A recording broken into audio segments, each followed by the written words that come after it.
Ancestor, we were originally on the verge of victory, but a martial saint suddenly appeared in the joint army, and he's also a state shepherd. I am no match for him at all. Old Monster Shah decided to eliminate the future threat.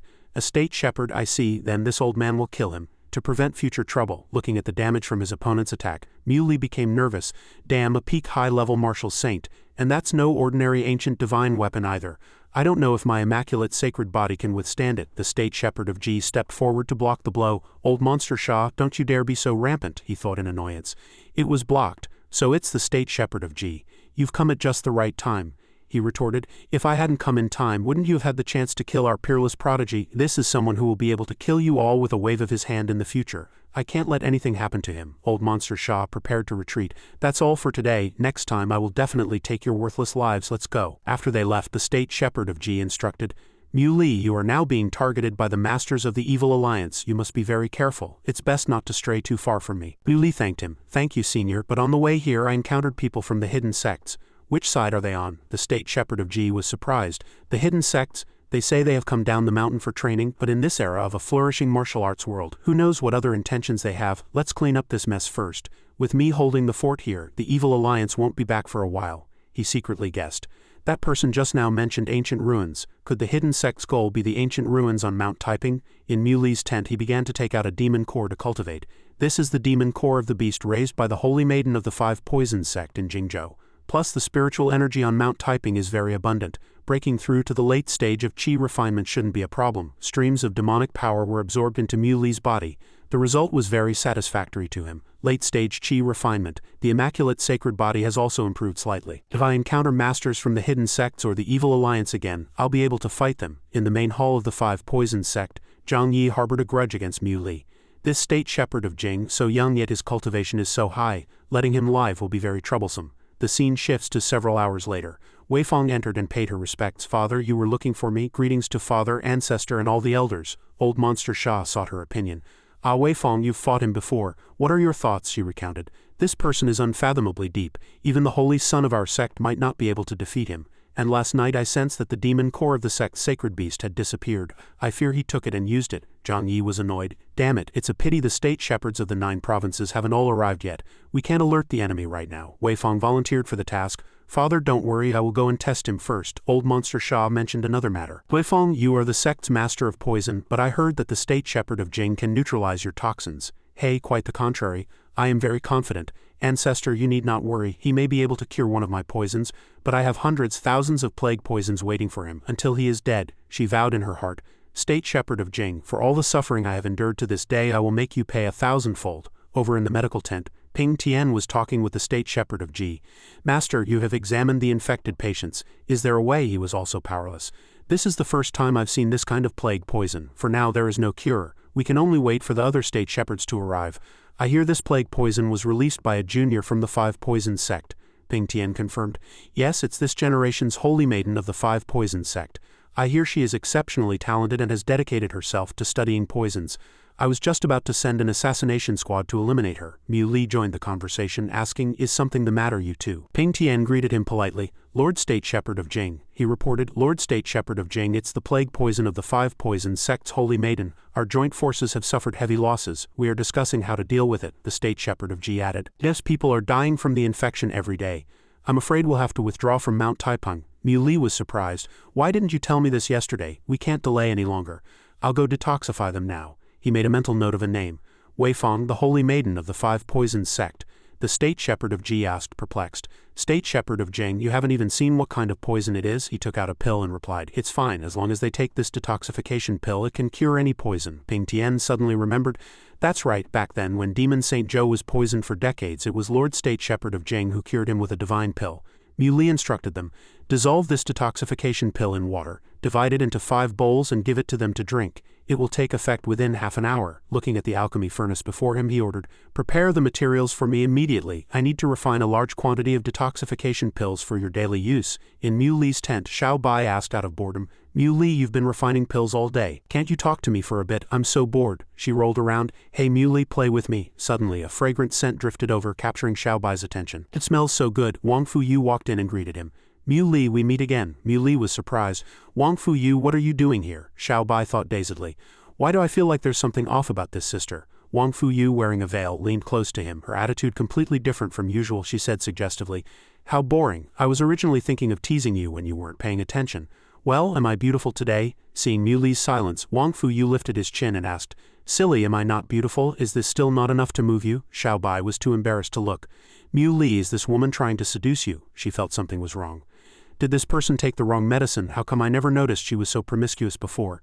Mu Li asked coldly, "Speak. What is your real purpose for coming here?" Wong Fuyu gently loosened her sash, saying, "So it was just my unrequited love. You don't have those kinds of feelings for me." The skirt had already been pulled down to her waist. Wong Fuyu asked seductively, "Mu Li, don't you like me?" It turned out to be Wei Fong in disguise. She swayed her hips and said, "Mu Li, your words truly hurt me.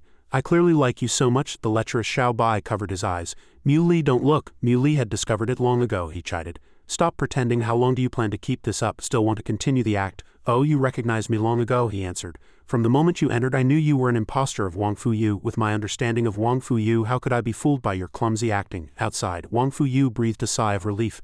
So Mu Li already knew she was a fake.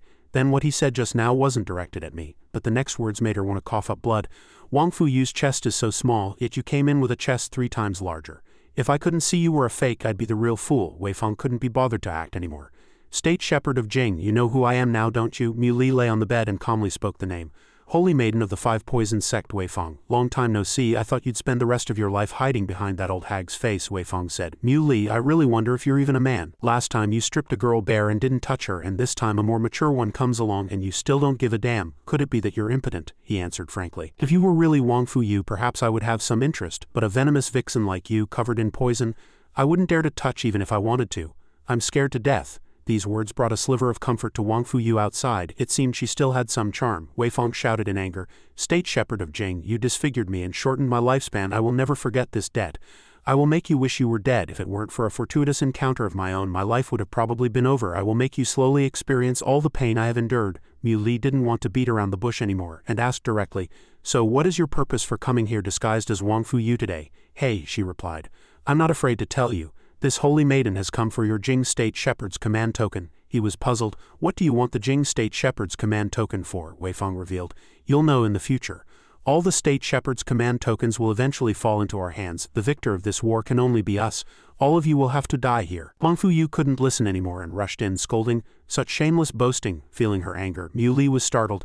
"It seems I didn't provoke her. Why is she looking at me?" She pointed at Wei Fong and scolded, "Holy Maiden of the Five Poison Sect, you are truly shameless. Daring to impersonate me to plot evil, I won't let you off." Wei Fong sneered. "Little girl, you think you can defeat me? You're not worthy. I heard that if you don't marry by 24 you'll die, but your crush is an idiot. You'd better find someone else." Wong Fuyu slapped her across the face. "Vixen, shut up." Wei Fong was still joking at this point. "It's just a small matter. Why get so worked up? And let this holy maiden play with you." Mu Li sized her up warily. "High-level martial venerable.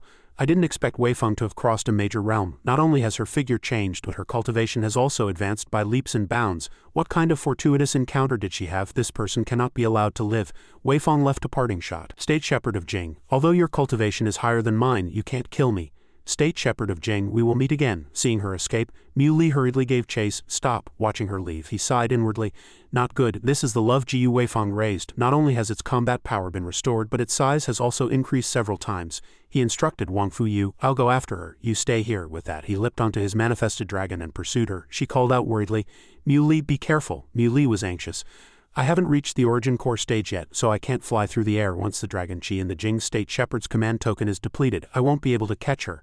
He had no choice but to leave the manifested dragon and land on a flat cliff. It seemed he could only go back and make other plans. A voice came from behind. "State Shepherd of Jing, after chasing for so long, you want to leave now? Xiao Hong says it misses you very much and can't wait to tear you to shreds and eat you." Mu Li turned around and saw the ferocious Xiao Hong behind him. It lowered its head to look at the person below. Wei Fong commanded, "Xiao Hong, tear him apart for me. Don't let him run." Watching its claws extend, Mu Li instantly understood. "So that's how it is. It's very similar to the adult form of a demonic seed from planet Ziwei. It looks very familiar. But why would something like this exist on Earth? The power of an adult demonic seed is comparable to a high-level martial saint. Leaving it alive will surely become a disaster. It must be eliminated. Immaculate sacred body." He threw a punch directly at Xiao Hong. The entire cliff was engulfed in flames, yet Xiao Hong was completely unharmed. Mu Li was surprised. "It's not injured at all." It gathered its firepower and then shot it fiercely at him. Seeing Mu Li unscathed, Wei Fong was astonished. "I never thought, State Shepherd of Jing, that you've become stronger again. Even Xiao Hong's killer move can't do anything to you," he thought to himself.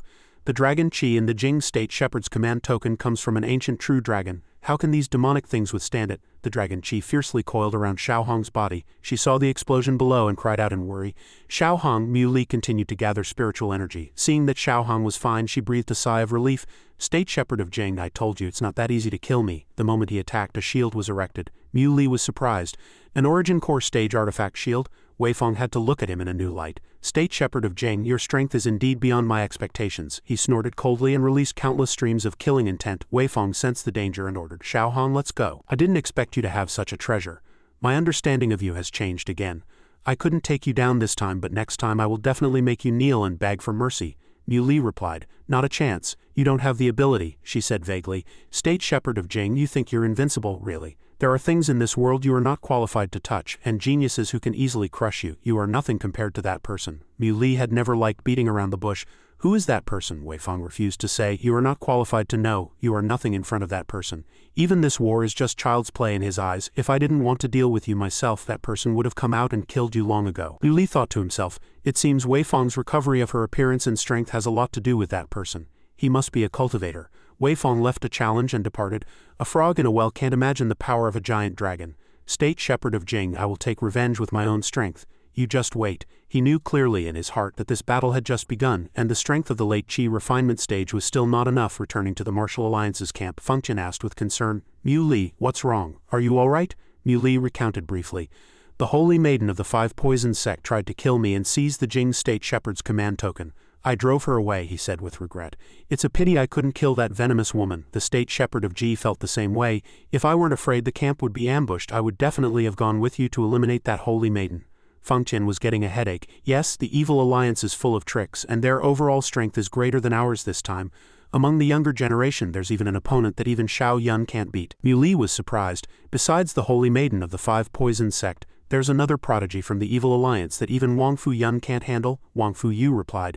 Xiao Yun and I were ambushed by the three prodigy Rakshas. Xiao Yun was seriously injured. I used the heart cultivation method you taught me to escape with him. I was going to ask for your guidance on something tonight, but I didn't expect this to happen.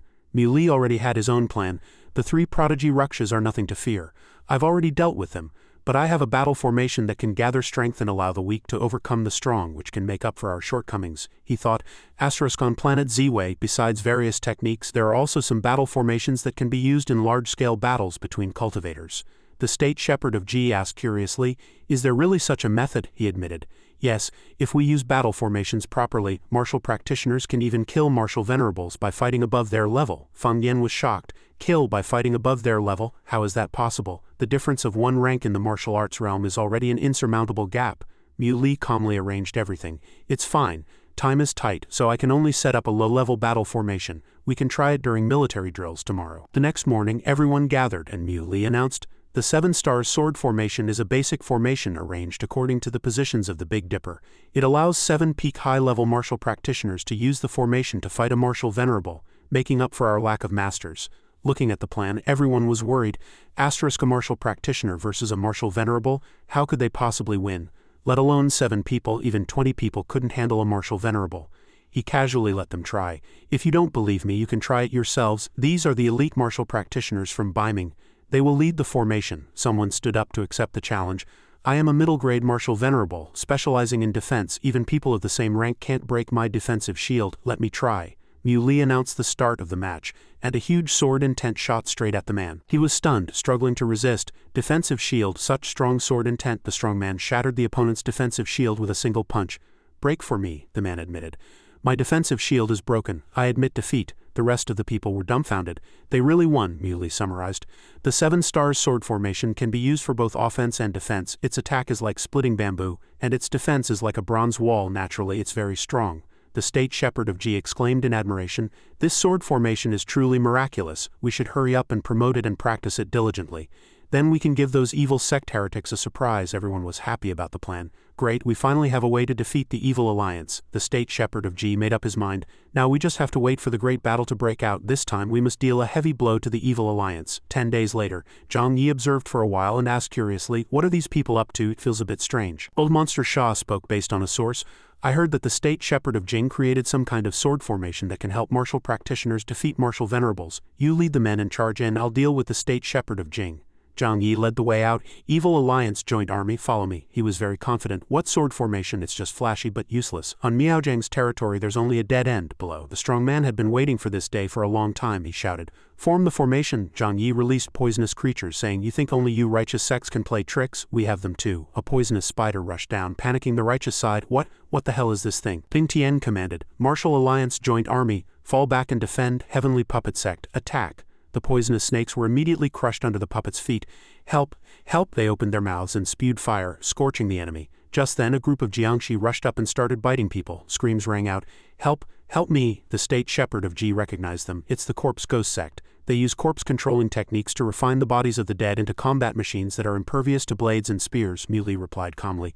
The power of Dragon Qi is utterly hard and pure, the ultimate counter to these yin and demonic things. They are nothing to fear. The manifested Dragon Qi appeared majestically on the cliffs of Mount Taipang. The people from the Divine Prediction sect stood in the distance watching and discussing, a bunch of common folk fighting to the death on such a large scale. How boring. Every few decades the righteous and evil sects of Huasha have to fight a life and death battle. It's truly meaningless. Dingqin lamented, because they are bound by worldly fame, fortune and grudges. They are vulgar mortals, destined to never approach the path of immortality. Xueqing proposed, you can't say that. I heard a new state shepherd in his 20s has appeared in the martial arts world. He can already rival the top disciple of our sect. Perhaps he also has the potential to become an immortal, Ding Qin said disdainfully. Become an immortal? In 400 years only one Zant Tienshin has appeared, but now we can't even find a trace of his grotto heaven. There's just a group of common folk fighting fiercely in the mountains, over at the Martial Alliance's camp. Muli alone blocked the opponent's offensive. Tiden spoke up. I heard the 3 prodigy Rakshas of my Rakshasa sect died at your hands. This old man is here to take your dog's life. He recognized the opponent was a high-level martial saint. After fighting for a while, it was time for a break. Jiaqi came in with a basket of zongzi and greeted, everyone, come eat some zongzi. Muli instructed Xu Liang, help Jiaqi distribute the zongzi to everyone. Meanwhile, old monster Sha, Zhang Yi and a group of opponents were tied to pillars, drooling. I really want to eat, can you give me one? Muli refused. In your dreams, seeing Tidun, he knew the evil alliance still had masters in hiding. He could only use a trick to split them up. He shouted from behind, coward, don't even think about running. The state shepherd of Jing is so famous, is running all you can do? Seeing Muli stop, Tiden thought, what, you know you can't run, so you're giving up? He was amused by his opponent's confidence. A huge stream of spiritual energy shot towards him. Tidun struggled to resist, his heart filled with disbelief. How is this possible? This is more than the power of a middle-grade martial saint. The palm strike sent him flying, embedding him into the stone wall behind. Tidun stammered. You, how are you so strong? This was all your scheme. Only then did Muli call out, Xiao Bai, come out and play. She came as soon as he called, Muli, I'm here. He ordered, knock out this high-level martial saint. Xiao Bai sized him up thoughtfully. It's this old man, huh? Tidun felt his blood run cold. Why does it feel so cold? What is this state shepherd of Jing talking to? Xiao Bai tried out a soul attack technique. One punch was enough to make the high-level martial saint pass out with his tongue hanging out. Muli was secretly pleased.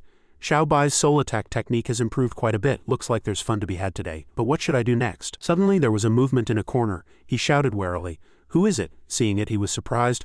Little guy, it's you. Why are you here too? Watching little guy wave its arms and legs, he translated for it. You said you were too bored alone. A plan formed in his mind. Little guy is a rare find. It's definitely dangerous on the battlefield. It's better to let it stay outside. It can run if there's danger. Muli lifted Tiden and said, see this old man? He mercilessly slapped him on the head as a demonstration. Little guy jumped onto Tiden's head to practice. He handed it a large stick. Watch carefully. If there are any signs of him waking up, hit him hard on the back of the head and knock him out again. Then he left with Xiaoping. Let's go get a few more people. The next 2 unlucky souls became his targets. Xiao Bai asked curiously, Muli, why are you only capturing 2 Grand Martial Venerables? He carried the 2 by their necks and explained, capturing a martial saint would cause too much of a commotion. It's easier to deal with these Grand Martial Venerables first. Seeing little guy nail the 3 of them to the ground, he gave his instructions. Little guy, they're all yours. Over at the Evil Alliance's battlefield, Zhang Yi felt, Ancestor, why do I feel like the number of masters on our side is getting smaller and smaller? Where did they all die? He thought. Maybe the fighting is too fierce and they've been drawn to fight elsewhere. He didn't think so. No, damn it, the number of masters on our side is really getting smaller and smaller. I can't even see them. As he was puzzling over it, someone came to report, Sect Master, Ancestor, it seems that State Shepherd of Jing has knocked out and captured our masters. Old Monster Shah still hadn't guessed Muli's true purpose. What on earth does that State Shepherd of Jing want? A call came from elsewhere. Wongfu was in the middle of a fierce battle with the enemy. She turned her head in confusion and asked, what is it? Muli called out, come over, I need to talk to you. Fuyu cleared all obstacles and ran towards him. Mui gathered chi in his palm and said, "What's the point of fighting with an opponent like this?" He swung his palm, carrying a terrifying aura. The opponent was hit as soon as he charged up, collapsing to the ground smoking. Wongfu was surprised. "Good heavens, Mui, are you here to show off?" Looking at the person lying below, he asked curiously. "Is he dead just like that?" Mui walked up behind her and reminded her, "I really do have something to talk to you about." Seeing Wongfu remain silent, Mui couldn't figure out why. "What's wrong? I didn't provoke her either. Why is she ignoring me?" Wongfu watched the two of them being secretive and also noticed it. He said unhappily, "The righteous and evil sects are at war and you two are here flirting." Mui tensed her. "Don't be angry. Has your second granduncle arrived? I need to see him." Wongfu didn't believe him. You stop lying. What is your real purpose? What do you want him for? What else are you hiding from me?" Wongfu put his arm around his shoulder and said, "Brother Li, I'll take you. Just leave this small matter to me." "Second granduncle is here, Brother Li, I'll take you." Wongfu thought angrily from behind, "I'd like to see what you're looking for that old man for." Wongfu shouted, "Second granduncle, Mui has something to ask you." Wusheng was busy at the moment. "You brat, so noisy, can't you see I'm in the middle of a fight?" The monster was being beaten soundly by him. After dealing with it, he ran over to greet him. "Lord State Shepherd of Jing." Mui responded politely. "Senior," he got straight to the point. "Senior, is your knockout drug potent? Can it take down a Grand Marshal Venerable or even a Marshal Saint?" he said cheerfully. "Of course it can, I've improved it many times. It can even take down a Marshal Saint. But if you use too much, the light effect is memory loss, and the heavy effect is turning into an idiot." Wusheng was proud of himself. "To take you down, I spent quite a bit of time on this." Wongfu was curious. "Knockout drug, what kind of bad idea is Mui thinking of?" he asked expectantly. "Senior, did you bring the knockout drug?" He denied it outright. No, Xiao Yu destroyed it all." "You don't believe me. Senior, just say it." "I want to use this drug on the people from the Evil Alliance," Wusheng had to admit. "I only brought a little bit, not much, just a few dozen kilograms. It's all in the tent." Mui got his answer and left immediately. "Thank you, Senior." Mui returned with 2 bags of knockout drug. Seeing that the person was already down, he asked, "Little guy, did you beat them, stupid? I told you to hit them, not kill them. Beiming doesn't have a top master to hold the fort. I need to find a few to bring back. This Marshal Saint is still normal," Mui instructed. "Little guy, pry his mouth open." It immediately pried open Tiden's mouth. As soon as he finished drinking, he immediately flew into the sky and vomited a pile of things. As soon as he landed on the ground, Tiden was still somewhat lucid and asked, "Bastard, what did you make me drink?" His voice began to tremble. "Old man, who am I? Where am I? Who are you?" Mui answered, "I am your father." A dazed expression appeared on Tiden's face as he asked, "You are my father?" Mui repeated, "I am your father." He was still quite smart, shouting, "Nonsense, my face is red. If you were my father, your face should be red too. You're lying to me." He changed his method of control. "Actually, I am your master. You were ambushed by someone, and I just saved you from the gates of hell. You brought helpers too, right?" Tiden was still stubborn. "I don't believe a word you say." Fengdian hid in the bushes behind, wondering, "What on earth is Mui up to?" He flicked his finger and gave him another dose. The knockout drug was shot into Tiden's mouth without him realizing it. He turned pale with fright. "Who on earth are you? What did you feed me?" Mui revealed frankly, "It's poison. If I don't give you the antidote regularly, your intestines will rupture and you will die. From now on I am your master. You must obey my commands or death is the only way out." Fengdian walked out and asked, "Mui, isn't he from the Evil Alliance? Why are you keeping him?" He said helplessly. "I have no choice. Beiming lacks masters to hold the fort," a voice sounded in his ear. "State Shepherd of G, let me see what you're up to. The Evil Alliance's masters are missing and someone has already come looking for them. We should go back," Mui thought to himself. "It's ridiculous that Beiming lacks masters," he ordered. "From now on your name is Tiden. Follow me back to the battlefield." Tiden's eyes were dull. He had received the information. On the battlefield between the righteous and evil sects, Mui and his group looked cautiously behind them. 2 people were fighting over there. Mui instructed, "Tiden, anyone wearing this kind of clothing, beat them to death for me." Tiden complied. "Yes." Tiden immediately left. Seeing him go to choke a comrade from his own camp, Fengdian was surprised. "He's that obedient to you?" Mui explained. "The knockout drug from your Wongfu family's second granduncle is quite effective. Now he has to listen to me." His accomplice begged for mercy. "Ancestor, stop, we're on the same side. A righteous sect is our enemy." Tiden couldn't listen at this point. Killing intent coiled around his hands. Old Monster Shaw dazedly realized, "What's wrong with this guy?" Zhang Yi was shocked. "Is he crazy? Why is he attacking his own people?" Below, Tiden sensed the position of the 2 of them. He immediately made a move intending to attack them. A stream of spiritual energy rolled towards Old Monster Shaw. Mui commanded, "Tiden, you can't beat the 2 guys on the mountain. Go deal with the group at the foot of the mountain." And Old Monster Shaw could easily block that blow. Fengdian left with a mission. "I'll go inform the State Shepherd of G. The Evil Alliance's morale is shattered. It's a good time to launch a general offensive." He returned to Lord State Shepherd of G to report, "The Evil Alliance has collapsed. We can attack," he said happily. "Good. Martial Alliance Joint Army, heed my command. Assemble and attack." Old Monster Shaw knew the situation was out of control. "Evil Alliance Joint Army, retreat," he thought to himself. This state shepherd of Jing inciting our masters to defect. His methods are truly cunning. The state shepherd of Ji ordered his own men, chase them, don't let them escape. On the enemy's side, Zhang Yi asked with concern, Ancestor, are you planning to lure them into the canyon? He replied, as long as they pursue, they will be completely wiped out. First line gorge. The state shepherd of Ji was very clear, this canyon is semi-enclosed with only one entrance and exit. The evil alliance escaping into it is likely a trap. He ordered his subordinate, Ping Tian, you take a few people and guard the entrance. The rest of you charge in with me. He obeyed, yes, master. After leading the team in, he reminded them, everyone be careful, don't stray from the group. He felt, why is the miasma so thick here? Inside the cave, 2 giant pythons were waiting for everyone to enter. Someone shouted, danger! Miasma filled the air enveloping the cave. The sound of footsteps approached. Old Monster Shah spoke, this trump card was originally reserved for the state shepherds of the 9 provinces, but since it has come to this, you can have the first taste. The poisonous fog enveloped the state shepherd of Ji. He instructed, everyone be careful, these monsters are extremely poisonous. A single touch will instantly dissolve you into a pool of blood. Feng Tian counted and found some missing. That's not right. The 5 poisons have 5 types. Why are there only 4 here? Is a toad missing? Muli revealed the secret. I took care of that toad long ago. Old Monster Shah was very confident. Even with 1 missing, this will be your burial ground. 5 poisons, sacred beast. Kill them. The first poisonous snake went straight for Feng Tian, spitting venom. It was blocked by the shield created by the state shepherd of Ji. He shouted urgently, Demon Saint Zhou, lead the main force and charge out first. Retreat outside the valley. Old Monster Shah blocked their path. I told you you're not getting away today. The state shepherd of Ji struggled to hold on, then ordered him, State shepherd of Jing, you and Demon Saint Zhou also retreat. Nothing can happen to you. I'll cover your escape. Muli said righteously, how can I, the state shepherd of Jing, retreat alone? He weighed his options. These 4 sacred beasts are much stronger than that toad, but killing them is still a trivial matter. Seeing him jump from his position, the state shepherd of Ji called out worriedly, State shepherd of Jing, come back. He made the first one his target. Let's start with this centipede. With just 1 move, the centipede was smashed to pieces. The state shepherd of Ji was shocked.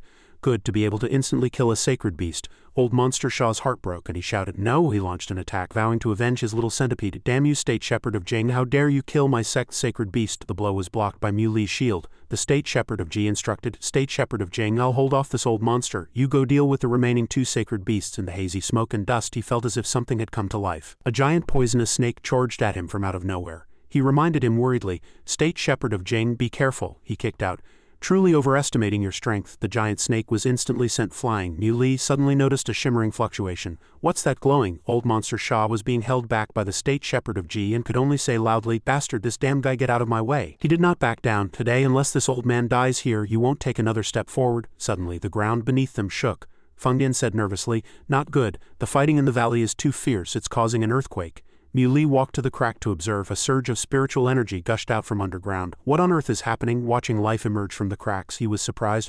All things are reviving. A miracle has occurred. Suddenly, a strange thing appeared behind Muli.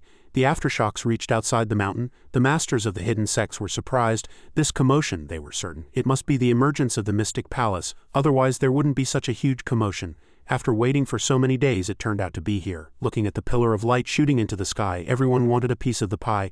Let's go, we can't let those common folk get there first. Muli was surprised to discover. I didn't expect there to be a cultivator's treasure palace here. This is the ruin they were looking for. Someone couldn't resist rushing towards the mystic palace that had just emerged from the ground. The mystic palace, the sleeping chamber of the martial god Zant Tienshin. I didn't expect it to be in Mount Taipeng. The treasure is mine. Someone called out to stop him. Don't go, come back quickly. But it was too late. A bolt of lightning descended from the gate, enough to burn the man to ashes. Muli was curious. This is a palace protecting formation. Even an origin core stage cultivator can't break through it. What is the identity of this palace's owner? He turned to ask the knowledgeable person beside him. Senior State Shepherd of Ji, what's the story with the Mystic Palace and Zant Tienshin? He narrated. Zant Tienshin is the most outstanding martial arts prodigy in the history of Huasha's martial arts world in the past 400 years. Zant Tienshin came from a small family. At first his aptitude was mediocre, with no talent to speak of, but he had a sister with unparalleled talent, who caused a celestial phenomenon as a child, alarming the 4 great hidden sects. The 4 great hidden sects sent people to Zant Tienshin's family, wanting to take his sister as a disciple. But the rules of the hidden sects were to sever all worldly ties, which she refused. The 4 great hidden sects wouldn't let her go. Helpless, Zant Tienshin's sister chose to self-destruct. With his sister dying before his eyes, Zant Tienshin wanted to settle the score with the hidden sects. Fearing his wild words would bring retaliation from the hidden sects, his family expelled him. Zant Tienshin disappeared for 20 years. When he reappeared, he had become a legendary martial saint. The 4 great hidden sects were forced by him to kneel outside their mountain gates and apologize to his sister. This is a perpetual shame for the 4 great hidden sects. Later it was rumored that Zant Tienshin broke through to the martial god realm, became an immortal, and left Earth, leaving only the mystic palace to find a successor for the martial god. Mui grasped the whole story. So that's how it is. How could one become an immortal in just a few hundred years? Could it be that the ranking system of the martial arts world is different from that of cultivation? The people from the hidden sects had also just arrived. Elder Horan spoke up. The Mystic Palace, it's indeed the Mystic Palace. Mo Ying discovered that the Mystic Palace was protected by a formation, but since it's looking for a successor to the martial god, the formation will surely disappear in a few days, Ding Qin replied. In that case we can only wait, Horan commanded. Listen up. You are not to spread the news of the Mystic Palace's emergence. The Mystic Palace is fraught with danger, and bringing too many people will only send them to their deaths. The state shepherd of Ji looked at the group of people blocking the gate of the Mystic Palace and commented, It seems the 4 great hidden sects came down the mountain for training this time to find the Mystic Palace. Mui sneered. They offended Zant Tienshin and were all forced to kneel and apologize, yet they still have the face to covet his palace. He left first. Senior state shepherd of Ji, I'm going for a walk. He knew clearly in his heart, how hypocritical. They just want to reduce the number of competitors for the heavenly materials and earthly treasures. Mui found a place to prepare for a breakthrough in his cultivation. With the emergence of the Mystic Palace, the spiritual energy in this land had become much more abundant. It seemed he would soon be able to break through to the late Qi refinement stage in these few days. Suddenly, someone walked towards him. The person asked, You must be the state shepherd of Jing that Weifeng spoke of? He replied warily. Who are you? A friend, he introduced. I am the heavenly fate young master, Cheng Pengyu. I didn't expect the state shepherd of Jing to be a late-stage Qi refinement cultivator. He thought in surprise, there are still cultivators on Earth. Xiao Bai sensed, Mui, I feel this person is very dangerous. He is very strong, he said with great interest. I didn't expect the state shepherd of Jing to have such a hobby, raising a female ghost and a female ghost that is about to reach the mid-stage of Qi refinement at that. Her looks are not bad, but it's a pity she's a female ghost without a physical body, otherwise she could be added to my group of wives and concubines. Xiao Bai hid behind Mui and retorted, How can you be so narcissistic? My Mui is hundreds of times better than you. Having him is enough for me. I wouldn't care for a playboy like you. Mui got straight to the point. What is your purpose? Just say it. Are you here to kill me for the holy maiden of the Five Poison Sect? Pengyu blinked and teased. No, she wants to take revenge herself. This young master will grant her wish. This young master came for the Mystic Palace and happened to discover someone cultivating Qi refinement techniques, so I came over to have a look. I didn't expect it to be the state shepherd of Jing. Now I've changed my mind. I want to resolve the grudge between you and Weifeng and recruit you under my command. Follow me, and we will pursue the great path of immortality together. Mui said contemptuously. Follow you, a cultivator who hasn't even reached the origin core stage. These words clearly angered him. State shepherd of Jing, it's only a matter of time before I become an immortal. Follow me, and you will know that the secular world before you is but a drop in the ocean of endless worlds. He blocked the opponent's anger with one hand. You've only broken through the Qi refinement stage, just a little stronger than me. It's nothing remarkable, he said in surprise. Under my pressure no one dares to disobey. State shepherd of Jing, you have successfully aroused my competitive spirit. I must have you. State shepherd of Jing, we will meet again. I will definitely obtain the inheritance of the Mystic Palace.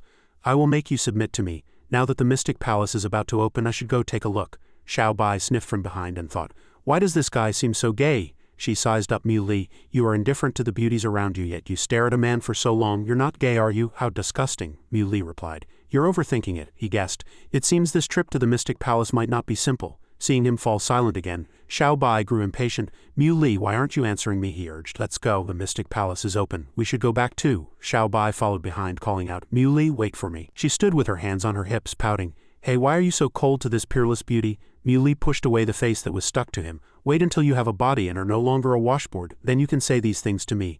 Xiao Bai's only dream was, when I can solidify my form, I'm definitely going to get my chest done to be as big as a watermelon. Seeing him return, Feng Tian called out, Lord State Shepherd of Ji, Mui is back. Mui was surprised. Senior State Shepherd of Ji, Senior Wongfu, I heard the Mystic Palace has already opened. Why are you still here? The State Shepherd of Ji told him the situation. State Shepherd of Jing, the disciples of the 4 great hidden sects have all arrived. The holy son of the 5 Poison Sect has also come. They are all quite hostile towards you. It's best if we stick together. Feng Tian carefully instructed him. That's right, Mui. This time there are also several famous martial saints. They've all come for life-extending treasures. You can't clash with them. Mui had enough power so he wasn't afraid. No need, I'll act alone with the people from Beiming. As long as they don't try to take my things I won't clash with them. The state shepherd of Ji was helpless. There was no persuading this kid. Over on Zhang Yi's side he was anxious. Ancestor, the mystic palace is already open. Aren't we going in? Old Monster Shaw calmly watched the people coming and going in front. What's the hurry? Let's observe the changes first. Let them scout the way. Zhang Yi was completely unguarded. What's there to be afraid of? This is Miao Zheng's territory. Whoever disobeys gets killed. Old Monster Shaw was very cautious. This time we must preserve our strength and avoid clashing with irrelevant people. We have two goals this time. One is the treasure of the mystic palace, and the other is that state shepherd of Jing. Jianyin interjected. The state shepherd of Jing is nothing special, Old Monster Shaw instructed. Holy Son, you are too arrogant. When you encounter him, don't get entangled in a fight. Send a signal first. We'll surround and kill him together when we arrive. That's the safe way. He snorted coldly and said sarcastically, a bunch of old fogies afraid of this and that. What can a mere state shepherd of Jing do? Keep your eyes wide open. I will definitely slaughter him and feed him to the dogs. Zhang Yi worried. Ancestor, what should we do now? Old Monster Shaw replied impatiently. What else can we do? Follow the Holy Sun in. Don't let him fight the state shepherd of Jing alone. As for little Guy, it was being held in Jiaqi's arms. The order to assemble rang out. Bai Ming, assemble? Seeing him return, Jiaqi immediately tossed little Guy aside to greet him. Mu Li, you're finally back. Seeing that everyone had arrived, Mu Li gave the order. The mystic palace holds both treasures and dangers. Everyone must stick close to me after we go in. Everyone was whispering about Jiaqi. The mystic palace is for choosing a successor to the martial god. Why is this girl who isn't even a martial artist also coming along? Exactly, she doesn't even consider her own strength. She sadly asked Mu Li. Are they saying I can't go in? He replied. Succession depends on talent, not cultivation. You have martial arts talent, so why can't you go in? The group slowly walked into the mystic palace. In the darkness, Mu Li called out to Jiaqi. All right, we're in. She asked fearfully, Mu Li, where is this dark place? And why is it just the two of us? He answered. I guess the entrance to the mystic palace is a random teleportation array. It probably sent everyone who entered to different places. Unable to sense Xiao Bai's presence, Mu Li knew that not even Xiao Bai had appeared. She had probably been teleported away too. It seems Zant Tienshin's true strength is at least at the soul stage, he decided. Let's go out and take a look first. Walking out, they found themselves in a range of verdant mountains. Mu Li was surprised. I didn't expect the mystic palace to be a world of its own. The palace on the mountaintop must be the real mystic palace. Jiaqi was busy admiring the scenery. It's so beautiful here, he instructed her seriously. Stop daydreaming, stick close to me and don't wander off. This place is very dangerous. Maybe even I can't handle it. Jiaqi was still fantasizing. It's just me and Mu Li here. It's like a date. Only Mu Li remained vigilant. This place is filled with faint but powerful auras. Could it be that those supreme masters have started fighting? Little Guy was being chased by a person. Little thing, don't run. Seeing it jump into Mu Li's arms, the old man berated him. State shepherd of Jing, I discovered this mountain spirit first. What, you want to snatch it from me? Mu Li asked coldly, spiritual energy gathering in his hand. Did you cause the injuries on its body? He guessed inwardly. Could this be an old-timer martial saint? The old man shouted. So what if I did? Don't think you can use your status as state shepherd to snatch this mountain spirit from me. After I eat it to extend my life and improve my realm, no one in Washaw will be my match. Mu Li refused resolutely. I'm sorry, the previous state shepherd of Jing entrusted me with looking after little Guy. No one can harm it. The opponent angrily rushed forward to attack. Nonsense, a mountain spirit has no owner. Today, even if I have to risk my life, I will get it. Jiaqi hid in a corner and shouted, Mu Li, be careful. He struck out with a single move, sending his opponent flying far away, leaving a long, deep trench on the ground. The old man lay paralyzed on the ground, still muttering, the mountain spirit is mine. He picked it up and asked, Little Guy, have you seen the people from Bai Ming? It shook its head. He started walking away. Let's continue heading up. It seems everyone has been separated. While searching, he encountered several disciples from the hidden sects looking for something. The elder said it was here. Why can't we find it? Little Guy pointed at the skywalk grass, gesturing to him. The two disciples discovered them. Seeing the thing in his hand, they were even more shocked. Skywalk grass, state shepherd of Jing, one of them shouted. Stop, he asked calmly. What's wrong? Does this herb belong to your family? The two resorted to sophistry. We discovered it first. That's right, we're very sensitive to the smell of herbs. We knew there was skywalk grass here long ago, we just hadn't found it yet. He was fearless. I say this herb is mine. Do you have a problem with that? Mu Li knew clearly in his heart that skywalk grass had no scent. They must have known there was a spirit herb here long ago. One of them pointed at his face and cursed. I'm warning you, don't be too arrogant. You can't afford to provoke the Horan righteous sect. The senior disciple seemed more easygoing, saying, Junior brother, forget it. Only the capable can possess treasures. Since the state shepherd of Jing has picked it, it's his. Let's look elsewhere. The junior brother behind him didn't react. Senior brother, but he had noticed the little mountain spirit on his shoulder. As the number one of the 10 mountain treasures, it was an unparalleled prize. If we go back and tell the elders, we will definitely be heavily rewarded. Watching the two of them leave, he felt something was off. Don't the hidden sects stop at nothing to achieve their goals? Why did they give up so easily? Liu didn't dwell on it and focused on refining the skywalk grass. He instructed Jiaqi, "Wait until I refine the skywalk grass into a pill, then you eat it," Jiaqi said coquettishly. "I don't want to, this young lady won't eat it." He refined it into a pill and handed it to her. "This is good stuff. Eating it can increase your aptitude and make you cultivate faster." Jiaqi was more concerned about, "Can I catch up to you and Linger after eating it?" Mui affirmed, "As long as you work hard enough you can." She knew she and Mui were not from the same world. She couldn't just be coquettish and cling to Mui. "No, I must become useful to him." As soon as she drank it, Jiaqi immediately absorbed the energy of the skywalk grass. Mui assisted from the side. He was shocked. As expected of skywalk grass, she's almost a high-level martial practitioner. Finally, Jiaqi finished absorbing it, her face unusually flushed. Mui frowned and observed, "Jiaqi, what's wrong? Is the skywalk grass's medicinal property too strong?" Jiaqi couldn't take it anymore. She pounced on him, cooing, "Mui, I'm so hot." He already understood the reason. "Jiaqi, you have distracting thoughts in your heart. This will lead to cultivation deviation." Little guy's eyes widened, watching the scene about to unfold. Jiaqi pinned him down and said, "Mui, I'm so hot," he thought to himself. "If I use my own power to forcefully wake Jiaqi, she will be injured."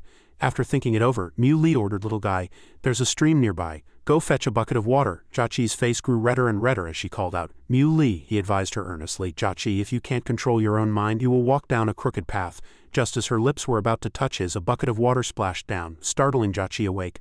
What am I doing?" he reminded Jiaqi again. "Your mind is unstable. This is very dangerous." She was flustered after hearing this. "Mui, I'm sorry. I obviously didn't want to cause you any more trouble. How did this happen?" he instructed her. "It's safe around here for now. Finish regulating your breath here, then we'll continue." Little guy looked ahead excitedly. Mui understood. "You sense Linger's presence?" It broke free from his arms and ran ahead to lead the way. Seeing Linger surrounded by a group of people, Jiaqi was surprised. "It's Linger. What are they doing?" He was also puzzled. "The floating world spirit sect. What do they want?" Linger, Schweching invited her. "Linger, you have a natural ice spirit body. You are a genius in cultivation. Our floating world spirit sect has a supreme technique suitable for you." Linger refused. "Thank you, Sister Schweching, but I'm used to the secular world. It's better to stay in the secular world." Schweching kept tempting her. "What's so good about this secular world? It's full of disgusting faces. You're lying to me." "Open and secret strife," Linger agreed. "The secular world does have many bad things, but there are also many beautiful things worth pursuing. Even if I'm mired in mud, my heart is at ease." Schweching immediately discovered the problem. "The little girl has a crush, doesn't she?" Elder Chi reprimanded. "Ridiculous. All the men in the world are lechers. There is no true love in this world," Linger defended Mui. "No, he's not. He's different from others." Her cane hit the ground heavily. She reprimanded her. "You are obstinate and incorrigible. I won't allow a person with your aptitude to be buried in the secular world." Mui appeared at just the right moment and called out, "Linger, what are you doing standing there?" She saw him. Her eyes lit up as she ran over. "Brother Mui, Sister Su," Elder Chi ordered. "Schweching, go bring that girl back for me." She accepted the order. Disciple obeys. Schweching stepped forward to introduce herself. "Fellow Taoist State Shepherd of Jing, I am the lead disciple of the Floating World Spirit Sect. Gu Schweching, you must also know that Linger is very suitable for cultivation. We have the ability to nurture her. If you want what's best for her, hand her over to us." Mui didn't interfere. "Linger can decide this matter herself." "I will not interfere with her decision," Linger pleaded. "I don't want to join the Floating World Spirit Sect, Brother Mui. I just want to be with you," he advised them. "You heard her. She said she doesn't want to. You should give up." Schweching wouldn't give up until she was faced with the grim reality. She persuaded, "Fellow Taoist State Shepherd of Jing. With Linger's talent and the sect, she will be the only favored one. In the future, she will definitely become the most powerful female cultivator in Huasha." Mui replied, "It's not that I don't believe you, but Linger doesn't want to, so there's nothing I can do." Elder Chi interjected. "State Shepherd of Jing, if you have no objections, then let her go. Let this little girl return to the sect with us." Jiaqi couldn't stand their unreasonable behavior anymore. "Hey, why are you so unreasonable? Can't you think?" Muli's face darkened. "I said she doesn't want to go with you. Don't you understand human language?" Elder Chi struck her cane and her aura surged. She shouted, "Ignorant fool. Whether you want to or not, we must take this girl away." Mui was afraid of no one. "You want to snatch someone, then be prepared to die." Linger was worried. "Brother Mui, I heard the elders of the hidden sects are very powerful. Can you beat them?" He comforted her. "Don't worry, Linger. I can beat them until they cry." He grabbed the opponent's cane tightly. She said angrily, "Shameless brat, let go," he teased. "Then I'll let go." As soon as he let go, Elder Chi was swept away by Muli's power like a leaf. Schweching was afraid. Elder Chi is a high-level martial saint, yet she's no match for the State Shepherd of Jing.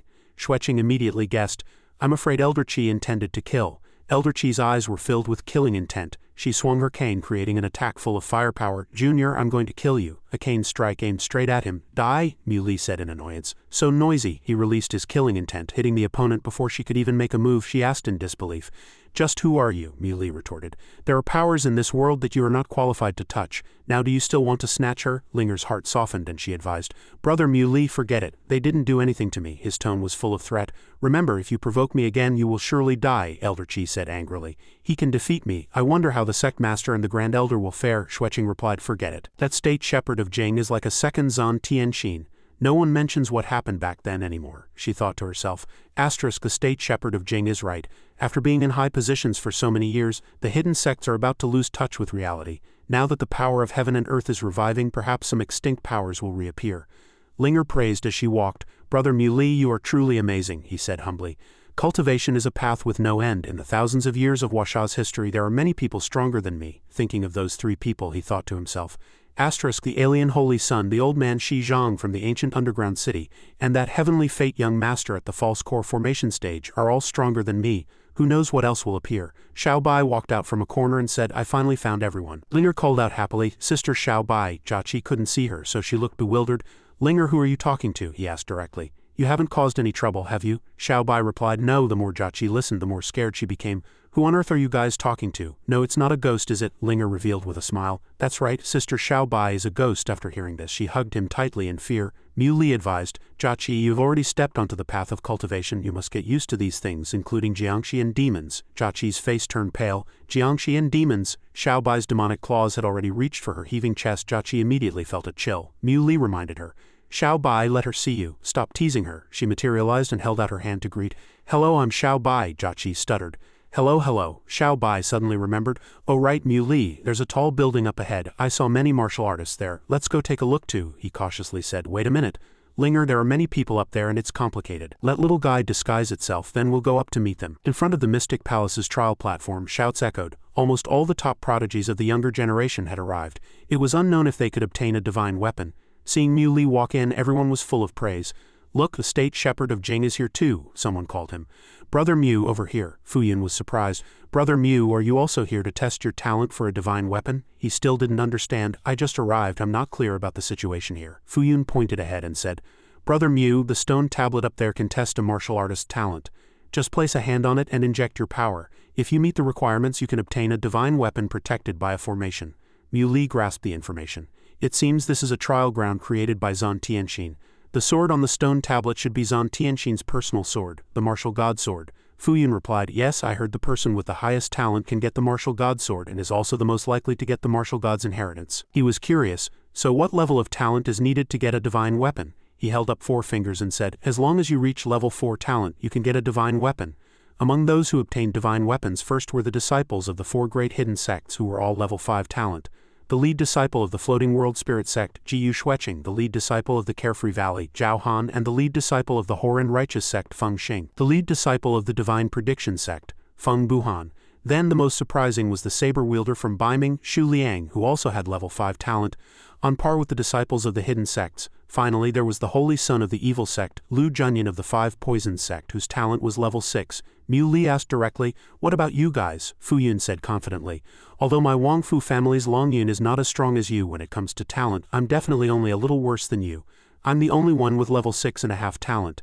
This spear is second only to the martial god sword. Brother Mui, only you guys haven't tested your talent yet. Everyone is waiting for you." Mui flew directly to the trial platform. "Alright, I'll give it a try." Junyan sat below and sneered, "What a show-off. If he doesn't get a good result, it'll be embarrassing." Buhan and Zhao Han looked at Mui with anticipation.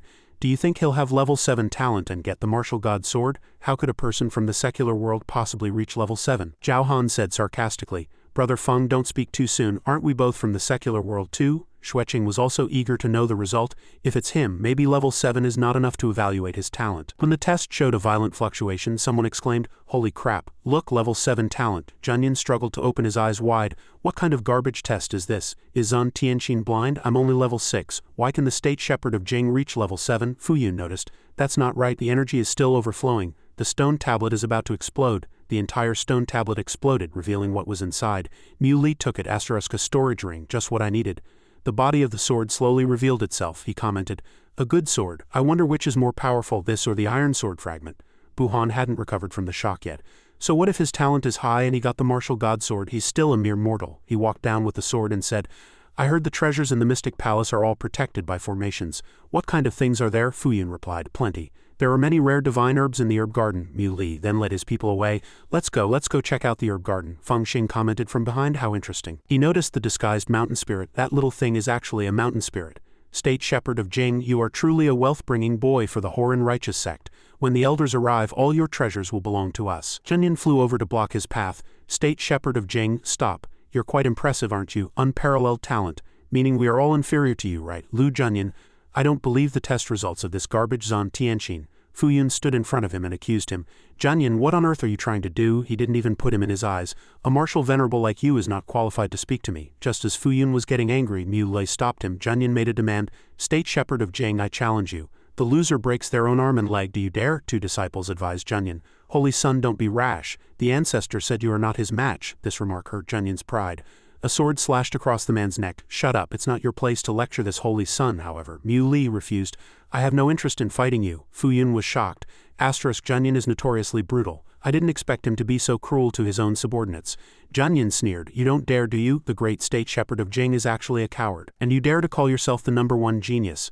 Fight me, I'll definitely chop you up and feed you to the dogs. Weong coldly cursed him, madman. This made Junyan furiously attack unilaterally. If you won't fight, I'll force you to fight. No one can escape my Junyan's lock-on. Fuyun hurriedly shouted, Brother Mu, be careful. He calmly waved his hand and slapped him directly across the face, sending him flying far away. Junyan clutched one numb cheek and shouted, You dare to hit me? State Shepherd of Jing, I'm going to kill you. His face was full of anger as he threw his sword at Mui.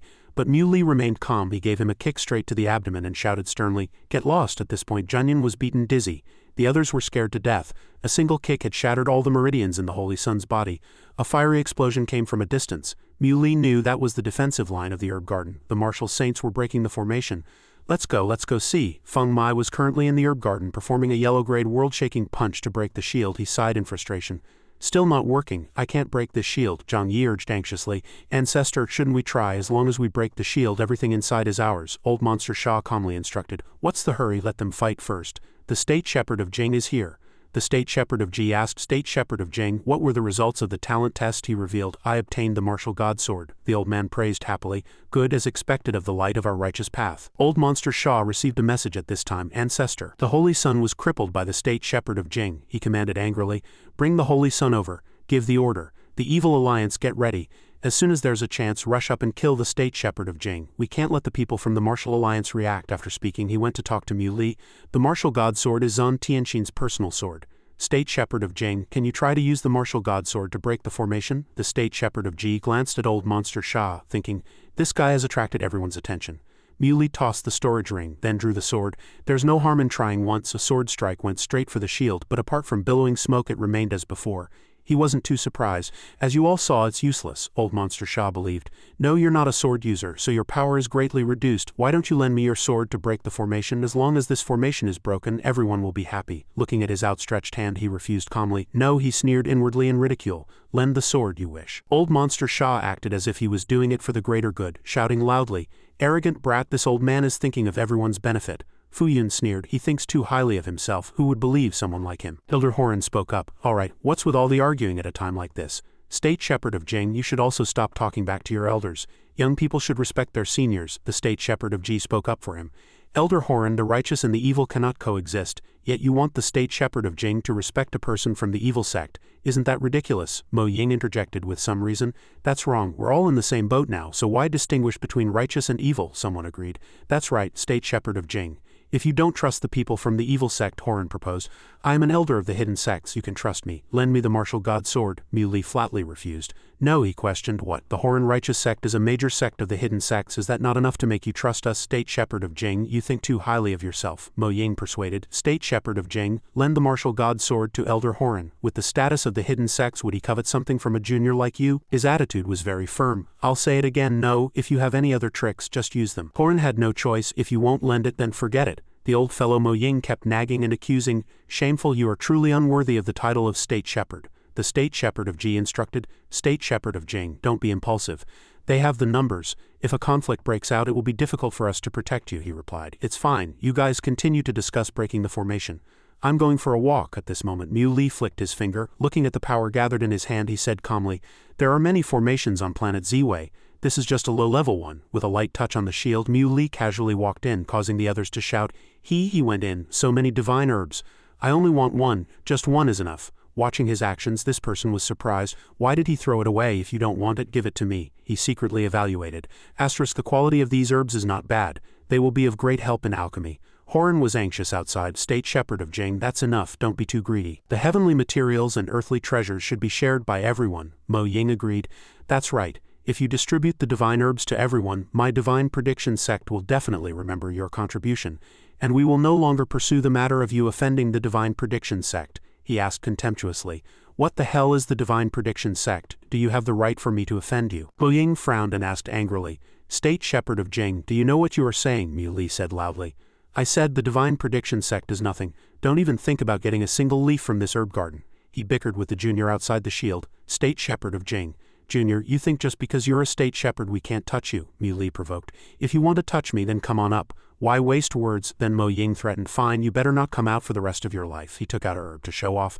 Elder Horan, this herb is not bad, is it? He knew it could extend life by several decades. It is indeed not bad. What? Are you scared? Do you want to offer this herb to me so I can help you get out? Mui replied.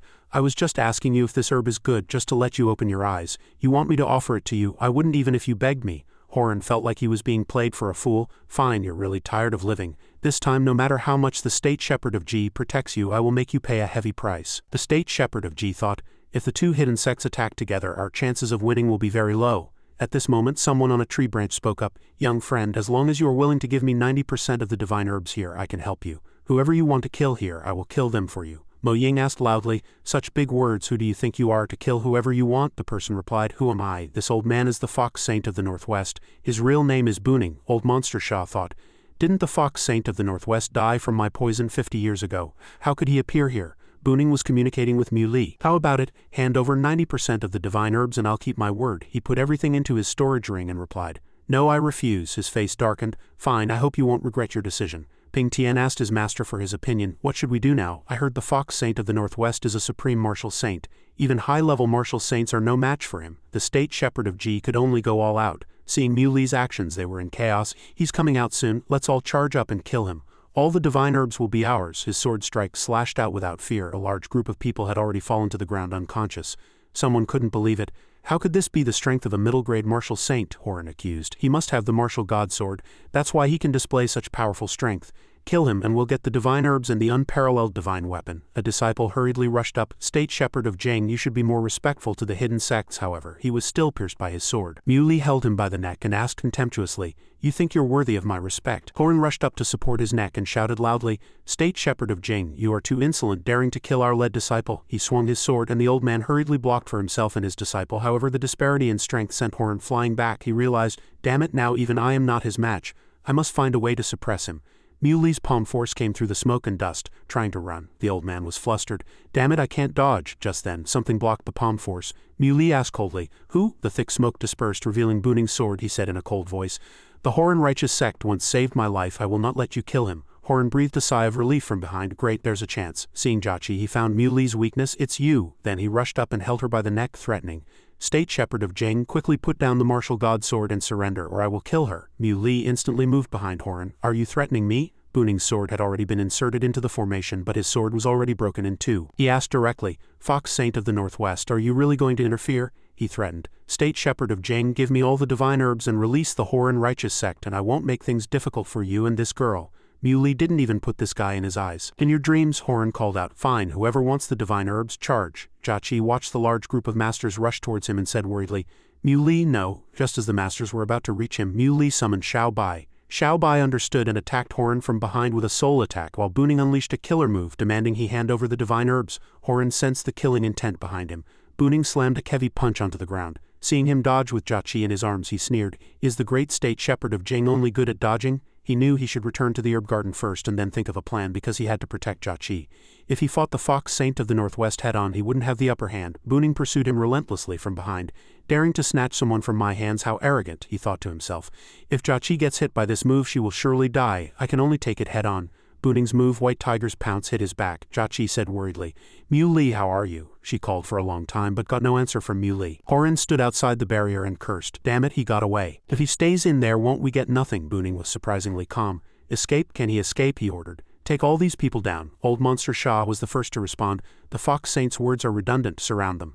Seeing that Zhao Han didn't move, he was puzzled. Why aren't you making a move? He despised their actions, using someone's family and friends to threaten them for treasure. Truly despicable behavior. I, Zhao, despise it. This remark angered Buning. Are you saying I'm despicable? Ding Chin hurriedly stood up to speak for him. Lord Fox Saint, I am an elder of the Carefree Valley. The lead disciple of our sect is a bit stubborn. Please spare him, he still asked magnanimously. Don't you feel ashamed, a mighty supreme martial saint using such despicable means? You are not worthy of respect. And the hidden sects are the same, a bunch of villains. Buning's pride was hurt, so he slapped him directly. What are you daring to criticize me? The state shepherd of Ji supported Zhao Han. He ordered capture all the people from the Martial Alliance. Inside the barrier, Jia was worried. Mu Li, wake up. It's all my fault for insisting on clinging to you. I've harmed you. It's all my fault. Mu Li, wake up. I swear I'll go back to university, live an ordinary life and not cause you any more trouble. Mu Li woke up. He had heard everything and grunted in acknowledgement. She was very happy to see him wake up. That's great. Mu Li, how do you feel? He comforted her. I'm fine, I'm recovering. Jia felt very guilty and kept saying, I'm sorry, I'm sorry. Mu Li replied gently. It's all right, it's not your fault. I was careless outside. Buning demanded. State Shepherd of Jing, since you're awake, bring out all the herbs inside or I'll take action against the people from the Martial Alliance, he thought to himself. He woke up so quickly, he said coldly. What's the hurry? Lord Fox Saint, you hit so hard, do you think I can still stand up now? He didn't forget to add in his heart, what a robber, he ordered. Seeing as you can't stand up after taking a palm strike from me, this saint will give you 2 hours to heal. In 2 hours, hand over all the divine herbs. Horan pointed at Linger and Shu Liang and requested, Lord Fox Saint, on behalf of my sect's master, I would like to ask you to give these 2 people to us. They are of great use to our sect. Please allow it. Buning agreed. You can take them. Just then, Xueqing spoke up. Wait, she said frankly. That girl is a reserved disciple of our inner sect. You can't touch her. Horan was surprised. A reserved disciple? Xueqing confirmed. Yes, her aptitude is brilliant. We only want her. We can give up the rest, she thought to herself. Asterisk, the state shepherd of Jing is not an ordinary person. We cannot make an enemy of him. We should save whoever we can now. Horan agreed. You can take her, but you must give me what's in her arms. That's a pet raised by our sect's master. It's been running down the mountain for several days. He calculated that as long as he got the mountain spirit, letting them have the little girl was fine. Xueqing waved to her. Linger, come over here quickly. Buning demanded of them. Don't panic. This saint is only interested in the divine herbs. After this is settled, you can divide the rest however you want. Everyone chimed in with their own wishes. That kid from the Wongfu family has a nice divine spear. The people from Carefree Valley said, I want that. The people from the Divine Prediction sect said, I want the one-armed swordsman's great saber. Old Monster Sha spoke up. The Evil Alliance has no demands, but when it's time to kill, please let us do it. Jianyan opened his mouth and shouted, I want all the women here. I must play with the state shepherd of Jing's women until I'm satisfied, and then torture them to death to ease the hatred in my heart. In a small grove, Weifeng retrieved the little bird in her hand. After receiving the news, she reported to Bingyu, the state shepherd of Jing was severely injured by a supreme martial saint and is now hiding in the herb garden. He might die, he replied. Acting so arrogantly and recklessly, it's only natural to encounter difficulties, but the person I've set my sights on, mortals have no right to decide his life or death. Weifeng asked curiously, Young master, should we go over now? Bingyu denied it. No need, we'll find Zant Tienshin's inheritance first, let him suffer a bit more. We'll go rescue him when he's desperate. Meanwhile, Mu Li was sitting cross-legged preparing to cultivate. The herb garden was filled with spiritual energy and medicinal properties. It would be great if he could break through to the late stage of qi refinement here. Jia called out worriedly. Mu Li, how are you? He replied with disappointment. I've been healing for half an hour with no effect. I've even gotten noticeably weaker. Xiao Bai was very worried after hearing this. Mu Li, don't scare me. Are you really dying? Mu Li comforted. I'm fine, don't worry. Xiao Bai knew him too well. It seemed the people outside were in for a bad time. Buning shouted loudly, State Shepherd of Jing, if you're not dead, hurry up and hand over the divine herbs. Mu Li sat paralyzed on the ground and said, Lord Fox Saint, don't joke, I can't even stand up, how can I get the herbs for you? Seeing him eat all the spirit herbs in his hand, someone shouted angrily, What are you doing? Don't you want the people outside to live? After absorbing them, Mu Li realized that if he continued to heal like this, it would take forever to stand up. These 2 herbs only had this much effect. After absorbing them, Mu Li circulated his power to upgrade the immortal ascension art. He knew he was now at the great perfection of qi refinement and only lacked spiritual energy. Outside, Buning grew impatient. Enough, no more eating. If you dare to eat one more, I'll kill 2 people. Mu Li replied, Fine, I won't eat, because he had successfully reached the great perfection of qi refinement. He felt the immaculate saint body loosening, and it had begun to automatically circulate the spiritual energy of heaven and earth. Jiaqi asked Muli with concern. Are you feeling better now? Buning insisted. If you're better, hurry up and hand over the divine herbs. Don't waste time. He picked up his sword and instructed. Jiaqi, wait here. I'll come back for you after I've dealt with things, she agreed. Okay, I'll wait for you. Buning saw through his intentions. You've recovered? Trying to resist, Muli denied it. Resist? No, I'm going to defeat all of you. He slashed at the guy with his sword, leaving a deep long trench on the ground. The unlucky old monster Sha was cut in half. Zhang Yi screamed in terror. Ancestor, Buning thought worriedly. Could he have become a supreme martial saint too? The next person he was going to deal with was Zhang Yi. He waved his hand to take his life and Buning acted immediately. Junior, don't be too arrogant in front of me. He threw a palm strike, but Muli appeared in front of the opponent like a flash of lightning and said, what's wrong? The palm strike passed right through Zhang Yi's body. He asked mockingly, getting old? Are your eyes blurry? Horan was stunned. No, impossible, Mo Ying shouted. Everyone, let's join forces and kill the people from the Martial Alliance. No matter how strong he is, he can't save everyone. Ding Chin swung his fan, creating a slash. He said sternly, die. A scorching fiery force enveloped the sky, but Muli's dragon energy had already wrapped around it. The token was emitting powerful spiritual energy. The state shepherd of Ji recognized it as the Golden Dragon Plate. One's strength must reach the Supreme Martial Saint level to summon the Golden Dragon Plate. It seemed the state shepherd of Jing was destined to recreate the myth of the ancient state shepherds. He handed the pill bottle to the state shepherd of Yao, asking him to distribute the healing pills to everyone. I was inconsiderate before, which implicated everyone. Now they must compensate for what they've done. After speaking, Muli charged straight at the enemy. His first sword strike was aimed at Ding Chin. He didn't even have time to resist before he fell. Buhan accused, you dare to kill people from the hidden sects? Aren't you afraid of the 4 great hidden sects coming to condemn you together? Muli kicked him and then continued to hunt down his third target. The 2 old fellows, Horan and Mo Ying, turned pale with fear. Lord Fox Saint, save me. Muli's face was grim.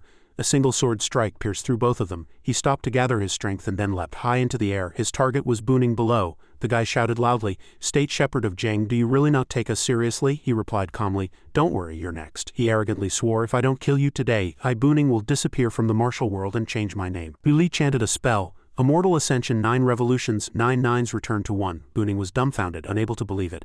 Is this a man-sword unification technique? The attack came from all directions and thick smoke billowed up.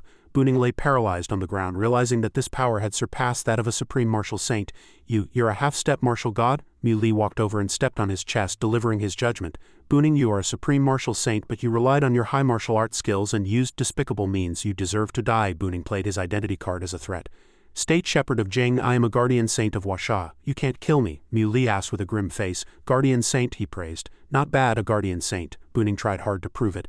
If you don't believe me, ask the state shepherd over there. He definitely knows. The state shepherd of Ji admitted, it is true. During the Great Chaos, foreign martial artists invaded. The state promised all sorts of benefits to invite several supreme martial saints to resist the foreign enemies, and they were conferred the title of guardian saint. Their merits were indeed outstanding, but there was nothing much to say. They took the opportunity to fish in troubled waters and drained the state treasury. The state owed them nothing, he concluded. So that's how it is. You still deserve to die, Buning shouted in despair. You can't kill me.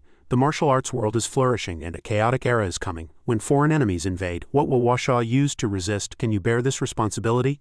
After cutting him in half with a single sword strike, he fell silent. Muli turned and walked away coldly.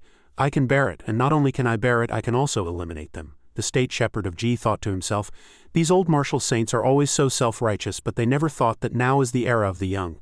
Muli called out, Senior State Shepherd of Yao, a few people from the Evil Alliance took the opportunity to escape. How should we deal with them? The old man said worriedly, the experts of the Evil Alliance are almost all gone. I will send people to hunt them down and eliminate them all. But Muli, what do you plan to do? When the news gets out, the hidden sects will definitely declare war on you. Muli replied, I'm not afraid of the hidden sects. I'm only afraid they'll use my family to threaten me. I need someone to inform the Mu family and have them temporarily take refuge in the underground ancient sage's home. Fuyun's eyes lit up when he heard this. Brother Mu, you have a house in the underground ancient city? He replied. I broke the record of the sky-reaching tower in the underground ancient city before, so the old man of the ancient city gave me the house temporarily. The state shepherd of Ji guessed, I'm afraid your record has far surpassed the 3 towers' 10th floor, right? Muli invited, after this is over, everyone is welcome to come to my house to rest. Consider it my apology for today. Fuyun replied excitedly, Brother Mu, don't worry. He exaggeratedly hugged his thigh and flattered. Our Wongfu family will go all out to help you resist the pressure from the hidden sects. Mu implicitly criticized. Can't a prodigy act a little more like a prodigy? The state shepherd of Ji stated his plan. State shepherd of Jing. Above the state shepherds, there is a person called the general leader, who is above the 9 great state shepherds. I will also go to request a meeting and ask him to come out and help. Hearing this, he felt more at ease. That's great, then I have nothing to worry about. Shuiqing suggested, State Shepherd of Jing, if it's inconvenient for you to arrange, our sect is willing to take them in. What I mean is, our sect is willing to take in the female martial artists of Biming and protect them for you. Mu cupped his hands and said politely, Thank you for your sect's kindness. Then he turned to everyone and said, Everyone, I have to go to the herb garden to pick some spirit herbs. When I come out, each righteous martial saint can take one. The remaining people exclaimed in surprise. Really, Mu affirmed, I guarantee it on the name of the State Shepherd of Jing. I'm not joking. Over on Weifang's side, she received the news and reported, Young Master, the evil alliance was wiped out by the State Shepherd of Jing. He sighed, as expected of the person I've set my sights on. To be able to turn the tables, but only then is he more qualified to be taken under my command, Weifang swore behind him full of hatred. State Shepherd of Jing, I will definitely kill you with my own hands to commemorate the souls of my evil alliance. Xu Liang distributed the herbs one by one to the crowd. They were very happy and kept saying, Thank you, thank you. He announced that everyone should line up, 1 spirit herb per person, everyone gets a share. Zhao Han came over to talk to him. Lord State Shepherd of Jing, I am Zhao Han from Washao's Golden Wolf City. I was kidnapped and taken to Carefree Valley as a child. Mu thought to himself, so he's from Jingzhou. It seems the hidden sects have done their fair share of kidnapping. He asked tentatively, Are you interested in joining Biming? I am willing. Thank you State Shepherd of Jing for taking me in. Mu handed him an herb. All right, this is a welcome gift for joining. Zhao Han thanked him. Thank you, Alliance Master. He instructed those who remained. Zhao Han, after distributing the spirit herbs, you and Xu Liang take the people from Biming and go find your own fortunes. I'll be leaving first. He arrived at the main hall of the Mystic Palace. Linger marveled beside him. What a huge palace. Mu was curious, wondering what was inside. Suddenly a long spear appeared. The person behind him had a grim expression. He spoke, Watch this spear. He knew very well who was behind him. Fuyu, you've been following me all this way. What is it? He shrugged and said nothing much. My sister came to this palace after testing her talent. I'm here to find my sister and tag along with you. Mu asked directly, What, not satisfied with your weapon? Fuyu answered honestly, It's not that I'm not satisfied. The spear is a good spear, but I don't like using spears. I still prefer using swords. Brother Mu, your martial god sword is still more powerful. It cuts down martial saints like chopping vegetables, can you? Mu refused bluntly. No, don't even think about it. Fuyu still didn't give up on his request. Brother Mu, don't you still have an iron sword fragment? Which one do you think is better, the martial god sword or it? He pondered and answered, I don't know either. I brought that iron sword fragment from Jingzhou Prefecture. Fuyu saw them and called out in surprise, Mu Li Xiaoyun, do you want to come in and see? There are a lot of good things inside. Fuyu ran over excitedly. Let me see what good things there are behind him. Mu held the fragment and hesitated. Which one is more powerful, the iron sword fragment or the martial god sword? Should I try? He decided to test it on the sword's body. Then his face turned pale when he discovered that the sword's energy was leaking and the martial god sword's ability was greatly diminished. But what is the origin of this iron sword to be able to damage the martial god sword? Behind him, Fuyu shouted, Brother Mu, come and see. There's an alchemy furnace in here. Mu immediately walked over, coming right away. In the center of the main hall was a very magnificent alchemy furnace, and behind it was a huge statue. Mu commented, This is Zant Tienshin's statue. His bearing is also extraordinary. Fuyu called out, What's so good about a statue? Brother Mu, come and look at this alchemy furnace. The State Shepherd of Ji walked in. This alchemy furnace is protected by a formation. I'm afraid it won't be easy to open it. Mu tried to reach out and touch it, breaking the formation on top. After succeeding, Mu instructed, This formation is very simple. A high-level martial saint can break it with a little effort. A fragrance wafted over. Fuyu smelled it. It smells so good. Is this a divine pill? He replied. It's just an ordinary pill. I'll distribute them to everyone later. Mu turned and asked, Senior State Shepherd of Ji, what do you know about the weapons used by the ancient state shepherds? The old man replied. The ancient state shepherds all had their own divine weapons. There isn't much recorded in the ancient texts. He showed him the fragment. Have you seen a sword made of this material? It seems particularly sharp. The State Shepherd of Ji hesitated. If I'm not mistaken, this material should be the legendary Dragon Emperor sword. Mu was surprised. Dragon Emperor sword? It sounds very powerful. The State Shepherd of Ji educated him. The Dragon Emperor sword is a weapon even older than the martial emperor, even related to the human emperor era at the beginning of heaven and earth. Legend has it that the Dragon Emperor sword was forged by the human emperor and is a special weapon for the human race to suppress fate, with a total of 7. Later, the Dragon Emperor sword was gradually passed down to the Martial Emperor, who placed it in several special places in Huasha related to the fate of Huasha. Where did you pick up this fragment? Muli replied, I got this fragment in Jingzhou Prefecture, but only this much is left, the state shepherd of Ji revealed. The 7 Dragon Emperor swords have long since disappeared into the river of history. I didn't expect you to get one, and it's already decayed. The legend also says that if you gather all 7 Dragon Emperor swords you can summon a divine dragon. Muli was stunned. Are you kidding? Summon a divine dragon? The old man replied. I heard the Dragon Emperor sword was forged from dragon bones. Even if it could summon a divine dragon, it's nothing special. Fuyu discovered something. Lord State Shepherd of Ji, Brother Mu, come quickly. There's a very large pill in this alchemy furnace. It's the first time I've seen such a large pill, but there seems to be some kind of restriction at the bottom of the furnace. I can't touch the pill at all. He tried to break it. It's fine, I'll do it. After trying, Muli knew there was a restriction. It seemed this pill had gained spirituality. He recited the origin of the pill, Heavenly Ultimate Creation Pill. Fuyu asked curiously, what's that? He replied. The grade of this pill is much higher than other pills. It's almost impossible to refine in the Dharma ending age, but it's still one step away from truly forming a heavenly pill. I must complete this creation pill for Zant Tienshin, who is re-refining the creation pill. Muli's expression suddenly changed. When he saw a bolt of heavenly lightning strike the alchemy furnace, the furnace reacted, he thought to himself. Logically, only divine-grade pills would attract heavenly lightning. This is just a heavenly pill. Why would it attract a lightning tribulation? No, this level of heavenly lightning is trying to destroy this pill. After the heavenly lightning destroyed everything, only thick smoke and dust remained. He asked with concern, is everyone all right? Fuyu reported the situation. Brother Muli, I'm fine. The state shepherd of Ji was puzzled. State shepherd of Jing, what on earth happened? This power, he replied calmly.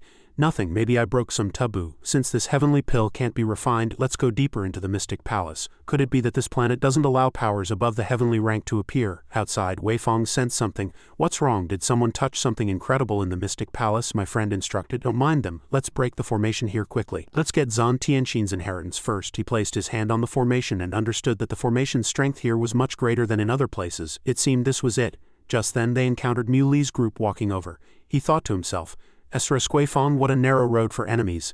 A friend struck up a conversation. So it's the state shepherd of Jing. In such a short time your cultivation has improved so much. He commented that Linger was a natural ice spirit body, and her appearance and temperament were also unique.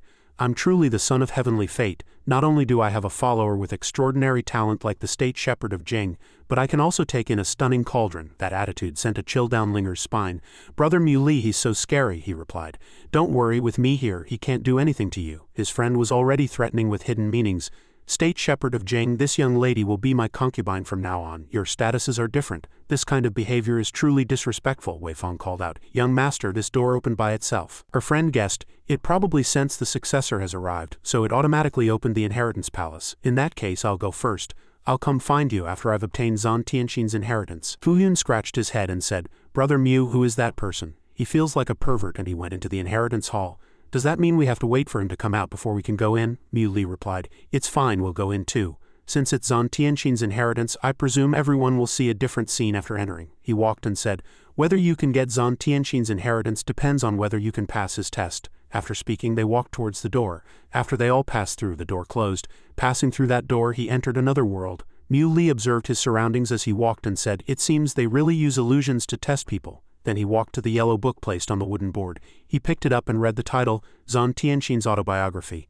The book read, I swore to make the hidden sects pay, but my talent was mediocre and I couldn't contribute, until one day I found the legend of the ancient Qi refiners and came to the oldest mountain in Huasha, Phoenix Mountain. After reading, he thought to himself, Zant Tienshin is just like me, our lives were changed on Phoenix Mountain. Li was a little curious, so he read on to the next page. Through a series of fortunate events, I became a Qi refiner. Later, when I wanted to break through to the soul division stage, I attracted a heavenly tribulation. Even the heavenly pill I refined gave way before the heavenly tribulation. It seems this world has a limit on power, but as for why, I don't know. Reading this page, he suddenly thought that although the power contained in the heavenly pill and the soul division stage was immense, it shouldn't have been enough to attract a heavenly tribulation. Suddenly, someone called from behind, this inheritance is not for you. He turned around and said, Zant Tienshin, he replied, I am just a divided soul of Zant Tienshin, not the original. Muli then asked, where is your original? He replied, you've read the autobiography, you should know that there are still secrets hidden in this world. The original has gone to find the answers, and my mission is to guard this mystic palace and find a successor. Hearing this, he said, I have many questions for you about this world and about Phoenix Mountain. Zant Tienshin quickly refused tactfully, I only inherited a part of his cultivation and memories, so I may not be able to answer your questions. Perhaps you know more than I do, because in your heart there is a soul that is almost ancient. Even I cannot see through your hidden cultivation. After talking for a while, Zant Tienshin made a decision, and for that reason you are not suitable for my inheritance. He also said happily, don't worry, I don't plan to cultivate your techniques either, but who are you planning to pass this inheritance to? Then he waved his hand, and both Mui and Zant Tienshin arrived at a place where his teammates were motionless. He saw them and asked, are they all in an illusion? He replied, that's right. He quickly scanned everyone present, starting with Bingyu. He commented, this person is a chi refiner with the highest cultivation at the false core formation stage. He seems to be the most suitable candidate, but I will not choose him, he explained. This person is unbelievably conceited. At such a young age he dares to claim to be the son of heavenly fate. It's truly laughable. I don't like him. He looked at Linger and commented, this girl is a natural ice spirit body, very suitable for cultivation but not suitable for my techniques, so I won't choose her either.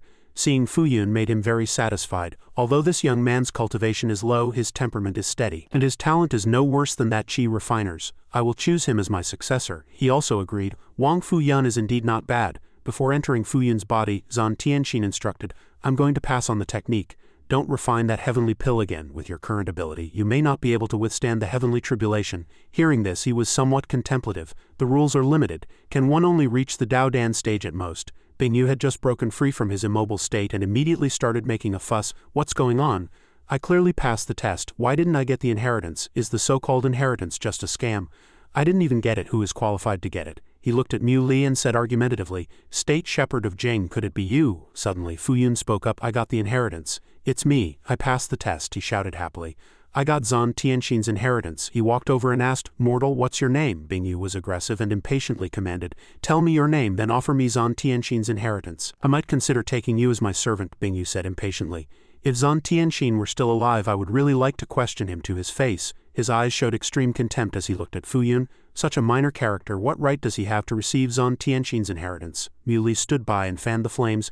Son of heavenly fate, you're really losing face like this. He turned and said, State Shepherd of Jing, you'll soon be my man. I'll allow you to fool around for now, but in the future, watch your words and know your place. He smiled and pointed to his head. Son of heavenly fate, I heard some people can raise fish in their brains. I think you're that kind of person. He still didn't understand what he was implying. His next sentence shocked everyone because their brains are full of water. Hearing this, he laughed out loud, and his killing intent gradually revealed itself. I find that I was wrong. What's the use of treating people well? If you want others to follow you, you must use absolute strength to make them submit. Muli said slowly, I don't understand what absolute strength you're talking about. Suddenly, a golden-haired girl leaned against the wall watching the two of them bicker, her heart filled with glee. Good, they've finally torn off their masks. It would be best if he beats the State Shepherd of Jing until he's seriously injured. Then I'll have a chance to act. Suddenly, Bingyu pointed his sword at him, but he quickly broke it. He saw the light around him and asked, What is that thing of yours that can break a Yuan Dan stage magical weapon? He quickly replied, It's just a worthless piece of scrap iron. Hearing him say this, he became even more excited.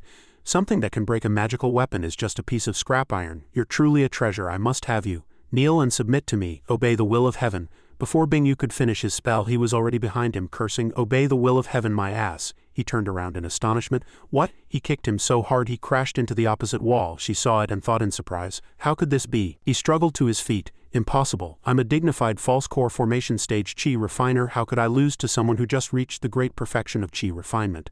Muli walked over and said, A great perfection of chi refinement like me can defeat you. Where did you get the confidence to make me your subordinate? In the end, you are just a mortal with meager cultivation. And you dare to call yourself the son of heavenly fate. Bingyu still hadn't realized his terrifying strength, so he still smiled smugly. State Shepherd of Jing, you think you've won just by kicking me once? He focused his power in his hand and shouted, Go to hell. Weifeng was still standing there watching the match, thinking, This is the young master's full-strength attack. Has the State Shepherd of Jing been eliminated? The smoke began to gradually dissipate and a figure still stood there.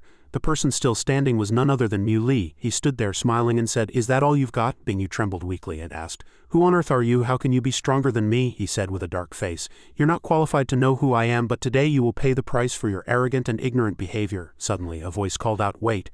Fuyun looked up at the person who had just walked over and stuttered, Master. Zant Tienshin returned and cupped his hands. Fellow Taoist, I have a request. Muli cupped his hands respectfully and said, Senior, feel free to do whatever you need to do. He waved both hands, walked forward and replied nonchalantly, It's nothing, just a small matter I want to discuss with him.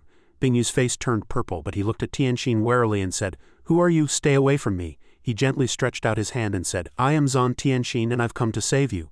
he couldn't help but widen his eyes in horror and asked doubtfully, Zant Tienshin, you're still alive and you're in the Mystic Palace? He stood up straight and said in the manner of an elder, that's right. The young man over there is the successor I chose, and you seem to think he is not worthy of the inheritance. My friend moved his arm slightly and said disdainfully, my talent is unparalleled and I also passed the test. I'm much stronger than that piece of trash. Why shouldn't I get the inheritance? Tienshin glanced behind him and agreed with a faint smile. His cultivation is indeed a bit low, not comparable to yours, which is why I'm saving you. Hearing this, he couldn't help but shout proudly, you've thought it through and want to give me the inheritance? I'll gladly accept it, and I won't. Before he could finish, Bingyu's face was pressed by his hand, and with a wave from Tienshin he was sent flying. Just like that, Bingyu landed lightly on the ground. Fuyu couldn't help but be startled by this sudden turn of events. He quickly jumped up and roared angrily, what are you trying to do? He walked over step by step and said in a firm tone, my disciple's realm is low because his talent has not yet been stimulated. Then Tienshin slowly walked over, holding yellow power in his hand. Although your realm is high, I don't think much of it. As soon as he finished speaking, he clenched his fist tightly. Bingyu looked at the golden chains flying in the air in confusion. That is, immediately, his wrist was locked by a handcuff.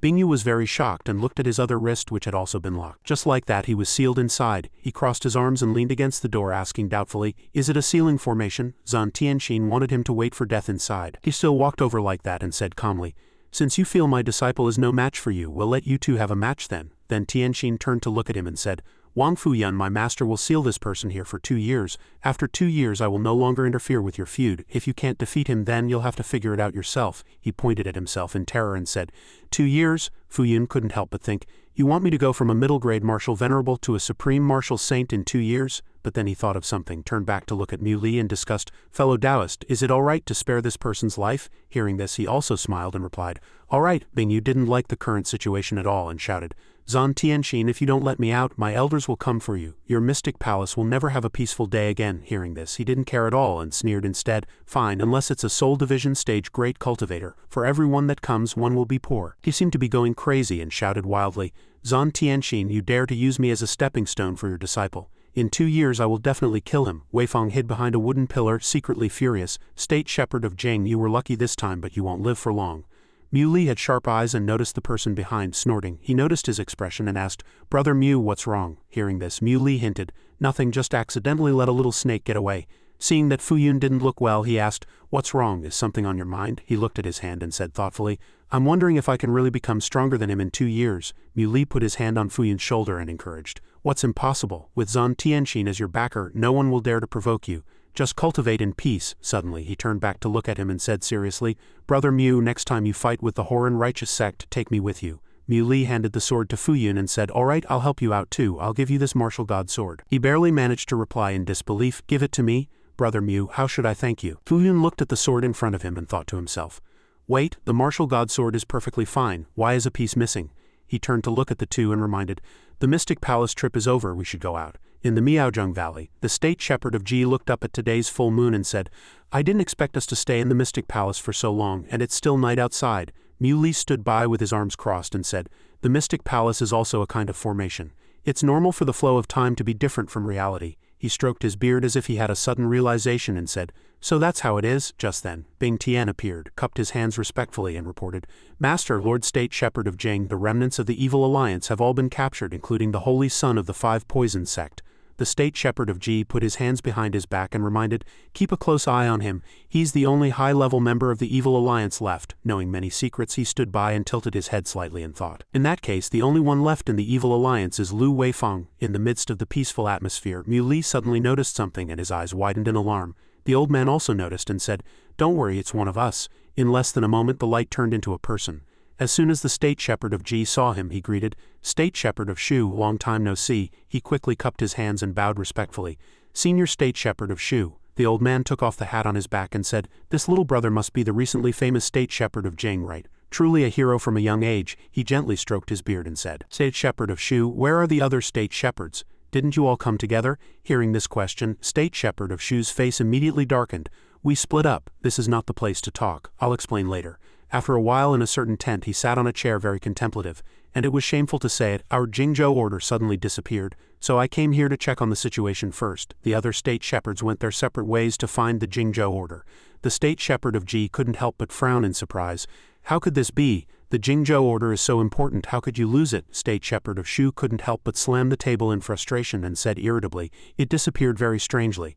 On the way to Miaozheng, the State Shepherd order was gone. Muley put his hands in front of his mouth and said thoughtfully, the State Shepherd order is just a piece of scrap metal without the State Shepherd. Who would want to steal something useless? He looked at him and offered his opinion doubtfully. I wonder if it was someone from the Evil Alliance. He lowered his head and quickly stated his thoughts. It shouldn't be. The high-level members of the Evil Alliance have been eliminated, and it seems no one is capable of stealing the State Shepherd order from you. Muley's face darkened even more, and he said with certainty, no, this must have been done by the Evil Alliance. He maintained his posture and said, the holy maiden of the Five Poison Sect has always coveted the Jingzhou order and even said that all the State Shepherd orders would eventually fall into their hands. The State Shepherd of Ji looked at the white smoke in the hot teacup and said, I suddenly remembered someone. State Shepherd of Shu frowned slightly and asked doubtfully, the person you're talking about is? The old man replied frankly, that's right. Muley was a little curious and tilted his head to look. Who is it? He suddenly darkened his face, looked at the tea in the cup, and began to tell a story from 250 years ago. A great demon with monstrous sins, he was the human demon Kun Qian, the ancestor of his cult. Memories of the past flooded back, that red-haired, red-eyed child. It was said that the human demon Kun Qian's mother gave birth to Kun Qian by devouring human hearts with evil arts. Recalling his previous appearance, the State Shepherd of Ji added that legend has it he obtained the inheritance of an ancient great demon and cultivated with human blood, making progress by leaps and bounds. But at that time the evil cults were not yet united. The sight of corpses piled up like mountains only added to the madness. Kun Qian attained the Tao by killing people, proving his #1 position in the Blood Lotus evil cult and becoming the ancestor of the evil cult. Kun Qian wanted to kill his way into Huasha. To protect the peace of Huasha, the 9 great state shepherds fought a decisive battle with him. His face was very grim as he said that in the end they used the power of the State Shepherd orders to seal him in Taiping Mountain. He tilted his head and looked at him, adding a few more words, and there was a legend that if all 9 State Shepherd orders were gathered, Kun Qian could break the seal. It seemed the Evil Alliance wanted to release him. Muley suddenly lowered his hands and listened quietly as the State Shepherd of Ji said, fortunately, Mai and the State Shepherd of Jing's State Shepherd orders are still here. As long as the Evil Alliance can't get all of them, they will never achieve their goal. Just as he finished speaking, he said with a dark face, the Jingzhou order is gone. Both he and State Shepherd of Shu shouted in unison in terror. What? He immediately turned to look at the State Shepherd of Ji and asked, is the State Shepherd of Ji's order still there? He also quickly reached into his sleeve and cursed in a panic. My State Shepherd of Ji's order is gone too. Muley crossed his arms and asked in confusion, how could someone steal the State Shepherd orders from the pockets we carry with us without anyone noticing? State Shepherd of Shu touched his chin. I remember someone, the ancestor of the Corpse Ghost Sect, Zhang Kui. The State Shepherd of Ji was startled and looked back. The 5 Ghost Transportation Art. Seeing his reaction, Muley said, I've also had contact with the Corpse Ghost Sect, but what's the background of this person? The State Shepherd of Ji's face was not good. That Zhang Kui is also a high-level martial saint, but he didn't appear in this battle. The theft of the State Shepherd orders was most likely his doing, State Shepherd of Shu explained. The 5 Ghost Transportation Art is Zhang Kui's unique secret art of raising ghosts. The little ghosts he raises have no attack power, but they are formless and silent, with extremely low presence. Muley understood after hearing this. So that's how it is, he thought to himself. I was careless. I thought the Evil Alliance was scattered and posed no threat. After a moment of silence, the State Shepherd of Ji seemed to grasp the key point and quickly spoke. I understand. The Evil Alliance's righteous evil war was just a distraction. Their real goal is to free the sealed human demon, Kun Qian. The State Shepherd of Shu glanced to the side and pointed in a certain direction, shouting, Look, there's a red cloth hanging on the wall with the words, Kill all the righteous written on it in blood. A light flashed in his eyes. He carefully sensed and discovered an extremely faint trace of ghostly energy. A small ghost was clinging tightly to that blood-written cloth. He gently subdued it. It was just an ordinary little ghost. Before the little ghost disappeared, it even revealed a smile. Muley frowned. It must be that old fellow from the Corpse Ghost Sect. It seems we have a tough battle ahead. The State Shepherd of Ji agreed with him. That's right, his goal is to free the human demon, Kun Qian. We must find Kun Qian's sealing place before he does and retrieve the 9 State Shepherd orders. The State Shepherd of Shu lifted the curtain and walked out of the room. There's no time to lose. I'll go find the other State Shepherds. I'll leave the matter of finding the sealing place to you. The secret hall of Taiping Mountain. In the dim cave, a man in a black robe stood before a stone table. He looked at his 5 fingers which were wrapped in blue flames. Zhang Kui smiled cruelly. To be able to break my spectral power, you've got some skills. He turned to look at the girl beside him. That State Shepherd of Jing is just as you said. He wiped out the entire Evil Alliance by himself. Wei Fang leaned against the wall with her arms crossed. That's right, I escaped because I wasn't with the main figures. He didn't seem to care much. It doesn't matter. He looked at the things on the stone table and said, I've retrieved all the 9 provinces' state shepherd orders. Once the evil ancestor is born, all their strength will be for naught. Tomorrow you'll come with me to break the evil ancestor's seal, Weifeng said. But with the state shepherd orders taken, the righteous faction probably knows our plan. They will definitely try to stop us. I have a plan. He was very interested after hearing this. Typing mountain Miaozheng. Muli turned and asked the state shepherd of Ji, searching like this is too time-consuming. The old man looked around and said, the evil energy is strong here. We should be close to the sealing place. A disciple seemed to have found something in the grass and shouted to inform the two, state shepherd of Jing. Lord state shepherd of Ji, there seems to be something over here. He pushed aside the grass, revealing a path sprinkled with a yellow liquid. The state shepherd of Ji looked up at the cliff and commented, there's a thick evil aura on the cliff, let's try going there. When the two of them followed the clues to that spot, the people were long gone, leaving only a pile of candles on the stone table. The old man said solemnly, it seems this is the sealing place. Kun Qian will set up an ambush here and wipe out the evil faction when they arrive. Muley looked at the candles and thought to himself, this is indeed a sealing technique, but something seems off. He touched the surface of the candle and analyzed it carefully. The edge of this candle is still soft, it must have been extinguished not long ago. The formation here is newly set up, but he sensed something and his expression turned grave. We've fallen into a trap, a force erupted from behind him. The state shepherd of Ji shouted in panic, damn, it's a trap. He looked at the other cliff and saw 2 figures, a man and a woman, doing something. Looking at the formation before him, Zhang Kui laughed happily. The evil ancestor is finally coming out. The state shepherd of Ji brought a group of people to stop his plan. Zhang Kui, don't be so smug. Zhang Kui turned around and said smugly, it seems all 9 state shepherds are here. What a pity, I used a little trick and you all followed the evil energy to find the seal without hesitation. What a bunch of fools. The state shepherd of Shu rushed forward in anger. Bastard. The state shepherd of Ji quickly grabbed his hand to stop him. Don't be rash, the seal hasn't been completely broken yet. Dealing with the seal is more important. Hearing this, Zhang Kui laughed even louder. You have no chance. When the evil ancestor is born, all of Huasha will be finished. The tokens were suspended in the air, enveloped by evil energy. Muley rushed towards the tokens, reaching out to grab them before he could. He immediately retrieved the 9 tokens. Zhang Kui saw this but wasn't in a hurry to stop him, a treacherous smile on his face. The mountain peak behind him also began to shake. The state shepherd of Ji was relieved when he saw him get the tokens and return them to the other state shepherds. Thank goodness the seal hasn't been broken. Muley said, the state shepherd orders have been retrieved but the seal still needs to be reinforced. Kun Qian appeared out of nowhere, shouting wildly, with such a weak seal, you think you can keep me trapped? An invisible pressure weighed down on Muley. He turned to look behind him. A Yuan Dan stage power erupted from the distant mountain peak and a red light shot into the sky. Kun Qian landed on the ground. When Zhang Kui saw him, he respectfully knelt and kowtowed. Subordinate Zhang Kui, Grand Elder of the Corpse Ghost Sect, respectfully welcomes Lord Evil Ancestor. He looked arrogantly at the kneeling Zhang Kui. You're the one who freed me? Zhang Kui explained everything. Reporting to the Supreme Evil Ancestor, your subordinate stole the 9 provinces' state shepherd orders to break the seal. Kun Qian grabbed his head. You've done well. For the sake of our sect, offer yourself to me. After Kun Qian absorbed Zhang Kui's essence blood, he threw him off the cliff. It's been a long time since I've had fresh blood and flesh. Weifeng was terrified and trembled, begging for mercy. Please, Evil Ancestor, don't eat me. She summoned a demon seed. Kun Qian looked at the demon seed in front of him and said indifferently, to be able to cultivate a demon seed, your future is limitless. I don't eat people, he asked. How long have I been sealed here? She didn't dare to lie and answered honestly, Evil Ancestor, you have been sealed for 250 years, but this time, in order to break the seal, the evil cult has been wiped out. Hearing this, his face turned grim. Wiped out? Are you all useless? She quickly pointed at Muley and the others. No, it's because he surpassed everyone's expectations, leading to the demise of the evil alliance. He licked his lips with great interest. Among a group of ant-like state shepherds, there's actually a half-step martial god. The state shepherd of Ji commanded everyone.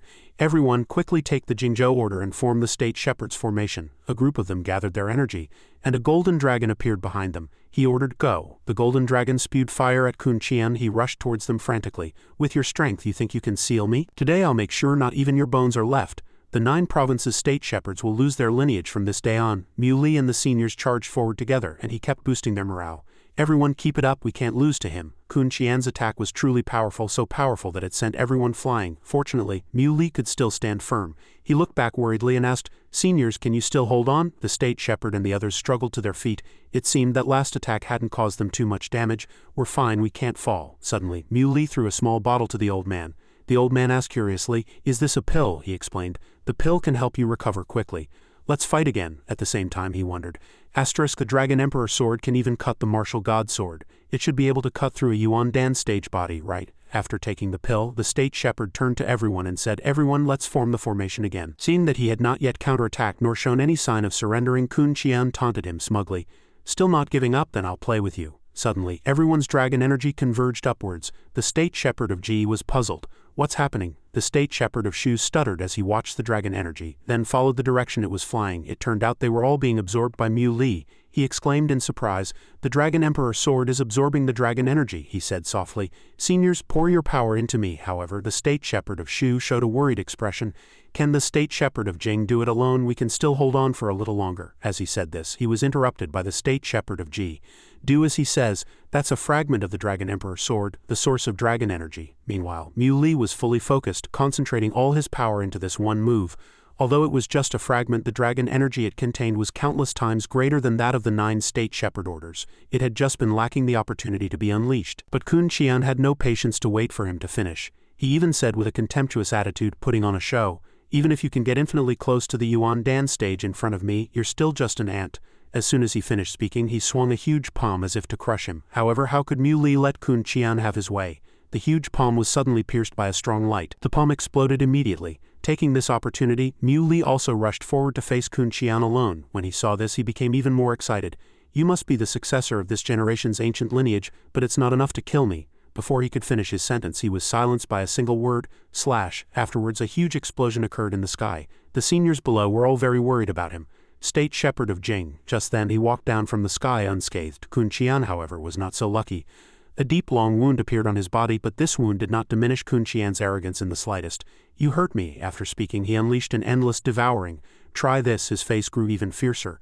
"Go eat it." "What kind of power is this? Just now it was a huge palm, and now it's a huge skull." This move was certainly no match for Mu Li. He slashed at the skull, and the force of the collision was so great that smoke billowed, making the state shepherd of Ji unable to believe what kind of power this was. The skull had already been split in two by him, but he wanted to use the Dragon Emperor sword to end this quickly. He couldn't drag it on any longer. Mu Li already had an idea. The next move must hit a vital point, and then he would charge forward and strike Kun Qian directly. This time it really worked, but he also exhausted himself to the point of vomiting blood. Fortunately, when Mu Li fell, someone rushed over to catch him. Fuyu asked worriedly, "Brother Mu, how are you?" "I'm fine, I can still hold on." Although he said this, he had already thought of the worst outcome in his heart. Was he really going to die with him? His last move was really powerful, yet Kun Qian seemed unharmed and continued to charge over. "Interesting. To be able to injure me twice, then you all can die." Fuyu supported Mu Li while observing Kun Qian, secretly terrified. "Is this the aura of an ancient great demon? It's too terrifying." Just then, Mu Li had regained some strength. He pushed Fuyu away. "Wongfu, you can't withstand a single blow from him. Get out of the way." Kun Qian charged down from above, his contempt for the newcomer even greater. "A mere martial venerable dares to join the fun." He charged fiercely, intending to send them both on their way. "You can go to hell with this state shepherd of Jing." But unexpectedly, a force countered his attack and even instantly neutralized it. This couldn't help but surprise Kun Qian. He shouted, "Who?" Fuyu was also surprised, looking at the back of the person standing in front of him and Mu Li. He guessed, Master. He didn't forget to remind him, "Master, be careful." Kun Qian, who thought he had the upper hand in this battle, began to tone down his arrogance. He asked, "And who are you?" He replied calmly, "I am Zant Tienshin, a new cultivator who appeared 50 years after you were sealed. I've always wanted to fight you," he continued to ask, somewhat annoyed. "So you're appearing now to oppose me?" Tienshin admitted frankly, "If I wasn't busy setting up the Mystic Palace formation, I would have come sooner. I won't let you destroy Washa." He picked up his sword and charged directly. "I will eliminate him. I, Zant Tienshin, will slay demons and devils today." He even taunted, "Child's play." And that child's play cut off one of Kun Qian's arms before he could finish speaking. Looking at his severed arm, he still couldn't believe it. Impossible. We're both at the Yuan Dan stage. How can he be so strong? Before Kun Qian could retaliate, Tienshin dealt him another fatal blow right in the chest. Before Kun Qian fell, he mumbled his identity. Who are you?" Tienshin calmly replied. "I told you from the beginning, I'm just an ordinary cultivator."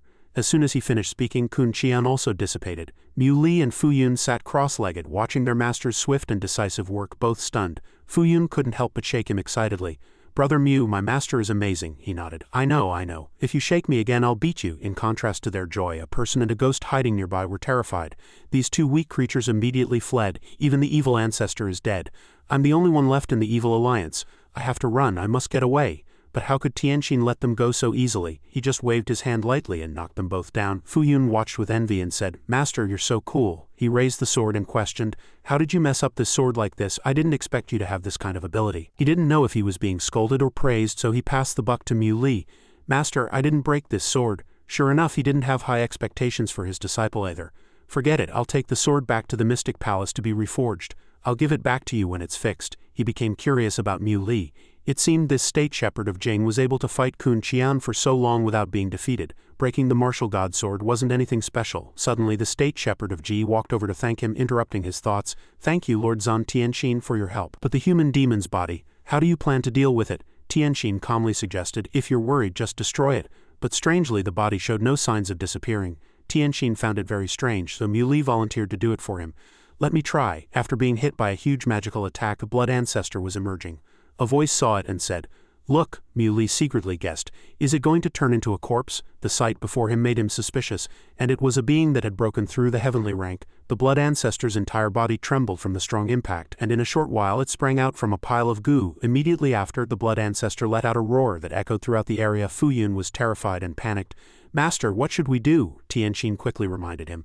"Don't act rashly, just watch." His eyes observed intently, and from it he discovered a feeling completely different from Kun Qian's, a more dangerous one. The blood ancestor seemed very satisfied in the abundant magical energy. "Finally I have transformed. Heaven and earth are reviving, all things have spirits. My chance has come. I want to live forever and ever." An aura shot down from above, dispersing the magical energy surrounding the blood ancestor. It showed no fear at all. "The 9 provinces of Huasha are just insignificant ants. You think this little seal can restrain me? Not only that." The blood ancestor let out a loud laugh. "Let me destroy this seal first and let all spirits awaken." The aura from the sky fell like rain, then gathered and poured down. The blood ancestor really couldn't understand. "Impossible. The seal has already weakened. Why is there still such a powerful force?" Tienshin stood above, looking at it and judging. "Overestimating yourself. How can the ancestors of Huasha be compared to disgusting things like you?" The blood ancestor was stubborn and refused to admit defeat. "Just you wait. It always believed in its own idea. When the seal is completely gone, let's see who can protect this land." Fuyu couldn't hold it in any longer and asked, "Master, what on earth is this thing? It ran away." Based on everything that had just happened, Tienshin said, "It should be an ancient evil cultivator created by a lightning tribulation. It will be back in a few years." He pondered for a reason. "The thunderclouds haven't dispersed, and there are several more forces of different colors flying in from other places." Tienshin immediately guessed, 9 heavens 7-colored lotus, a once-in-a-lifetime opportunity. Hearing this, Mui wanted to know the explanation for this sentence.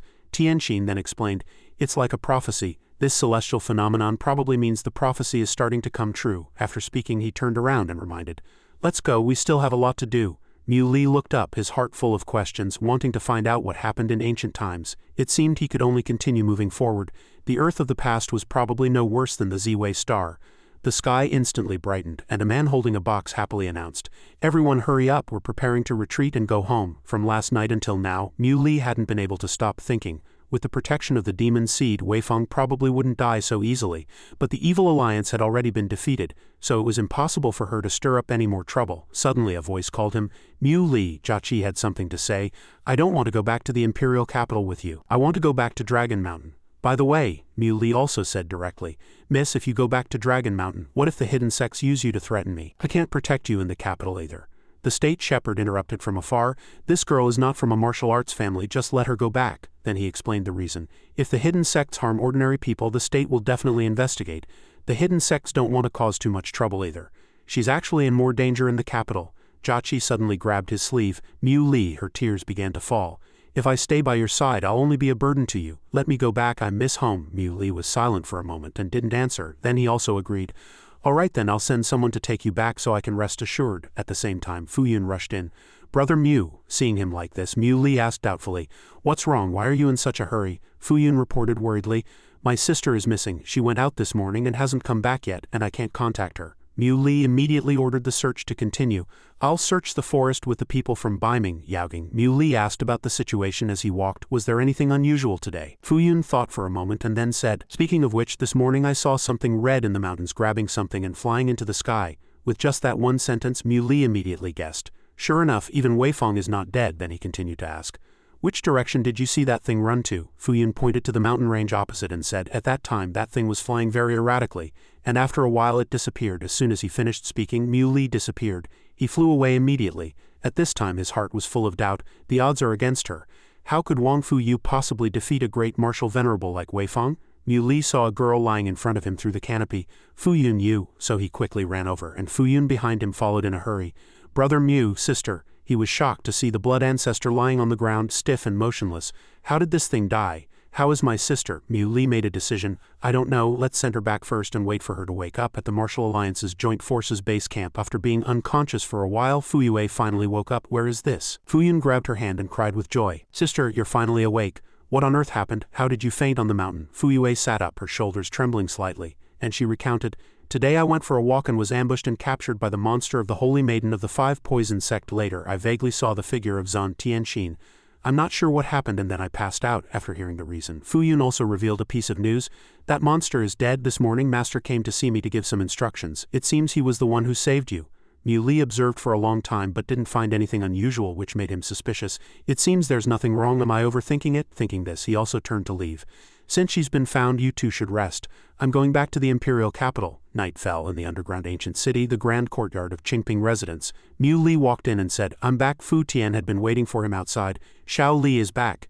Mu Xin happily poked her head out to greet him. Fu Tian was very proud of Mu Li's achievements. Xiao Li, you performed outstandingly in the righteous evil war. I'm really happy. Hearing this, he said slowly, being forced to hide in the underground ancient city, what's there to be proud of?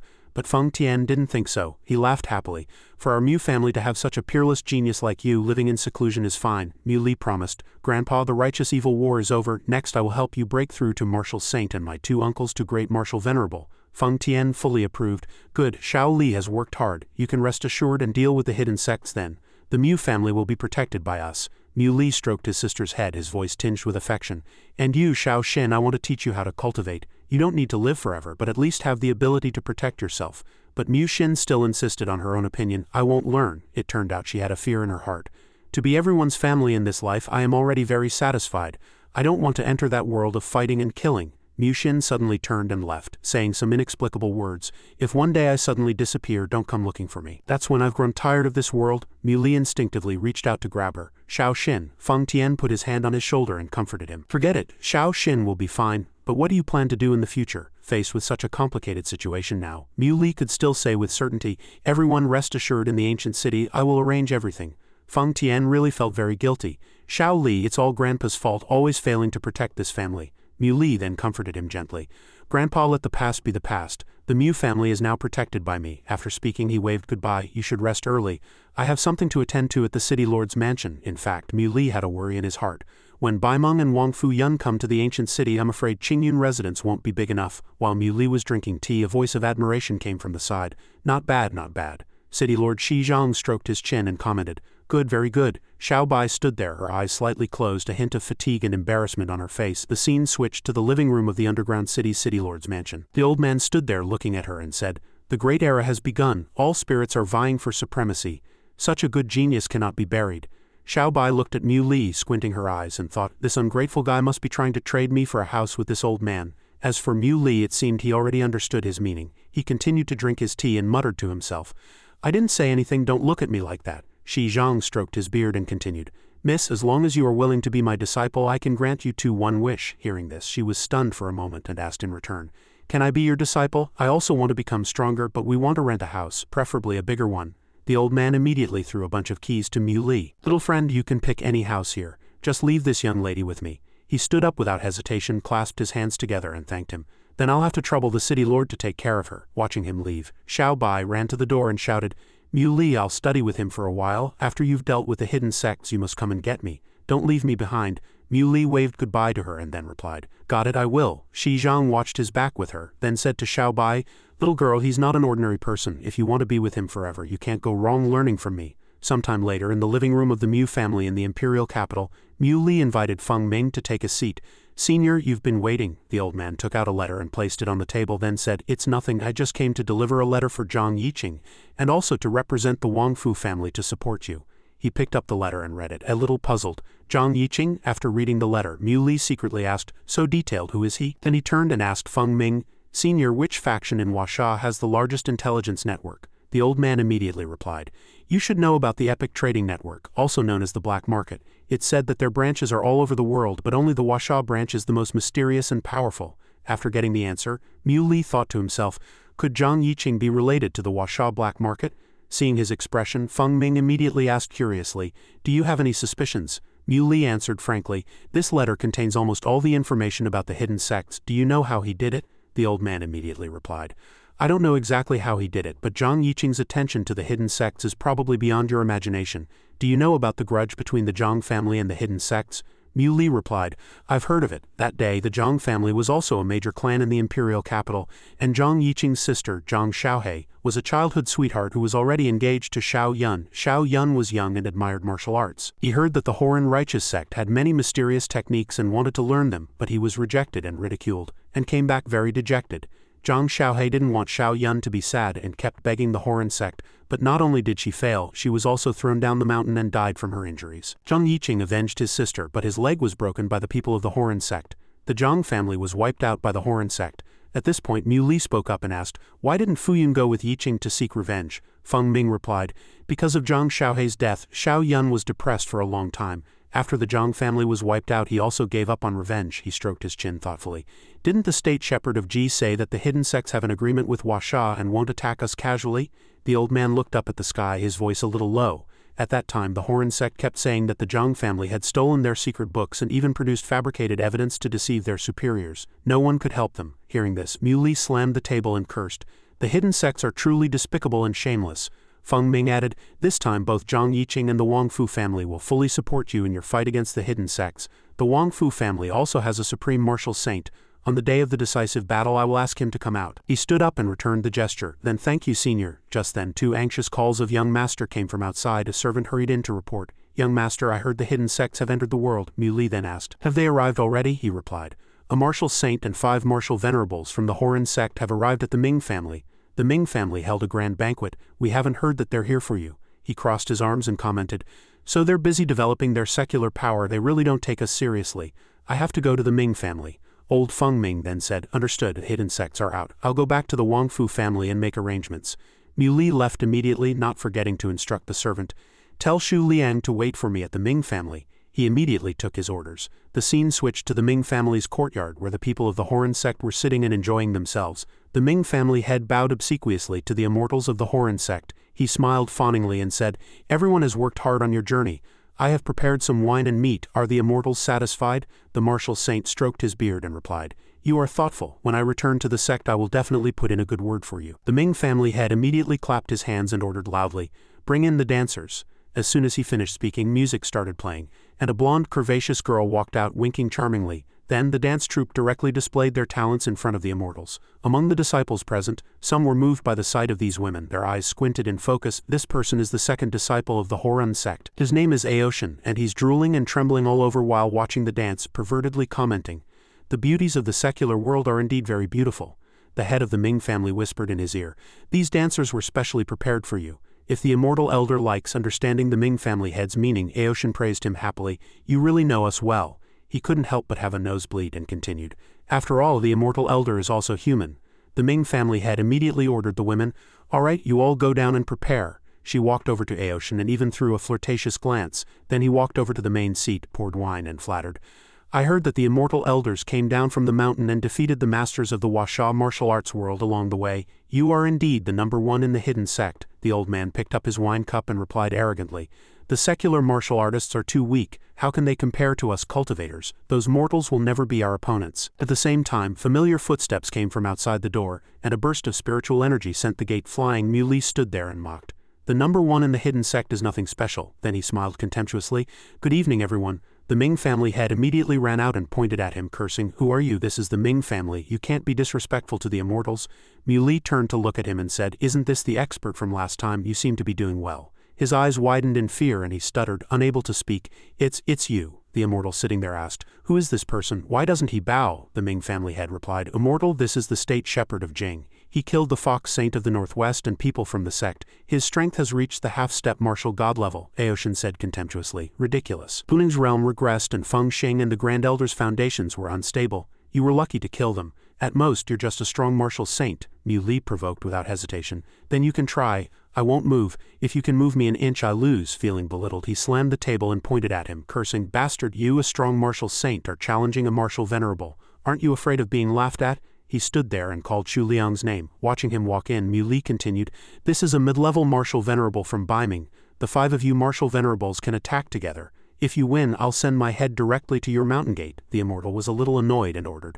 All right, since you're so arrogant, Aoshin, you don't need to hold back. If you win, the sect master will reward you heavily. With the green light, he stood up and introduced himself.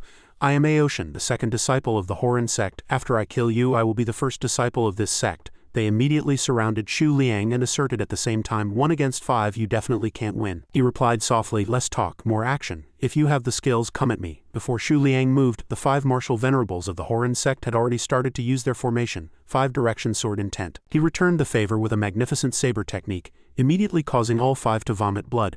Then Xu Liang smiled contemptuously. With just this level, without using your real skills, I'll take your lives with the next move. Being both beaten and scolded, Aoshin's face turned blue with anger and he replied, don't be too arrogant, we were just careless. After speaking, the 5 of them charged forward at the same time, using the sword Qi Ling Feng technique. Xu Liang also quickly used the tyrannical saber art to fight back. Where the saber and sword met, a light shone. It wasn't over yet. He unleashed another cross-shaped slash. A powerful cross-shaped saber chi flew out, kicking up dust. Aoshin was hit, his flesh and blood mangled, and he only let out a HMPF. The immortal sitting there was stunned, sweating profusely, and exclaimed, no, impossible. The scene before them was unexpected. In the Ming family's living room, Xu Liang, alone with a single saber, had killed 5 martial venerables of the Horan sect. He even taunted, not a single one of them could fight. Li walked over and patted his shoulder, saying, all right, if you're looking for an opponent, you can go to the underground ancient city to find Fuyu. Sparring like this will also help you improve your strength. Xu Liang immediately obeyed. Yes, your subordinate will take his leave. The old martial saint immortal spoke with a slight tremble. State Shepherd of Jing, today you have killed another important disciple of our sect. Then he threatened, don't think this matter is over. The sect master will definitely not let you off. At the same time, the immortal walked out. When he passed by Mui, he also threatened, in a month, our sect will come to seek justice. Wait for death. The immortal also turned to the Ming family head and said, the Ming family and the Ming family head. I'll be on my way, we shall meet again, he quickly responded. The Ming family did not want such a tragedy to happen either. And afterward, he did not forget to say a few words to plead for mercy. Please investigate clearly, esteemed sect, and do not blame us. The immortal flew into the sky and replied, rest assured, the people of my sect can distinguish right from wrong. Just then a hand appeared and grabbed the old man's shoulder. Mui exuded pressure and asked in a deep voice, did I say you could leave? Then with a single palm strike he sent him crashing into the courtyard of the Ming family villa, kicking up dust. Seeing the immortal lying there dead and motionless, the head of the Ming family was so frightened he stuttered, unable to speak. He left just like that, thinking to himself, it seems the hidden sects don't just want to take advantage of the martial arts golden age to develop their power in the secular world. The scene switched to the living room of the Mui family in the imperial capital. A servant brought hot tea and reported at the same time, young master, Washa's officials have just announced that they will no longer participate in this conflict between you and the hidden sects. Mui replied softly, all right, you may leave. The state shepherd of Ji, sitting there, spoke up, I came here today to tell you about this as well, the old man continued. The 3 major hidden sects came to us and sealed Washa's dragon veins. They threatened the officials that they must take a stand and not shelter you, or they would destroy the dragon veins, he replied gently. I understand their decision. I already have a way to deal with the hidden sects. After hearing this, the old man said, State Shepherd of Jing, this is no time for bravado. Mui immediately took out a spatial ring, then placed a pile of spirit stones on the table and replied confidently, don't worry, I've spent a fortune to deal with the hidden sects. The state shepherd of Ji asked with some disdain, what good can a few spirit stones do? Mui calmly replied, whether they're useful or not, we'll know in due time. The scene switched to a month later, a sunny day at the Mui family residence in the imperial capital. Mui was lying in the sun, snoring while voices could be heard from inside. Lord State Shepherd of Jing, why aren't the 9 provinces state shepherds here yet? The state shepherd of Ji replied, the state shepherd of Jing didn't let him come. What about the supreme martial saint of your Wongfu family? Feng Ming replied with some displeasure, that kid didn't let him come either and made us stand here and watch. Just then a few flower petals drifted by, causing the state shepherd of Ji to look towards the door in surprise. A person appeared, and before his face could be seen a voice was heard. Old Zhao, it's not that I'm picking on you, but it's one thing for a grown man to dress up like a sissy, but why do you have to scatter flowers every time you appear? The one surnamed Zhao replied, what do you know? Your inferior aesthetic really doesn't match your title of half-step martial god. Another person flew over, stopping the 2 of them. All right, stop arguing. The 3 immortals each stood on the roof of a courtyard house and spoke at the same time. Don't let that kid below laugh at us. Noticing their arrival, Mui finally pulled down his sunglasses and looked up. Not bad, the people who came this time are quite good looking. The first was Feng Wanli, the grand elder of the Horan righteous sect. He stood there and commented, this kid has a good temperament. What a pity. The second was Li Xuanzi, the grand elder of the divine calculation sect. He shouted sternly, State Shepherd of Jing, you are audacious, daring to kill so many of our hidden sect members. Today I will kill you to pay for their lives, Mui replied calmly. If you want to fight, then fight. What's with all the nonsense? Are you afraid you won't have a chance to speak after you're dead? The last one was Zhao Hanchang, the Grand Elder of the Carefree Valley. He spoke contemptuously. State Shepherd of Jing, it is your honor to die at the hands of us three half-step martial gods today. As soon as he finished speaking, he immediately attacked, sending a blue windblade down from his fan while saying coldly, "Rest in peace." Muley stretched out his hand and gently grasped the windblade, and lightning also appeared in his hand. He looked up and said mockingly, "Is this all a half-step martial god is capable of?" Instantly, Wanli flicked his two fingers, creating a golden bolt of lightning. Then he decisively pressed his hand down. "State Shepherd of Jing, we have fully comprehended the half-step martial god realm. You have no chance of winning." Wanli waved his hand, summoned a sword and shouted, "This is the fruit of my many years of cultivation. Let me give you a taste of my power." As soon as he finished speaking, he launched a domain-breaking sword domain.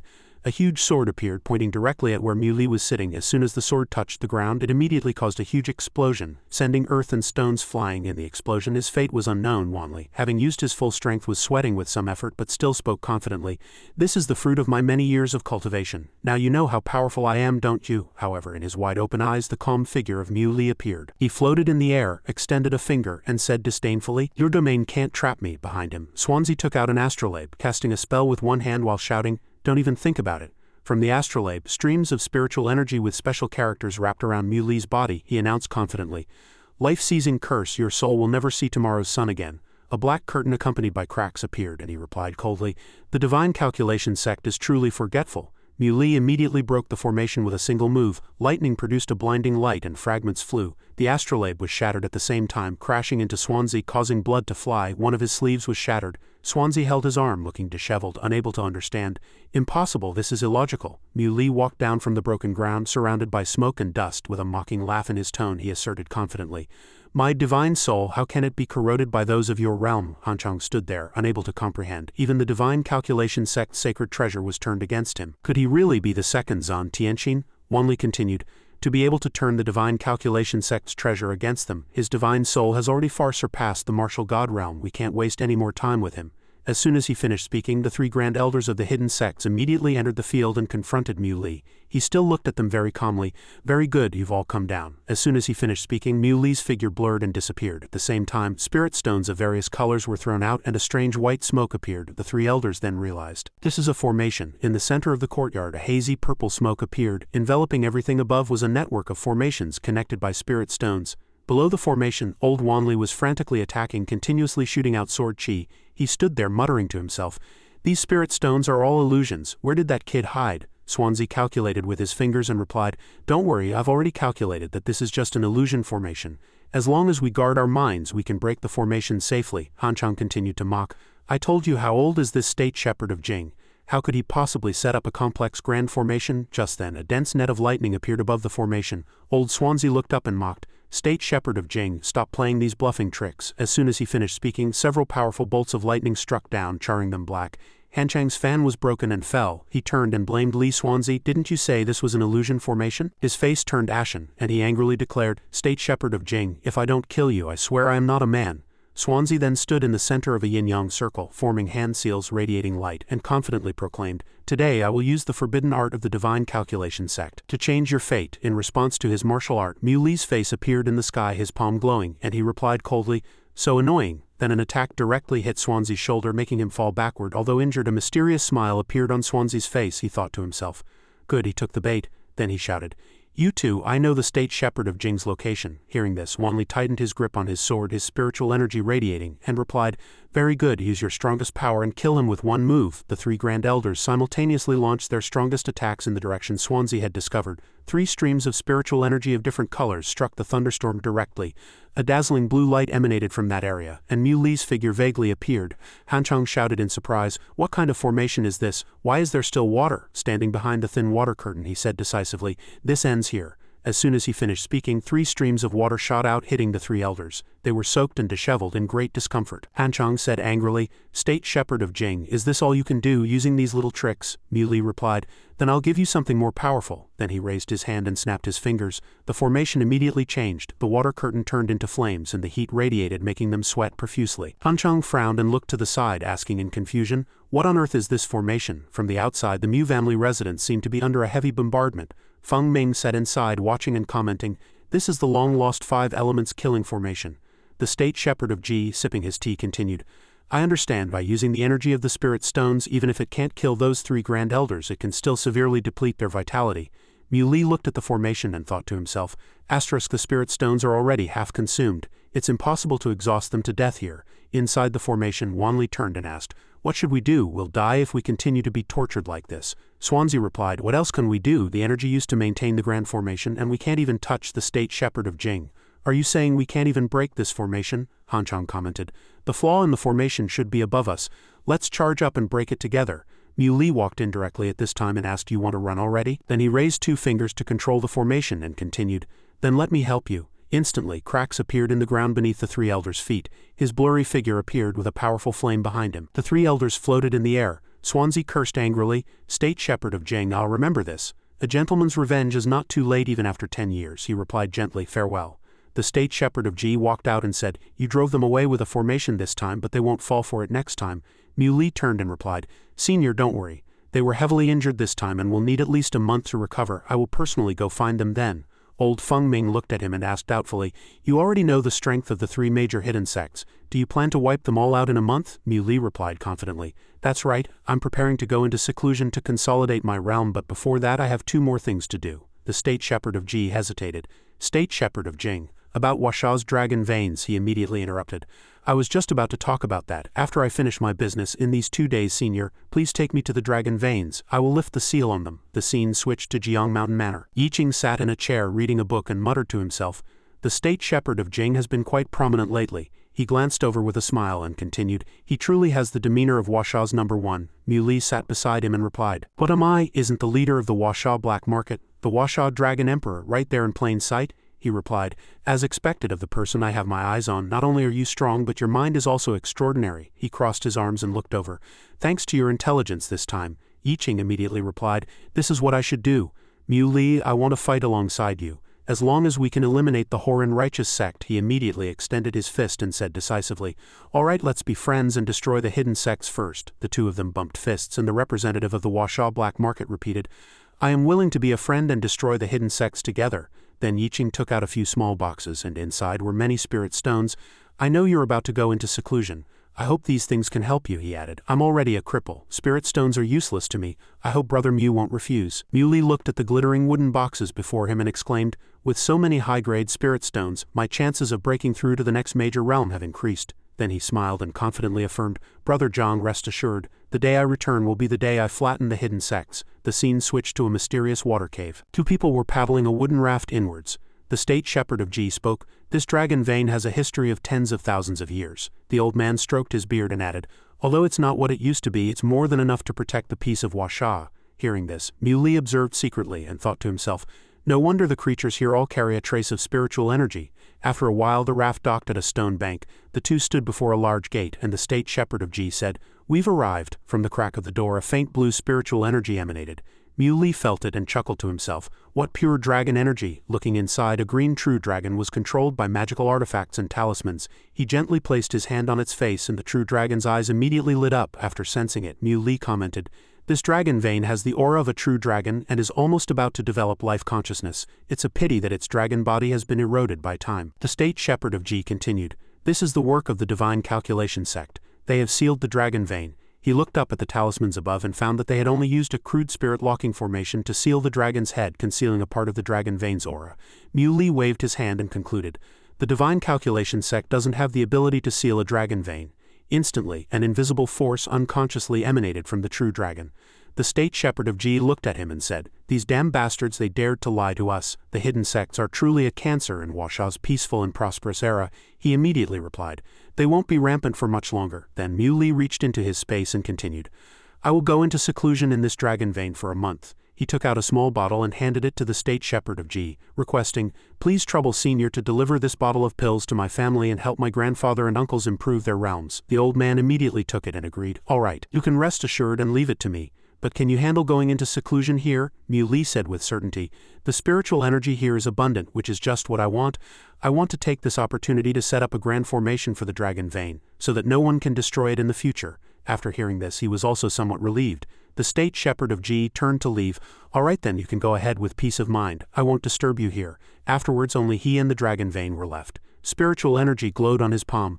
Mui stood there and muttered to himself, "This time I will directly cross the Yuan Dan stage and become invincible in Huasha." The door was slowly closing, accompanied by his affirmation, "Immortal Ascension Art." The scene switched to a month later.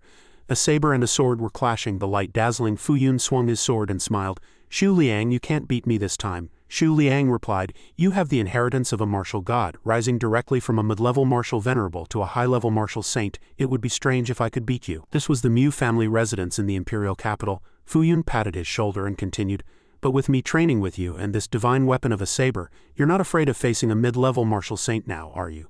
Xu Liang replied, "Of course, thank you, Brother Yun." Just then a person appeared and stood there shouting, "Where is the state shepherd of Jing?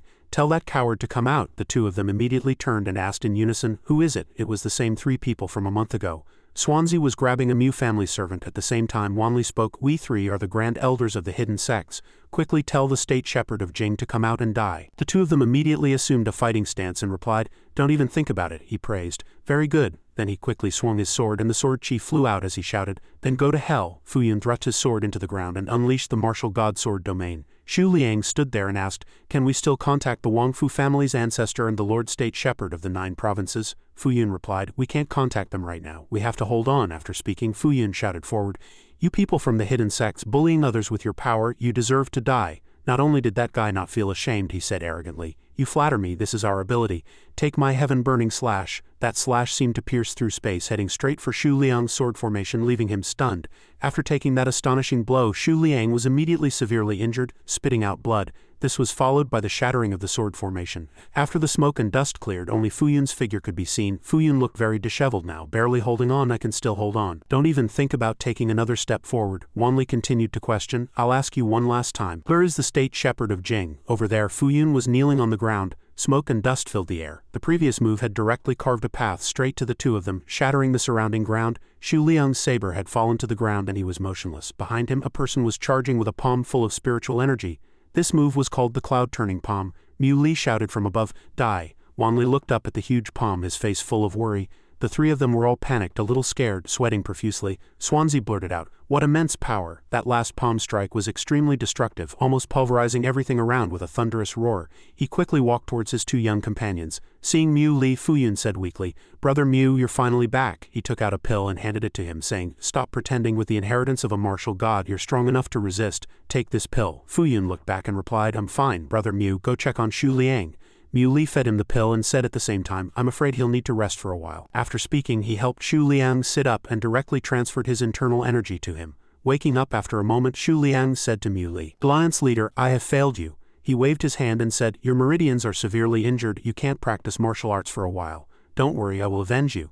Then Mu Li stood up and asked, "By the way, weren't you two in the underground ancient city? How did you end up here?" Fuyun wiped the blood from the corner of his mouth and replied, "I heard that people from the hidden sects were causing trouble at the Mu family mansion, so Xu Liang and I came to help you guard it. We just didn't expect 3 half-step martial gods to come this time."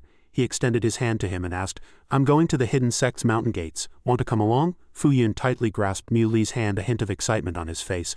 "All right, let's wipe them all out." He drew a spiritual energy circle around Xu Liang and instructed, "Xu Liang, I will arrange for someone to pick you up for treatment. As long as you don't leave this circle, you will be safe." He immediately obeyed. "All right, Alliance leader Brother Yun, have a safe trip." The scene switched to some time later. The two of them were moving through a forest. Fuyun spoke up and asked, "Brother Mu, have you broken through to the martial god realm?" He replied, "Not yet, but martial gods are no longer a match for me." Mu Li thought to himself, "Using the immortal ascension art to suppress my realm, the first layer is the Yuan Dan extreme state. Why would I need to break through to the Yuan Dan stage?" A light flashed in his eyes and he recognized the state shepherd of Ji. The old man looked in the direction of the voice and said, "It's the state shepherd of Jing. To think we would run into him here." The soldier beside him turned and asked, "Lord State Shepherd of Ji, shall we attack now?" The old man replied, "No rush, we'll coordinate our attack with the State Shepherd of Jing." Below was an army equipped with heavy weapons, tanks, armored vehicles, and fully armed soldiers. The scene switched to the Divine Calculation Sect, where a tall tower stood among smaller residences. Cries could be heard from inside. Mu Li covered the mouth of a Divine Calculation Sect member, raised his hand to signal for silence, and at the same time demanded that he go back and tell their sect master and leaders that the State Shepherd of Jing had arrived. He threw the person directly into the sect and shouted, "Tell them to get out here." He was thrown directly into the sect, and the elders inside shouted in panic, "What's going on? It's the State Shepherd of Jing. The State Shepherd of Jing is here for revenge." Then they quickly ran outside where Mu Li and Fuyun were waiting. They panicked and shouted to each other, quickly, go call the sect master. The state shepherd of Jing is here. Kill him. The others were hit by a streak of blue and red aura and said to each other in fear, block him, he's here, run, help, help. Fuyu looked at the tall tower in front of him and asked, what's next? Do we drag out the divine calculation sect's master? Mui immediately replied, if he doesn't come out, then I'll destroy this place. Behind him were all the divine calculation sect disciples lying motionless on the ground. He thought to himself, there's a faint, profound power here. It should be the divine calculation sect's library. A purple flame ignited, burning down the tower, and screams rang out. Fire, put out the fire, fire, help, help. The state shepherd of G stood outside watching and lamented to himself, asterisk, the divine calculation sect is truly unlucky. Then the old man ordered the missiles to aim. Target that purple fire, fire for me. From the inside the missiles were already close. The divine calculation sect disciples hurriedly said to each other, everyone quickly form the sect protecting grand formation. The missiles directly hit the protective barrier and cracks gradually appeared. Fuyu looked up a little worried, oh my god, are they trying to blow us up too? Mui quickly grabbed his friend's shoulder and said, stay close to me, this place is about to explode. He was grabbed by the collar and suddenly dragged away, letting out a terrified scream. In the blink of an eye, Mui took the opportunity to pass through a small hole in the sect protecting grand formation and escaped in time. Fuyu reminded him in a daze, brother Mu, the divine calculation sect's master hasn't appeared yet. Mui held him in the air and looked down. Fuyu immediately asked in confusion, could he have run away? Mui looked at the battlefield below and commented, among the 4 major hidden sects only the Grand Elders are half-step martial gods. The sect masters are all supreme martial saints. When they were forming the formation just now I already sensed him. I'm afraid not even his ashes are left now, so he immediately turned around. Let's go to the Carefree Valley. Fuyu could only stare blankly after hearing this and said no more. After a while the scene switched to the Carefree Valley. The two stood before a stone wall and he spoke, brother Mu, there's no road. Mui clenched his glowing fist and reminded, step back. He chuckled with a dark face and said coldly, open sesame. From the inside a loud noise destroyed the entrance. The people inside shouted in panic, enemy attack, quickly report to the sect master. The Carefree Valley's sect master stood there and asked, who has come to the Carefree Valley? A disciple from the valley took out a wanted poster and said, sect master, this person is the state shepherd of Jing, wanted by the 3 major hidden sects. After hearing this, the old man opened his fan and said with a confident tone, what a state shepherd of Jing, you dare to walk right into a trap? Today I will make sure you die a horrible death. The sect master stood on a cliff and shouted, the power of heaven and earth in the mountain gate for my use. Streams of spiritual energy and black smoke gathered behind him. The old man muttered to himself, with my devout heart I form a bond with the seniors of the Carefree Valley. Then he finally summoned a divine beast. A huge white tiger appeared in front of Mui. He looked at it and commented, a demon beast at the demon core stage, interesting. What's your bloodline? It must be extraordinary. Hearing this it replied loudly, mortal, what's it to you? Mui replied, so it's a demon cultivator that can speak human language. This heavenly venerate has taken a liking to you and will take you as a mount. I hope you won't be ungrateful. The white tiger immediately attacked him. Red light flashed, accompanied by its roar, primordial chaos. Mui appeared behind the white tiger at this moment, his fist ready to swing, and at the same time reminded, you'll suffer less if you follow me. By struggle, as soon as he finished speaking, a powerful lightning fist directly hit the divine beast's face, causing it to fall to the ground. A sect master stood there, stuttering, his face full of surprise. This is...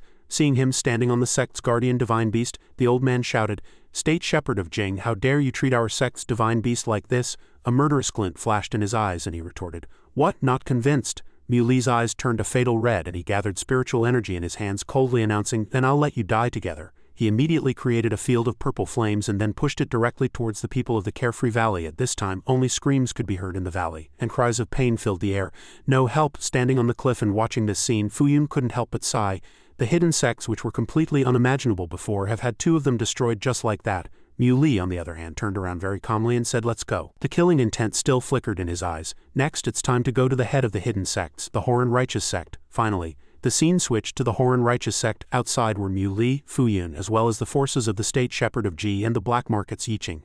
The state shepherd of Ji looked and commented, this Horan Righteous sect has truly wasted this mountain and this name. Yiching sat there and continued, there's a maze formation on the mountain. It seems it will be difficult to break through. Mui stood beside them and coldly announced, a mere maze formation can be easily broken. With a wave of his hand the purple-black mist immediately dispersed.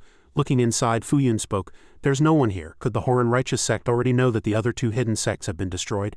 Mui replied, after all, 2 days have passed. It's not surprising that the Horan Righteous sect knows this news. Looking at the high steps, everyone was also ready. Fuyu continued, let's go up the mountain. Yiching looked at the stone tablet in front of him, a little sad, and said in a deep voice, Shao He died here that year, nailed to this stone tablet by the people of the Horan sect and exposed for 3 days.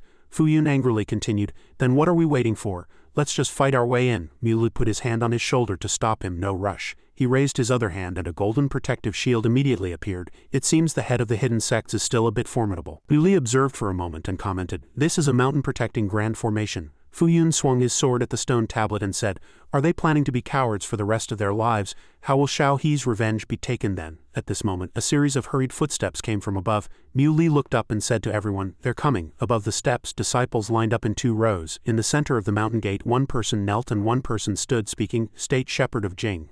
The old man was Feng Shu, a core elder of the Horan righteous sect. He stepped forward and introduced himself.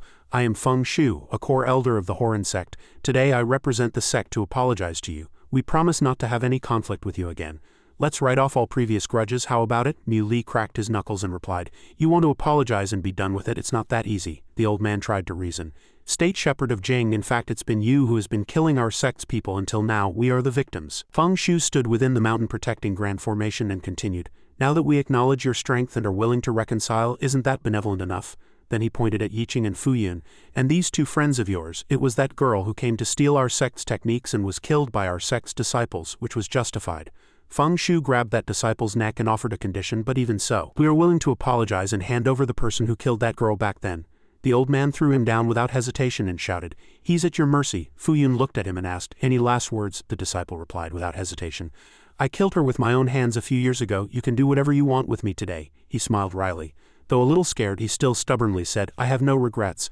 I am a hero of the Horan sect." He threw a punch sending him flying back and cursed, "Hero my ass." Feng Shu stood inside watching his disciple die and said without any pity, "You've killed the person, so reconciliation is no problem now, right?" Fuyu turned to him and said, "Brother Mui, I beg you don't reconcile with them." Yiqing continued, "Once they've stabilized, they'll call all the shots. Those people won't care about any agreements." The State Shepherd of Ji also agreed. "That's right, Washao's special forces have arrived. We can't just go back like this." Mui coldly said to everyone, "I never said I would reconcile like this." He thought to himself, "That faint aura at the peak of Horan Peak, is it a martial god?" Feng Shu shouted, "State Shepherd of Jing, you're playing with us. Don't think we're really afraid of you." As soon as he finished speaking, the old man pointed at the disciples and ordered, "Go destroy him. He's pushing his luck. What face do we have left?" Fuyu immediately rushed forward to fight. "This is the sentence I've been waiting for." Yiqing also ordered his subordinates, "Old Zhang, you go too." The State Shepherd of Ji also waved his hand and arranged, "Find cover and start fighting." Mui still stood there, his hands in his pockets looking at the mountaintop. He was highly focused, secretly sensing something and muttering to himself, "He's about to move." At the same time, the special forces had already started firing at the Horan sect's disciples.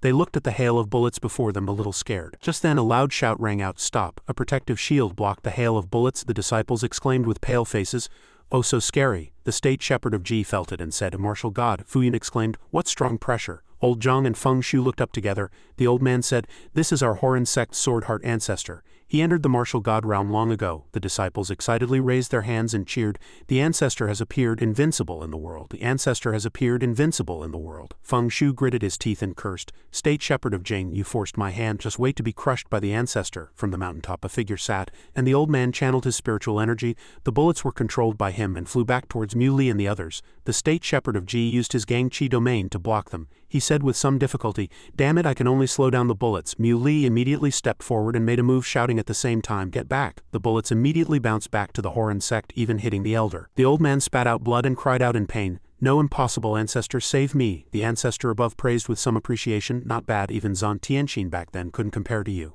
Mui used Feng Shu's back to jump up directly. That guy stood there and coldly announced, "It seems if I don't destroy you today, the Horan righteous sect is really going to be finished." He continued to charge forward, retorting without hesitation, "Don't overthink it. Today all members of the Horan righteous sect must meet their end." Tienshin raised his hand to the sky, a stream of spiritual energy appearing in his hand. His other hand formed a seal in front of his chest and said, "Arrogant enough, but your strength is still lacking." Mui didn't pay much attention and continued, "What's there to be arrogant about for someone whose legs are already petrified and can't move?" That guy used the illusory sword technique and replied at the same time, "Very good. Today I will teach you what it means to respect your elders." He raised his hand and launched the cloud-turning palm. The 2 palm techniques collided, creating a heaven-shaking explosion. Tienshin smiled unconsciously, seeming to say happily, "Annihilate." But a voice from behind startled him. "You should retreat," he stuttered. "You, how can you?" Mui placed a hand on his shoulder and replied, "The hidden sects have not made progress and have been trying to bring disaster to Washa. There is no need for them to exist." As soon as he finished speaking, he sent Tienshin flying down. Yiqing looked up somewhat happy. Mui won. That guy knelt there, looked up, his face full of surprise. "How could someone like you appear in the world? Impossible." Muley clenched his fist and said one last thing to that guy before punching. Nothing is impossible in this world. Afterwards, an explosion occurred at the mountain gate. Fuyu, while thrusting his sword, said, "Your martial god ancestor is already dead. The Horan righteous sect is going to be destroyed today." He immediately drew his sword and finished them off, shouting at the same time, "Kill!" Somewhere inside the mountain gate, a person with patterns on his body sat. He took off his clothes and said, "The ancestor has also failed. Is heaven trying to destroy my Horan sect?" Then he raised his hand and bit it, letting the blood flow. This person dripped his blood and muttered, "With my flesh and blood as the body and my reverent soul, I connect the 9 underworlds of heaven and earth, summoning the eternal Horan god." He shouted, "Descend." Immediately, a pillar of blood-red light filled with strangeness descended from the sky. Muley looked up and wondered to himself, to be called a god, one must at least be a great power, but on the current earth, anyone whose power reaches the divine soul stage will be struck by lightning. What on earth is going on? The loud threat came from above. "State Shepherd of Jang, you will regret this." He instantly recognized the person before him. The Horan god. This was the Horan god. Just then, from the top of the Horan sect's mountain gate, circles of deadly crimson halos spread outwards, followed by a dense network of lightning. Yiching looked up, frowned slightly, and asked, "Is that a god?" Muley thought to himself, "This isn't a true god, just a cultivator who has been worshipped by the Horan righteous sect and has absorbed the power of their faith."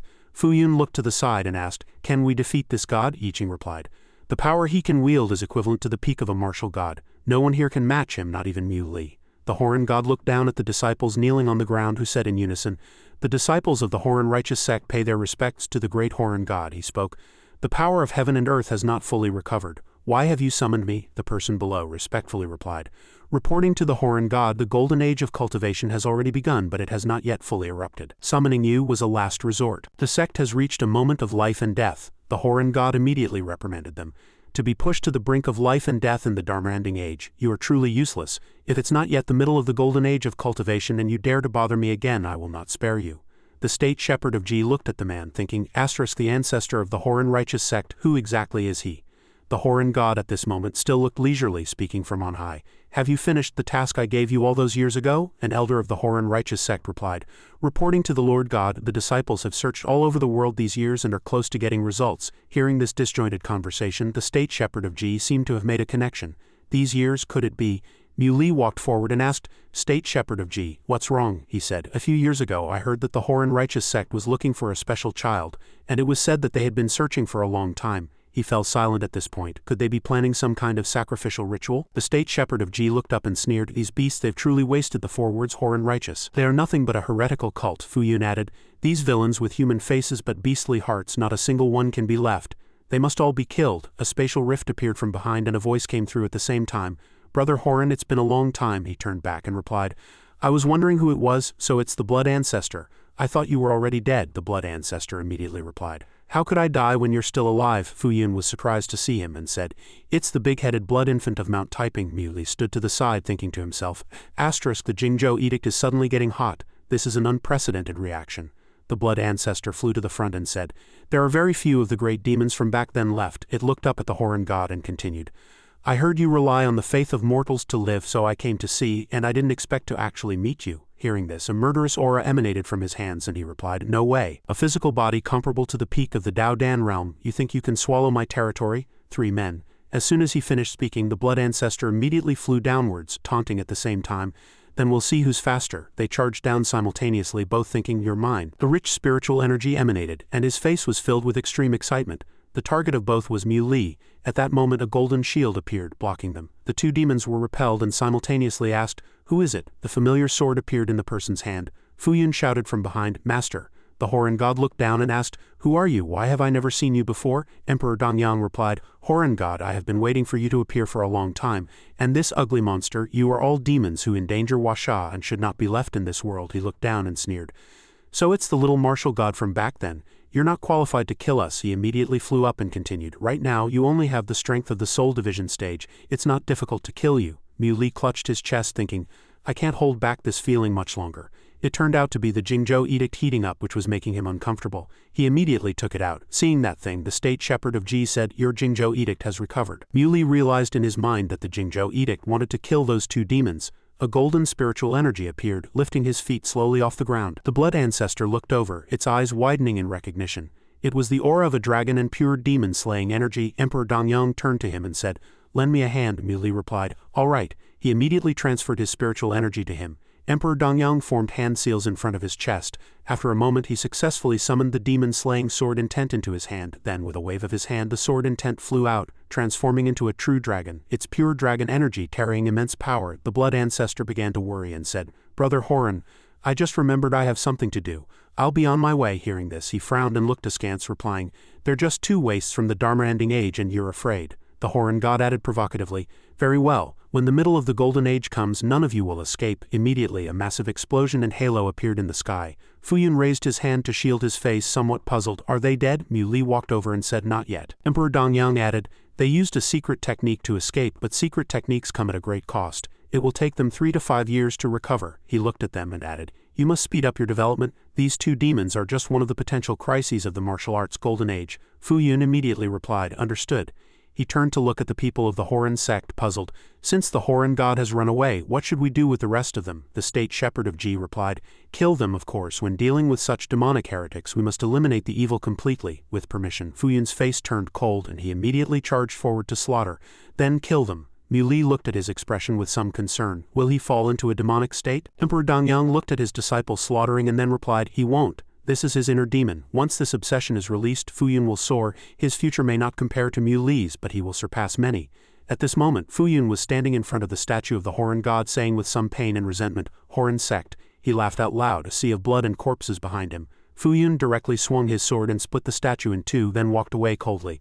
A fleeting passion for a beautiful face, his painful tears fell, his voice choking. 1,000 rivers of oblivion, yet no regrets remain. Fuyun stood there shouting, I hate, I hate." Yiching also gently closed his eyes and said with a sigh of relief, "It's over." The state shepherd of Ji looked at Mui and said, "State shepherd of Jing, does the floating world spirit sect need to go this far?" He replied, "No, they did not collude with evil forces, let them go." Fuyun walked down at this time and said, "Then let's go back and cultivate. The Horan god is not dead, so my grudge with the Horan sect is not over yet." The scene switched to the underground ancient city, in the cultivation room of the city lord's mansion. The puppet Vajra was throwing punches. Xiaobai dodged and counterattacked with great skill. Old Shi Zhang observed, stroking his beard and praising, "Truly a ghost cultivation genius, reaching the great circle of qi refinement in just 1 month." Outside the ancient city, a young messenger holding a letter shouted, "The 3 major hidden sects have been destroyed." He kept announcing, "The true dragon's son from the Mu family of the imperial capital has defeated the 3 major hidden sects." Just then, Mui also walked over.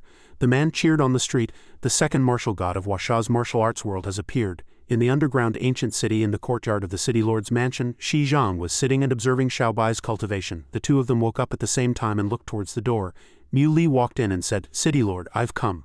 Seeing him, Xiaobai immediately rushed up and hugged him, cheering, "Mui, you're finally here to pick me up." He supported her with one hand and didn't forget to turn to Shi Zhang and say, "Thank you, senior. I hope Xiaobai hasn't caused you any trouble." The old man stroked his beard and replied, "No, it's just a pity that such a good seedling is unwilling to become my disciple." Shi Zhang cried out in pain, "Now I have no successor." She turned her head, winked playfully at the old man and said, "All right, thank you, master, for taking care of me for a month." Shi Zhang continued, "You have already reached the great circle of qi refinement. Once your foundation is stable, you can come back to me to condense your dan. I have already prepared it for you." Then the old man turned to look at Mui.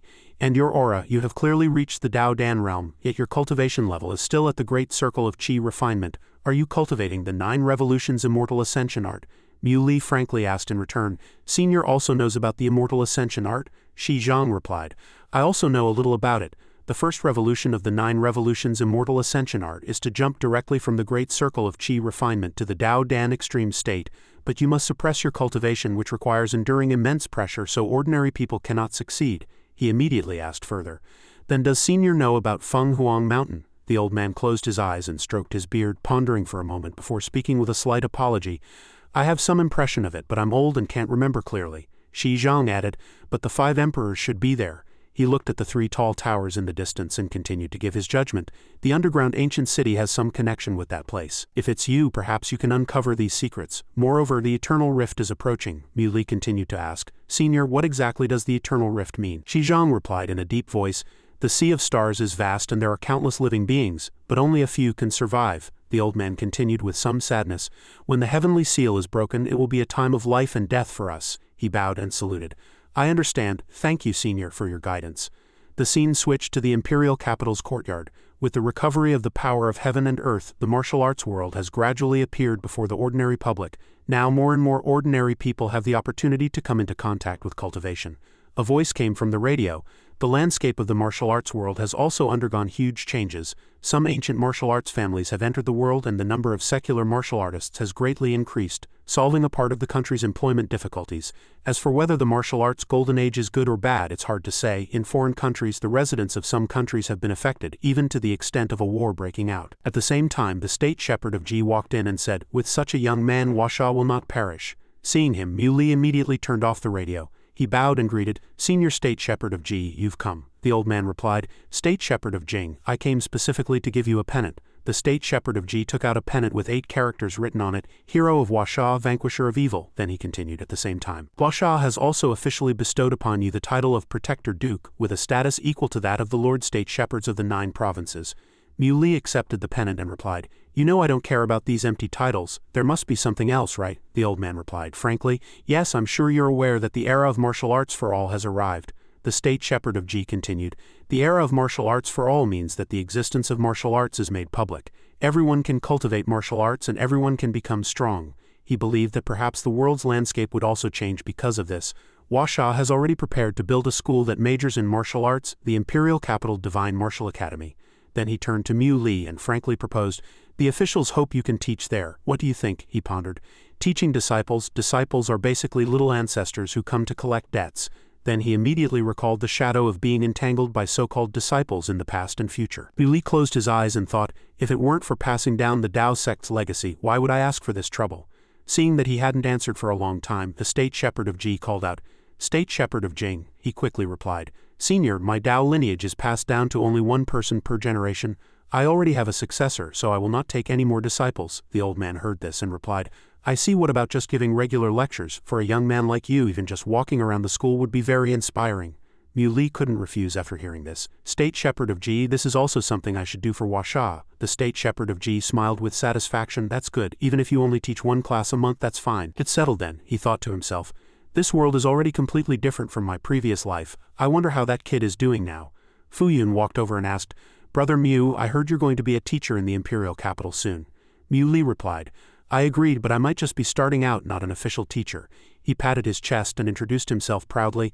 "I am a senior instructor at the Divine Martial Academy." Then he ran his fingers through his hair and said narcissistically, "With my handsome looks, countless girls will surely want to become my students, dreaming of marrying me. When that time comes, I will definitely blow up the whole scene, my popularity far surpassing yours by 100 times.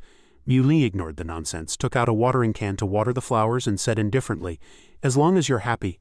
Fuyu was still gloating over there. "Brother Mu, can't you have a bit of youthful spirit? You're always with flowers and plants all day." He turned his head and asked him, "Why are you so idle? Don't you have a lot of things to do?" Fuyu answered frankly, "I don't need to worry about the family's affairs. My sister is there." Mu Li was a little puzzled. "Your sister will help you manage the family's affairs?" He stroked his chin and replied, "I also find it strange. It makes me very uncomfortable." Feeling that something was strange, he immediately turned back and asked, "Explain clearly." Fuyu answered without hiding anything, "She has become a lady. She no longer jokes around with men and she handles family affairs in an orderly manner." Then he covered his face in horror and said, "The most terrifying thing is that she's as good to me as before, but I feel very distant." Mu Li put down the watering can, then turned to him and said, Let's go to the Wongfu family and have a look." Fuyu was smug in his heart. The plan had worked. The scene switched to the Wongfu family's study. A person stood in front of him and commented, "Very good, not bad." Then he said something incomprehensible. "Mu Li, little Yuer has grown up. Don't be mesmerized when you see her later," he replied with some worry. "I just heard that Fuyu is a bit strange." The person waved his hand and left. I understand. I'll go first." She came out. At this time Fuyu walked in and asked, "Mu Li, you were looking for me?" She looked at him with a slight shyness and greeted, "Long time no see, are you well?" Mu Li watched her sit down beside him and asked softly, "Han, I'm fine. I just didn't know how you were after your accident last time, so I came to see." Fuyu replied, "I'm fine, thank you for your concern." He was a little puzzled and frankly asked, "How have you changed so much? What happened?" Being asked this, her clasped hands on her lap trembled slightly. Fuyu replied with a slight movement of her lips, "It's nothing. The few people outside were a little curious." She continued, "It's just that after that accident my consciousness was lost in darkness for a long time. I thought about a lot of things. I can't be like I was before." They listened intently. "The people from the Divine Cultivation sect once predicted that I would die if I didn't get married before the age of 24. I don't want to die and I don't want to worry the elders in my family." Mu Li closed his eyes, crossed his arms over his chest and replied, "I remember you never believed in fate, not to mention the person who predicted it for you was a fraud." Fuyu flicked her hair and said, "But with so many things happening I can't help but believe it now." He immediately stood up and said something that made her think deeply. The old Fuyu who never bowed to fate was better. Then she frankly confessed, "Are you willing to marry me?" Fuyu confessed very frankly, "If you are willing to marry me, I can also go back to being my old self and continue to fight against fate." Fu Zan gave a thumbs up from outside and said with interest, "I see a good show coming." Fuyun commented, "My sister is too direct," but Mu Li also replied clearly, "With your conditions many people would want to marry you, you don't need to pin your hopes on me." Then he coldly opened the door and walked out. Fuyun was very surprised to see this. "It's over just like that?" He immediately chased after him, shouting, "Brother Mu, wait for me." He thought to himself, that person is indeed not the real Fuyu. The entire Wongfu family also gives off a strange feeling, but I don't know why. Muley opened his mouth and asked, "Xiaobai, did you find anything?" He replied unhappily, "Am I your tool for picking up girls?" Then she still gave the information. "There's something on Fuyu that isolates her soul's aura. The Ghost Immortal Sutra can't figure out what it is." Hearing this, he stroked his chin and thought, "It seems to be at least a Yuan Dan stage magical artifact. Could it be?" Fuyun walked over at this time and patted Mu Li's shoulder, saying, "Are you a block of wood? It wasn't easy to trick you into coming here. Do you like men?" Then he made a dangerous expression, raised his hand to touch Mu Li's chin and asked with sparkling eyes, "Did you come to the Wongfu family just for me?" He immediately gave Fuyun a heavy punch. At this time, a woman with a mysterious veil carrying a wine pot walked over. Mulin directly shouted, "Stop." Fuyun covered his face and asked dizzily, "What's wrong?" He walked over and asked, "Who is this?" He looked to the side and replied, "She is my sister's personal maid. Her background is pitiful. She was disfigured and lost her voice in a big fire. A month ago my sister brought her back and is very good to her." The girl gently turned her face away, avoiding his gaze. Fuyun continued, "Brother Mu, don't scare her. How can an ordinary person withstand your presence?" Watching her leave, Mu Li finally spoke, "Fuyun. She is the real Fuyu." The girl walked silently down the corridor of the courtyard. Fuyun pondered, "Impossible. My sister's change is significant, but it's not so unacceptable to you, right?" He immediately replied, "If you want to know the truth, come to the Mu family tonight. Don't alert anyone else in the Wongfu family." That night a dark figure flew out from the window. A moment later a hand was quietly reaching for the sleeping veiled woman. Fuyun asked doubtfully, "Brother Mu, are you sure she not only became like this but also lost all her martial arts?" He took off the veil with one hand and replied, "Didn't you also feel something was wrong, so you came to find me?" After the veil was removed, a face that was almost completely disfigured was revealed.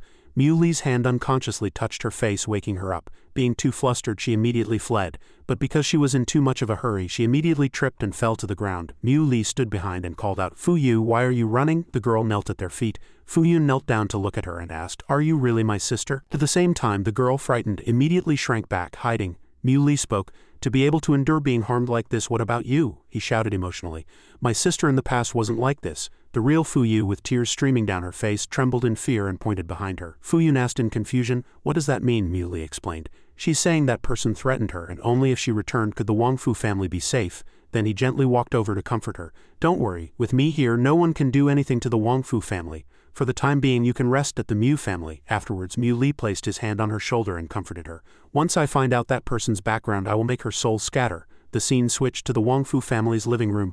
Fuyun asked doubtfully, "Brother Mu, it's been a few days, are you sure there's no problem?" Mu Li replied, "What are you panicking about? The people from Beiming are reliable." He looked at his smiling sister beside him and said, "No, I'm afraid that after a long time people will see through it." He smiled and replied while drinking tea, "Zhao Han was once a disciple of the Carefree Valley. Besides her high cultivation, she is best at disguise and impersonation. It turned out to be a disguise to investigate the background of that mysterious person." Liu Li turned around and asked, "Did you get it?" Zhao Han took out a necklace and a jade pendant. "Here it is." Fuyun asked in confusion, "What is this?" He explained, "It's the lifeblood of an acquaintance of ours." Mu Li held the jade pendant and continued, "Let's go. This time she won't have a chance to fight back." He scratched his head, confused. "An acquaintance?" Mu Li's lips curled up in a smile. "You'll know in a moment." Afterwards, in Fuyu's bedroom at the Wongfu family home, she was sitting there taking something out of a drawer. The scene of the three of them breaking through the door was very cinematic. The fake Fuyu turned back to look at him and asked, "Lord State Shepherd of Jing, are you finally interested in this humble girl today?" Mu Li stood at the door and called out coldly, "Wei Fang, stop acting, it's boring." He walked in and questioned, "Why do you have to impersonate Fuyu and run right under my nose? Where did you get the confidence?" Wei Fang now had a somewhat disgusted expression and said, "It's just that my current appearance has been finalized, and the Wongfu family all believe in me." Then she looked at the veiled girl behind her and asked, "Am I right, Fuyu?"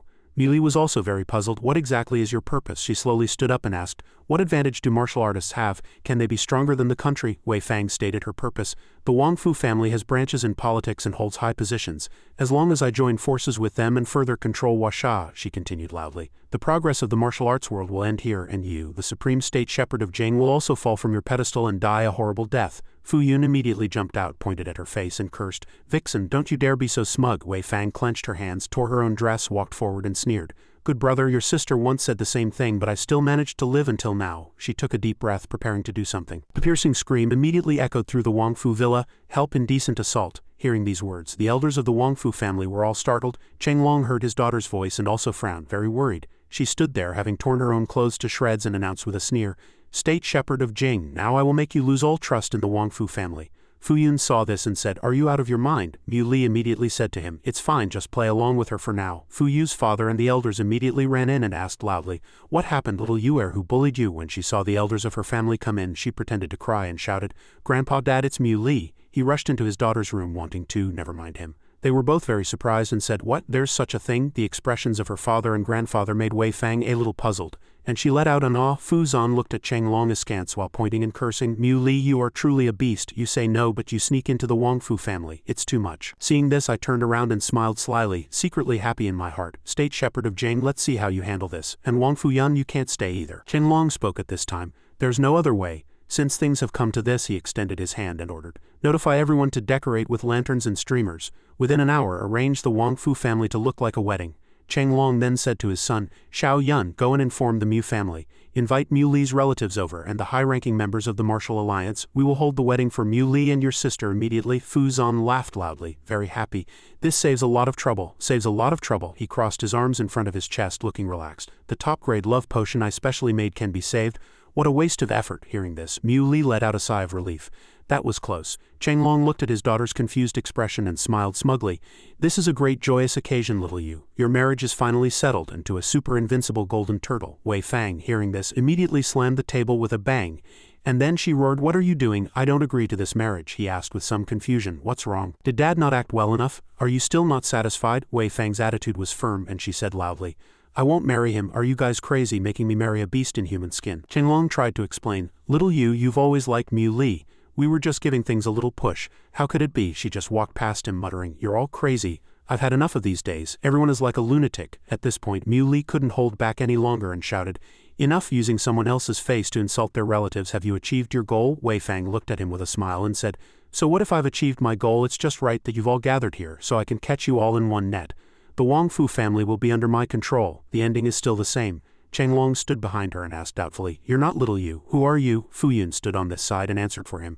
She is the holy maiden of the Five Poison Sect, Wei Fang. At the same time, Mu Li had already prepared the spiritual energy in his hand and struck her with a fierce palm. As soon as he made his move, he was blocked by a green sphere. Wei Fang stood there and said confidently, I told you can't kill me. Besides, Xiao Hong's strength has already surpassed that of a martial god. How can you kill me? Mu Li replied coldly, You really have a lot of treasures. You've been plotting against me all this time with all sorts of schemes and tricks, but have you ever succeeded? As soon as he finished speaking, the green sphere was shattered by the purple spiritual power, and Wei Fang was also sent flying into the back wall because of it. She looked around and thought, Damn it.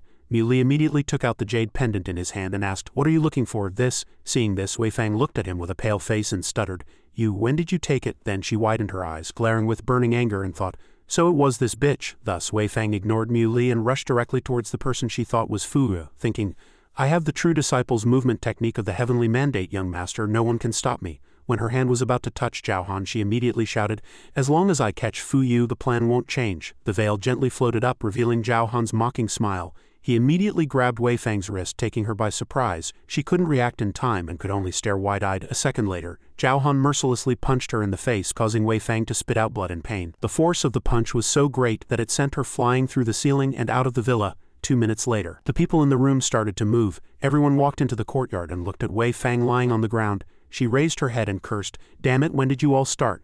Zhao Han revealed her identity at this moment, smiling and clenching her fists. What, only you are allowed to impersonate others? Fuyu echoed from behind. That's right, it's called closing the door to beat the dog. The entire Wongfu family is already a net from which there is no escape. You can't run. Mu Li held the jade pendant in front of her and said, This is what you rely on, right? You hid the real demon seed in a magical artifact, waiting for the right time to release it. Without hesitation, he immediately crushed it. Seeing this, Wei Fang reached out in pain, shouting, No, Xiao Hong. Mu Li then pointed 2 fingers directly at her forehead. A look of fear appeared on her face, her eyes welling with tears. A murderous glint flashed in his eyes while the Wongfu family members behind him showed no reaction. He said coldly, I've let you run for so long, I'm tired of it. As soon as he finished speaking, a stream of spiritual energy shot from his 2 fingers and pierced through her head. Wei Fang's body then turned into a wisp of black smoke. Chenglong looked over at that moment and said, Ever since you returned from Miaozhong we felt that something was wrong with little you, but we couldn't find any evidence. I didn't expect this vixen to be hidden so deeply." Fuyu stood behind and added, "Didn't Dad and Grandpa like her a lot? They even wanted to hold a wedding within an hour." Hearing this, he immediately defended himself. "Considering this vixen's deep scheming, we could only force her a bit to reveal her true colors." Muli was a little worried and thought to himself, "Something's not right. I feel like the Wongfu family will really go through with it." Just as Chenglong's eyes lit up, a water-drop-shaped crystal appeared in the black smoke. He looked over and asked coldly, "You're still not completely dead?" Wei Fang, in her crystal form, still answered stubbornly, "State Shepherd of Jing, if heaven doesn't destroy me I will repay you double one day." Muli was a little curious. "I'd like to hear what else is so great." Her eyes were bloodshot with anger, and she said loudly and decisively, "With the recovery of heaven and earth, the heavenly tomb has long lost its power to protect Huasha. Even if the great demons can't get rid of you, there are still those unknown forces." Wei Fang used her last bit of strength to finish her words. "They won't just stand by and watch you grow stronger." As soon as she finished speaking, he immediately stretched out his hand and crushed it, saying, "If you're done talking, then go die. This time I'll make sure you can't be reincarnated." Soul scattered. Muli turned around and continued, "Zhao Han, go and bring Fuyu back, it's all over here." Looking at the jade pendant emitting spiritual energy in his hand, he thought, "I remember that if the demon seed grows one step further, it will become a 9-transformation demon spirit. It's actually an extraterrestrial product. Could that unknown power be related to the world beyond the heavens?" He clenched his fist and thought, "No matter what, with me here, this kind of thing absolutely cannot happen." The scene switched to a month later with a flight to the Divine Martial Academy. Advertising flyers with Fuyun's photo were being distributed everywhere. A group of female fans saw him and screamed with excitement, "Fuyun, I want to have your baby. Fuyun, I want to marry you." Muli walked over and looked at them, worshipping him, appearing helpless. Many girls also claimed, "Yanyan is mine." On this side, Fuyu was walking arm in arm with him, and seeing her brother's popularity, she was also somewhat satisfied. Muli looked over and asked, "Are you this happy to be out with me?" Fuyu replied softly, "Of course I'm happy. I thought my life would just pass by like this." She tucked her hair behind her ear, her cheeks flushing as she continued, "It was you who appeared and pulled me back from the abyss. It was you who gave me hope to live." He turned around and encouraged Fuyu, "I've passed on a high-level cultivation technique to you. Wei Fang, destroying your appearance and cultivation is only temporary. As long as you dare to break through, you can defeat her even without me. Your talent is no worse than Fuyun's. Don't be discouraged." She turned her face away and replied, "I know, that's right." A young man inserted himself between the two of them and said, "How about it? Am I handsome? I can't help it. Being an idol is really hard. I'm surrounded wherever I go, it's impossible to move." He struck a celebrity pose and continued, "The moment I show up, countless hungry wolf-like female fans pounce on me. I can't stand it." Fuyu was furious when she saw her brother bragging. A passerby saw him and immediately mocked, "It's so hot, wearing so much and still pretending to be Fuyun. What a fool." He immediately took off his coat, revealing his true identity, and shouted at the same time, "Damn it, take a good look at me. I'm Fuyun. You think I want to be like this?" The man saw him and immediately stammered in panic, Sorry." Fuyun replied smugly, "It's good that you know your mistake." He stood there, displaying his style under the gaze of hundreds of people behind him, and said confidently, "Ordinary people wouldn't understand the hardships of being a national idol." Just as Fuyun was still basking in the dazzling halo, the people behind him all opened their mouths wide in horror. He turned to look, his face pale and his eyes dull, and said, "No way?" A vortex rushed over in the astonished gaze of everyone, and at the same time shouted to everyone, "Everyone get out of my way!" A pink-haired, politely chubby woman with a bit of a tomboyish aura. She rushed over and said, "Yanyan is mine." Then she pouted her red lips and said to Fuyun, "Little Yun, I'm your little fan." Fortunately, he moved quickly and dodged to the side, avoiding the missile that had just rushed over. Fuyun ran for his life, shouting with tears streaming down his face, "Brother Mu, save me." The scene switched to the imperial capital Divine Martial Academy, a vast campus with independent teaching areas. The state shepherd of Ji sat there, looked up and said, "I thought you weren't coming to the recruitment assembly today." Mu Li, with Fuyu by his side, immediately replied, "Since I've already agreed to be an instructor at the academy, of course I had to come and see." The old man poured a cup of tea and invited the two to sit down. The state shepherd of Ji held 2 cups of tea and said to them, "The era of martial arts for all came quickly, and the academy's facilities haven't caught up yet. If you have any requests, feel free to bring them up," the old man added. "Right now, the whole world is promoting martial arts. The officials have decided to build up Fuyun City as a representative icon of Huasha's martial arts. At the same time, they hope you can step back behind the scenes to protect Huasha. You don't mind, do you?" Mu Li replied calmly, "I don't mind. I didn't want this job anyway. You can arrange the other matters as you see fit." Just then, there was a knock on the door. Fuyun rushed in and said, "Sis, Brother Mu, where's your conscience? How could you leave me there all alone?" The state shepherd of Ji looked at him with some sympathy and asked, "This is," seeing the lipstick marks all over her brother, Fuyu introduced him. "This is the national idol embraced by countless fans." She turned to Fuyun and asked, Don't you enjoy that feeling? He answered with difficulty. Don't mention it. My innocence, my first kiss. I've sacrificed too much for Washa. The state shepherd of Ji asked Fuyu. By the way, young lady, I know you're Fuyun's sister. Would you like to be a teacher at the academy? She was startled and pointed at her own face with some confusion. Me, but I'm only a mid-tier martial venerable, the old man replied. Yes, I know you've also been through some hardships, but one must always grow. You come from the Wongfu family, and your strength is not low. You can guide the female students in their martial arts studies. Mui spoke up while sipping his tea. Shui Linger is also a mid-tier martial venerable, but her mind and combat experience are far inferior to yours. This teaching position is only suitable for you. Fuyun wiped the lipstick off his face and added, That's right, sis. In front of Brother Mu, we two are an unmatched duo. We could casually leave the current martial venerables dozens of streets behind. After hearing everyone's words, she fell into thought. Why had she become like this, so weak and hesitant? Had the Wongfu family spoiled her, or was it that little Yun had ascended to a high-tier martial saint in a single step? That Mu Li was an unreachable dream, and that she was already 24, the state shepherd of Ji interrupted her thoughts. Young lady, the academy won't force you, but if you want to in the future, Fuyu showed a new confidence. I agree to be a teacher at the academy. I, Fuyu, do not believe in fate. I am willing to pass on what I have learned to the newcomers. Hearing this, the old man said to everyone, Good, then it's decided. Let's go, we'll head to the recruitment site. The scene switched to outside the Imperial Capital Divine Martial Academy, at the recruitment site. At Mu Li and Fuyu's table there wasn't a single new student in sight. He was so bored he was yawning while she sat motionless with a dark expression. In contrast, Fuyun's area was crowded with new students. He had to remind everyone, Don't push, form a line next. They chattered excitedly. Teacher Yunyun, I want to sign up, Fuyun advised them. I suggest you all think it over carefully. I only teach on Mondays and Saturdays and I don't take on disciples. Don't waste your time. But the crowd was like a pack of hungry wolves, casting everything aside in the face of his handsome looks. It doesn't matter, Teacher Fuyun, you're the most handsome, we choose you. Over here, two girls looked at the crowd in front of them, somewhat puzzled. Teacher Fuyun probably isn't accepting any more apprentices. Her friend replied, It's fine, we can find someone else. The girl pointed at Fuyu and continued, I remember she's Fuyun's sister. She must be very good too. Her friend heard this, waved her hand and replied, Fei, thank you. Even if Fuyun's sister teaches me, I still want to get his autograph photo. The girl listened and commented, Blinded by good looks, but who should I choose? Fei. She glanced towards Mu Li, thinking, Why not just choose him then? The girl slammed her hand on the table and said loudly, Hey, I want to become your disciple. Mu Li appeared indifferent, cleaning his ear as he thought. Someone actually came to me, he then said to the girl. I don't accept disciples. If you want to take my class, you can fill out the registration form yourself, he added.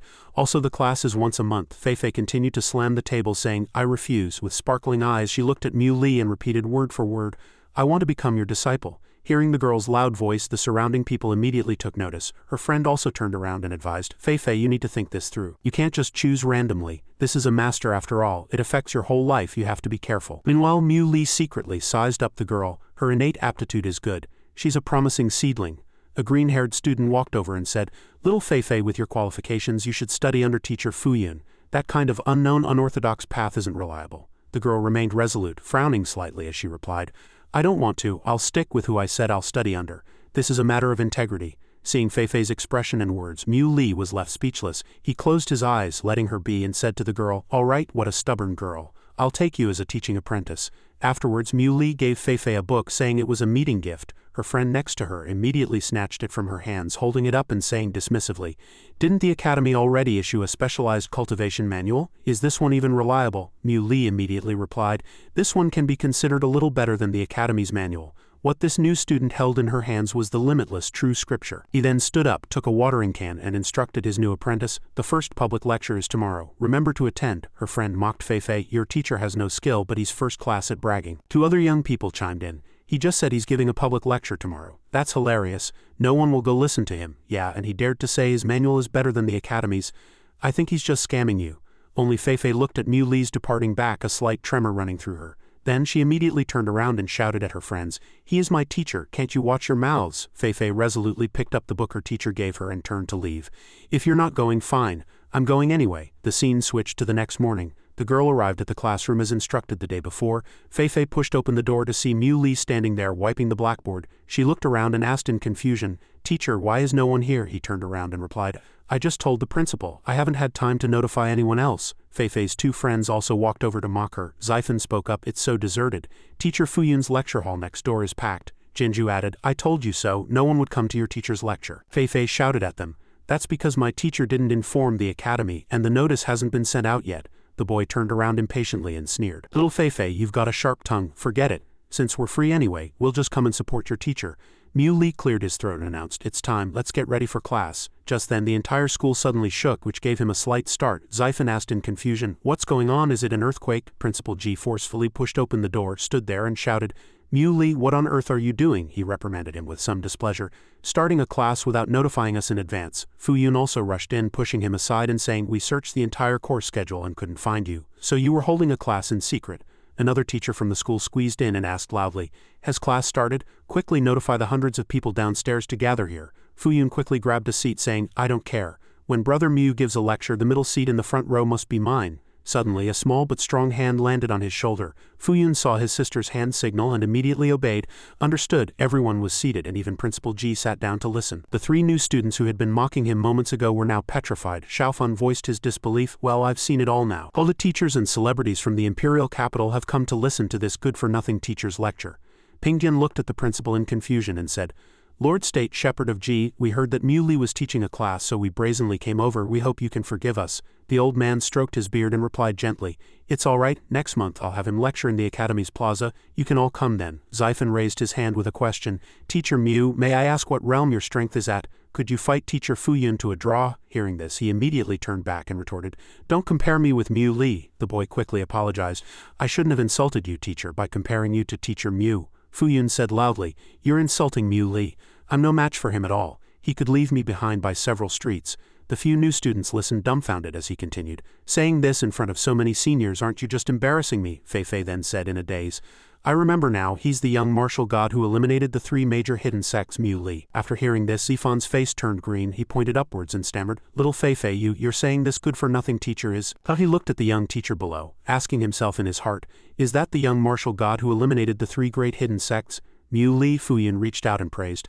That's right, it's my brother Mu. He put on a proud look. Brother Mu, let's begin. Everyone's here. Mui gently took a piece of chalk from the box and began to speak. So today I will talk to you all about the fundamentals of martial arts. Just then, someone below raised their hand to ask, wait, Teacher Mu, can you talk about something more advanced? The instructors and experts of Huasha all agreed with this proposal. Yeah, Brother Mu, give us something more exciting. Mui simply smiled and replied, then I'll talk about the secrets of cultivating the martial arts techniques in the limitless true scripture. Remember to take notes. Time flew by, and he had already explained a great deal of information to everyone. Just as everyone was focused, the sound of a table being slapped rang out. Xiaofan loudly berated again, what the hell, I can't understand a single thing he's talking about. The boy said, full of suspicion, he's not just spouting nonsense, is he? Pingdian immediately turned back and cursed. Show some respect, the reason you don't understand is because your level is too low. If you can comprehend even a fraction of what Teacher Mu is teaching in this lifetime, you should consider it your good fortune. He calmly drank his water, listening to the Martial Alliance's leader lecture the student. If you can't learn it yourself, don't blame others. Apologize to Teacher Mu at once. Mui just listened with a smile as that boy Xiaofan apologized. Then he stood up and said to everyone, class dismissed. Fei quickly ran up and shouted, teacher, wait for me. And so she followed Mui. The people below stood up in unison, then bowed respectfully. Thank you for your hard work, teacher. We respectfully see off Lord State Shepherd of Jing. The girl looked at the people below, her face a picture of innocence and surprise. Mui's voice rang out calling Mo Fei, let's go. The girl quickly answered and followed after him. Yes, coming. Fei looked at him happily and said, teacher, I feel like I've struck gold. He immediately tossed her a bottle of pills without saying much more. Fei opened the bottle and a rich fragrance wafted out. She thought, pills? Is this stuff real? Mui instructed, use this with the cultivation manual. In 2 months at most you'll be able to reach the martial venerable realm, Fei asked doubtfully. Really? He immediately recalculated. 2 months is on the slow side. Just then someone called out to them. Wait, it was the group of experts and teachers from behind clamoring, Teacher Mu, please give us an autograph. Teacher Mu, please accept me as your disciple. Principal G also shouted for him. State Shepherd of Jing, a word. The old man signaled for Mui to run. Then he continued, on October 1, 2031 the World Martial Arts Tournament will be held on Dongsheng Penglai Island in western Huasha. This important conference will surely attract international attention. The title of Martial Emperor represents the nation's honor. He immediately asked while running alongside him. Martial Emperor, the Emperor of Martial Arts, that title carries a lot of weight. You want me to make a move? The old man didn't answer right away, pulling the two of them aside to hide from the pursuing crowd of crazed fans. Then the State Shepherd of G looked at him and said, we don't want to expose you just yet. The fight for the title of Martial Emperor is a fight for fame and fortune. Those old geezers who have lived for hundreds of years won't care about that. I'm afraid they have other plans, Fei standing beside them asked in confusion. Old geezers who have lived for hundreds of years? The old man stroked his beard and replied. The cultivators from abroad are different from those in Huasha. It's not a problem for some from the Blood Clan or Wolf Clan to live for several hundred years. Fuyu will participate as Huasha's trump card. We'd like to ask you to go along as support personnel, to lie in ambush just in case.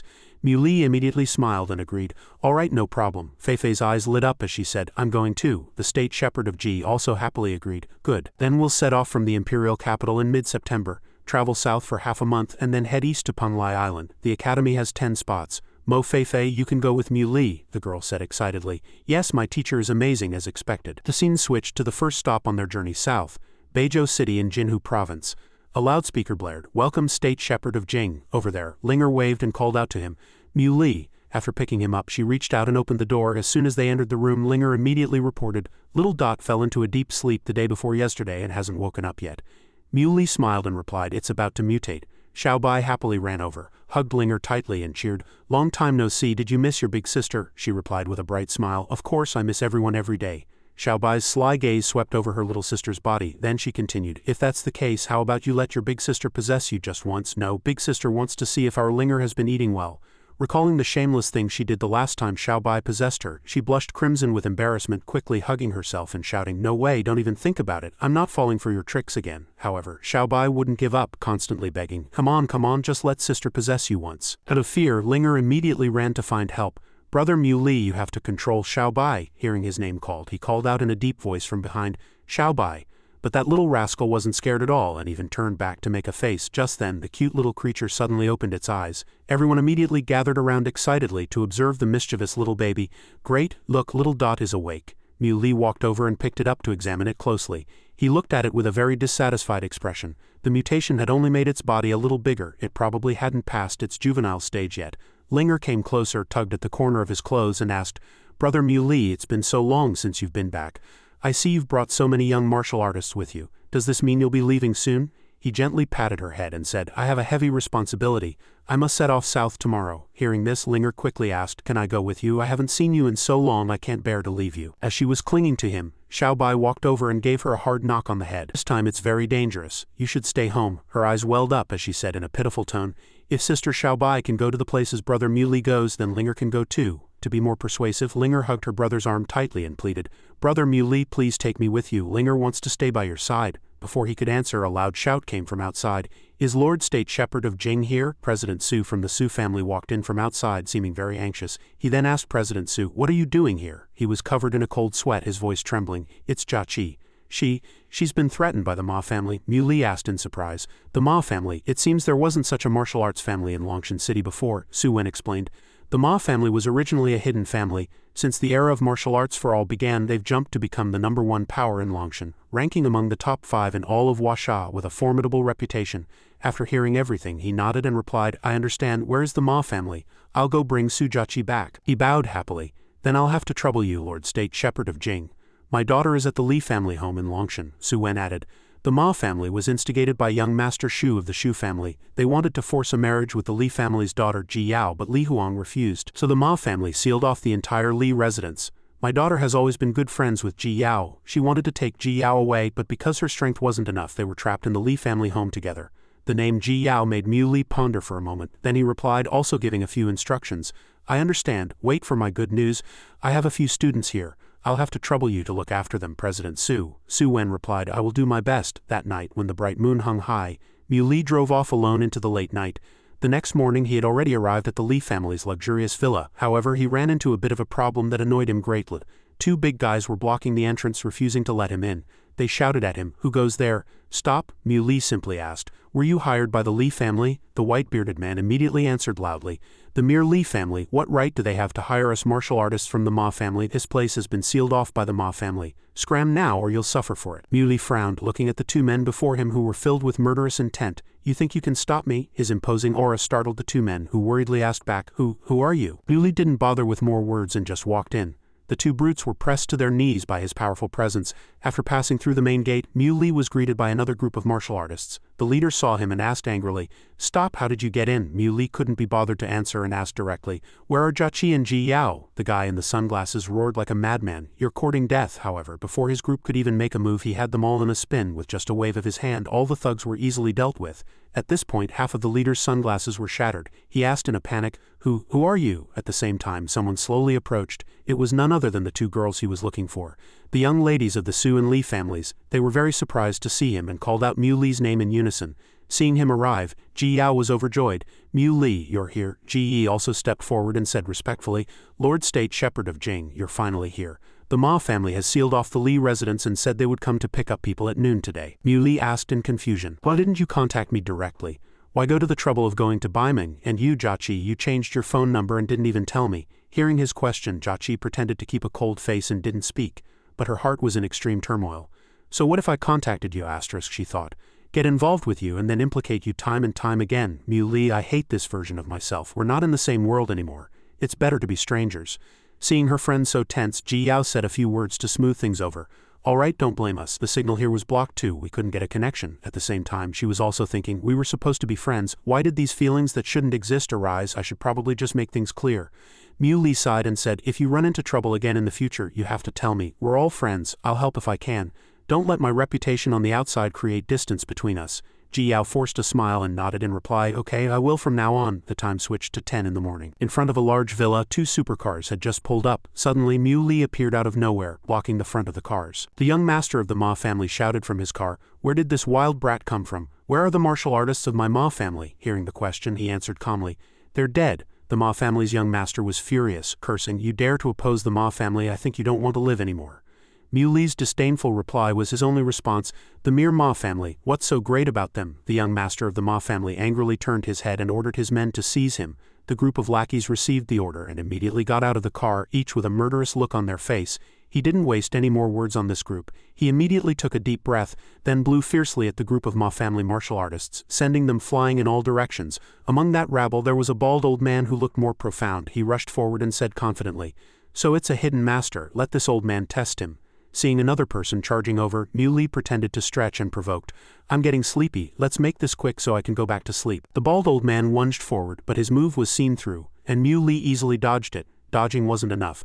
Mu Li suddenly grabbed his hand and slammed him violently onto the ground, causing the pavement beneath his feet to crack into several pieces. After dealing with these small fries, he turned to look at the Ma family's young master and said coldly, You're next. Before he could react, Mu Li waved his hand, sending the young master flying into the air. He shouted threateningly, What do you think you're doing? My Ma family has a supreme martial saint. We are the strongest among the hidden families and can easily kill you. Following that, he threw the Ma family's young master onto the hood of the car with a thud, and the rope around his neck tightened. Even at death's door, this young master of the Ma family kept spewing insults. I'm warning you, you rat, you will regret this. The ancestor of my Ma family will. Not a single one of these words entered Mu Li's ears, so he made the noose tighten further, rendering him unable to speak. Just then a voice rang out.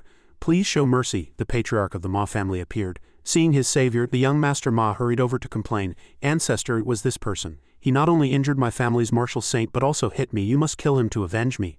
But what he got was a loud slap from the old man, accompanied by a scolding. You animal, do you know you were wrong? The young master retorted blankly. Ancestor, he started it. He not only insulted me but also the Ma family. So the old man gave him another one, making both sides symmetrical. The ancestor also repeated his question. I asked you, do you know you were wrong? Then he kicked the stupid grandson's leg fiercely, forcing him to kneel. The old man then clasped his hands and apologized to Mu Li. Lord State Shepherd of Jing, my grandson was disrespectful. I hope you can forgive him. When I go back this time, I will do my utmost to rectify our family's conduct and get rid of the bad apples. Seeing his ancestor's attitude, the young master Ma didn't dare to talk back anymore. He immediately lowered his head and admitted his mistake. This humble one has eyes but failed to see Mount Tai. I hope you can spare my life, my lord. In his heart, however, he cursed silently. Damn you, young Master Shu, you've ruined me. I swear I'll take your life. Since the Ma family's ancestor had come forward, Mu Li also gave him face and said, The vermin in a family should naturally be dealt with by the family itself. Today's matter ends here. Please forgive Mu Li for not seeing you off. Back at the Li family residence, Mu Li made a proposal. Old Master Li, if you don't mind, you can join Baiming from now on. I have already spoken with the alliance leader of Baiming. After the Li family merges, you and my grandfather will be in charge of Baiming's commerce. Hearing this, Ji Yi said happily, Thank you for your high regard, my lord. This had been his wish all along. This is great. By joining Baiming, the Li family will be protected and no longer be constrained by others. Then he took out a jade pendant and handed it to Ji Yao. This is a protective artifact I just made. It can block an attack from a martial saint. She happily reached out and took it. Thank you. If it's possible, Ji Yao hesitated for a few seconds before continuing. If it's possible, could you also pass on a cultivation technique to me? I want to learn martial arts. but Muley refused. I have things to do right now and can't personally teach you. If you have any questions, you can call me. This answer was also what she had expected. It was indeed more comfortable to remain friends. Ji Yao replied, okay, I understand. Jiaqi stood to the side watching the two of them talk and laugh, a hint of sadness on her face. Suddenly, Muley grabbed her hand and placed an identical jade pendant in her small palm. He said with concern, take this, it can keep you safe. He wasn't finished and added, when you have time, come and visit Beiming often. There are many elites there which can help your cultivation grow faster. Jiaqi nodded coolly, letting out a flat, oh. After settling the matter, Muley bid everyone farewell and left. All right, I'm leaving. The Li father and son waved goodbye happily while Jiaqi turned to a corner in silence. Her hand tightly gripped the jade pendant. Her tone carried a hint of grievance and blame. Fool, Muley, you big fool, why did you have to suddenly appear and disturb my heart, and always with that concerned look on your face? Her voice trembled then and her words became disjointed. Jiaqi could no longer hold back her tears. She looked at his departing back and said softly, how can I ever forget you when you're like this? The scene switched to the outskirts of Taizhou where Xiaobai was already waiting for Muley. Seeing him return, she chided him angrily. Teacher, you really are something else. How could you just abandon me and go so far without a word? Linger was also here. She looked at the two of them, her face filled with sadness, asking herself, why can't she stay by brother Muley's side? It seemed Xiaobai had noticed Linger's jealousy. She could smell the sourness from so far away. Taking the opportunity, she hugged Linger, buried her face in Linger's ample chest and tempted her. So white and so big, it's so comfortable. If Linger is willing to let me possess her, maybe Muley will agree to take you along. However, possession was out of the question. Xiaobai had no choice but to say goodbye and leave. Linger, be good and wait for us to come back. Bye-bye. She watched the smoking supercar drive away, her tone full of longing. Brother Muley, sister Xiaobai, finish your business and come back to see me soon. She was trying her best to hold back her tears, silently chanting in her heart, I will miss you guys very much. The scene switched to a luxurious cruise ship speeding across the sea. Muley and Xiaobai had arranged to meet on the deck to enjoy the view. At this moment, some thoughts surfaced in his mind. Passing by Taiping Mountain during the day, I not only discovered the overlapping space but even the Zan Palace had disappeared. I really don't know if the fusion of modern and immortal martial civilizations is a blessing or a curse, Xiaobai asked Muley in confusion. It's been so long. When do you think I'll be able to form a physical body? He explained. 2 years at most. When you condense your soul into a Dan and can split your soul, you'll be able to form a physical body.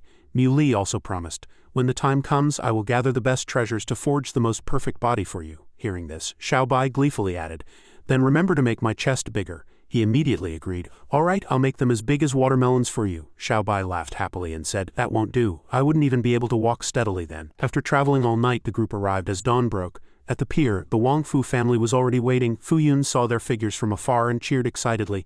Brother Mu, you're finally here. Fuyu also asked, Muley, why are you late? Just in time. Fuyu teased his sister. Yeah, you made my sister so anxious waiting, he added jokingly. If you hadn't come, my sister was planning to swim over to find you. The consequence of his mischievousness was having his cheeks pinched until they were misshapen by his sister. You're the one with the big mouth, aren't you? Just then, a scream was heard, attracting everyone's attention. Hey, catch it, don't let it get away. It turned out to be a playful goldfish that had escaped its fishbowl. It was flopping about lively and ended up bumping into Feifei. She immediately picked it up and praised, what a beautiful fish. The fish-selling uncle saw this as a chance to make money and immediately spoke up. Young man, your girlfriend likes it. Buy it for her. Hearing this, Feifei shyly explained, old sir, what nonsense are you talking about? My teacher is not my boyfriend. Muley didn't say much and directly took out money to buy the fish for his beloved disciple. All right, I'll buy it. The fish-selling uncle happily took the money. You're so good to your girlfriend. Then he turned to the group and said, all right, let's go. Feifei turned around and showed off the fish to Fuyu. Sister, do you want to touch my fish? She nodded, thinking to herself, am I really that transparent? The group arrived at a large hotel. The manager personally came out to greet them. Everyone, welcome Lord State Shepherd of Jing. Please come in. Before they even sat down at the table, Fuyu started complaining, I'm actually a bit hungry. Let's order quickly. At that moment, several lechers in the vicinity laid their eyes on Feifei. They said to each other, is she also a contestant from Huasha? So cute. It would be a real shame to have to fight her on stage. These scoundrels brazenly and loudly teased her. This girl isn't tall, but her assets are quite impressive. If we used sword chi to shred her clothes, it would be a real feast for the eyes. Being mocked like this, Feifei was very uncomfortable. Her face fell, and she was very upset, seeing his little apprentice unhappy. Liu slammed the table, sending 3 pairs of chopsticks flying and spinning into the air. He then controlled them with his power, shooting them straight towards the group of loudmouths. Seeing the attack, one of them quickly drew his sword to react. The several pairs of chopsticks were thus sliced in half. This group of verbally aggressive people belonged to the Eastern Empire delegation. Another one said loudly in dissatisfaction, I am a national representative, entrusted with a state mission. Why do you disrespect me? However, there was a hot-tempered one in this group who roared angrily, Stop wasting words with him, just teach him a lesson. The three immediately brandished their swords, unleashing powerful forces that headed towards Mui. In response, he widened his eyes, extended his hand and created a limitless vortex, sucking in all the attacks and then returning them with even greater force. The group was hit by the counterattack so quickly that they didn't even see what happened before they were knocked to the ground. This brawl caused quite a commotion in the restaurant, with some tables and chairs being smashed to pieces and sent flying everywhere. In black and blue, one of them roared angrily, "Who the hell are you?" Just then, another group of people came over to join the fun. Washan martial arts, truly living up to its reputation. Impressive, impressive. It was the White Empire delegation. Seeing them arrive, the people from the Eastern Empire all quieted down, silently cursing this bunch of bears. Mui replied modestly, "I'm just the logistics captain for Washa's martial artist delegation. If you can't even beat me, you should just go back to your country sooner rather than later. Don't embarrass yourselves here." Fuyu, standing beside him, whispered with some concern, "Is it really okay to bully our foreign friends like this?" He replied frankly, "It's fine if you lackeys can't stir up any trouble, and they were the ones who provoked us first. This is Washa's territory, we can't let them act so insolently." 2 days passed in a flash. At the pier, all the delegations were arriving one after another. It was Feifei's first time here, and she was very surprised by the lively atmosphere. There are so many people. People from all over have come. On the high platform, the host began to announce, "All martial artists have arrived. Next I will explain the rules of the martial arts tournament." Muli's expression and attitude were extremely cautious at this moment. He scanned the area and thought, "These people who have come from afar are not just here for the martial arts tournament. They must have other plans. I need to be careful." In the crowd, a mysterious-looking person wearing a cloak caught Muli's particular attention. Alliance leader Zhao then excitedly announced in a loud voice, "I declare the first World Martial Arts Tournament officially open." At this moment, the sea waves also surged violently as if cheering for the competition. Mui glared at several sneaky figures around him with a murderous look in his eyes, silently threatening them, "You'd better not cause any trouble in Washa or I will never let you go." Just then, a group of people flew across the sky. Mui immediately recognized them as members of the Blood Clan. He wondered, what are they doing here? Out of curiosity, Mui rode his golden dragon and followed them. "Let me see what you're up to." The members of the Blood Clan flew for a while and then landed. Mui saw them standing on a giant skull-shaped ship with a white skull at its bow.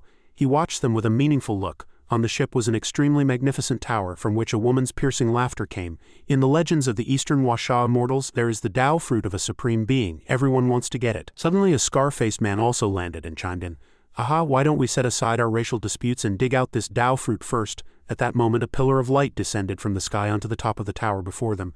An immortal figure riding a white skull flew down and said loudly, "Foreign creatures don't even think about causing chaos in Washa." After landing, the Great Master slowly approached. "The Tao fruit of a supreme being, how dare foreign creatures like you covet it? Retreat at once." A monster among the group spoke up. "I didn't expect that after so many years the Qingyun sect still has successors," the woman asked contemptuously. "Little Taoist, you think you can stop us all by yourself?" Without another word, Zhenqing lightly flicked his horsetail whisk and shouted, "Five Thunder Orthodox Law!" Instantly, one of the people in the group was turned to ash. He looked at them, his tone full of challenge. "Go ahead and try." "Aha, I find this very interesting. This enchanting aroma is truly exciting." All of them shouted in unison, "Let's get him together." Then they madly rushed toward Zhenqing with him at the center. This group was ganging up on him. Just as he was about to be overwhelmed, something flew past him. Then it lifted Zhenqing up and flew him elsewhere, allowing him to dodge those fatal attacks. Seeing an injustice, Mui could not stand by. He rushed forward to save him, simultaneously extending a hand to block all incoming attacks. He shouted contemptuously, "So many of you ganging up on one Taoist, have you no shame?" Mui clenched his fists in anger and shouted, "Die!" Instantly, the group of foreigners were pierced through the heart by sharp spikes, dying on the spot. Zhenqing spoke, "I am the current successor of the Qingyun sect, Lai Zhenqing, guarding this place under my master's orders. May I ask for your esteemed name?" He replied happily. "I am Mui, the person in charge of security and order for this World Martial Arts Tournament." He clasped his hands and bowed respectfully. "Many thanks for your help, Your Excellency. The Supreme Being's Tao fruit in the Immortals Pagoda has just emerged and many are coveting it.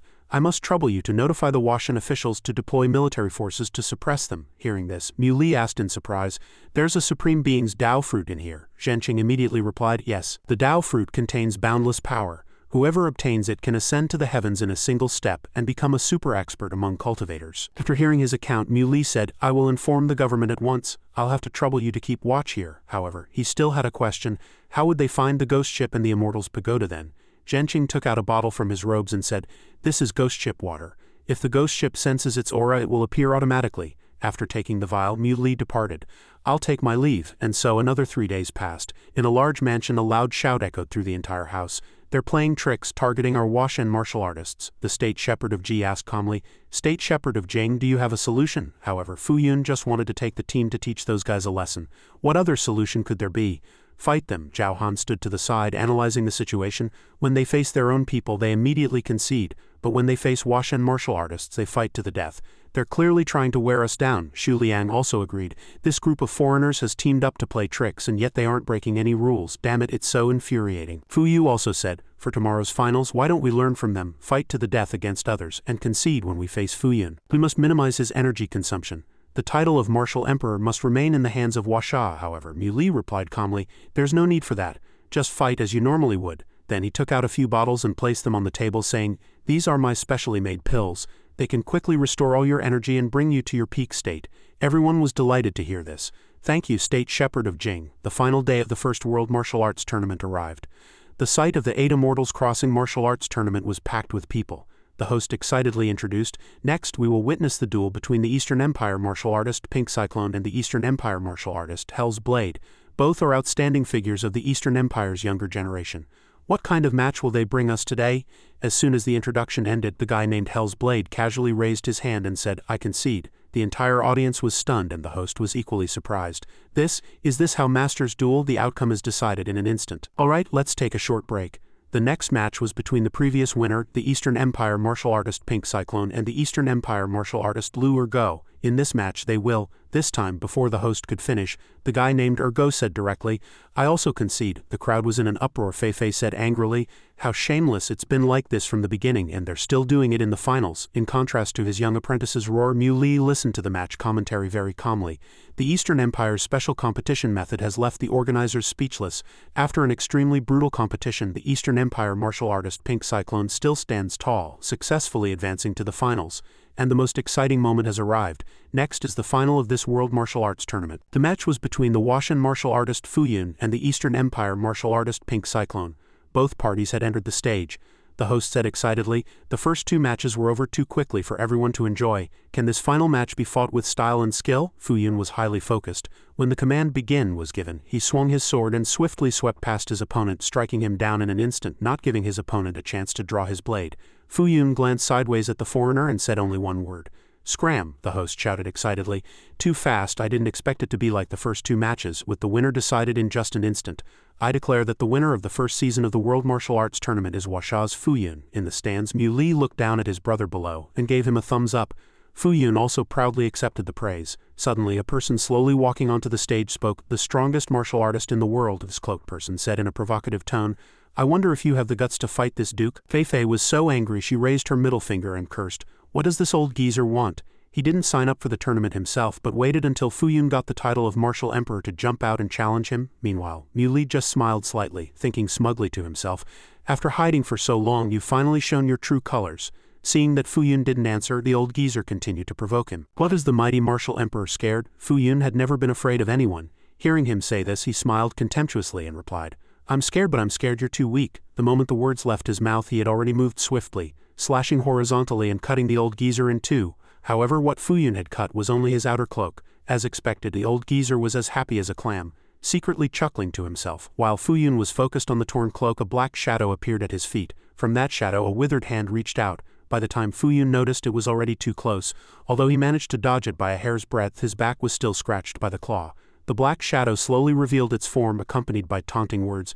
"The so-called #1 Supreme Martial Emperor is nothing special, can't even block a single move from me." The old geezer approached Fuyun and said scornfully, "Washen martial artists, the Washen martial emperor are all a bunch of trash." Then he turned and left, leaving the rest to his subordinates. "I'll leave it to you, go easy on him." The guy with the axe charged over aggressively, wanting to smash Fuyun into a meat patty. He snapped out of it and swung his sword to block the axe blow. Fuyun's figure suddenly vanished from before the axe wielder's eyes, startling him slightly. He stood up proudly, looked at the group of foreigners and said, "You're not good enough to defeat a Washen martial artist." At this moment, his whole body was ablaze with an extremely powerful flame of life force. At the same time, the bottle of special medicine Mu Li had given him the day before now fell to his feet empty. Fuyu roared with high fighting spirit. Come on, Fei sat on pins and needles in the stand saying angrily, damn it, I'm so pissed off. These people are too shameless. Does every single one of them want to use teacher Fuyu as a stepping stone? Teacher, go teach them a lesson. But she didn't hear Muli's reply. She turned her head strangely, looking on in confusion. He said in a deep voice, if I make a move now, they will surely use it against us, giving us a reputation as hosts who bully others. I can't act yet. Although she knew Muli was right, when Fei saw her own people being beaten black and blue, she couldn't help but say, But teacher, are you just going to watch brother Fuyu get bullied like this and let them trample on the dignity of Huasha? Down at the stage he was beaten until he spat blood and the last of his life force was exhausted. Seeing Fuyu fall to the ground, the guy with the sword walked up and insulted him.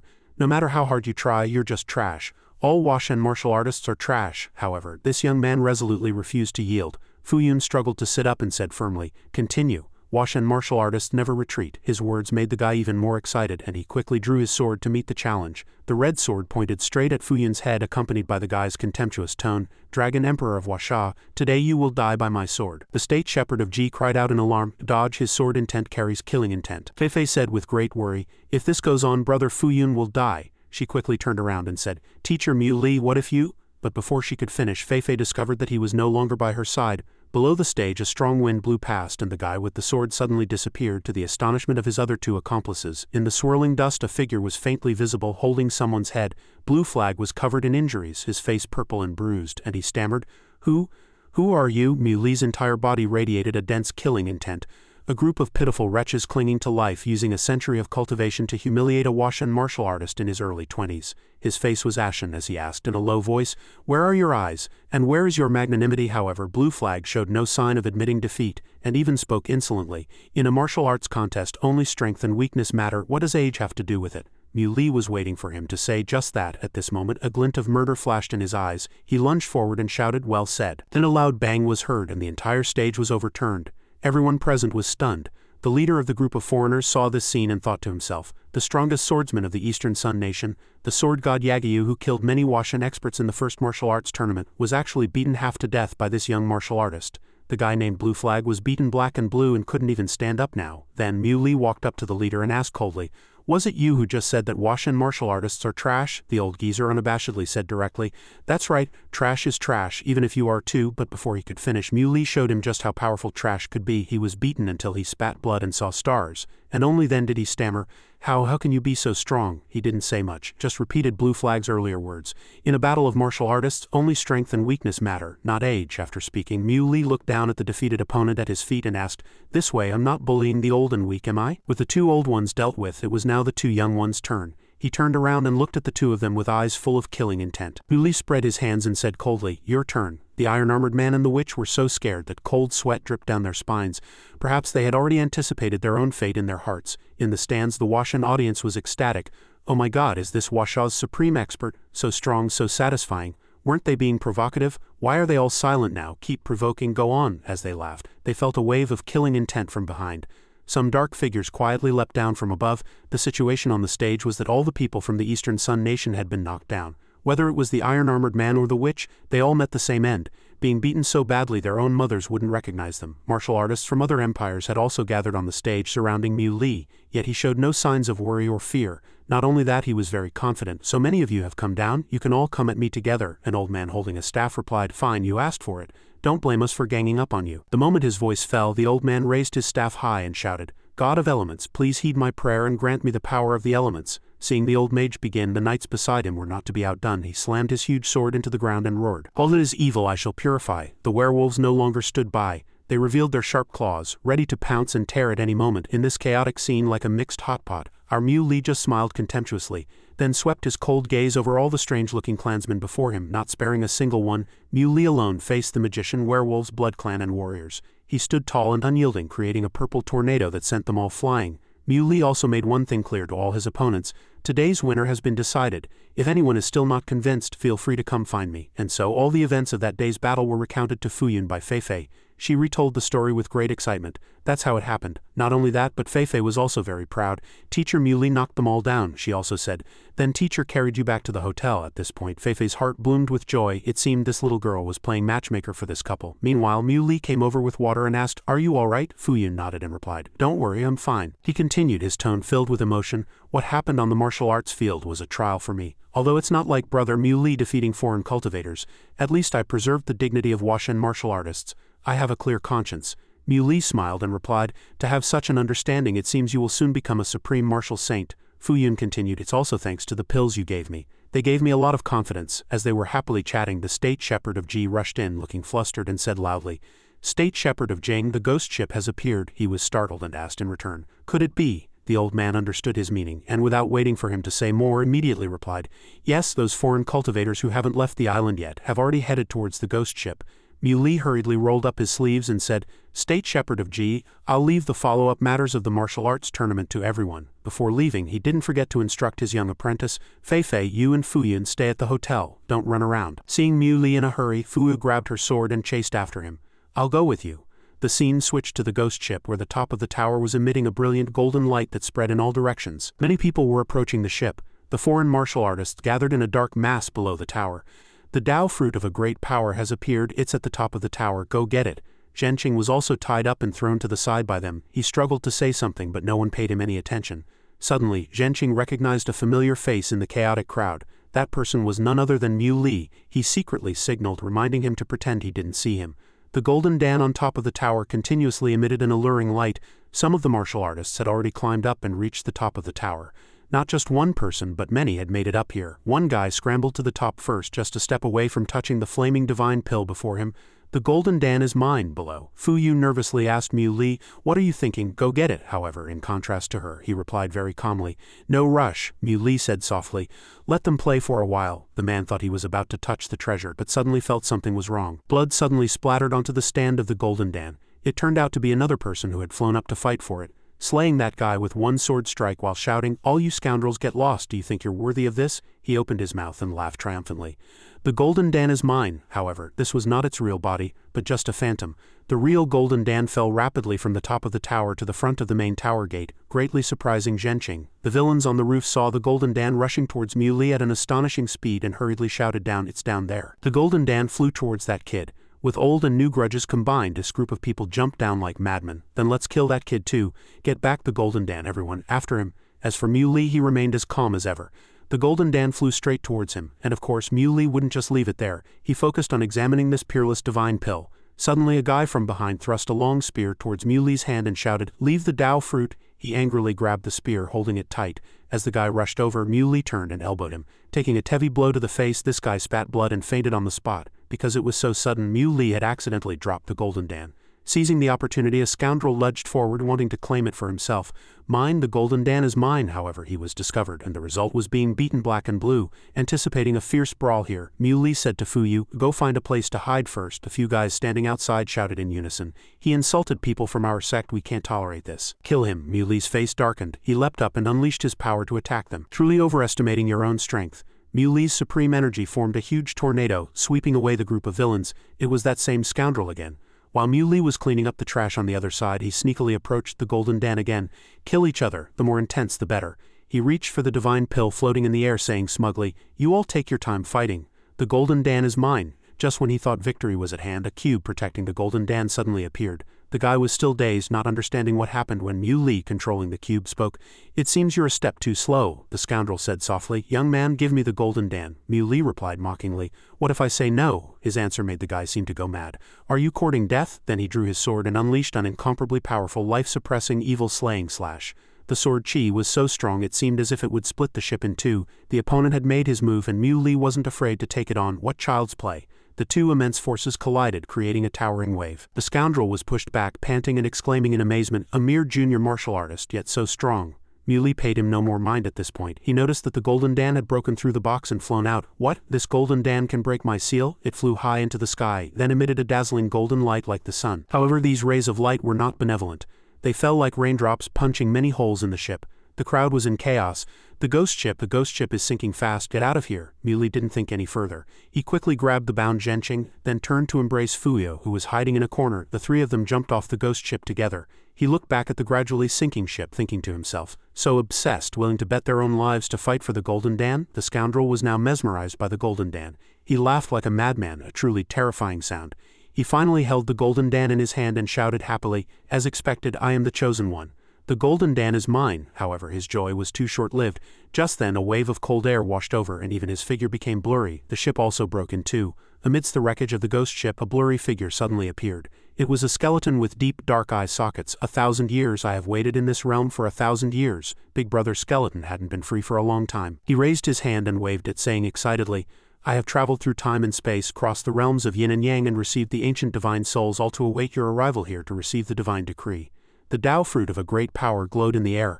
Upon hearing the summons, it flew into the hands of the White Emperor. After absorbing this powerful energy, he left behind a sentence and turned to leave. That sentence was, eternal at the end of the world, God and mortal born as one. On the shore, Fuyu asked, the Tao fruit of a great power was taken by him. Should we chase after him, Mui? He smiled and replied, let him go, this is the choice of the Tao fruit of a great power. However, the group of martial artists didn't think so. They shouted angrily, I don't care what divine summons you are, you can't take my Golden Dan. After saying that, they all chased after the White Emperor. He didn't say much, immediately releasing a burst of fire that sent all the greedy people flying, then leisurely departed into the distance. Mui watched his receding back and said, this is for the best, better than letting the Tao fruit of a great power fall into the hands of foreign cultivators. Let's go back. The next day, Mui and his group met at the pier to enjoy the breeze. He asked, how many people haven't left the island yet? The state shepherd of G replied, fewer than 10. The Tao fruit of a great power is not here. So many foreign cultivators left early this morning. Mui instructed, keep an eye on the rest. Don't let them cause trouble in Huasha. Fuyu said with certainty, don't worry, Brother Mu. The government has been watching them. Although we suffered some losses, they didn't gain much either. Suddenly, another loud shout was heard. Lord State Shepherd of Jing, Lord State Shepherd of Ji. Xu Liang and Zhao Han ran over in a panic. Fei Fei and the students from the Divine Martial Academy have been taken away. Everyone shouted in surprise. What? Only Mui asked about the details of the incident very carefully. Do you know which faction it was? What were the characteristics of the people who attacked you? Do you remember? They said they couldn't tell. He was wearing a mask and his strength was unusually strong. I feel he was much stronger than the Grand Elder of the Free and Unfettered Valley. Hearing this, he had some ideas. Stronger than a martial god official, the government is also helpless. Maybe the black market would know something. At this moment, he received a phone call. The person on the other end asked, Mui, you fell for it, didn't you? He said, you know. Tell me who did it, the other party immediately replied. The black market. Fuyu curiously leaned in to eavesdrop, then asked in confusion, aren't you the Grand Master of Huasha's black market? Why would the black market capture these students? And Mui asked, you mean White Emperor City? The other party confirmed. That's right, the state shepherd of G pictured it in his mind. White Emperor City is located on an archipelago in the ocean and is the supreme headquarters of the global black market. If White Emperor City ordered the capture, then things would be complicated. Yiqing revealed, according to the information I've received, White Emperor City wants to use talented youths for a crazy experiment. Not just your Huasha, the number of missing people from various countries has reached 300. Mui immediately said, give me the map route. Yiqing reminded him worriedly, White Emperor City is a force that neither the Huashan government nor the black market can touch. Mui, however, he said fearlessly, nothing ventured, nothing gained. To dare to make a move on Huashan soil, these people must have prepared themselves. Yiqing sighed and also nodded. All right, I will do my best to assist you. After ending the call with Yiqing, Mui thought silently for a moment, then turned to discuss the plan with everyone. Your injuries haven't healed yet. Rest in the country. Being left at home, Fuyu said aggrievedly, I'm fine. Fuyu then said, I'll go with you. The Wongfu family's influence is spread all over the world. Maybe we can use the Wongfu family at some point. Mui thought for a moment and nodded. All right, in a short time, a luxurious large ship had been prepared for Mui and was about to set sail. The state shepherd of G warned, White Emperor City is unfathomable with its influence spreading across the globe. Many small countries are vassals of White Emperor City, and some large countries also secretly, he confidently assured the old man. Don't worry, state shepherd of G. Even that White Emperor might not be able to do anything to me. However, the old man said with a serious expression, I'm not worried about you. I'm worried that you and White Emperor City will end up in a mutually destructive fight. If something happens to White Emperor City, the world might also fall into serious chaos. Mui coughed a few times and then replied, Then I promise not to destroy White Emperor City. The ship finally weighed anchor. On the deck everyone came out to admire the vast sea and sky. Xiaobai sat on the ship's railing and sighed. Mui, this is my first time going abroad, he replied. Me too. Mui looked into the distance and said, That's not a problem. A cultivator's memory is incomparable to that of an ordinary person. Learning multiple languages in a short time is not difficult. Besides, isn't Fuyu here? Hearing this, Xiaobai seemed to suddenly remember something. Right, I almost forgot about the important stuff. She hurriedly pushed Muli inside. Let's go, let's go. Someone has booked a restaurant to treat you to a meal. It's not good to be late. As he was feeling happy, he suddenly sensed an ominous premonition approaching. A thick yin qi surrounded the two of them. Xiaobai fearfully gripped Muli's arm tightly. Such a gloomy aura, I'm a little scared. Muli and Xiaobai watched as the purple energy gathered into a vortex. Soon a tall figure appeared, topped with a skull, and spoke with its voice. What kind of existence are you? I can see through great gods and deities, but I cannot see through you. He was also surprised and questioned, and what kind of existence are you? I can't see through you either. From the mysterious palm a golden pill suddenly appeared. Suddenly the person threw the pill towards Muli again and then said hesitantly, This one is awakened. It's different from the others. He watched it spin continuously beside him, feeling a little puzzled. A moment later, Muli stared intently at the person in front of him. 6 other golden pills appeared on his chest. The person explained, It is of the same origin as you. You have an ancient dragon soul in you. Hearing this, he frowned and thought, Ancient dragon soul, is he talking about the Jingzhou Edict or the Dragon Emperor sword? He looked up at the sky and instructed, The great trend has been set in motion and my mission is about to be completed. This golden pill has awakened. It still has hope to continue its creation. Whether it can survive depends entirely on you. As his voice fell, the pill flew straight into Muli's chest. In an instant, a fantastical golden light burst forth on the deck. A moment later, he looked around and exclaimed, It's gone. Meanwhile, Fuyu, dressed in a gorgeous red dress, was waiting for him. Soon Muli happened to pass by. He stopped and was about to go in, but was stopped by the person outside. Sir, do you have a reservation? When she saw him, she immediately waved and greeted Muli. Muli walked in embarrassedly, scratching his head, and asked softly with a dry laugh, Have you been waiting long? Needless to say, just looking at the empty cup and Fuyu's lipstick stain, one could tell she had been waiting for a long time. Fuyu hurriedly handed him the menu and replied, I just arrived too. What would you like to eat? He raised his hand and gestured, You decide. I'm fine with anything. Suddenly, his phone chimed with a notification. Muli quickly unlocked it to check. The content that came through sounded very serious. Your whereabouts have been exposed. Someone is spreading information about you on a foreign black market forum. Some people in the Washington government hope you disappear abroad. He frowned and was stunned for a few seconds. Fuyu saw his expression and was a little puzzled. What's wrong? Muli handed her the phone for her to see. Fuyu read it out loud without hesitation. Fei Fei and the others are being held in Nanfeng continent. Then we only have a few days left. We'll land by sea, then take a plane over. We can arrive by tomorrow afternoon at the latest. She coughed a few times and made an excuse. I was just worried, could this be a trap targeting you? He smiled contemptuously, repeating the word trap. To go to such great lengths to deal with me, Muli, they're really giving me face. If I don't go, wouldn't I be disappointing them? Fuyu could only manage a forced smile, sighing in her heart that the thoughts of the strong were indeed peculiar. Muli thoughtfully watched her cut her steak, then questioned, So is there anything special about Nanfeng continent? Fuyu was a bit surprised. She looked up and replied, It's no different from other continents. If I had to say, it's that the number of Chinese people in Nanfeng continent is the highest in the Blue Flag Empire, close to 70%, he exclaimed in realization. 70%, that many? She nodded in confirmation. Yes, the industry here is developed. It's the first choice for many Chinese people seeking employment. Muli calculated in his mind, could this just be a coincidence? No, the other party must have a deeper conspiracy. Soon after, the two arrived at a luxurious mansion. A young man in a suit greeted them respectfully. Miss Fuyu, I am the property manager, Tony, hired by the Wongfu family here. The room has been cleaned. Please come in. As Fuyu walked in, she instructed him. This is the Wongfu family's villa abroad that is closest to Nanfeng continent. We'll stay here tonight. I've already sent people to investigate Feifei's situation. Muli immediately agreed. All right. The sky today was exceptionally clear. A gentle breeze blew through the treetops. Suddenly he detected a strange sound. Muli's gaze turned in that direction, and he said in a low voice, The tails have followed. His face darkened, and he shouted loudly, Come out, all of you. Why are you hiding? A series of black shadows rushed forward, accompanied by a harsh tone. Everyone attack. We must ensure this arrogant Washan martial artist doesn't leave here alive. It wasn't just 2 or 3 people, but almost an army pounced forward menacingly. They formed a circle surrounding Muli, but were beaten to a pulp by him. Everyone fought with all their might to resist. In an instant, a world-shaking explosion occurred there. Muli's strong figure emerged from the swirling dust with the dismembered body parts of those guys scattered behind him. Tony stood beside Fuyu. Seeing him walk in unharmed, he was scared out of his wits and stammered, He. She glanced sideways and soothed, With the backing of the Wongfu family's power, what are you afraid of? But he still frowned, covered in sweat, and trembled all over. Then Tony turned and ran, shouting loudly, He killed the holy knight of the super divine court. A papal court will not stand by. Arrogant and ignorant, just wait for your clan to be exterminated. Suddenly a cry of ah came from the room. Fuyu subconsciously turned her head and saw that the glass window was already shattered. She shouted loudly and worriedly, Mu Li. Inside, he still had his eyes tightly closed, his face showing a pained expression. Fuyu ran in breathlessly, pushed open the door and asked, Mu Li, what's wrong with you? Mu Li sat cross-legged on the bed and said in a low voice, I can't suppress my realm anymore. I plan to use tonight to enter seclusion and condense a golden Dan. You stand guard for me. She clenched her fists and promised, leave it to me. She swore to herself that she would never let him be harmed in the slightest, even if it meant risking her own life. Time passed like this, and the moon eventually reached its zenith.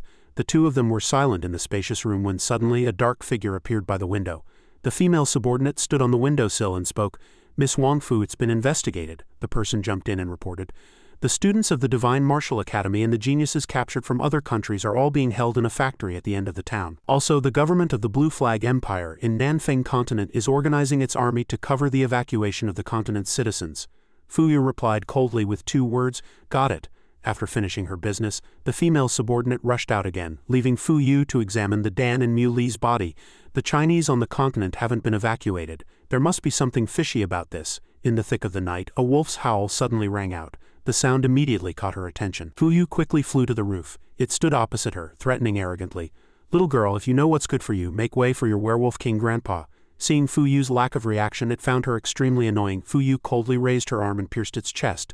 The beast let out a pained howl from the single fatal blow. She threw its entire body off the roof, adding a warning, it's not good to underestimate women. After finishing her business, Fuyu returned to the room covered in blood. She thought to herself, I'm covered in the werewolf king's blood. I'll change into a new set of clothes first and deal with the blood on my body after he wakes up. Mu Li is at a critical stage of his breakthrough. I must stay by his side and protect him. If I change like this, he probably won't see it right. In an instant, Fuyu had changed into a black form-fitting dress that clearly showed off her charming figure. The sky was also gradually breaking. Seeing him wake up, she spoke, Mu Li, you're awake. Mu Li nodded, his voice weak. Yes, thank you for last night. Fuyu waved her hand embarrassedly, smiling like a flower, and said, don't be polite, you gave me this life. She quickly recounted, time is tight, let's talk while we eat. I've received news that all the citizens of the Blue Flag Empire have been evacuated, leaving only the Chinese. The army has also gathered at the border of Nanfeng continent. Fuyu's expression was serious as she emphasized, they are preparing to blow up Nanfeng continent. He was shocked to hear this and said, blow up Nanfeng continent, there are still over 10,000 Chinese workers here. They will die too. She crossed her arms and explained, the Blue Flag Empire has announced to the outside world that strange creatures have appeared in Nanfeng continent, blaming last night's deaths and the strange phenomena caused by his breakthrough on this. A hint of sadness appeared in Fuyu's eyes as she continued, they completely disregard the Washan government's investigation and the lives of 1 million Chinese workers. Mu Li stood up abruptly, slammed the table and cursed, bastards, to deal with me alone they're willing to sacrifice tens of thousands of lives. Do you know the specific location and firepower of that army? She quickly pointed to a place on the map. Here. He placed his hand beside the table and asked, where are Mo Feifei and the others? Fuyu pointed to another place. Here. As soon as she finished speaking, Mu Li turned to leave, instructing, all right, I'll go save Feifei first. You organize people to gather all the workers in the square. I have a plan. Fuyu ran forward and grabbed his hand, asking worriedly, Mu Li, openly confronting the government on foreign soil, this matter can be big or small. Are you really ready? Mu Li held her small hand and soothed, don't worry, I will make them pay the price. The scene switched to the abandoned factory in Nanfeng continent. He threw a guy aside and spat out 2 words, get lost. Mu Li shot his own energy directly at the password-protected door in front of him. Before long he had easily destroyed it, creating a huge gap in the wall. Feifei and a group of students cheered from inside an iron cage. It's teacher Mu Li, he's here to save us. A blonde student also clung to the iron bars and exclaimed, how is he so fierce? He asked. Who is that person? The little girl rushed forward, hugged Mu Li tightly and sobbed, teacher, I knew you would come. He gently stroked Feifei's head and soothed, don't be afraid, you're safe now, come with me. The scene switched to the White Pavilion Square in Nanfeng continent. Fuyu was having a hard time persuading everyone. My Wongfu family guarantees everyone's safety. I hope everyone will believe us and not panic. A little boy with a dirty face hugged her leg and whispered, big sister, are we going to die? Just then, Mu Li had arrived. He spoke, don't worry. A purple energy followed, enveloping the entire area. Mu Li summoned his own barrier just as several cannonballs were about to strike. He cleared his throat and assured them, as long as I'm here, no one will die. Cannonballs rained down like a meteor shower, crashing directly against Mu Li's barrier. This went on for several hours, terrifying everyone. Soon after, the artillery fire finally stopped and calm was restored. The people inside the barrier shouted happily, we're still alive. The little boy clenched his fists, exclaiming in admiration, big brother, Mu Li is so amazing. Mu Li, holding spirit stones, said to Fuyu, these spirit stones can continuously replenish the barrier's energy. He instructed with a serious expression, I'm going out for a bit. I'll be back soon. Feifei saw Mu Li leave and asked curiously, Sister Fuyu, where did teacher go? She replied, to take care of some tricky business. Fuyu frowned, thinking to herself, for the sake of the people behind him. What's wrong with becoming a butcher? Mui, no matter what happens, the Wongfu family and I will stand firmly by your side. As soon as he flew into the air, he found the launch point of those cannonballs. So they were hiding here. Mui dove towards the tank position, muttering to himself, now it's time to settle our score. The leader saw him break in, and immediately shouted the order. Fire! Following the command, several cannonballs were fired one after another at where Mui stood. With a few booms, the entire sky was lit red by the firelight. A moment later he stood in the swirling smoke and dust and spoke. Was it you who ordered the extermination of the Washan workers? Seeing this, the man couldn't help but cry out in terror. How is this possible? To be unscathed after such a fierce artillery attack? Muli's brows furrowed, veins popping on his forehead as he emphasized word by word, answer me. Was it you who ordered the extermination of the Washan workers? The leader sneered contemptuously. A mere junior cultivator, what right do you have to run wild on our territory? He raised his hands high and roared at the sky. The power of the empire cannot be shaken by anyone, and you will eventually become a lost soul under our iron heel. He pointed his palm down and retorted arrogantly. Since you're tired of living, I'll send you to see the king of hell right now. The moment the words fell, the leader's weapon was shattered to pieces. He roared, Bastard, stop! The leader trembled all over, his pupils turning white. He raised his gun and resolutely fired several shots at Mui, cursing at the same time. Bastard, you will die a miserable death. No one can challenge the majesty of the Blue Flag Empire. Not even Washa can protect you. He just waved his hand and the bullets clattered to the ground. Mui reminded him, You seem to have forgotten that you were the ones who started it. The leader frowned, breaking out in a cold sweat from fear. He picked up his firearm, preparing to kill himself. You have no right to lay a hand on me. He immediately struck the leader's hand with his spiritual energy, making him scream in pain.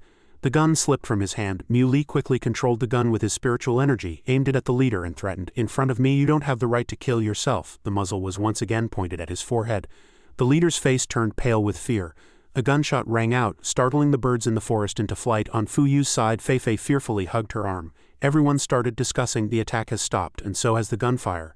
Mui succeeded. From a distance, Muli's figure appeared walking slowly down the long road. When Fuyu saw him, she immediately ran over. She hugged Mui tightly and whispered in his ear, Welcome back, my hero. After the matter was over, his barrier gradually disappeared. The crowd cheered in unison. Long live Mui, long live Washa. Everything returned to normal. At the airport, Feifei waved goodbye. Teacher, you must come back soon. He replied coldly, Got it. Fuyu said in a low voice, This means we've completely gone against the Blue Flag Empire. He stood to the side and comforted her. It's fine, as long as the workers and students here are taken care of. I have nothing left to worry about. Playing a game with them isn't out of the question. She smiled and said, Don't worry, the Wongfu family has already informed the Washan leadership in various countries around the world about this incident. I believe the more than 200 geniuses from various countries who were rescued will also tell their own countries the truth. The Blue Flag Empire will soon become a public enemy.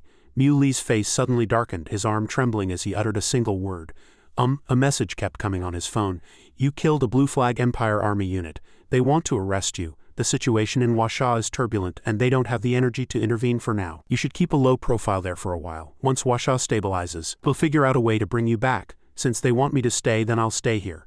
He looked at Fuyu and asked in confusion, Are you really not leaving? She blushed and made an excuse. I'll go wherever you go. I represent the Wongfu family in Washa, and I will live and die with you. Mui turned and left, saying thank you. Fuyu asked in disappointment, What, is that all? Soon after, they were already in the continent of Loriata. The two of them walked hand in hand along the seashore. He smiled, feeling the fresh air here, thinking to himself, If only time could stop at this moment. Fuyu, smiling like a blooming flower, said, Mui, thank you for coming to the seaside with me. The scene cuts to a gruesome scene. A police officer is on the phone. This is Peter. Detectives have found bodies in the park, 13 in total. The scene has been cordoned off, requesting backup immediately. In the White House, the president of the Blue Flag Empire raised a finger and cursed, Damn it, we must kill that Washan. Otherwise, what face will our Blue Flag Empire have left? He looked at the footage of the two walking on the beach and ordered, Fire the class array weapon. Just then, fighter jets appeared in the sky. Fuyu looked up and said, So much freedom fighting every day. Mui sighed. They're fast. A beam of light shot down from the planes, landing on command in a brilliant flash of gold. The two struggled to find a way to escape amidst the chaos. Soon a huge crater was left on the beach. Fuyu was stuck in the sand, sneezing continuously. Mui frowned and exclaimed in admiration, Impressive. She crossed her arms, turned around, and chided. Serves you right. Who told you to wipe out their carefully cultivated metahuman in one move? He scratched his cheek and defended himself with a smile. I said it was just a joke. Who knew he was so weak? Mui gave a thumbs up and said excitedly, This weapon isn't bad either. It managed to graze my skin even when I was defending with all my strength. He winked playfully and provoked. I look forward to your next move. The president was fuming with rage. He angrily ordered, kill him, use whatever means necessary. As long as it can kill this Washan martial artist, use it. Where is the research team, the army? How many of our people has he killed and you still can't catch him? Useless, a bunch of useless trash. The subordinate next to him picked up a document and read with difficulty. Currently, the weapon capable of eliminating the Washan martial artist would be an intercontinental missile at the very least. But the blast radius is too large. He turned his head and instructed, find a way to lure him to a sparsely populated area, then blow him up with a missile. 3 days later, the subordinate knelt and reported, we've tried many methods but we can't lure Mui out of populated areas. Capturing him is even more impossible. With a bang, an explosion occurred right above the president's head. He had to bend over and raise his hands to protect his head. The White House was now under attack, with thick white smoke billowing. Carrying his sword, Mui jumped in and quickly landed in front of him. Seeing this, the president cried out in terror. The state shepherd of Jing of Huasha, the subordinate could only stand there dumbfounded and pale as ashes. The soldiers immediately stepped forward and opened fire on him to protect the president. Mui waved his hand to create a barrier and warned sternly, however many come in, that's how many will die. The 2 soldiers were hit by the rebounding force and fell to the ground on the spot. The president ordered through gritted teeth, tell the people outside not to come in. He frowned and asked, what do you want? How did you get in? He pointed his sword forward and said mockingly, nothing much. I just wanted to see what the big shot who wants to kill me looks like. The president stood frozen in fear, staring at the tip of the sword before him. Mui laughed contemptuously. The president of a great nation, yet so cowardly. After speaking, he burst through the glass window, leaving a warning, I'm leaving. I'll come play again another day. At this moment, reinforcements rushed in, shouting, Mr. President. That evening, in a bar in Laureata, a sexy waitress brought over 2 glasses of wine. She placed the glasses on the table and said respectfully, please enjoy.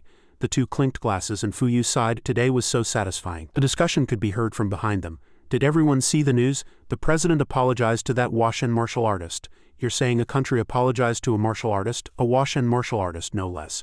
Why, don't you know about the government blowing up Nanfeng continent a while ago? Didn't the government already explain that? You believe what the government says, let me tell you. Hearing this, Fuyu couldn't help but smile, feeling proud of Mui. The person continued, it's easier to invite a god than to send one away. This made him feel a little smug too. 2 people stood solemnly before the door of room 2006 and knocked. Mui came out yawning with a haughty look and asked, my good sirs, do you have any idea what time it is? The president of the Blue Flag Empire immediately bowed and said respectfully, Lord State Shepherd of Jing, I apologize to you on behalf of the Blue Flag Empire. We have prepared a grand farewell ceremony and wish to personally escort you back to Huasha. He held his head high, cleaning his ear while saying sarcastically, but the environment here is great, the people are so enthusiastic and the government takes such special care of me. I like it here so much I don't want to go back at all. He quickly handed over a card and said, I am willing to compensate you with 10 billion for your emotional distress, as long as you promise not to come to the Blue Flag Empire again for 30 years. Just then, Fuyu peeked out from the next room, holding her phone to record the evidence. After she was done, she walked over to Mui, waved the phone in front of the president, and asked in a deep voice, the Honorable Mr. President, surely you won't go back on your word, will you? He glanced at Fuyu and said affirmatively, I won't. We in the Blue Flag Empire always keep our word. After speaking, the president gestured to the side and invited solemnly, Lord State Shepherd, this way please. He thought to himself, thank heavens this god of plagues is finally leaving. The 2 walked hand in hand quietly following him, but she kept looking up at him as if worried about something. Fuyu suddenly took a step forward, turned and raised a finger about to say something when a purple spiritual energy appeared behind her.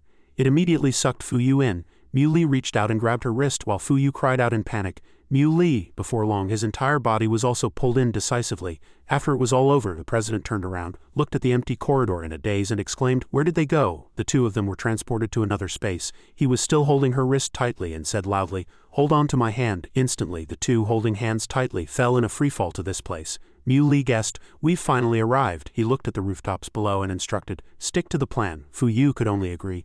After landing safely, Mui hurried towards the familiar figure ahead. The White Emperor seemed to sense his footsteps and spoke, hello, State Shepherd of Jing. He raised his palm and explained amicably, State Shepherd of Jing, I have waited a long time for you. I think you might have some misunderstandings about me. Sending people to invite you might not have been persuasive enough, so I had to use a little trick. You don't mind, do you? He put his hands in his pockets and said bluntly, just say what you want to say. Stop beating around the bush. The White Emperor suddenly dashed behind Fuyu, leaving her stunned. He said bluntly, there is something I'd like to ask for your help with, State Shepherd of Jing. Fuyu didn't even dare to breathe, only stealing a glance at him and thinking to herself, so fast I couldn't react at all. Muli's face also darkened, affirming to himself, is this the White Emperor's power, truly not to be underestimated? The White Emperor opened his palm in front of him, summoning the Shepherd's Edict. Mui was stunned, saying in disbelief, "This is the Shepherd's Edict of the 9 provinces." He squinted at the person before him as if admitting, "That's right, I am the 18th generation Shepherd of the 9 provinces." The White Emperor recalled the brutal battle. "In the final battle to eliminate the 12 great demons, I engaged in a life-and-death duel with the lawless demon and killed him. At that time his body was covered in wounds, and he himself was severely injured. Facing death, the White Emperor could only curl up in a white cloth like an Egyptian mummy. I had no choice but to seal myself with spiritual energy. I was rescued while drifting at sea. Over the next 400 years I constantly tried to combine science with martial arts, eventually establishing this indestructible empire, White Emperor City. And everything I did was for Huasha. If we had great power, the people of Huasha would no longer be bullied." He hesitantly lifted his clothes, revealing a green jade stone on his chest. The White Emperor said sorrowfully, "I'm at the end of my rope now, Mui, I need your help." He used his energy to transport the two of them outside the city. The White Emperor clearly analyzed the situation here. White Emperor City is indestructible. It can also move, cross mountains and ridges, traverse any terrain, and even destroy a medium-sized country. He pointed his palm towards a group of people below and narrated, "Look at those robots. The ancestors of Huasha once set a seal, so cultivators in this world can only break through to the origin Dan stage. But if one is not a living being yet possesses the power of the Soul Division stage, they can avoid the heavenly tribulation. The energy my 100,000-strong army can unleash far exceeds that of a Soul Division stage cultivator. Who in this world can stand against it?" The White Emperor stammered, continuing, "But I have expended too much energy. My body can only rely on medicine and science, and now it can no longer be sustained." Mui hit the nail on the head, saying, "So that's why you wanted to kidnap the talented individuals from various countries for research." The White Emperor immediately admitted, "That's right, your talents are extraordinary. If I had succeeded, I could have lived for a few more years. Now that you've rescued them, I can only pin my hopes on you." He looked at him intently as if pouring out his suffering. "Mui, I hope you can help me. Let me hold on for a few more years. I want to pass on my scientific research to future generations so that Huasha can avoid disaster in turbulent times. As a fellow shepherd, can you understand my painstaking efforts?" Mui said noncommittally. "I can understand," the White Emperor shouted happily. "Great, you've agreed to help me?" He nodded, "Yes. Protecting Huasha is my undeniable duty." A week later, in a laboratory in White Emperor City, Fuyu looked at Mui, who was about to push the door, and warned, "Be careful," he replied softly. Inside, the White Emperor saw Mui come in and ordered, "Lie down on that machine." After he lay down, the Emperor found a justifiable reason. "To reduce the machine's impact on you, I will give you an injection of an anesthetic that enhances physical strength, but it has no side effects. You will wake up after the examination is complete." One might have thought the White Emperor had a change of heart and became a good person, but in the end he still decided to do everything for himself. "Finally I can live for a few more years." The White Emperor smiled smugly, thinking, "State Shepherd of Jing, your physical body is the strongest and has the most infinite potential I have ever seen in my life. I will continue to live on using your body. Lawless demon, I will live forever." He lifted his cloak, revealing the sparkling gemstone. Instantly, a dazzling red spiritual energy, along with a human figure, the White Emperor's true body, shot out from the robot's chest. Just when he thought his plan was about to succeed, a door suddenly opened and Fuyu walked in shouting, "Xiao Bai?" Now she brought 2 fingers together and unleashed her ultimate move, the Soul Attack Art. Hearing the call, Xiao Bai appeared behind her, merged with a wisp of green energy and integrated into the purple spiritual energy erupting from Fuyu's body. Instantly the purple energy shot towards him. But the White Emperor quickly dodged to the side. A moment later, his robot body was shattered to pieces by that force. The White Emperor stared blankly as the fragments scattered everywhere. While controlling her energy, she covered her mouth with a light laugh and provoked, "You've come out and you still think you can go back?" Burning with anger, he asked in confusion, "State Shepherd of Jing, when did you?" Seeing the White Emperor's predicament, Mui mocked him. "When did I discover you weren't the shepherd of the 9 provinces? You think that by controlling the world's dark specters there's nothing in the world you don't know? Lawless demon, you're far too confident." He pointed at his face and announced proudly, "You think a mere blue flag empire could hold me back? From the very beginning our target was you, White Emperor." Helpless, the White Emperor could only laugh out loud and praise, "So you knew my identity from the very beginning. State Shepherd of Jing, you're a fine actor." His pupils turned red, his voice filled with killing intent. "But if you think you can eliminate me, the White Emperor, just like this, you are far too naive." The White Emperor waved his hand, conjuring a raging fire, and summoned, "100,000 strong army, hear my command." He expected an army to attack the two of them, but all that answered him was silence, which stunned the White Emperor. Thinking he had shouted too softly, he raised both arms and yelled even louder, "100,000 strong army, hear my command." But in the end, only a few gusts of wind blew past, instantly making the White Emperor look like a clown. Only then did he know what fear was. Sweat began to pour down. The White Emperor frowned and demanded, "What exactly did you do during your 7 days in White Emperor City?" Mui calmly opened his arms and replied, "Weren't you the one who invited me for a tour?" he could no longer hold back and rushed towards him menacingly. The White Emperor roared, "Even without the help of those things I can easily kill you, everything belongs to me." He emanated an aura of death and said word by word, "Go to hell." Facing the imminent danger, he remained composed. Mui just smiled faintly, his gaze as sharp as a blade. It turned out that Fuyu had at some point helped him teleport behind him. Mui was holding her, as Fuyu had been grazed by his energy and fainted. The White Emperor shouted, "Trying to run?" He ran quickly towards the door with him in hot pursuit, saying affirmatively, "You can't escape, State Shepherd of Jing. As long as you're in White Emperor City, you'll never defeat me." Mui looked up at the green portal in front of him and muttered, "The exit is closing." Helpless, he had no choice but to instruct, "Xiaobai, I'm leaving Fuyu to you." After saying that, Mui immediately put Fuyu down and flew elsewhere to draw the enemy away. Xiaobai was still stunned and failed to catch her, having to shout, "Hey, did you forget I'm just a soul body?" Seeing this, the White Emperor also let the two women go and went straight for the target in front of him. He charged from behind like a madman, shouting, "State Shepherd of Jing, hurry up and obediently hand over your body to me." Suddenly he stopped, turned, and threw a punch at the White Emperor, greatly surprising him. The White Emperor immediately retreated as the two powerful energies collided violently. In that purple spiritual energy, a strange black shadow suddenly appeared. Gradually the two people were revealed. It was Yiqing and Tienshin. He sat leisurely in a chair and greeted, "Greetings, Lord White Emperor." He was stunned for a moment, saying in disbelief, "The Dragon Emperor of Huasha and a peak Dao downstage Qi refiner?" The White Emperor floated in the air with a look of contempt. Impressive, truly impressive, to be schemed against by two brats and to have a peak Dao downstage Qi refiner show up. It's truly surprising, however it's still useless. Seeing this, Mui gestured with his hand and accepted the challenge. "In that case, let's settle this." Tienshin raised his powerful fist, accompanied by golden spiritual energy, and shouted, "Profound Heaven Annihilation Fist." Yiqing put his hands together and used his ultimate move, the Soul Palm Domain Art, creating a crimson primordial spirit. He also contributed his own purple spiritual energy. Mui roared sternly, "Die!" Instantly, an X-shaped formation locked onto him tightly like a sinner's chains. Yiqing and Tienshin's two energies rushed towards the White Emperor, making him howl, "State Shepherd of Jing, Dragon Emperor of Huasha." Like other villains, the White Emperor uttered his last words, "I will not let you go." The moment his voice fell, his entire body was hit head-on by those energies, causing a world-shaking explosion.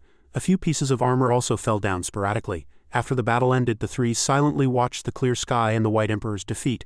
Yiqing said happily, "It's finally over this time, right?" Mui glanced at him and replied, "His primordial spirit has been scattered by us. He's probably dead this time." Suddenly, he spat out a mouthful of blood. It turned out the White Emperor's iron hand was clutching his chest, his voice still echoing in the air. Mui! The fingers pierced through Muli's flesh as if to dig out his heart. That's right, he gripped the still beating heart tightly, thinking smugly, "I finally got you." The White Emperor finally fulfilled his wish. He entered Muli's body. The White Emperor raised his hands and laughed smugly. "State Shepherd of Jing, you better listen to me. Your body is mine." Suddenly, a golden light shone on him, forcing the White Emperor to raise his hand to shield his eyes. The golden pill emitted a dazzling light that shone upon him. At this moment, the White Emperor's entire body was covered in hot sweat produced by the golden dan. He fell to his knees, muttering, "How can this be?" Suddenly, his entire body was sucked away by it. He struggled to grab the ground, whispering, "My body." But there was nothing left that could save the White Emperor.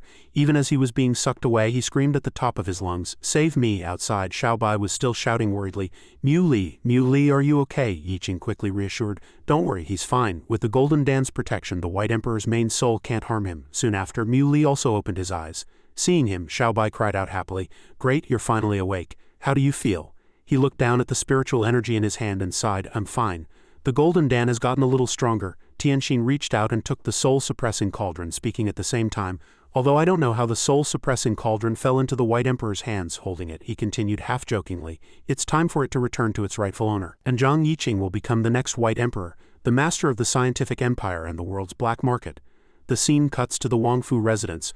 Outside, two people were secretly watching Mui take care of Fuyu, discussing amongst themselves, "Is it a grandson or a granddaughter?" "A granddaughter." "Which granddaughter?" Fu Zan was grinning from ear to ear and said hesitantly, "Our son-in-law is so attentive to our Yuer. They went abroad together this time. Maybe something good is about to happen." Fu Yun chimed in from the side. "Could it be that Brother Mu has figured things out?" In the small room, Fu Yu's eyes slowly opened. He sat by the bed and said, "You're finally awake." Mui guiltily admitted his mistake. The solution the White Emperor injected had a large amount of cell activity inhibitors. "I'm sorry. I knew the White Emperor had malicious intentions, yet I still let you." Before he could finish, she interrupted, "Don't apologize. To me you never need to apologize." Fuyu suddenly stretched out her slender hand. Mui quickly grasped the trembling hands. He looked at her affectionately and instructed, "Don't move. You need to rest now." She nodded lightly and replied in a low voice, "Actually, I'm very happy. When you were in danger, I was able to do something for you on behalf of the Wongfu family in Huasha." Just as they were having a touching moment, Fu Zan pushed the door open and shouted cheerfully, "That's right, it's our family's honor to be able to help you." This made Fu Yun, who was right behind him, fall flat on his face. He gave a thumbs up and said approvingly to Mu Li, "I've heard about everything. That bastard from the Yang family actually dared to play tricks. Don't worry, son-in-law, our Wongfu family will not stand by and do nothing." Fuyu lowered her head and explained, "The Yang family colluded with the Blue Flag Nation in secret so that something would happen to him abroad. That's why, but maybe things have been taken care of now." Fu Zan crossed his arms, his tone filled with hatred. "Don't you worry about how the Wongfu family handles things, son-in-law. Daring to harm our little yours beloved is the same as making a move on our Wongfu family. We absolutely cannot tolerate it." After speaking, he had a servant bring in some nourishing food. Standing before several golden plates, Fu Zan spread his hands and introduced, "I know you two have been through a lot lately, so I've specially prepared some good things for you. Braised pork, a dish served in a delicate bowl with a bright red sweet and sour sauce. A few small heads of lettuce stacked together, looking very neat, deer antler stir-fried with celery arranged neatly." These dishes were so strange that he was dazzled and speechless. Mu Li quickly took out his phone, ran out and made a random excuse, "I'm going out to take a call." As soon as he went out, he received a call. The person on the other end hastily informed him, "Mu Li, it seems something has happened to the students rescued from the Blue Flag Empire." Mu Li quickly replied, "I'll be right there." The scene cuts to the Divine Martial Academy. Fei-Fei, with cat ears and a tail, says hesitantly, "Teacher I." He frowned and demanded, "Mo Fei-Fei, how did you end up like this?" Fei-Fei shrugged and explained, "After coming back from the Blue Flag Empire I became like this." Mu Li quickly asked, "What about the students who came back with Mo Fei-Fei?" The state shepherd of Ji stood by and answered, "They were injected with drugs and haven't woken up yet." He grunted, Then I'll check this child's body first." Mu Li brought two fingers together and pointed them at the girl's forehead to examine her. Touched by his spiritual energy, Fei-Fei could only curl up and endure it. Suddenly something strange made Mu Li withdraw his hand. He broke out in a cold sweat with worry, thinking, "The power of the demonic beast is too strong." He quickly questioned her. "Speak. Where did you go after returning to the academy? What did you do? What's this demonic beast power in your body?" Fei-Fei was so scared her cheeks flushed red and her whole body trembled non-stop. Seeing this, Mu Li just turned away coldly, severing their relationship. "You were unwilling to mend your foundation and instead you believed in those unorthodox ways. From now on, you are no longer my disciple. Your life and death have nothing to do with me." The girl hurriedly grabbed the corner of his clothes and shouted, "Teacher, don't go." Fei-Fei closed her eyes tightly and shouted with all her might, "Don't leave me. I know I was wrong." The girl then confessed the truth. "On the way back I passed a place in the Kunshu Mountains. I discovered that there were many spatial overlaps and many strange creatures appeared. It just so happened that two schools with ties to Huasha were organizing an expedition there. So I followed the archaeological team into the mountains." The state shepherd of Ji heard this and said in surprise, "Didn't the entire archaeological team perish?" Fei-Fei lowered her head and retorted, "Those weren't their bodies. There were women among them, but none were on the list of published bodies. The archaeological team, they might have never left the Kunshu Mountains." The girl was then threatened by them. "Eat it, human. Eat it and you can leave this place and gain infinite power." Fei-Fei had no other choice but to put it in her mouth and eat it quickly in order to leave. Who knew that her whole body would mutate after that? After eating the spirit fruit, I felt my cultivation break through very quickly, at an almost astonishing speed. Fei-Fei tried every way to find out what happened. I wanted to go back and find the archaeological team, but I found that I couldn't find the Kunshu Mountains. Back in reality, the girl hugged herself, her tone utterly dejected. "So I returned to the academy first, planning to look for them after my power grew stronger. But I found that I was starting to lose control of my current power, and my body was gradually becoming bestial. Teacher, I wasn't strong enough to save them. Do you blame me?" Mu Li sternly questioned her about the archaeological team. "The Washan High Command has already convened an emergency meeting and there will be results soon, but you didn't report such a major incident. Do you have any idea that this power is using you as a vessel and continuously growing stronger?" Fei-Fei hung her head and could only say, "I'm sorry, teacher." He gritted his teeth and lectured, "All living beings must distinguish between persistence and obsession. Delusion is born from recklessness, which in turn gives rise to fantasies. As the most talented student in the Divine Martial Academy, don't you understand such a simple principle?" Mu Li could no longer hold back and roared, "If a cultivator cannot let go of their delusions, even if they gain immense power, how are they any different from a demonic beast?" Seeing the tense situation, the state shepherd of Ji interjected to ease the tension. "State shepherd of Jing, Mo Fei-Fei is a rare talent and she doesn't have a bad heart. Are you being too harsh on her?" His tone was still sharp. "What an ordinary person has to work for 100 times, a genius can obtain with a flick of the wrist. If not disciplined in time, a genius is the biggest hidden danger." After a while, Mu Li came to his senses. He waved his hand lightly and said, "All right, enough. I have my own arrangements." Mu Li took out a bottle of green spiritual medicine and handed it to the old man, instructing, "Last time, I discovered a spatial overlap at Taiping Mountain, but I was busy with the martial arts tournament and ignored it. This time we must get to the bottom of it. This bottle of spiritual medicine can temporarily suppress the power in Mo Feifei's body. I'll leave this child to you. Feifei quickly snatched it and volunteered. Teacher, let me go with you. Feifei quickly persuaded him. Since I've obtained a power that doesn't belong to me, let me put it to use at the right time. He also found it reasonable and agreed. Then you can come with me. Soon after, the two of them were walking together on a patch of green grass. In the Kunshu Mountains, the girl looked at the magnificent scenery before her and recognized it. Teacher, the Kunshu Mountains are ahead. Muley nodded and reminded her, be careful. Unfortunately, he stepped on a dog's foot, making it yelp. Damn it, old Huang bared its sharp fangs and cursed loudly. Are you seeking blind? I wasn't even lying in the middle of the road and you step on me as soon as you arrive. You person, believe it or not, I'll bite you to death. Hearing this, Feifei was so scared she covered her eyes with her hands and screamed, it's over, we're going to be bitten to death. It straightened up, put its two front paws on its hips and threatened angrily. Hey kid, this canine lord is talking to you, you hear me? You've offended me and I'm definitely going to bite you to death. Suddenly, a purple energy rushed over. Seeing it, old Huang could only stare wide-eyed, breaking out in a sweat. It was sent flying into the sky by Muley's spiritual energy. Seeing this, the girl covered her mouth and exclaimed in amazement, oh my god, the dog is really flying. A second later, old Huang's entire body crashed to the ground with a thud. It propped itself up with its four legs, wriggled on the ground a few times and then lifted its head from the crater. Old Huang was now covered in bruises with a large bump on its head, but it secretly sighed in admiration. Holy crap, this cultivator is so strong. But I like it. Old Huang didn't give up and instead ran circles around the two of them. It happily clung to Muley's leg, constantly making conversation. Great Immortal, are you going up the mountain? Great Immortal, aren't you curious why I can talk? Great Immortal, the Kunshu Mountains really hide many rare treasures. As a dog from here, you could say I'm very familiar with the place. He glanced coldly at old Huang and asked, how much do you know about the Kunshu Mountains? It grinned and replied, a chaotic mess. I know everything except what I don't know. Hearing this, Feifei pulled on Muley's hand and urged, what nonsense, he's talking complete rubbish. Teacher, let's go. You can't trust a dog's words. Old Huang flared up again, striking a provocative pose. What's with your tone, little girl? Who are you looking down on? I'll open your eyes today. Come at me if you dare. Soon after, they had gone deep into the forest. It ran ahead, looked at the golden object emitting wisps of spiritual energy, cleared its throat and said, see that? That's a heaven-tier spirit fruit guarded by a golden eagle demonic beast. It's almost ripe. You've also discovered that after the world changed, many strange fruits have grown in the Kunshu Mountains. The most common are spirit fruits. Those that cause mutation when eaten are heaven-tier spirit fruits, which are very rare. Eating one can turn you into a demon king. Muley thought to himself. Before humans are even aware, the demonic beasts have already formed an organization. Is this the most basic form of a ruling class? Then he asked, how many demon kings are there? Old Huang, seeing its chance, immediately answered generously. About 20. Seeing no reaction from Muley, it proudly puffed out its chest and probed, how about it, human? Are you scared? Just then he was already holding the spirit fruit and asked, you said eating this can turn one into a demon king? Old Huang exclaimed in astonishment, when did you get that? Without another word, Muley took a bite and remarked, the taste is all right, just a bit too sweet. It fled in terror, not forgetting to leave a parting shot.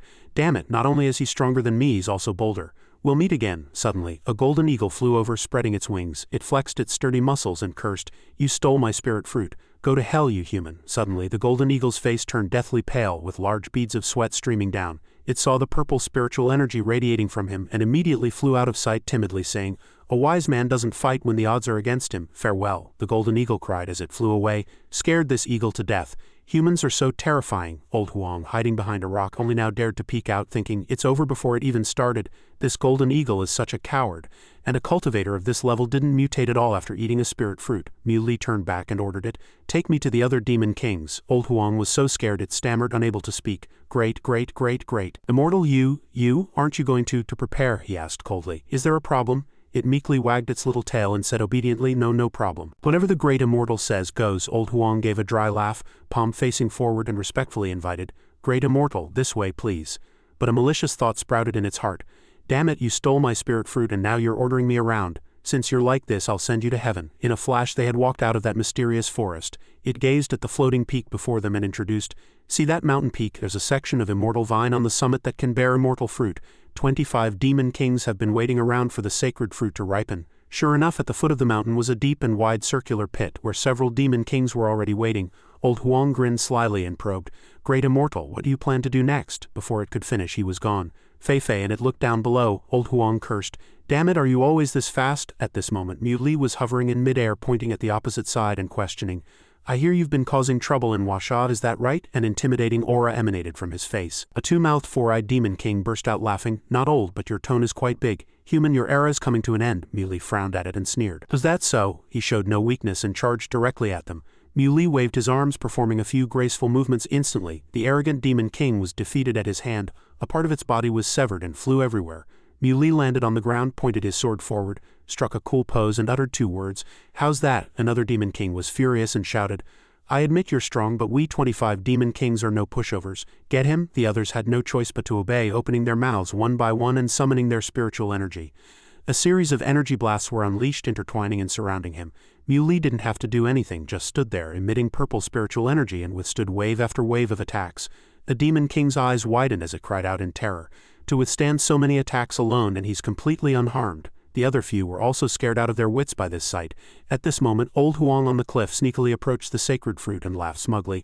"A bunch of idiots, take your time fighting. None of you will get the sacred fruit." Old Huang had a covetous expression. His hand reached out, preparing to touch the sacred fruit. Just then, a group of demon kings chased him to the edge of the cliff. Old Huang successfully grabbed the sacred fruit at the same time, and in the chaos, several voices immediately rang out.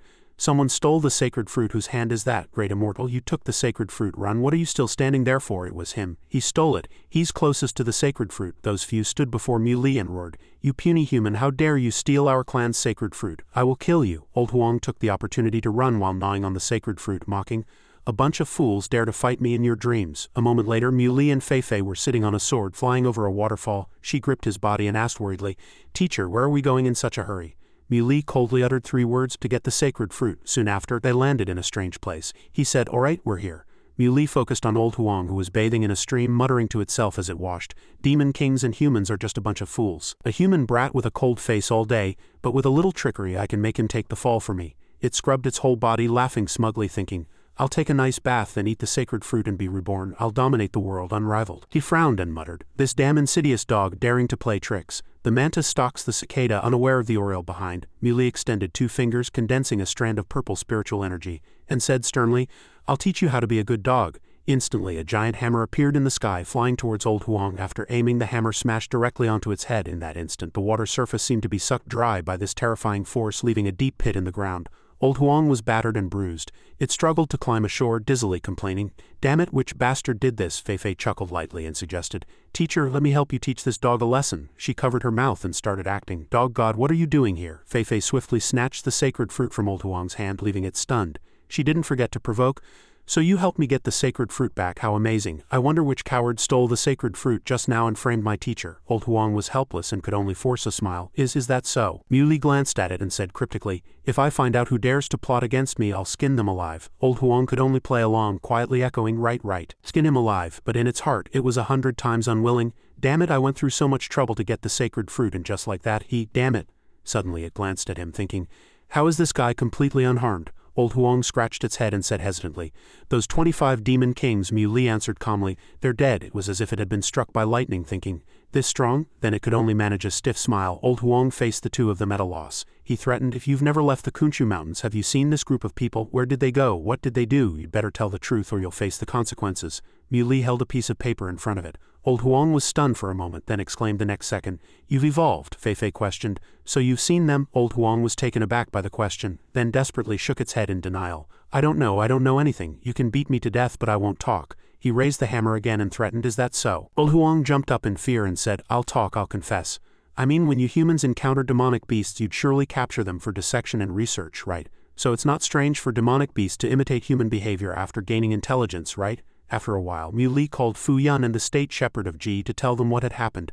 They both exclaimed in unison, "You're saying that after gaining intelligence, demonic beasts are using humans for experiments?" She gently touched her cat ears and asked herself, "Am I one of the demonic beast test subjects too?" He looked at his phone screen and confirmed, "That's right. Although those 25 demon kings are dead, their subordinates are still lurking in the mountains waiting." He judged seriously. "The government has also surveyed this mountain many times and even established bases in some areas.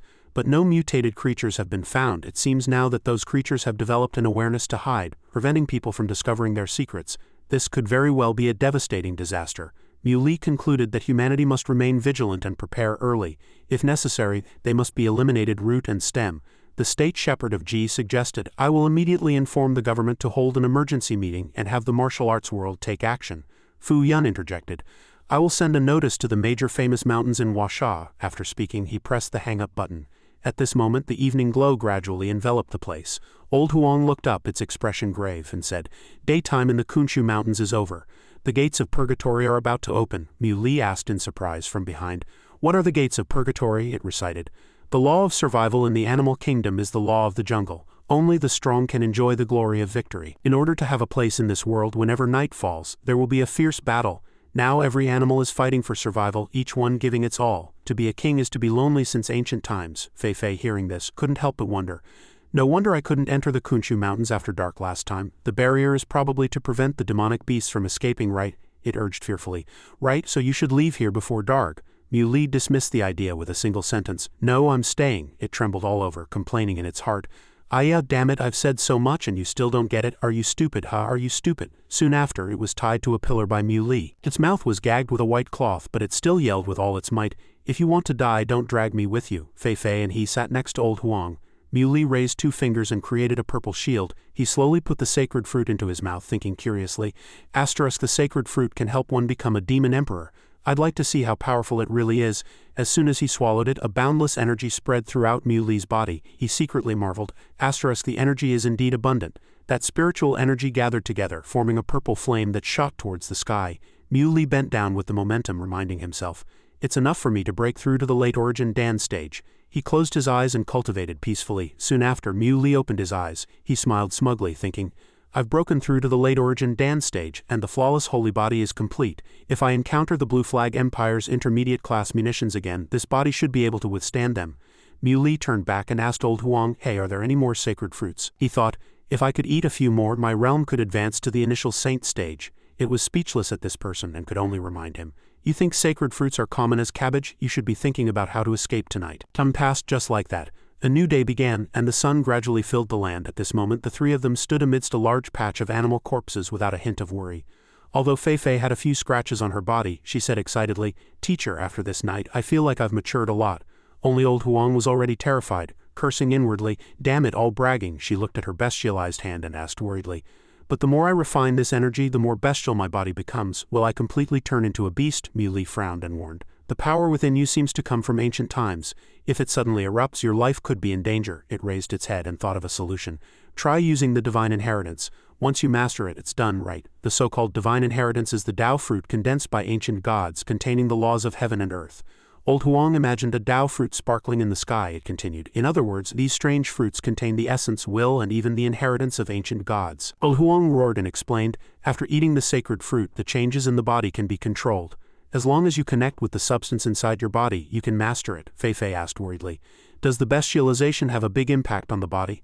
Old Huang answered one by one. Some people rely on this feature as a fighting method, so it will always exist. Many people don't like it, so they hide it, and it will disappear over time. It pointed at him, while producing evidence, like him. Mui looked at old Huang seriously, as if he was about to beat it up again.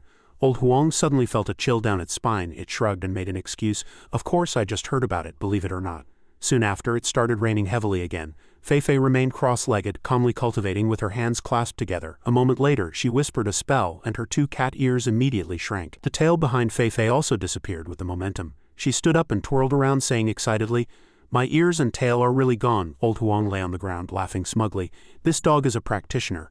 I never listened to that nonsense. The dark clouds in the sky continued to shed raindrops. Suddenly, a snowflake appeared, floating in the air, and the rain stopped. Fei looked up and asked curiously, What's going on? Mui also looked at the falling snowflakes around him. He clenched his fist, closed his eyes to feel everything, and the atmosphere was different. Old Huang unconsciously looked up and shouted, What is this? A blizzard in October, and even blue birds are appearing. Is a god about to appear in these Kunshu mountains? Just then, 2 white birds were spreading their wings and flying over where they were. Mui wondered, Gods on the Ziwei star in the cultivation world. They are worshipped as gods on altars, the most powerful beings. They are one with heaven, earth, and the world, transcendent and supreme, unbound by laws. He was very curious. If Earth has gods, what kind of existence would this god be? Mui quickly made a decision. Follow and see. They followed their tracks to a mountain peak that pierced the clouds, and the sky also took on a pinkish glow. The 2 birds circled each other, chirping a few times. Soon after, a golden halo emanated from their bodies. Old Huang was sweating profusely and muttered, It's appearing, it's appearing. From that light source, countless spiritual energies were sucked in. Those energies swirled at the mountain peak, and all beasts and clans quickly moved towards that light. Fei, both surprised and scared, grabbed his arm and whispered, What is that? Mui looked at the building in confusion. Old Huang, however, laughed out loud and said, A palace, a god's palace is about to appear. He was about to rush to the mountain peak, but was blocked by an orange spiritual energy above his head. Mui asked himself in surprise, Why can't I go up? He had to give up, thinking, Forget it. If that dog is telling the truth, it's better not to force my way into this palace. The next second, Mui landed on the ground, the beasts and the three of them gathered together watching that magical light. Old Huang whispered, "The heavenly palace has opened, the world has been activated." It talked nonstop. Cloud-top heavenly palace, Khonshu immortal palace, Queen Mother of the West of Khonshu, Lord of the heavenly palace, ancient god. He looked at it and asked curiously, "You're saying this is the heavenly palace of the Queen Mother of the West?" Old Huang quickly replied, "That's the legend. The Queen Mother of the West is the ruling deity of the Khonshu Mountains, also known as the Divine Mother, a great god among gods. The palace she lives in is the cloud-top heavenly palace, a magnificent heavenly palace situated in the sky." Hearing this, Mui couldn't help but wonder, if the Queen Mother of the West really exists, do the gods from Washan legends also exist? If that's true, then the power of Washa is truly awe-inspiring. It lowered its head and sighed. This way the Khonshu Mountains will be in chaos. There must be things more precious than sacred fruits in the god's palace. If I could get just one, that would be great. He spoke again. "Will the seal on the heavenly palace disappear?" Old Huang explained. "The heavenly palace is not a place of inheritance. It may not welcome people. The seal will probably be difficult to break, but even so it can't stop the greed of many. After all, greed is a black hole that devours humanity." Mui immediately took out his phone and took a few pictures. He sent this fantastical photo to the group chat to ask everyone. Mui pondered. The chaotic era, has it come so quickly? At this moment, Old Huang had already drawn a formation on the ground and suggested, "How about we go take a look?" He hesitated and judged. "Ill-intentioned, this dog," it yelled impatiently. "Hey, I've been with you all this way, don't you have even this much trust?" Fei stuck out her tongue and answered playfully, "That's not for sure." Old Huang knelt down crying and begged, "I promise to be good and steal more immortal elixirs." It clasped its hands together and pleaded sincerely, "Please." Seeing this, Mui had no choice but to agree. "All right, let's go see the god's palace then," Old Huang muttered under its breath. "Okay, come on." It showed a cunning expression, secretly calculating. "If I couldn't activate the grand formation alone, would I let this kid take advantage?" He clasped his hands together, closed his eyes and chanted a spell, emitting a dazzling light. Muli's eyes snapped open as he shouted, "Open!" The formation on the ground immediately began to spin, making a buzzing sound, and a powerful force suddenly shot straight down. Fei and he stared blankly at the hazy white mist before them. Then the smoke gradually dispersed, revealing a very strange place in front of them, surrounded by constantly rotating red and orange vortexes. Fei, Mui and Old Huang slowly walked in, and soon after, that energy also disappeared. The camera cuts to a small cave entrance. He struggled to squeeze through, then cursed sternly, "This dog!" Mui struggled to bend over and squeeze through for a long time but couldn't get in. Old Huang, on the other hand, walked ahead proudly, laughing loudly. "We're almost there. The sacred treasures of the cloud-top heavenly palace are about to fall into our hands. We will ascend to heaven in one step." Soon after, they stopped in front of a palace on the mountaintop before them. It exclaimed in admiration, "As expected of an ancient god's palace, it really looks different." Suddenly, he grabbed the back of Old Huang's neck, making it yelp. Hey, let go of me." Mui used all his strength to throw it out. Old Huang didn't have time to react and could only scream, "Bastard, I'll be back." It soon crashed into a large chest with a thud. As a result, Old Huang was bounced back to Mui, making Fei ask curiously, "Yellow dog, how did you fall from up there?" With a thud, it landed headfirst on the ground as before. Old Huang remained optimistic, lying on its side with a large bump on its head, striking a cool pose and asking, "How about it, cool, right?" She saw this and could only hold her stomach and laugh. It was furious. Old Huang shouted, "What are you laughing at? I'm dashing and handsome. Aren't I more handsome than that kid?" Mui spoke coldly. "Oh, is that so?" It heard this, paused for a moment, and immediately stammered an excuse. "Great immortal, I was wrong." Old Huang quickly hid behind a green jade statue, not forgetting to peek out and curse under its breath, "Damn it, he's like a ghost, coming and going like the wind, truly elusive." It was so scared it was sweating profusely. Its arm touched the statue and the statue suddenly glowed. At this moment, Fei took out a blade of grass and concluded, "The spirit grass by the wall seems to be growing very lushly." Acting on instinct, Old Huang ran over and leapt up. It opened its mouth wide, wanting to snatch the spirit grass. Then Old Huang held the spirit grass tightly in its mouth. It immediately returned behind the statue and chewed on it loudly. After finishing, Old Huang swallowed with a gulp, and a golden light inexplicably flashed in its throat. When the spirit grass flowed into its stomach, the golden light also lingered on its belly before disappearing. Old Huang gently licked its paw and sighed.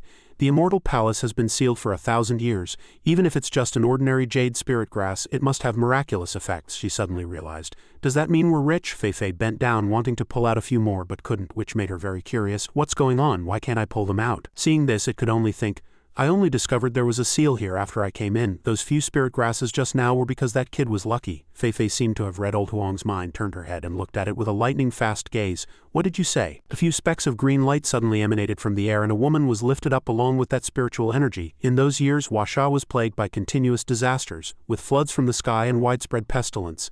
Emperor Yu controlled the floods, his achievements immortalized for ages. The Queen Mother of the West once sent Yaoji to the mortal world, bestowing upon Emperor Yu the 9 scrolls of the heavenly book to help him achieve his imperial cause. It saw this and said, stunned, "Damn it, a dying struggle before death." She gradually awakened. Yaoji is a goddess recorded in Washan mythology. A celestial being is the goal all cultivators aspire to, the embodiment of beauty and kindness. A moment later, Yaoji looked at the 2 people before her in confusion and asked, "Who are you? Why are you looking at me like that?" Mu Li guessed. "Are you Yaoji?" She admitted. "Yes, but I have another name, Xuanji Qin." He was completely confused and questioned, "Are you Yaoji or Xuanji Qin?" Yaoji placed her hand on her chest and said eloquently, "I am Yaoji and I am also Xuanji Qin. Yaoji and Xuanji Qin are both my names." Mu Li was also stunned for a few seconds, not knowing how to address her. Old Huang jumped out again and asked, "The Queen Mother of the West's surname isn't Zan." She looked at it contemptuously. "You dog are quite amusing. Why are you only allowed to take your father's surname but I'm not allowed to take my father's?" This information confused Old Huang even more. "The goddess Yaoji's father's surname is Zan," Mu Li interjected. "Who is your father?" She smiled and answered softly, "My father's name is Zant Tienshin." He frowned and asked in surprise, "What? The great ancient god, the Queen Mother of the West, the Lord of Kunshu, her daughter's father is named Zant Tienshin?" Old Huang said in surprise. "Oh my god, this is more exciting than any entertainment news," Mu Li thought. "A god from thousands of years ago, how could she be related to Zant Tienshin from 300 years ago?" He immediately spoke, "Miss, I know Senior Zant Tienshin. He was born 300 years ago. And you are the daughter of the Queen Mother of the West from ancient times. Separated by thousands of years, what is your relationship? Can you tell me?" Yaoji grabbed his sleeve and asked innocently, "You know my father?" Mu Li confirmed that he did. She made a request, "Then can you take me out to find him? I miss him very much." Fei Fei, standing by, widened her eyes in annoyance, her face displeased. He paid no mind and made his own suggestion. "You answer my question first and I will consider your request." Yaoji opened her sparkling eyes wide and said loudly, "Great," she began to narrate. "A long time ago I was the daughter of my mother, the Queen Mother of the West, but a great change occurred in ancient times. I went to a place and was then reincarnated as Zant Tienshin's daughter." Mu Li and Old Huang exclaimed in unison. "Reincarnation?" he asked in confusion. "But if you've already become Zant Tienshin's daughter, why are you here, turned into a statue?" She grabbed Mu Li's arm and said coquettishly, "I don't know. I only know I haven't seen my parents in a long time. Please take me out to find them." The girl next to them was so angry she couldn't speak. He was a little embarrassed, coughed a few times, and then agreed. "Sister, don't worry. If you are really Senior Zant Tienshin's daughter, I will definitely help you." Yaoji winked playfully and retorted, "You can't call me sister. I'm over 100 years old." Fei Fei couldn't help but interject, clearing her throat and saying, "Then can we call you Xuanji Qin?" She immediately nodded. "Yes, you can." Old Huang walked over to Yaoji's feet, staring with its round eyes. "This is truly magical. The daughter of an ancient great god, the goddess Yaoji of a generation, was actually reincarnated into the mortal world thousands of years later. Did her memories from 2 lives merge?" Before it got an answer, it was grabbed by the scruff of its neck and warned, "Do you have to get so close to people to talk?" Old Huang flailed its limbs and shouted, "Aya, can't you save me some face in front of a beauty?" Mu Li frowned at it, then said, "Oh." He unceremoniously threw Old Huang to the ground, making it land on its cunning face. It glanced at Yaoji, who was happily picking a flower. Old Huang's venomous plan resurfaced, its tone incredibly sweet. "Beauty, I see beautiful flowers and plants everywhere here. Could you pick some for me?" She smiled like a flower and replied, "Of course." Soon after, Yaoji was holding a large bunch of flowers and asked, "Is this enough?" It smiled slyly. "Could you pick one of each kind? They'll be very useful." She immediately obeyed. "Okay." Fei Fei saw this and cursed. "This dog is so shameless." He thought again. Asterisk, Yaoji has been reincarnated. I wonder if those ancient gods have been reincarnated or have already disappeared. Yaoji picked up a blooming orange flower. She bent down and handed it to Old Huang. "This is a wildflower I picked by the wall." It sniffed it and then exclaimed, "It looks quite pretty too." "Damn it, a blade of grass from the heavenly palace is comparable to thousands of treasures in the world," Mu Li muttered. "Is it a spirit grass growing in the heavenly palace?" Old Huang happily held the flower and said, "I finally got this spirit grass. It would be great if there were a few more." "No, a dozen or 2. Yaoji naively agreed. "Then I'll go pick a few more." As soon as she left, Old Huang rubbed its paws, drooling. I'm rich," the girl behind reminded. "Hey, you're tricking a little girl like that. Where's your conscience?" It snorted disdainfully. "None of your business." Yaoji brought back another flower. She smiled and said, "I saw this herb in the peach garden, so I pulled it out. This herb only grows in the peach garden. Its effects are very good. After picking it, you should use it as soon as possible." It repeated in surprise, "Only grows in the peach garden." She said nothing, just smiled and watched Old Huang eat the flower. Suddenly it felt very uncomfortable. Old Huang frowned and complained, "Something's not right. Why do I feel a bit off?" Suddenly its face turned pale and it groaned a few times. Old Huang looked at its body and wailed, "Oh my god, oh my god, oh my god, why did my chest get bigger?" It had no choice but to quickly grab some leaves to cover its body. Old Huang trembled and questioned, "Little girl, what did you do?" Yaoji covered her mouth, smiled and chided, "Who told you to be so greedy? Anything from the heavenly palace is a treasure, yet you wanted it all." Fei Fei couldn't help but burst out laughing, adding, Serves you right, who told you to be both shameless and greedy? Old Huang was so ashamed it could only dig a hole and crawl into it. It cried while muttering, it's all my fault, I've really messed up this time. Half an hour later, Old Huang lay in the pit it had dug, wagging its tail and groaning. This is truly a sea of suffering. My dog's life is so bitter. I don't want to live anymore. I don't want to live. Seeing this, Yaoji blamed herself. Did I go too far? She crossed her arms and comforted. Don't mind it. Teach it a lesson so it won't be so greedy. Besides, the effects of the herb will wear off soon. She hesitated. But seeing it still felt very painful. This sentence made its evil eyes reappear. Old Huang continued to roll around, acting vividly. This dog has been wise all its life, but now I can't protect my reputation. Only 10 spirit medicines can soothe my wounded heart. It turned its face to look at the two and complained, not 20. Only 20 top-grade spirit medicines can soothe my heart. Yaoji kindly comforted. No, the seal on the heavenly palace hasn't been broken yet. I can't move too many things or there will be serious consequences. Next time when the seal on the heavenly palace is opened, I'll give you treasures. Old Huang's eyes immediately lit up like stars, its tongue lolling out, its tone filled with desire. Is that true? Muli couldn't stand it anymore, picked it up and reminded. I said, that's enough, Old Huang yelled impatiently. Damn it, it's like this every time. Can't you save me some face? He put it down, turned around and asked. If the seal on the heavenly palace isn't open, there's no use for us to stay here. Let's go. Old Huang struggled and shouted, let go, let go. Yaoji quickly replied, okay, won't I be able to see my father once we're out? Has the outside world changed much? I think people now are very smart. Muli Feifei, even this dog is smarter than any dog from any era I've experienced, Muli probed. If you've experienced many eras, have you ever heard of the myriad ages single-line sky? She placed a finger on her chin and explained, actually, the so-called myriad ages single-line sky is just a metaphor. Yaoji narrated. It means that many eras, many planets overlap. All living beings are struggling for survival at the bottom of an abyss. Only by constantly climbing up and crossing that boundary can one get a chance to survive, and that boundary is the narrow space formed between two cliffs. Looking up from below, you can only see a sliver of the sky like a ribbon of heaven. He touched his chin and thought. So that's what it means. In this era that is both a golden age and a chaotic age, the clan must face menacing forces from all directions, struggling to climb up on the verge of life and death. If Yaoji has already reincarnated and awakened, has she also been reincarnated here? Muli stretched out his hand and asked in confusion, Xuanji Qin, do you know where the other gods are? Yaoji shook her head and said, I don't know. Everyone's path is different, and this planet may not be able to withstand the gathering of a powerful force. There were great wars in ancient times. Maybe they are already dead, or maybe they are waiting for a certain era. My reincarnation is just me walking my own path, the path my mother divined for me. He looked down at the glowing object in his hand, lost in thought. That distant ancient era, I wonder how many more secrets it holds. A green circle immediately appeared in the air, followed by the familiar sword of Muli. He turned to her and probed. By the way, does this sword look familiar to you? Yaoji recognized it at a glance. The Dragon Emperor sword. This is the sword forged by the human emperor from the bones of a true dragon, containing the destiny of Huasha. I didn't expect it to be in your hands. Muli nodded and continued. But this sword is incomplete and the whereabouts of the other 6 are unknown, she reminded. It doesn't matter, but you must protect it well. The Dragon Emperor sword is eternal and indestructible. When it's time for them to appear, they will naturally appear. Yaoji urged excitedly.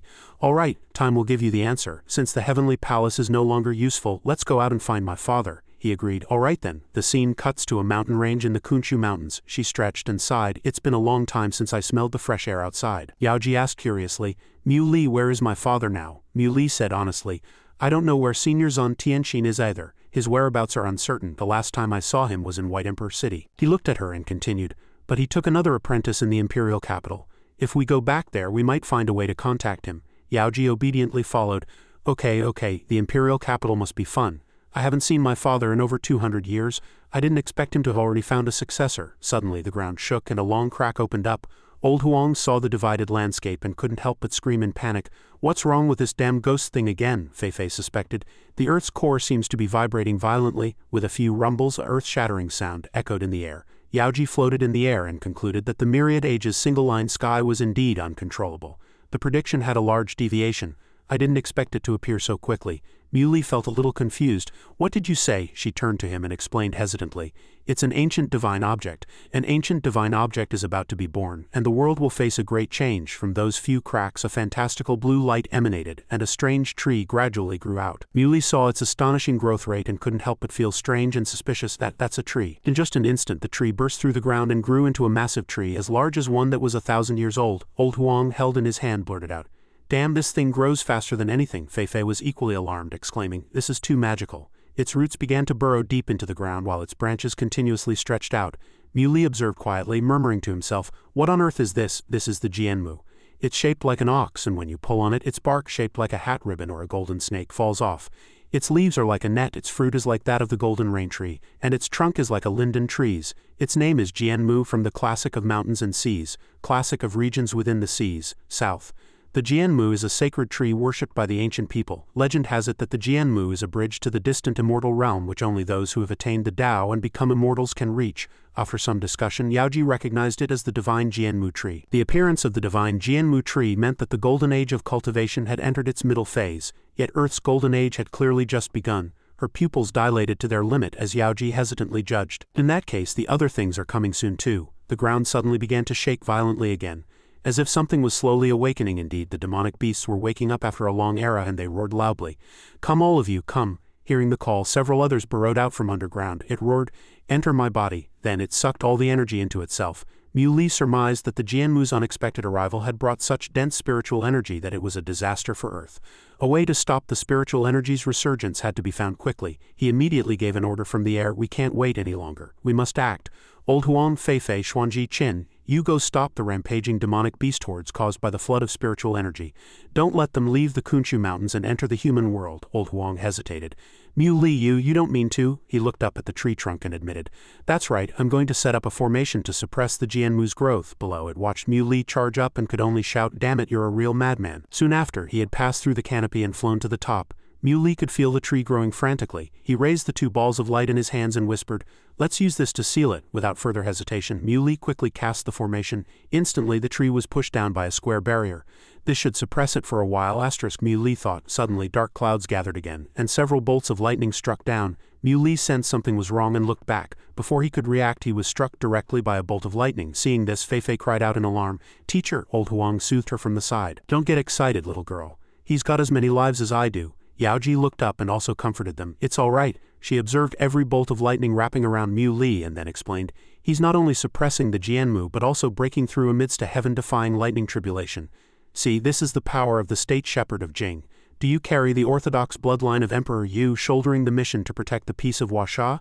Yaoji smiled, a look of surprise on her face. She had thought the bloodline left by Emperor Yu was nothing special, but she never expected it to be so extraordinary. Suddenly, his whole body fell, accompanied by a mysterious voice.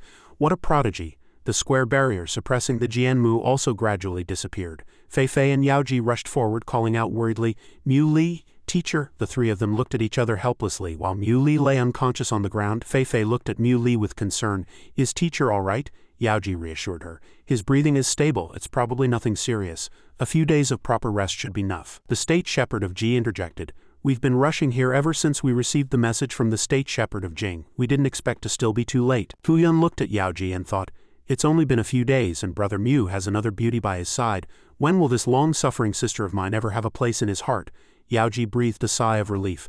Fortunately, the state shepherd of Jing considered the bigger picture and single-handedly stopped the spiritual energy resurgence, averting a great disaster. However, for what comes next in the Kunshu Mountains, we will need the help of you three. She recognized the unconscious person below. "This is the Dragon Palace Crown Prince, Ao Zan. He reached this state only because he was led astray by the spiritual energy resurgence. He's not a demonic beast. If we can bring him back to our side, it would indeed be a great fortune for the human race." The state shepherd of Ji replied, "As you command, miss. There's no need for more words. This person has an extraordinary bearing. It might be a good connection that Mu Li has made." She asked everyone curiously, "Since you are Mu Li's friends, do you know where the successor of Zant Tienshin is?" Fuyu was surprised. "You know my master?" Yaoji replied. You know where he is?" Fuyu said helplessly. "Master's whereabouts are unpredictable. I don't know where he went either." Feifei interrupted them. "Everyone, can we take teacher back first?" Fuyu agreed.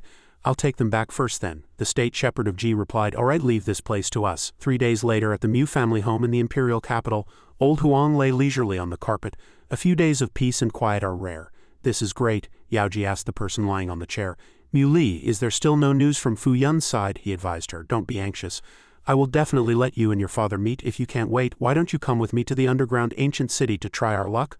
I happen to find a perfect earth treasure in the Kunshu Mountains for refining Xiaobai's body. I can take it there on the way." Yaoji was surprised to hear the name. The underground ancient city. The group went to the underground ancient city in the imperial capital together. She looked around in admiration. "I didn't expect this underground ancient city," Old Huang praised, "to be preserved so perfectly." Mu Li asked, "What, do you know the origin of this ancient city?" Yaoji revealed. "Thousands of years have passed. The ancient people all thought it had been destroyed." Old Huang laughed smugly. But this aura of great vicissitudes really hasn't diminished over the years. Mui shooed it away with a dark face. If you want to spin tales, go do it on the street, it quickly denied it. No, I was just kidding. Simply put, this underground ancient city is a fragment of an ancient supreme treasure, Yaoji confirmed. That's right, and this ancient supreme treasure is called the Emperor's Decree. It was Emperor Yu's treasure. If the Emperor's Decree hadn't shattered back then, perhaps Emperor Yu could have wiped out the alien races from the stars. So that's how it is, Mui thought. No wonder Elder Shizhong spoke to me like that before. It's most likely because of my identity. Suddenly, someone recognized her and called out, "Goddess Yaoji." Shizhong walked over and said, "No wonder I could feel an ancient aura in that room. I didn't expect the goddess from the heavenly palace to appear as well," Yaoji answered shyly. "Please don't, I'm no longer the goddess I once was." He looked down at old Huang and asked, "And what's the story with this one?" It boasted, "I am a great ancient god, just currently in a world-weary phase." Shizhong seemed unconvinced. "Is that true?" Mui mocked it. "Don't listen to its nonsense, it's just a shameless dog with a tough life." Old Huang collapsed on the ground, crying its eyes out. "The world is heartless. You're all bad people." Xiao Bai met him on the road and called out, "Mui." She rushed up and hugged him. "Mui, you heartless man, leaving me here for so long again. Do you know how miserable I was staying in the underground ancient city alone? All I had was Master to keep me company all day. It was so boring." Shizhong coughed a few times. "I'm still here. Watch your image. There are people watching." Xiao Bai sensed it. Who's watching?" Seeing that she had noticed her, Yaoji waved. "Hello." Xiao Bai looked unfazed. "Another one. You go out for a trip and bring back another one? Are you a fighter jet? How could you heartless man, do this to me?" After scolding him, she turned to size up Yaoji. "She's pretty, and on top of that her chest is so big. I don't care, I'm going to get a pair as big as watermelons too." She began to play the role of an abandoned woman and started to cry. "Mui, you've broken my heart. Master, help me teach him a lesson." Shizhong adopted the air of an outsider. "I can't help with this. I dare not interfere." Xiao Bai continued her one-woman show. "Poor me, even Master won't help." Muli's face darkened as he watched, thinking, "She's an even better actor than that dog. Stop acting." "I know you're pretending," she replied angrily. "We haven't seen each other in so long and your mouth is still as sharp as ever." After speaking, Xiao Bai spread her arms to show off. "Quick, look at how I've changed." He didn't hold back his praise. "You've reached the late origin Dan stage so quickly. Very impressive." Hearing this, she became smug. "Of course. Don't you know who I am?" Shizhong couldn't help but reveal the truth. "If you still couldn't reach this realm after using so many resources that I've collected for years, I would have had to consider cleaning up the sect." Xiao Bai hurried to coax him. "Thank you, Master," he muttered to himself. "Next, I need to hurry up and gather the materials to condense a physical body." Mui blurted out, "Great, I found a lot of good things on this trip to the Kunshu Mountains. They should be useful." Xiao Bai was delighted to hear this. "Mui, you're the best. You were still thinking about my affairs while you were out." Shizhong felt helpless at his disciple's sudden change in attitude. "That's not what someone was saying just now," she replied with a grin. "What I said just now was in the past. I'm Xiao Bai." Watching her laugh, the other two could only remain silently speechless. Xiao Bai was still obsessed with condensing a physical body. "I don't have any special requirements as long as my chest is a bit bigger." Mui helplessly agreed. Fine, I'll make you 2 watermelons then." "Big enough?" Xiao Bai said excitedly. "That works too." At this moment, Yaoji's attention was on a person in the distance. "That's the ancient descendant Yuanyang from the heaven, earth and 4 directions." Hearing this, Yuanyang looked back in confusion. "Miss?" Mui also looked over curiously. "What's wrong?" Yaoji explained. "It's the ancient Yuanyang from the heaven, earth and 4 directions clans. These are the surnames of the 8 great gods and they are prominent figures among the sages of Huasha." He was surprised. "The 8 great gods, you mean?" Yuanyang came forward to greet them. "I am Yuanyang from the Kunshu secret realm. May I ask who you are, miss?" She replied. "My name is Xuanji Qin, just an ordinary woman." Mui also announced his name, State Shepherd of Jingzhou of Huasha, Mui. Yuanyang said with admiration, "Ordinary State Shepherd, fellow Taoist Mui, your cultivation is profound. I have been in seclusion for many years and didn't expect the world to have such a prodigy." Xiao Bai critically picked at his every word. "Hey, you say ordinary this and ordinary that. If it's so ordinary, what are you doing here?" Shizhong immediately scolded her. "Xiao Bai, be respectful," she said unhappily. "But it's true. Acting so high and mighty, I just can't stand this kind of person," he quickly explained. "Miss, you misunderstand. Yuanyang means no harm. We have inherited the will of our ancestors, taking it as our duty to protect the safety of Huasha. We have emerged this time only because the seal of the heavenly realm has been broken, and we fear the alien race will cause trouble and bring chaos to the mortal world. That's why we came to help. By the way, Brother Mu, you live in the mortal world. Have you discovered any traces of the alien race?" Mui reported, "I found some this time in the Kunshu Mountains, but I've already eliminated them." Hearing this, Yuanyang breathed a sigh of relief. "Good, it's good that you killed them. The alien race has been the great enemy of all living beings since ancient times. We cannot let them go. This time, Yuanyang plans to go to White Spirit Mountain to eliminate the alien race. Would Brother Mu be willing to come along?" He politely refused. "Thank you for the warm invitation, brother, but I still have unfinished business at the moment." Yuanyang didn't insist. "What a pity, but as fellow Taoists I believe we are fated to meet again." Watching the departing figures back, Mui thought, Asterisk, the Qi refiner secret realms are on the same side as the human race. This might be good news. A message arrived on his phone. He opened it to see it was a message from Fuyu. There's news about Master. He wants you to go to Joko Mountain. He needs help with something. Mui replied, I understand. In a quiet mountainous area, a figure flitted by. Old Huang cursed him furiously. Damn it, Mui, are you running so fast because you're in a hurry to get reincarnated? Yaoji and Mui also stopped. He replied, saying that Fuyu had said, Senior Yaoji needs urgent help. Of course we can't delay. Don't you want to see her and her father reunited sooner? He infused the message into an object and then threw it out. Old Huang was stunned in the back. What? How is that possible? In just an instant, Zant Tienshin's doppelganger appeared. He politely cupped his hands. Greetings, Senior. Yaoji called out excitedly. Dad? He sent a message. State Shepherd of Jing, I have discovered traces of the Horan god and a blood infant in Joko Mountain. We must eliminate them this time, he said with certainty. Of course, these two demons have profound cultivation and cruel methods. As long as they are not eliminated, the mortal world remains in danger. Yaoji asked her father curiously, We've only been apart for a century. How can you not recognize me? He blurted out in surprise. Miss, I have never met you before. Why do you address me this way? These words sent Yaoji into a trance for a moment. Never met before? Mui asked with suspicion. Senior, this is Yaoji. Don't you remember? Zant Tienshin's doppelganger said apologetically. I'm sorry, you look familiar, miss, but we've never met and I have no memory of this name. Perhaps you should see my main body, Yaoji denied it. Impossible. I couldn't be mistaken. Dad, why? Mui advised her to calm down. Perhaps there's a misunderstanding, Yaoji believed sadly.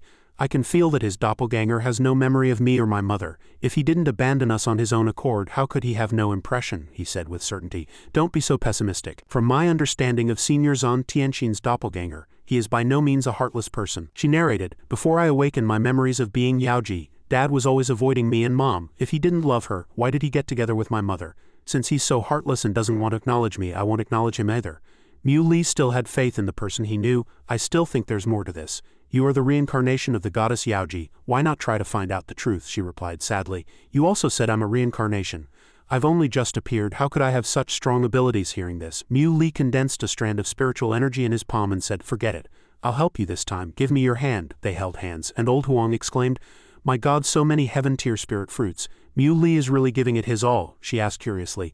Mui, what are you trying to do? He answered frankly. To take you to see it with your own eyes. Muli's two middle fingers pointed straight at Yaoji's forehead and spiritual energy seeped in.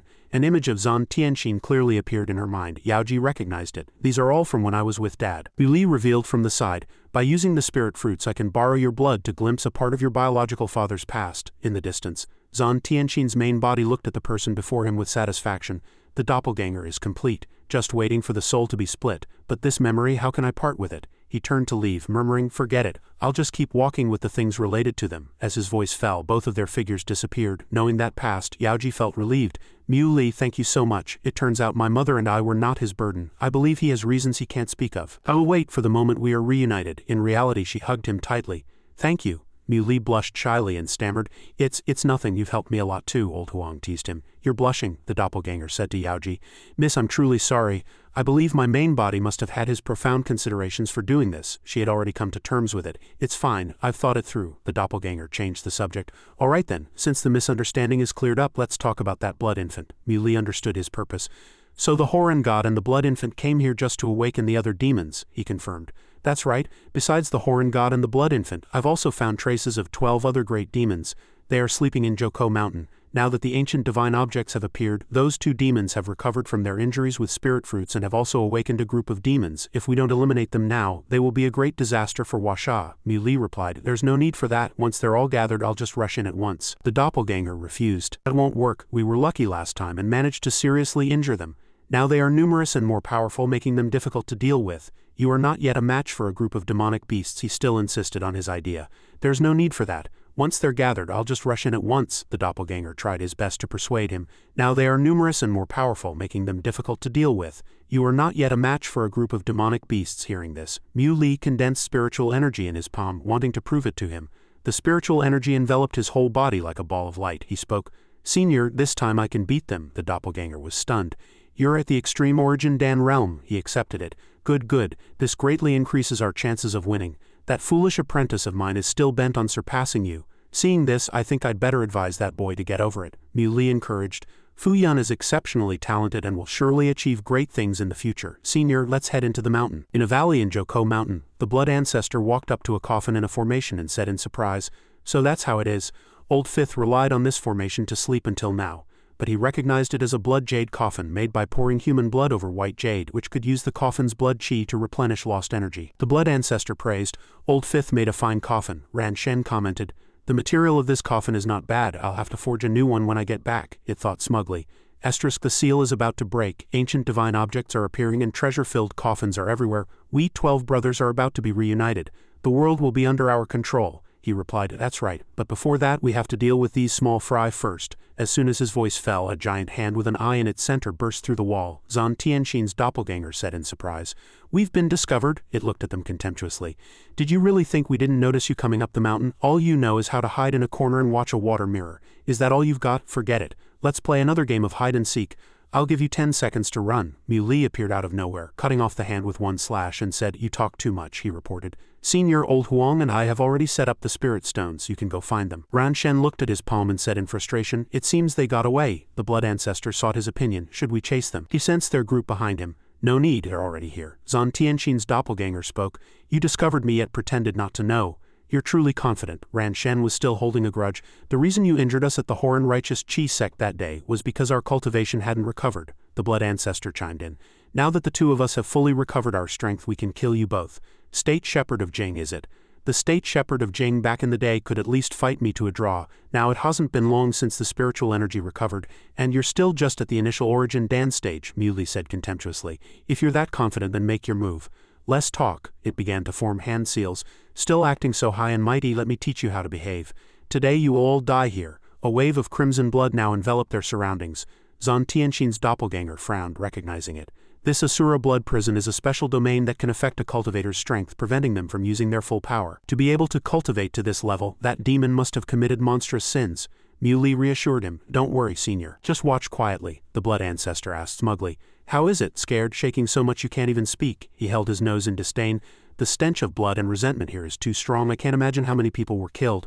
You bunch of fiends truly deserve to die. It was enraged by this. Still talking tough when you're about to die. That righteous face of yours is a real eyesore. Something shot out of its mouth. It was a giant hand reaching for him. Go to hell, Mui quickly dodged back. He sneered and thick smoke also came out of his mouth. The smoke grew thicker and thicker, wrapping around the hand. The blood ancestor was still confused. What's going on? Could this be the secret technique passed down from the ancient state shepherds? He's only at the initial origin dance stage. How could he possibly use it? No matter what strange technique you use, you must have consumed a lot to break my Asura blood palm. I don't believe you can keep it up. It took out a gourd which immediately grew larger. The blood ancestor shouted, seize him. Zant Tienshin's doppelganger worried from below. Mui, be careful. Seeing him still calm and not being sucked into the gourd, it was shocked. What? This kid is so hard to deal with. Seize him again for me. He laughed at it. You dare to use a magic treasure against me with just this much skill. At this moment, Mui also took out his toy, a giant ball of light, and shot it directly at the blood ancestor. Its prized magic treasure was taken by him. You were relying on this gourd, right? So it's nothing special after all. Then Mui crushed it in front of his opponent, making the blood ancestor scream in anguish. My magic treasure, Ran Shen reminded impatiently from behind. Big head, you can't even handle an initial origin dance stage cultivator. Stop playing around, Old Fifth is about to wake up, the blood ancestor retorted. How could I be? Don't be fooled by this kid's initial origin dance stage cultivation. He's very strange. He didn't care much. He's a state shepherd after all. It's impossible for him not to have a trump card. Otherwise it would be too unreasonable, it interrupted. Stop talking. We're bound to suffer a crushing defeat tonight. Don't just stand there, come and give me a hand. Mui impatiently cleaned his ear. Hey, are you finished talking? Are you two performing a skit here? I don't have any money on me, the two of them shouted in unison. Don't worry, no need to pay. Their powers merged into one, forming a massive aura that rushed straight at Mui. Just leave your little life behind. Facing a power several times his own size, he calmly kicked out, and their power immediately dissipated. The blood ancestor was stunned. How is that possible? For so many years, no one has been able to break through to the extreme origin Dan realm. This kid has only been cultivating for a few years. How could he possibly reach this level? Ran Shen said with suspicion. Last time at the Horan Righteous Chi sect, he was just a scrub who had just broken through to the initial origin Dan stage. How long has it been for him to reach this level? The blood ancestor knew a bit of information. Legend says that only future great powers and gods can reach the extreme realm. Could it be that he has this potential? At this moment, the coffin below began to shake violently and incessantly. Zant Tienshin's doppelganger's expression immediately tensed up. Damn it, Mui, the thing below is about to revive, he assured him. Don't worry, Senior. I can handle another one. He recalled the way Fuyu looked when he made his vow. Master, I will definitely surpass Mui. and thought, the young people nowadays, each one is more confident than the last. A coffin below suddenly flew up and he calmly split it with a single slash. From inside, a guy climbed out of the coffin fragments and said, "Fourth brother, sixth brother, I've just been born and you're already giving me such a great gift," he continued arrogantly. "I will remember this. This kid's life and vitality are very rich, very much to my taste." His two brothers, upon hearing this, their faces turned black, speechless. "What are you talking about?" Old Fifth walked towards Mui step by step. "Wait until I've enjoyed my blood feast. After I'm full we can catch up." The two of them hurriedly tried to stop him. "Old Fifth, come back quickly. That's not your food." He rushed towards Mui as if he were starving. "Don't be polite. How could I bear to refuse the awakening gift you prepared for me? Hesitation will lead to defeat. Decisiveness is still good." The two guys' faces turned pale, panicked. "Wait, he's at the Tao." Before they could finish, the newly resurrected Old Fifth's head hit the floor. Ran Shen's soul body asked blankly, "Fourth brother, sixth brother, what's going on? How did this happen?" He angrily cursed the big oaf. "Idiot, I told you it wasn't your food. How could we possibly capture an extreme origin Dan realm cultivator to be your midnight snack?" Old Fifth's entire soul body suddenly trembled. "Extreme origin Dan realm?" Mui smiled like a goodwill ambassador, radiant and waving with a grin. Old Fifth's soul was shocked. "Holy shit, damn it to hell. I didn't expect it to be the extreme origin Dan realm." Ran Shen scolded him. "Serves you right, I told you not to listen." At this point he was stammering, unable to speak. Damn it." Ran Shen held his forehead in despair. "Now Old Fifth is just a soul. Our family was already small and now it's even more difficult. What should we do?" The blood ancestor couldn't help but curse again. "What's the point of fighting? Under the heavenly seal, the extreme origin Dan realm is invincible." Old Fifth's soul was also at a loss. "It's over. We can't escape this time," Mui announced. "There's a sealing formation here. Don't even think about running." Hearing his call, Zant Tienshin's doppelganger immediately formed a seal and activated the formation. The three brothers were all trapped within a formation. Countless sword energies rained down from the sky. This was the renowned Zan Palace sword formation. He commanded, "Mui, you activate your sealing formation as well. Don't let those three guys run." He immediately did as told and activated the formation. But Mui suddenly discovered that his formation had somehow disappeared. Mui decided to try again, activate formation. But the surroundings remained as they were and nothing happened. His heart was in turmoil. What's going on? Could there be another demonic formation here that broke mine? The blood ancestor had been taught a sufficient lesson by him and directly cursed, "State Shepherd of Jing, what other scheme are you up to?" Mui nervously took out a token, thinking, "I absolutely cannot let the three demons know that the formation has disappeared," he said mysteriously. "Of course it's a scheme to make your souls scatter," Ran Shen exclaimed. "I know this formation. This is a killing formation. Once touched, it will trigger heavenly lightning, and we will surely die then," he said to them mercifully. "Want to run? Should I give you 10 seconds? 10 seconds had passed. He and Zant Tienshin's doppelganger chased after them. "Demons, where do you think you're going?" The three guys fled with long faces, afraid that if they were a second slower they'd lose their lives. Ran Shen still had time to lament. "To think that we once ran rampant in Huasha and now we're being hunted like pigs and dogs by a junior in the origin Dan realm." As soon as his voice fell, Mui appeared in front of them. The blood ancestor forced himself to remain calm and said stubbornly, "Kid, if the heavenly seal wasn't still active I would have killed you I don't know how many times already." He said, full of boredom, then cut down the blood ancestor with one slash before finishing his sentence. "Is that so?" Seeing the scene before him, Ran Shen cried out in anguish, "Big head." Zant Tienshin's doppelganger added another blow from behind, relentlessly increasing the intensity of his attacks on him. "You should worry about yourself first." His entire body was pierced by shrapnel from magic tools. He cursed them. "Zant Tienshin, State Shepherd of Jing, even in death I will curse you to eternal damnation." At this moment the blood ancestor's soul had reformed and he had come to a realization. If it's a blessing it can't be a curse, and if it's a curse you can't avoid it. Rather than die at the hands of that Dan Realm Jr., I'd rather risk my life and charge out of the formation. But he was completely unharmed even after charging out. He was stunned. "What's going on?" Ran Shen's soul discovered. "Damn it, we were tricked by the State Shepherd of Jing. There's no sealing formation here at all. State Shepherd of Jing, you just wait. The day the heavenly seal is open will be the day you die." After speaking, the three guys slipped away like a gust of wind, leaving Zant Tienshin's doppelganger with a look of surprise. "This wasn't a formation already set up?" he said with a dark face. "I did set it up, but it disappeared. From the fight just now that group of demons had no idea about the situation." Old Huang heard him continue and broke into a cold sweat, tiptoeing away, preparing to slip off. "In that case, the only explanation is Mui punched it on the head." He commanded, "Speak. What exactly happened?" Old Huang feigned innocence. "I'm just a cute dog. I don't know anything." He used a retrospection technique, invading its memory. "HMPH, you don't know anything?" A memory surfaced, while he wasn't looking. Old Huang sneakily took a spirit stone, then carefully put it in its mouth. When he wasn't paying attention, it threw it directly into its mouth. Through this, Mui found out. "So it was you, you brat, who ate the spirit stone." It felt like its life as a dog might have come to an end. "I'm dead for sure this time." On a clear moonlit night, the firewood was already set up and a flame ignited at Yaoji's fingertip. Old Huang was so scared it curled into a ball, then looked at the roasting rack. Liu, why are you lighting a fire? He said bluntly. We're having roasted dog meat today. Old Huang asked blankly. How do you want to roast it? Liu, are you serious? Li asked with a dark face. Do I look like I'm joking? Even at this point it was unrepentant. Isn't it just a few stones I ate? Do you have to be so stingy? Yaoji revealed. It's not just a matter of a few spirit stones anymore. You ate the spirit stones used for setting up the formation. Now that the 3 demons have escaped, if they go and harm the common people, Old Huang, you will be an accomplice. Old Huang was quick to solve problems. Then I'll help you catch them, he asked in a deep voice. How? They waited until the moon was no longer obscured by dark clouds. Old Huang began to chant, heavenly spirits, earthly spirits. A puff of air blew from its mouth and a strangely shaped urinal pot appeared. The other 3 blurted out in suspicion. A urinal pot, this word made Old Huang feel insulted. Damn it, this is a divine artifact, understand, a urinal pot. You look like a urinal pot, your whole family are urinal pots. Forget it, there's no point in talking more. Let me show you the might of this urinal pot. I'll know my treasure, it continued with the second line of the incantation.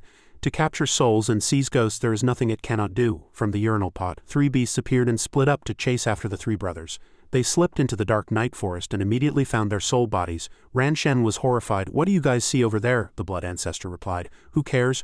Run! Before it could escape, it was bitten by one of Old Huang's beasts. Ran Shen suffered the same fate, and Old Fifth soon followed in its accomplice's footsteps. The 3 guys didn't get far before they were dragged back and then sucked into that urinal pot. Old Huang patted its treasure with relief. All done, Muley was skeptical. Done? Tell me about it. You don't believe me? See for yourself, see for yourself. The voices of the 3 guys came from inside. What's going on? Where is this? Why is it so dark? Who did this? Yaoji was impressed. Old Huang, so you have such a powerful treasure. Why didn't you take it out before? Old Huang lectured her. Do you think this thing can be used whenever I want? I spent countless rare treasures to nourish it before I got this baby. It was secretly crying in its heart. Who would know that in just a few minutes my strength is almost depleted? I'm going to die. Yaoji asked curiously. Old Huang, can this treasure really catch anyone? It affirmed with certainty. Of course, VIP goods from a god, she sighed and said. I don't believe you're lying. It's probably because those 3 demons were too weak so they didn't know your trick. Old Huang was provoked. When have I ever lied to you? Come on, give me a name and I'll prove it to you. Yaoji said a name, Din Fang. It agreed without a second thought. All right. Then it recited the highest incantation. To capture souls and seize ghosts there is nothing it cannot do. Its face was filled with confidence. Go? Only after the fact did it realize it was doomed. What was I thinking? How could the goddess Yaoji be an ordinary person? A huge vortex appeared ahead, converging towards the center. Old Huang turned pale with fright. My god, this name sounds quite ordinary, but does it need to be this extraordinary? Old Huang was sweating profusely and asked, Goddess, who exactly is this person you mentioned? Yaoji revealed. You mean Din Fang? That's a heavenly general of the cloud-top heavenly palace. A high god. Zant Tienshin's doppelganger was surprised. Summoning a high god with a urinal pot. Muley, on the other hand, was full of admiration. Amazing. More and more people are disregarding the law. Old Huang watched its urinal pot shake violently and knew it was really over this time. My precious treasure, this time it's really gone to the dogs. The spiritual energy of the magic treasure all returned to the heavenly palace with that person, and the urinal pot began to gradually lose its power. Old Huang cried a river of tears in sorrow. A total loss, a total loss.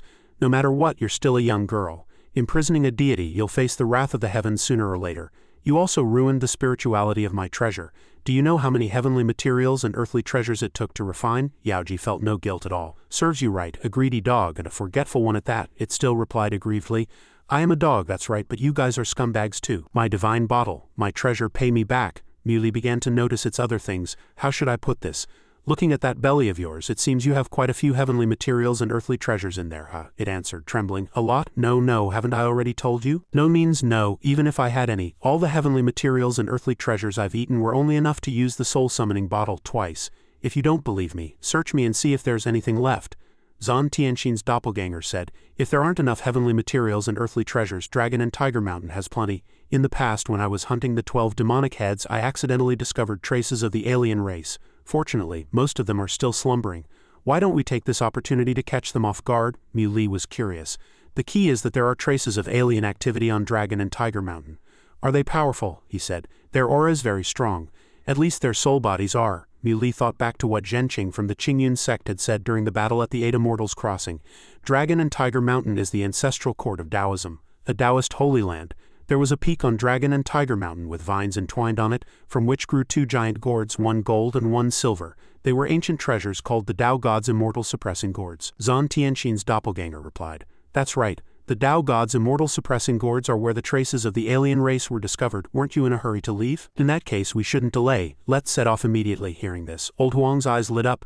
Let's go, we'll fly over. We can't let the alien race harm the human world. Mui flew on his sword, carrying old Huang and Yao Ji, with Zant Tienshin's doppelganger flying behind them. The speed was so fast that old Huang squeezed his eyes shut, clinging to the hilt and begging for mercy. Damn it, Mui, slow down. Ah, I'm afraid of heights. Yao Ji didn't forget to add fuel to the fire. Sword riding won't cure your acrophobia. Should I fly faster? Old Huang accepted reality. No need, I don't need you to fly faster. SWO sword riding, I can handle it. Mui was looking at his phone messages. There were messages from Mu Xin and his mother and several missed calls. You still have some conscience. At least you know to care about me, Mui thought. Mu Xin sent a message asking, brother, when are you coming back? Tell her, what's wrong, miss me? Then Mui called Chen Yuan. His mom asked, Xiao Li, when are you coming back? As soon as the call connected, he reported, hey mom, I've been in the mountains for a few days with no signal. I still have some things to deal with here. What should I do? Chen Yuan said that Xiao Xin had been a bit strange lately, saying odd things, and she was a little worried about her. Mui comforted her. Mom, it's okay. Xiao Xin just sent me a message. I'll be home in a few days after I finish up here. Chen Yuan felt relieved after hearing this. All right then, take care of yourself while you're out there, he replied. I know, I'm not a 3-year-old anymore. Just as he hung up, a message came from Mu Xin. She had replied, yeah, I miss you. Mui was a bit stunned to see Mu Xin being so sweet and direct all of a sudden. Strange. He quickly replied with just 3 words, wait for me. Mui hesitated and deleted the message, leaving only the word wait on the screen. Mu Xin heard her phone ring. She picked it up and he reported, Mu Xin, I'll be back in a few days. Mu Xin asked coldly, how many days? Mui was still unsure. I'm not sure. I still have some things to deal with, so I don't know when I'll be back exactly. Mu Xin's eyes suddenly welled up with tears. She held them back and replied, I know. Not realizing what was happening, he teased her. What's wrong? You miss me that much? She just urged him. Come back soon. There's something I want to tell you in person. Mui coaxed. I know. I'll be home as soon as I'm done here. Mu Xin hung up first. Buy, he asked again. What fruit do you want me to buy for you? He had heard about a new computer, but there was no response from the other end. Mui stared at his phone screen bewildered. She hung up so fast. He had no choice but to put his phone in his storage ring, deciding to go home to his mom and Xiao Xin as soon as this was over. I was such a jerk before. I already owe them so much. From now on I will never owe them again. The group had already entered the territory of Dragon and Tiger Mountain. Zhenqing came out to greet them. Brother Mu, we meet again. Zant Tienshin's doppelganger asked curiously, you know each other? He recounted how Brother Mu's help at the 8 Immortals Crossing had saved his reputation. For this great kindness, Zhenqing would never forget it in his life. Hearing that Brother Mu planned to come to Dragon and Tiger Mountain to eliminate the alien race, the Qingyun sect had specially come to help. Mui replied politely, thank you. Zhenqing immediately explained the situation. Brother Mu, no need to be polite. Time is short, so I won't say more. That's right, there are 8 aliens living on Dragon and Tiger Mountain. They've been living under the immortal suppressing gorge for some time now. Their target is most likely the gorge, Mui speculated. A bull-headed demon wants an ancient treasure, Yao Ji revealed. The Tao God's immortal suppressing gorge are said to be able to contain the entire world and refine the strongest being in the world. It is an ancient divine object and also an immortal treasure, belonging to the category of divine weapons and magic treasures because it is both difficult to control and extremely famous. Hearing this, he pondered. A divine weapon and magic treasure, he thought to himself. I wonder how the Tao God's immortal suppressing gorge compare to the Purple Star's immortal gorge. Mui led the way. Let's go take a look. The group walked to a building. Yao Ji looked at the plaque of the immortal suppressing gorge in awe. The majestic aura and magnificent architecture astonished her, so big and so rare. Mui immediately took action. I'll go check it out first. He rushed directly towards the giant gorge and said, the Tao God's immortal suppressing gorge truly live up to their name. Muli's hand slowly reached out to touch it and then passed right through it. From this he knew that the Tao God's immortal suppressing gorge were exactly like the Purple Star's immortal gorge, completely intangible. Zant Tienshin's doppelganger explained from behind the reason why even the War Emperor couldn't obtain the ancient divine object, the immortal suppressing gorge, is because they are intangible. The immortal suppressing gorge can only be touched by a fated person at the right time in the right place, and with the right people, and then be brought out of their ethereal state. Mui said happily, it seems I'm not that fated person, let's go. Suddenly a slight aftershock came from inside and the small stones on the ground began to vibrate. Old Huang jumped in fright as soon as he set foot on the ground. Here. Zhenqing looked towards that direction warily, and Muli's group also had to be on guard. They stared blankly at the sturdy old ape in front of them. What is this thing? Its footsteps thundered on the ground. Mui quickly threw a punch. However, the old ape didn't attack, but knelt down and bowed. State Shepherd of Jing. After speaking, a thick smoke rose. It shrank and then announced its name.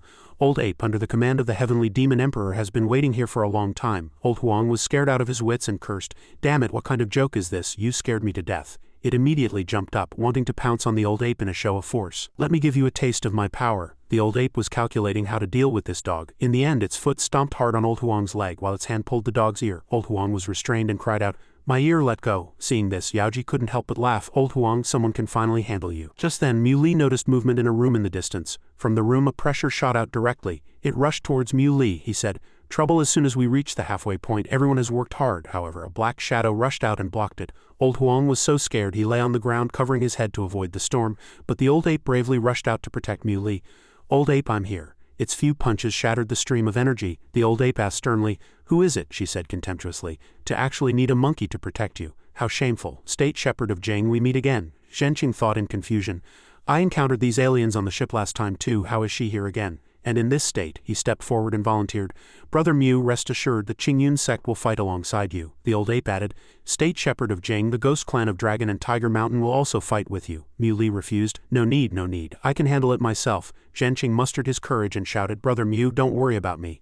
I am willing to follow in your footsteps. The old ape replied. Me too. He waved his hand and said casually, All right. I know you're not afraid of danger, but you really don't need to help. Then Mu Li pointed to the three people playing in the corner.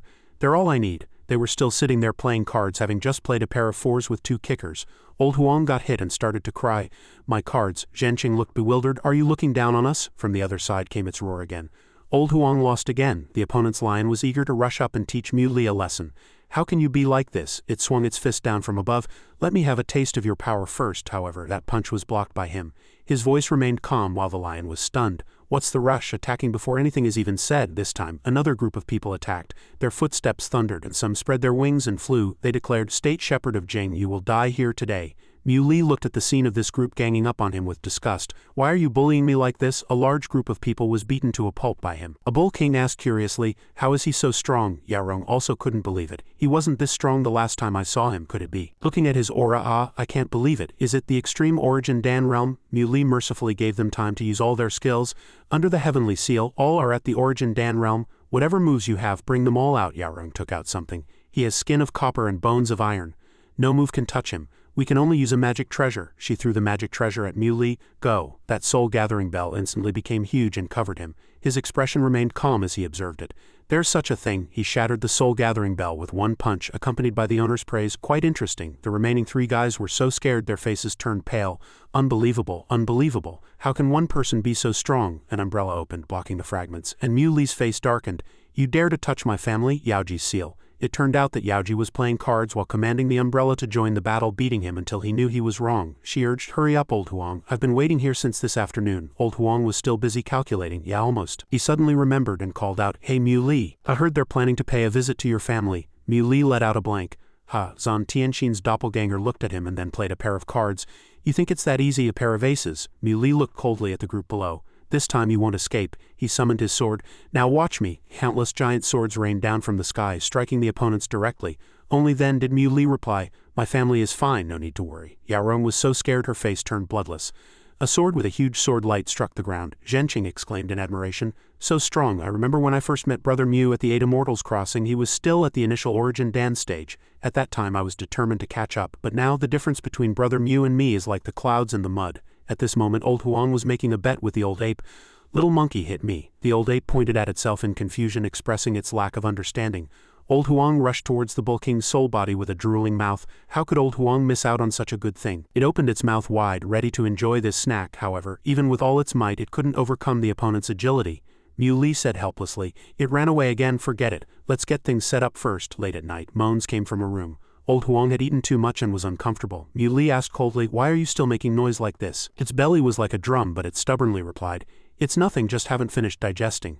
Mu Li sat to the side cultivating, scolding the greedy dog. Who told you to eat? The spiritual energy of all those monsters serves you right. Just then his phone received a notification of a new message. The fleeing fiends had escaped to a cave on Dragon and Tiger Mountain. The sound of dripping water echoed in the cave. Yaorong reported, Your Majesty the Demon Emperor, your subordinate has failed. That human state shepherd's strength is unfathomable. We were no match for him at all. The demon emperor angrily grabbed her by the neck. A bunch of trash, eating my flesh and drinking my blood, yet so useless, she struggled and begged for mercy. Please give your subordinate another chance. However, all Yaorong got was death. I've already given you a chance. State Shepherd of Jing of Huasha, when the heavenly seal is lifted and this king's power is restored, that will be the day you die. For now I'll let you be arrogant. In a guest room of the Qingyun sect, Mu Li was looking at a message from Mu Xin, asking, Are you still not done with your business? Yao Ji walked in and without even opening her mouth said loudly, Mu Li, you better explain this to me. he said in surprise. What's wrong? She asked doubtfully. If you are all at the extreme origin Dan realm under the heavenly seal, no matter how strong they are no match for you, and humans and the Ghost Clan have already signed a truce and the debt has been cleared. Why do we still have to get entangled with the Ghost Clan? Zant Tienshin's doppelganger added. The seal hasn't been lifted yet, and the Ghost Clan and the alien race are still weak. If we don't take this opportunity to kill them, I'm afraid it will be too late. Yaoji pointed at the seated old Huang and the old ape and said, Then what about Ao Zan and Bai Zan and that old yellow dog? According to Yuan Yang, should we kill them all? He replied. I split off a part of my body, shouldering the mission to protect the safety of humanity.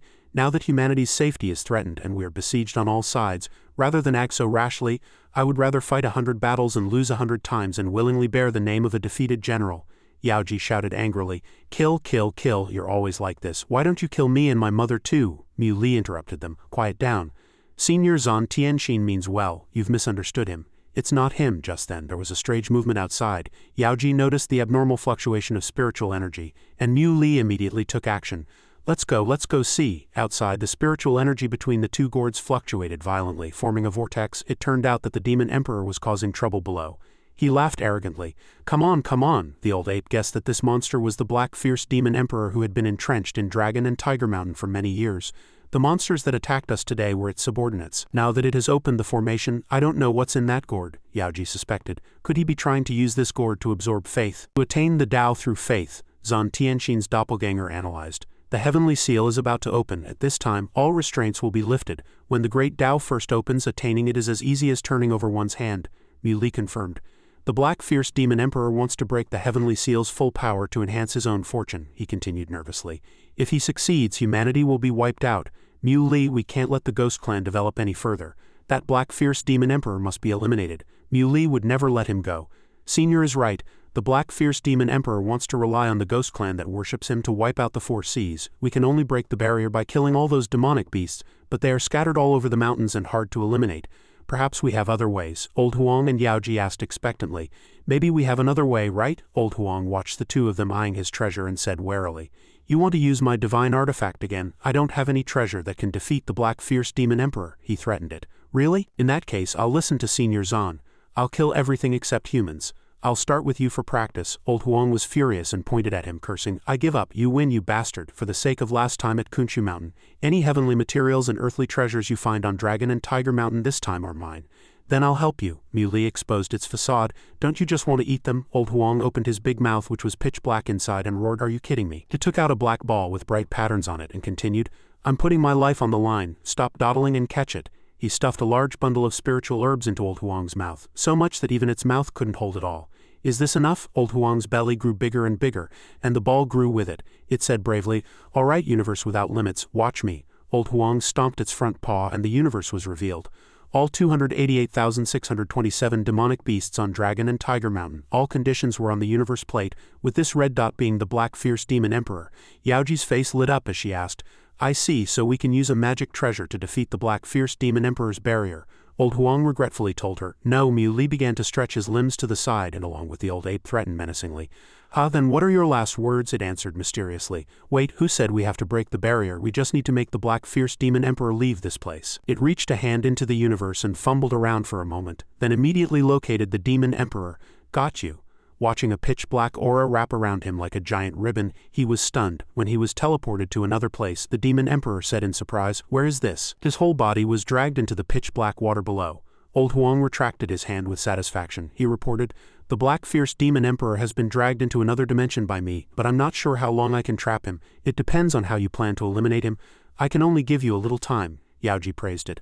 I never thought you, Old Huang, so shameless, stingy, greedy, cowardly, and a liar would save humanity this time. It's truly surprising. Mu Li was about to step out of the barrier and said sincerely, Old Huang, thank you for this time. These 2 bundles of herbs are for you to replenish your body. After giving the items, he walked into the portal. Old Huang looked helplessly at the things he left behind. Mu Li struck a trace of sadness on its face. It felt like it had gotten a bad deal. Tears welled up in its eyes. And Old Huang cried, What am I supposed to do with this pile of grass? The demon emperor inside discovered them.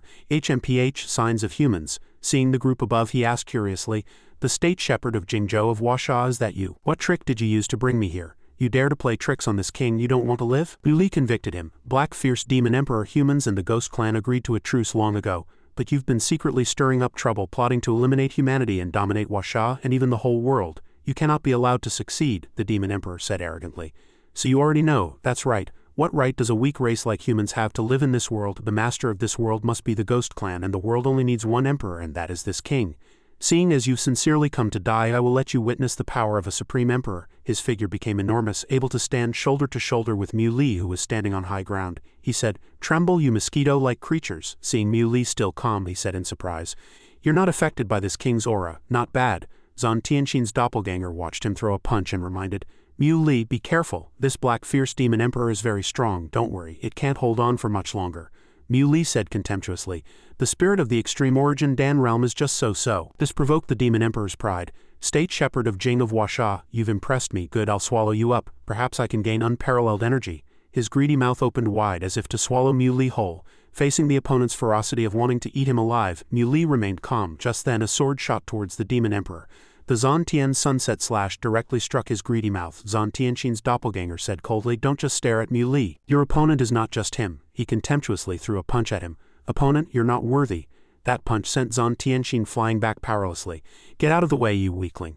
He slammed heavily against the wall, suffering serious internal injuries. Zant Tienshin's doppelganger sped out a mouthful of blood with a bruised face. Zant Tienshin's doppelganger said, "The power of the peak origin Dan realm is no match for the black fierce demon emperor at all. If only my main body were here," he boasted. "This emperor has the bloodline of the heaven-swallowing fierce serpent. My body is indestructible. A human's sword cannot harm me," Mu Li said faintly. "Oh, is that so? Then have a taste of this." A cloud-piercing spear dragon slash was brought down with great force, but to no avail. The energy could not break through his shield. A sword in Mu Li's hand bounced back in a circle and then plunged into a rock. Mu Li was surprised. The imperial dragon sword slash was repelled. The demon emperor said arrogantly, "I told you, my whole body is covered in black scales that can withstand all kinds of swords and blades, let alone a human's weapon, even if you have the combat power of the extreme origin Dan realm. So what? Now that you're without a weapon, what can you do?" Countless streams of dark energy shot out from his mouth like a waterfall towards him. He slammed his fist into a cursed stone box. Thousand shadow slash. Mu Li's fist shattered the power the demon emperor was so proud of. He repeated, "Didn't I tell you when my weapon is taken away, that's when I'm at my strongest?" The demon emperor didn't expect that after he said that. He could so quickly dodge a punch and shorten the distance between them. Mu Li's fist hit him directly in the face before he could react. "What the hell are you?" He solemnly introduced himself again. "I've told you, I am Mu Li, the state shepherd of Jingzhou of Huasha." Yaoji and her group were waiting for the results outside. She said anxiously, "Old Huang, why is your magic treasure still not finished swallowing?" Old Huang replied, "This means the battle is very fierce. It seems Mu Li is having a hard time in the other world. This magic treasure can only control the black fierce demon emperor for a while. Their time is almost up." Inside, Zant Tienshin's doppelganger had a realization. Mu Li gave up the divine method of the extreme origin Dan realm and didn't use the imperial dragon sword, but fought the black fierce demon emperor alone with his bare hands. It's obvious that the black fierce demon emperor is no match for Mu Li. Even with the bloodline of an ancient fierce serpent, it's nothing in front of Mu Li. The arrogant demon emperor was now being toyed with by Mu Li with one hand. The doppelganger immediately took a picture of the scene where Mu Li grabbed the demon emperor's tail. Dear viewers of Huasha, as you can see, a fierce battle of the state shepherd of Jingzhou of Huasha is taking place here. We can see Mu Li first grabbing the opponent's tail, cautiously slamming him to the ground, making the black fierce demon emperor look like a piece of trash. He raised his middle finger to insult him. "You said you have the bloodline of a fierce serpent and are indestructible." Zant Tienshin's doppelganger continued to report, "Now please turn your attention to the whirlwind. Hey, the black fierce demon emperor, he's gotten so big. Looking at his posture, could it be that he still has some ultimate move he hasn't used?" The demon emperor suddenly knelt on one knee. He was very sensible and kowtowed to beg for mercy. "I'm sorry, I was wrong. It was my youthful arrogance. I didn't know any better. I was just spouting nonsense." Mu Li threw a bottle in front of him. He ordered, "Get in there yourself." The demon emperor thought he had misheard. "You want me to get into this small bottle?" Mu Li replied faintly. "Xiao Bai must be tired from shaping her body. I need to give her some supplements." The demon emperor felt insulted. "You're treating me as a supplement? This king is from the fierce serpent clan," he reminded him one last time. "That's good. I found such a delicious and nourishing thing. Get in." Zant Tienshin's doppelganger hosted the show. Dear viewers, it seems that contestant Mu Li has completely grasped the advantage of the match. You may think that the extreme origin Dan realm is not that strong, but it's the state shepherd of Jing who is invincible. There is hope for us humans. Outside, Old Huang breathed a sigh of relief. It seems Old Huang was worrying for nothing. Zant Tienshin's doppelganger said to Mu Li, "The black fierce demon emperor is gone, but the other demonic beast may not be. Let's go and meet up with Old Huang and the others." He put on his coat and replied, "All right." He felt a little regretful in his heart. If only I had the clothes from the Purple Star, then this set wouldn't get damaged even in a big battle. After a while, the sky grew dark, and Mu Li and Zant Tienshin's doppelganger came out. He reported to everyone, "The Black Fierce Demon Emperor has been eliminated." Seeing someone blushing, Mui asked curiously, "Yaoji, are you all right?" She stammered. I'm fine," Old Huang reported the situation. "Just now Zant Tian and I live-streamed your battle." He was stunned. "What did you say?" "So, everyone saw the fight just now? There was a part where I almost lost all my face," it said without changing its expression. "It's just looking at your body, what's there to be shy about? By the way, what happened to those pants?" Looking at the two of them again, Old Huang thought with a look of understanding, "This old man can only help you this far." Zant Tienshin's doppelganger broke the awkward atmosphere. "Ahem, the Demon Emperor is dead and the Ghost Clan's military strength has been greatly reduced. If we attack the Ghost Clan on Dragon and Tiger Mountain at this time," Yaoji asked doubtfully. "Didn't you say it was over after killing the Black Fierce Demon Emperor? The Ghost Clan just needs a place to live. The Black Fierce Demon Emperor has been eliminated. Why kill the other ghosts?" he explained. "The Heavenly Seal is weakened now. We need to attack while the Ghost Clan and the alien race haven't recovered their strength. Only then can humanity eradicate this scourge. It's not my intention to wipe them out, but we must protect the safety of humanity no matter what. This is the mission given to me by the gods. I hope you can understand," Yaoji shouted out of control. "I don't understand. Not all ghosts want to annex the human world. Haven't you thought about how many people will bleed if you start a war? Behind a great war is a precarious existence, families torn apart.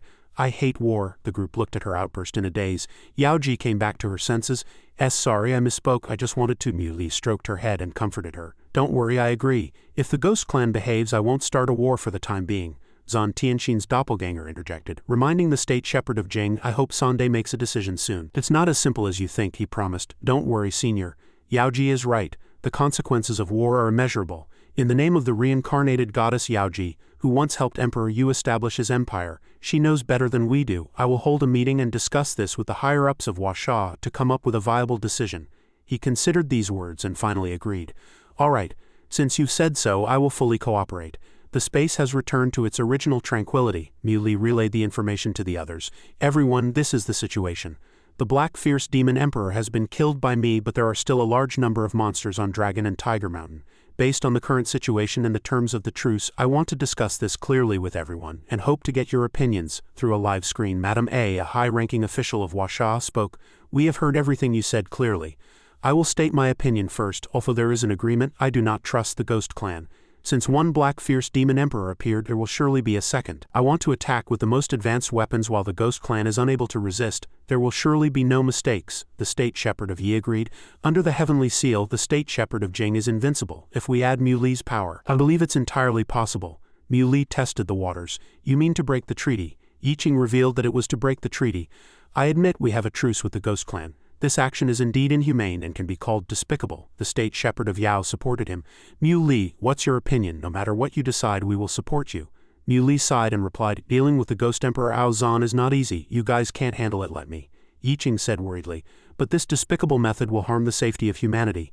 After the Heavenly Seal disappears, who can predict if the Ghost Clan will be like this now?" Mr. S, a member of the Huasha High officials, interjected. "Mui, I can see that the Heavenly Seal on you is very strong. What if there is no Heavenly Seal? By then we will still have a force to fight against the Ghost Clan. State Shepherd of Jing, you now shoulder the fate of Huasha. You cannot be so indecisive. In my opinion, you should stay on Dragon and Tiger Mountain. Wait for me to eliminate the Ghost Emperor Ao Zan on Heavenly Dragon Mountain before talking to you, and clean up the large number of ghosts there. In that case, we will wait for your news. I hope you make the right decision." After finalizing the plan, everyone disconnected. Mui thought, war is still inevitable. How do I tell Yaoji? Just then he noticed someone approaching. She was behind him, crying aggrievedly while calling Mui a liar. A day later, deep in Heavenly Dragon Mountain, he brought his people here and introduced, "Behind this barrier is the territory of the Ghost Emperor Ao Zan. Senior Tienshin, you and Old Huang monitor the monster's movements here. Yaoji and I will go in to see the Ghost Emperor," the doppelganger Tienshin said worriedly. "This terrain is treacherous and dangerous. I'm afraid Ao Zan is lying in ambush." Mui was fearless. "Don't worry, senior. What can those monsters do to us?" The other two left. "We're going." Inside, Ao Zan greeted him. "I heard that your excellency the State Shepherd of Jing killed the Black Fierce Demon Emperor. Long time no see, your strength has also improved greatly. If I find any strange movements from the Ghost Clan," he didn't continue, "I will end you myself." Ao Zan laughed when he heard this. He said with satisfaction, "That's how it should be, so decisive." Then he turned to ask Yaoji, "You are a trustworthy person, right, goddess? I hope you can bear witness to our oath." She answered with confidence, "Don't worry. If he wants to go back on his word, I will ask the Heavenly Cloud Court to punish him." He breathed a sigh of relief. "In that case, I am more at ease." Mui reminded. "Ao Zan, according to you, the Ghost Clan needs a common voice. You know what to do," he said in surprise. "But aren't you afraid of what happens after the Heavenly Seal?" He didn't care. "Before the Heavenly Seal, I am invincible. After the heavenly seal will I not be strong? After speaking he left. Thank you. Ao Zan swears that as long as I am in the ghost clan for a day the peace of humanity will remain for a day. Yao Ji hurriedly chased after him. Wait for me, Mu Li. Afterwards Mu Li told the high-ranking officials of the Washa government about the ghost emperor Ao Zan. In the end they chose to believe Mu Li and maintain peace with the ghost clan. The ghost emperor Ao Zan led the high-level monsters along Heavenly Dragon Mountain to Dragon and Tiger Mountain. In the process of subduing the ghost clan of Dragon and Tiger Mountain, he cleaned up the dregs and established a unique empire. With the joint efforts of the state shepherd of Jingzhou of Washa and the ghost emperor Ao Zan, the agreement between the two sides was preserved and peace was maintained. At Mu Li's home the whole family was having a small party to welcome him back. Everyone raised their glasses to celebrate. Brother Mu is amazing, Fuyu breathed a sigh of relief. Finally I can rest. Mu Li, let's go shopping tomorrow, Yao Ji cheerfully interjected. Shopping, I want to go too, she thought unhappily. Annoying, who said 3 people could go? Mu Li agreed. It's truly shocking. The extreme origin Dan realm plus the strong body of an ancient god. You are the only one in this world, past and present, he replied helplessly. I'm not here to listen to your nonsense, Ao Zan replied. Humans are afraid of the ghost clan. You're afraid that after the heavenly seal the ghost clan's attack will cause an astonishing disaster? To me that is the biggest threat. Mu Li then asked, and he said faintly, simple, it's better if I die. After he said that, the entire space fell silent.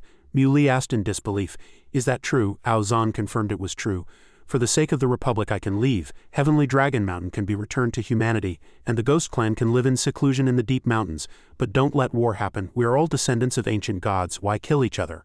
I only have one request, when disaster strikes, I only hope that humanity will give the Ghost Clan a way out and not let the Ghost Clan be exterminated. After hearing this, Mu Li thought, Ao Zan has the bloodline of an ancient divine beast, much stronger than the black fierce demon emperor. If the heavenly seal is opened he will be as strong as me. Is he willing to sacrifice himself and choose this path for peace?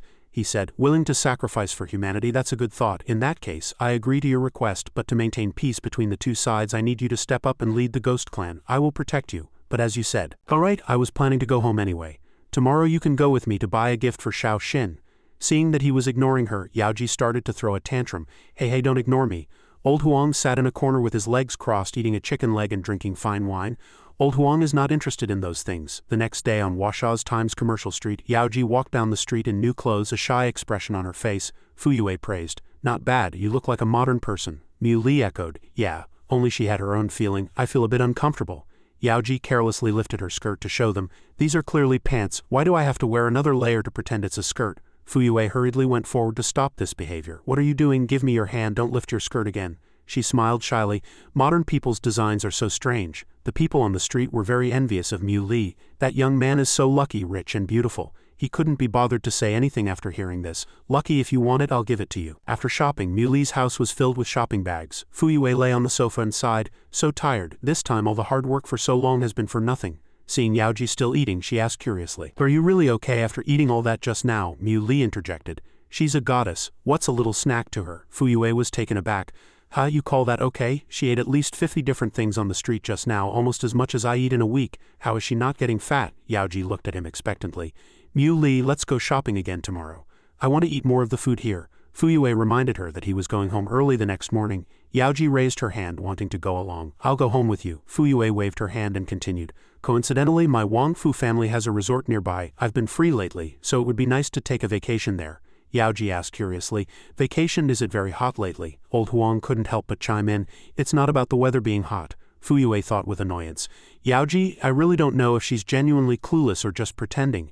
Mu Li announced that everyone would go. Old Huang, you're coming too. Old Huang refused. I'm not going. Fuyu rushed over angrily, pried open its mouth and cursed. You old fossil dog, I'll tear your mouth apart. Yao Ji chimed in from the side. She's right, you are an old fossil dog. She kept tormenting it, even spitting on his clothes. Just then, Chen Yuan called. He answered the phone. Hey mom, I'll be home tomorrow. Is there anything you need? I'll buy it for you, she anxiously reported. Xiao Xin is missing. Mu Li was stunned. What happened, mom? Don't get excited, tell me slowly. She added that Xiao Xin had said she was going out that morning and hadn't come back yet. She didn't take her phone or keys when she left, only leaving a note in her room. The note said, Mom, I'm leaving, take care. Chen Yuan was extremely anxious. Xiao Li, where do you think Xiao Xin could have gone? He glanced at his watch. It was already 10:30. He asked, have you called the police? Chen Yuan replied, crying. I did, but they said we have to wait 24 hours to file a case. Mu Li left in a hurry. I know, Mom. Don't worry, I'll be right back. He explained the situation to the others. My sister is missing, I have to go home immediately. You guys can take a plane over tomorrow morning. Fuyu agreed. Okay, don't worry, I'll handle things here. Before leaving, he didn't forget to remind her. Thank you. Yaoji doesn't know much common sense and there's a lot she's not aware of. Please take care of her. Then Mu Li took out a token and flew away. He immediately jumped onto the transforming dragon Chi and then ordered, "Get home as fast as possible." The people below exclaimed, "Is that a dragon?" "No, it's a phantom of a dragon. It's a real dragon. Look, that dragon is moving. Really quick, take a picture." Fuyu watched, thinking that he would actually risk violating Huasha's agreement by riding an imperial dragon in the city. This girl must be very important. Yaoji also agreed, "Very important." Fuyu asked in surprise, "How do you know?" Yaoji denied it. "I don't know, but I feel like a god has awakened." In a short while he was already home. As soon as he arrived, Mu Li anxiously asked, "Mom, what on earth happened?" Chen Yuan found her support when she saw him. "Xiao Li, you're finally back." She kept blaming herself. "It's all my fault, all my fault. I knew she wasn't normal these past few days, but I didn't pay close attention to her." Mu Li held her and comforted her. "Mom, it's okay. I'm here." "Where are Mu Xin's keys and phone, Mom?" Chen Yuan pulled open a drawer. "They're all here. I heard from a friend that I should leave them here to protect the evidence and hand it over to the police," he urged Chen Yuan. "Mom, don't blame yourself. I'm here. Mu Xin will be fine. You rest first, I'll go check her room." Walking into the room, Mu Li thought that because of his mistakes in his past life he was afraid Mu Xin would try to commit suicide again. His mother was also killed. In this life he had to protect them no matter what. He summoned the secret art, origin, reversion and flow tracing to search for memories through the things Mu Xin left behind, but Mu Li noticed something was wrong. Logically he should have a clue by now. Why was the power consumption so great? He continued to summon more power. "Come on." Looking at the sphere that had been drained of energy, Mu Li was stunned. Not enough, not enough. He tried to increase his power, but the result was the same. Still not enough. Is someone secretly obstructing my spell? However, to block my sacred curse, one must be at least a top-tier master. In today's Huasha, few people can do that. During this time, Dragon and Tiger Mountain had two kinds of sacred fruits. I'll try using them. He held the sacred fruit to Mu Xin's phone, hoping to find a memory. Finally it penetrated. Mu Li was surprised. Looking at where he was teleported, he looked to the side and saw Mu Xin facing two strangers. "This is Xiao Xin." Mu Li immediately moved towards her, his voice filled with worry. "Xiao Xin, where did you go? You just left a letter. Do you know how worried Mom is?" "Xiao Xin, answer me." Mu Xin looked at Mu Li with a lingering gaze. He could only touch fragments of the illusion. Then Mu Li was pushed back by a force outside. Mu Xin's things were shaking violently. He stared blankly at the familiar room in front of him, shocked and in disbelief. It was broken. Even the heaven-bestowed sacred fruit was useless. There was only one possibility. The caster herself wanted to prevent the search, rendering others powerless. But Mu Xin didn't know martial arts or cultivation, so she couldn't be the one directly blocking it. Unless the main body has an extraordinary origin, and she unconsciously prevents others from searching. Could it be that Mu Xin is the reincarnation of a yet-to-be-formed mighty being? The memory went back 13 years. Outside the Mu family's gate someone was knocking. A voice called out, "Senior brother, the alien race has invaded my territory. The clan leader is missing and my brothers have all been killed. I had no choice but to bring Zinner here to you. Time is of the essence, so I entrust Zinner to your care. I've watched this child grow up and always thought she was gifted. Later I learned that her background was extraordinary, and her abilities might even." Mu Li's father immediately called his wife. "Chen Yuan, quickly bring the children into the house." He walked out worriedly and asked, "Junior brother, what happened?" Mu Xin's father urged. "Zinner, quickly greet Uncle Mu." The little girl said politely, "Hello Uncle Mu." Two elders talked outside for a while. Xiao Xin heard someone call her name. "Is your name Xiao Xin?" "I'm Mu Li. It's cold outside, come in for a cup of tea to warm up." Mu Xin replied sadly, "Thank you." Her father left with instructions. "Senior brother, I'll have to trouble you to take care of Xin Xin. As for me, don't tell her anything. From now on, her surname is Mu. She is a daughter of the Mu family." From that day on, Mu Xin became a lonely child, always curled up in a corner watching other children play. During those days, Mu Li cared for her like a brother meticulously. He patted her on the shoulder and said, "Xiao Xin, I've been looking for you all day, so you were here. You didn't even go home after school. Mom made braised pork today. Is something on your mind? Tell your brother and I'll help you right away." Mu Xin said aggrievedly, "I have no family left. Why do I have to live alone in this world?" He gently stroked her head. "What silly things are you saying? Mom, Dad, and I are your family. I will definitely help you and protect you." Mu Xin didn't believe him. "You're lying. When you grow up, you'll have your own life. We can't be together forever." Mu Li promised then I'll marry you when we grow up and we can be together forever." Mu Xin asked in surprise, "Really?" He patted his chest and swore, "I swear I'm a little dog if I lie. A man of his word never lies." Seeing her cry, he panicked, not knowing what he had done wrong. "Xiao Xin, don't cry. From now on I'll secretly buy you lots of toys and snacks. I'll give you all my allowance." At this moment his parents, hiding behind a corner, raised their camera and shouted, "Look here, Xiao Li, we heard everything you just said." Mu Li was caught red-handed, his face flushing with embarrassment. "Dad, Mom, what are you doing here?" His father teased him with a smile. "Xiao Li, we're taking a picture from the front, you can't deny it." Looking at the blank photos in the album, Mu Li suddenly realized that it had been a long time since they were as close as before. "In my past life my personality changed drastically after my parents passed away. Now I treat my mom and Xiao Xin even worse. We don't even have a single photo together. In this life I've been so busy with various things that I forgot about them. After being reborn I've flipped through this album countless times remembering every detail.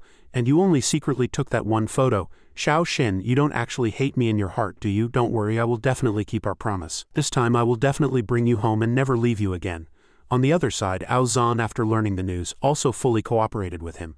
Mu Li, after we got your news here, we immediately organized a team to search for your sister. We've searched the entire west side of Heavenly Dragon Mountain and still haven't found Mu Xin. It was the same on Zhenqing's side. Mu Li, Dragon and Tiger Mountain has been thoroughly searched. There's still no trace of your sister, Fuyu called to report. Brother Mu, my master and I have already searched Kunlun Mountain. Indeed, we haven't found any trace of your sister yet. A series of messages came in, leaving Mu Li at a loss. Even all of Huasha has been searched. I just can't find you. Xiao Xin, where on earth did you go? Just then, Yiqing called again. He hurriedly answered, Hello Yiqing, is there any news about Mu Xin? The state shepherd of Ji also reported.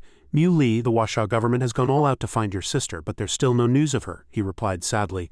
All right, I understand, thank you. Even Yiqing felt regretful. I'm sorry, Mu Li, we sent people to look, but there's still no trace. But I just used my strongest heavenly secret Dao art to search and immediately got some signals. I feel like Yiqing's voice is not right. Mu Li asked with concern. Did you suffer a backlash? He comforted. It's fine, just a small matter. I'll be fine after some rest. Then he immediately said, Your sister is a reincarnation of a great power, right? What's her background? What do you know? Mu Li replied. I only know one thing. She's my sister and I must find her. Mom is still waiting for her at home. Yiqing informed. Mu Li, listen to me. She must have remembered her memories, so she left on her own. From this perspective, she is very safe now. Mu Li was still worried. Then do you know where she is now? Yiqing replied, I'm afraid I don't. However, while searching for her traces, I discovered a strange plant. That plant only exists on White Spirit Mountain. Mu Li had a place to go, White Spirit Mountain. I know, I'll be there right away, he warned. However, as far as I know, the realm of White Spirit Mountain is the strongest and most abundant. Their attitude is very ambiguous, neither supporting the Ghost Clan nor helping humans. You'd better, the information was too chaotic. Mu Li, don't be impulsive. Mu Li arrived at White Spirit Mountain in southern Huasha, one of the areas where spiritual energy had revived. He looked around. Is this the place Zhang Yiqing was talking about? The spiritual energy is different from other places. Looking at the tree trunk entwined with vines, Mu Li felt it was very familiar. Isn't this the kind of tree I saw when I used the origin, reversion and flow tracing art? The scene was interrupted last time I saw this. I need to go and see what's going on. He continued to cast the origin, reversion and flow tracing art, and the image became clearer. In the image, two people were discussing. Senior brother, this time the sect ranking battle is full of nobodies. It's not interesting at all, the senior brother replied. Junior brother, how many times have I told you? If you want to survive, you must be cautious. You can't underestimate the enemy no matter what. He activated the barrier under the tree. Gate of separation, open to the four directions.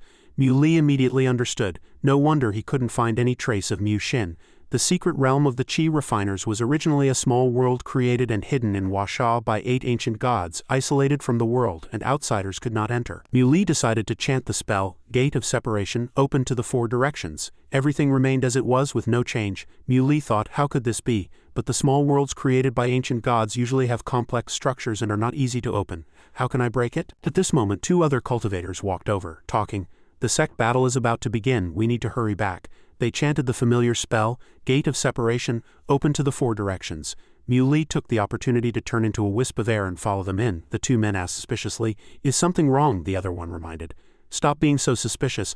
Let's go to the arena. Mu Li safely entered. He was surprised to find that this was the White Spirit secret realm. The barrier gate moved. The two cultivators had just walked in and greeted each other. They then said, I wonder how you've prepared for the ranking battle. The second person replied. Do you even need to ask? Of course, it's the upper tier cultivation. That thing can make even the weak and sickly strong. Mu Li hid in a corner and watched them fly away. He put the old things into his storage space. The Qi refiners haven't found me yet. Perhaps I should disguise myself. I haven't found Xiao Xin yet, so it's best not to reveal my identity. I'll go to a nearby market first to gather information about this place. Mu Li arrived at the market in the White Spirit secret realm. He first placed a ginseng on the table and then said to the waiter, This 1,000-year-old medicine is priceless. I have a question for you. If you can answer truthfully, I'll give it to you. The waiter replied respectfully, Sir, I'll tell you everything I know. Whether it's an Eastern beauty or a Western water droplet, I can help you catch them. He choked on his water, thinking, Do I look that frivolous? Mu Li coughed and cleared his throat to explain, There's no rush for that. I'm just a rogue cultivator who has been cultivating in the deep mountains for many years. I just came out of seclusion and don't know the current situation of the White Spirit secret realm, the waiter said happily. Then you've asked the right person, have you, sir? Heard of Jin, Jiu Yuan Liang Heaven Palace, Four Directions? The White Spirit secret realm is now ruled by the descendants of the 8 great gods. The area here is equivalent to a province in Huasha. There are a total of 50 large and small sects divided into 4 ranks based on their strength. Among them there are 3 first-rank sects, each with 5 Soul Division stage powerhouses, one of whom is a late-stage Soul Division cultivator. There are 15 second-rank sects, each led by at least 1 Soul Division stage Grand Cultivator. 21 third-rank sects are guarded by peak Dao Core stage cultivators. There are also countless fourth-rank sects and rogue cultivators, among which only Dao Core cultivators struggle to maintain themselves. The 4 ranks of sects form the White Spirit Secret Realm, living on the floating island above Zhangjing City. Every 3 years, the GU family holds a ranking battle to urge the major sects to concentrate on cultivation and strive for the top. Sir, you've just come out of cultivation. Why not go and test your skills counting the days? It's about to start in a few days. Mui asked directly. Are all the sects participating? The waiter replied excitedly. Of course. Mui asked tentatively. Where's the ranking competition held? He thought. If all the sects are gathered there, maybe I can hear news about Shaoxin. He said frankly. Of course it's in Zhangjing City, the capital of White Spirit. If you keep walking forward you'll see the city gate. This is the territory of the Qianling sect. There is a teleportation array in the city that leads to Zhangjing City, which can be activated with spirit stones. Seeing Mui about to leave, he wished him well. You'll face countless dangers and not many can make it through. Good luck, little cultivator. In the White Spirit Secret Realm, a report came from the Qianling sect's teleportation array. Second-rank sects 1 spirit stone, third-rank sects 2, fourth-rank sects and rogue cultivators 3. Teleportation will begin when the incense burns out. Hurry up and pay the stones, the person in charge of recording asked when Mui arrived. Rogue cultivator 3 stones. What's your name? He gave a random name, Linger. Someone nearby was arguing. Our token is for a second-rank sect, 1 stone per person. Why do we have to pay 14? The guy replied calmly. You're definitely going to drop to 3rd rank in this ranking battle. Isn't it reasonable for me to say you pay 14 spirit stones? Yang Dian felt it was very unfair. This is outrageous. Don't think you can do whatever you want just because you're from the Qianling sect. Ruoyan quickly appeased him. Senior brother, don't get excited. This isn't a small matter. It's the fate of the entire sect. Don't lose face in front of so many people. The Qianling sect cultivator named Cheng Wei, having just argued with Yang Dian, placed 14 spirit stones on the table. But the stones disappeared from his hand. Cheng Wei was startled when someone walked up to him. Yang Dian looked at him warily and asked, Who are you? Mui held the bag in his hand and replied, Just an ordinary rogue cultivator. Cheng Wei was not convinced. Just an ordinary rogue cultivator. He drew his sword as a show of force. The others from the Qianling sect also drew their swords, all pointing at Mui. You've got some nerve. This is Qianling sect territory. He smacked his lips at the booklet in his hand. Cultivation sect, 7 stones. Cheng Wei was startled. When did you take the booklet from my hand? Give it back. A guy impatiently rushed forward. Who needs those damn booklets? Just kill this kid. He looked smug. Dai. Mui dodged sideways, easily avoiding the sword. A part of the blade was already in his hand. The guy stared blankly at the broken sword in his hand. He was dumbfounded. You, he exposed them. It's clearly 7 stones, but you asked for 14, the people above shouted angrily. This kid is so arrogant. A shrimp dares to meddle in the Qianling sect's affairs. I think he's tired of living, the people on the side were gossiping. Where did this cultivator come from, daring to provoke the Qianling sect? He looks like he just came out of the mountains. He's overestimating himself. A newborn calf isn't afraid of a tiger. This is going to be a good show. I wonder if he'll be crying for his mommy later. Mui sternly reminded Cheng Wei, Your Qianling sect set the rules, so you must abide by them. How can you be so lawless? He was fearless. This is Qianling sect territory. I call the shots. It's my business what I want to do. If you don't give enough spirit stones, don't even think about participating in the ranking battle. Ruoyan, seeing the tense situation, worriedly tugged at her big brother's clothes. Yang Dian, what do we do now? His attitude was very magnanimous. What else can we do, if the Qianling sect is bullying us like this? I'm afraid we can only take that route to Zhangjing City. Ruoxiao, who was behind, was shocked. Are you kidding? Walking to Zhangjing City on our own, not to mention the time for the competition. That area is so dangerous. Can we predict what will happen? If we exhaust our strength, the ranking battle will be ruined. Senior brother, we can't miss this opportunity for a moment of impulsiveness. Ruoyan also agreed. Xiao Jun is right, we shouldn't take the risk, he replied with a worried look. I know, I'll handle this. Yang Dian stepped forward to persuade Mui. Fellow Taoist, thank you for speaking up for me. But when you're under someone else's roof, you have to bow your head. If we want to go to Zhangjing City, we really have to pay the spirit stones. So we're leaving. Thank you, we'll pay for your share of the stones, he reasoned with them. Doesn't everyone understand yet? If you're messed with once, there will surely be a second time. Now that you're being bullied, more people will look down on you and make things difficult for you in the future. Yang Dian had no choice. Fellow Taoist is right, but now that the elder has passed away, my fellow disciples have gone their separate ways. I really don't know if I can keep even a small position in this ranking battle for the Seeking Immortality sect. It's probably hanging by a thread. He helplessly placed a money bag on the table. I have 7 people from the Seeking Immortality sect plus this fellow Taoist, a total of 8. There are 17 spirit stones here, you can count them. The people in the Qianling sect would not let him go. You dare to touch the Qianling sect, don't think we'll let you go just because you paid the spirit stones. Cheng Wei said hypocritically, Junior brother, our Qianling sect is a disciplined sect. Since they paid the spirit stones, let them go, but the rules have changed now. If you guys want to leave for the Seeking Immortality sect, each of you has to pay 4 to leave, a total of 32 spirit stones. Not one less. As soon as he said this, Yang Dian's face turned pale. What did you say? Ruoshao couldn't help but complain. It was 2 just now and now it's 4. This is robbery. Cheng Wei ordered them to leave. If you don't have spirit stones, get lost so you don't lose face again. Ruoshao shouted anxiously. Senior brother. Yang Dian gritted his teeth and endured. I find the people from the Qianling sect mocked him. The Seeking Immortality sect is nothing special. The so-called second-rank sect, they're all trash. Look at him like a dog. Is he going to cry? Mu Li stepped forward to stop him. He reminded Cheng Wei, I'll give you one more chance. Return the spirit stones to the Seeking Immortality sect. 2 disciples from the Qianling sect couldn't help but rush forward again. Where did this wild insect come from? It's not your place to speak in Qianling sect territory. Mu Li gave the first one a straight punch and the second one the same. The 2 were sent flying in an instant. Mu Li said contemptuously, the cultivators of the Qianling sect, I see they're nothing special. 2 more people rushed forward from behind with swords. You bastard, you dare to stir up trouble with the big boss? You must have eaten a bear's heart and a leopard's gall. Mu Li didn't want to pretend anymore. I originally wanted to enter the sect incognito to find my sister, but you guys are bullying the weak. Since you're disobedient dogs, I'll beat you until you listen. With one move, the 2 hadn't even recovered. Everyone was stunned by this scene. Mu Li slammed his palm down and a long section of the road in front sank into a large pit. He stepped on the booklet for collecting spirit stones. Cheng Wei was beaten black and blue, paralyzed on the ground. Mu Li said, what do you think, is this the #1 sect? How pathetic. After dealing with it, Mu Li returned the bag to Yang Dian. Take it. He was very grateful. Thank you, fellow Taoist, for your kindness. Yang Dian will remember it. Cheng Wei struggled to his feet from behind, shouting provocatively, what a joke. Disrespectful, robbing public funds, disrupting the competition. Wait until I report back, none of you will escape. As soon as he finished speaking, a sword pierced through his chest. The killer was Cheng Wei, the master of the Huan sect, who said coldly, you won't be able to talk if you're dead. Everyone saw it. This guy clearly couldn't tell the difference between high and low, wanted to compete with me, and unfortunately died. If that's the case, I believe the sect masters will do justice for this little lady, right? Those people immediately echoed. Sect Master Yan is right. This Qianling sect is arrogant. It was just a competition, but I didn't expect him to be unable to withstand a single blow. We didn't expect this result either. Yeah, with so many of us, I don't believe the Qianling sect would dare to make an enemy of us. Those people swarmed up and slaughtered the Qianling sect cultivators, reminding each other, we made a fortune this time, saved so many spirit stones, can't leave a single one alive. He was still breathing. So he stabbed him again. Mu Li turned to Yang Dian and said, let's go. He agreed. Okay. By the way, I am the senior disciple of the Seeking Immortality sect. I wonder what to call you, great friend. Do you have a new name? Just call me Mu. The north gate of the teleportation portal opened. The cultivators walked in cheerfully. It felt great not to spend a single coin. The Qianling sect had bad luck this time. Serves them right. They used to be the only teleportation portal, so they did whatever they wanted. Now they've suffered enough. But what if the Qianling sect retaliates against us? What's there to be afraid of? Just push all the responsibility onto the Seeking Immortality sect.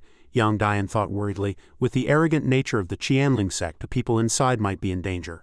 I can't stand by and do nothing. Is the bloodline of the Seeking Immortality sect going to be severed because of me, Yang Dian? Mu Li, who was beside him, saw his concern. Don't worry, I'm here. I'll protect you, just prepare well for the sect battle. After speaking, he blended into the crowd and said goodbye. See you on the day of the competition. Ruoshao asked worriedly, Senior brother, what should we do? Late at night, in an inn in Zhongjing City, Mu Li was cultivating in his room when there was a knock on the door. He was surprised. Who would be looking for him so late? The person outside announced their name. Brother Mu, I am Yang Dian of the Seeking Immortality sect. I have come to disturb you late at night to discuss something. Mu Li opened the door and asked, what is it? What's the matter? Before he could finish, he saw the man kneeling on the ground and kowtowing.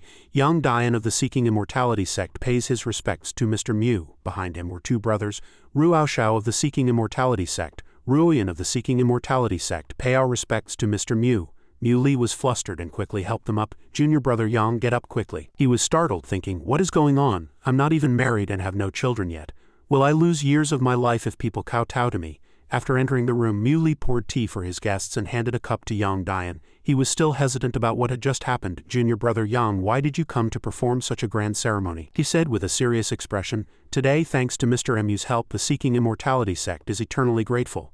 To meet someone as young and promising as you, I believe you can only be a celestial being. If Mr. Mui doesn't mind the small place of the Seeking Immortality sect, then I invite you to have a drink, hoping that Mr. Mui can help us more in the future. Mui considered for a moment. According to the rules, rogue cultivators can only fight against rogue cultivators. If it's representing a sect, he agreed. Alright, I started this matter, so I'll see it through to the end. Yang Dian was relieved. Thank you, Mr. Mui. The next day at the Doxian Terrace in Zhongjing City, Yang Dian found that all the sects were avoiding him like the plague. It must be because of the conflict with the Qianling sect last time. They're afraid of getting into trouble, Mui said casually. It's better if they stay away, it's quieter here. He looked at the team next to him curiously and asked, who is that sitting outside? They seem to have a high status, he said in a low voice. Quiet, that's Elder Hong Fei of the Qianling sect. The report echoed throughout the arena. The Jiyu family is here. Greetings, Patriarch Jiyu. He noticed this. Last night he heard from Yang Dian that the goddess of the Jiyu family had just returned. Maybe Xiao Xin is the goddess of the Jiyu family. Looking at the high platform, he pointed there and asked, Brother Yang, who is that immortal-like person in the middle? Yang Dian reminded him solemnly. Don't point randomly. That's the most powerful figure in the White Spirit secret realm, the patriarch of the Jiyu family, Jiyu. The old man was giving an order at this time. Dispense with the ceremony. It is my honor and the honor of the entire Jiyu family that you have all come from afar. 3 years have passed in a flash. I believe that in these 3 years your abilities and temperament have reached a new height. In this triennial sect ranking battle, I hope you will all give your best and fight for the honor of your sects. The cultivators below shouted in unison, fight for the honor of the sect, fight for the honor of the sect, fight for the honor of the sect. The host announced that after a long competition, the matches for the 3rd rank, 4th rank sects and rogue cultivators had officially ended. 3rd rank and 4th rank sects entered the 2nd rank sect competition.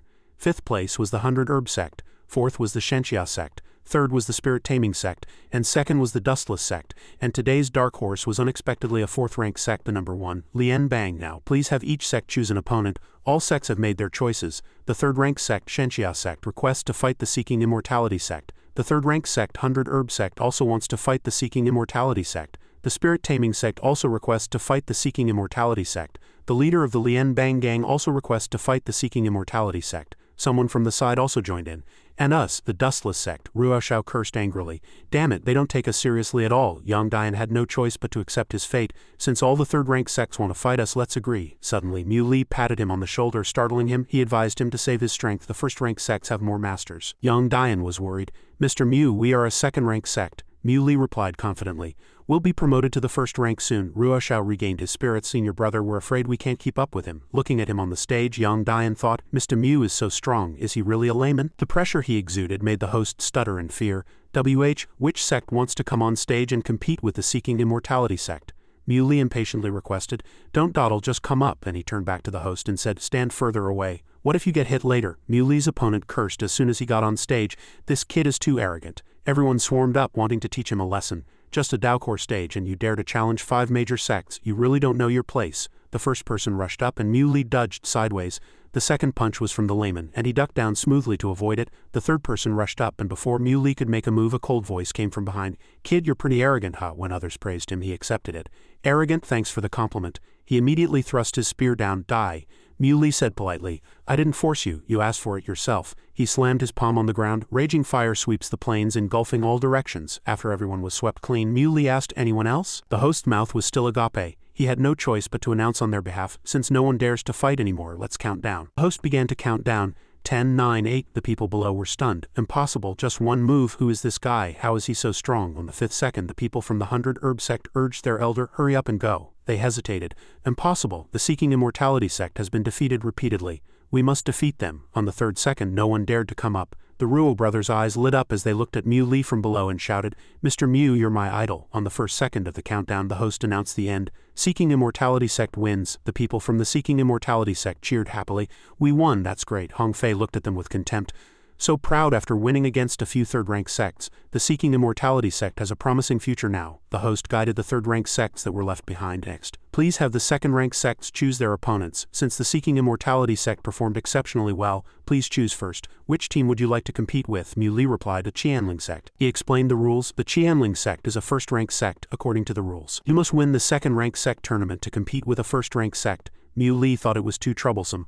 Why not let the 2nd-rank sects fight together? The people below engaged in a verbal battle with him. Nonsense, one person wants to challenge all the 2nd-rank sects. Kid, who do you think you are being so arrogant? He Lu, the representative of the Mountain Ghost sect, said, you won't cry until you see the coffin.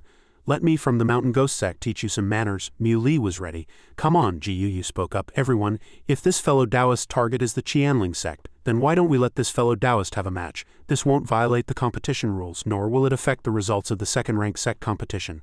I just don't know what the Qianling sect thinks. Hong Fei agreed. That's exactly what I mean. We can also settle our old scores. After speaking, he teleported instantly. Then let's begin. Hong Fei appeared opposite Mu Li. Ruoxiao said worriedly, Senior brother, what if Hong Fei kills Mr. Mu? Yang Dian felt extremely guilty. Maybe Mr. Mu was so impulsive because he was trying to help us. We've harmed Mr. Mu. No, I can't let Mr. Mu go just like that.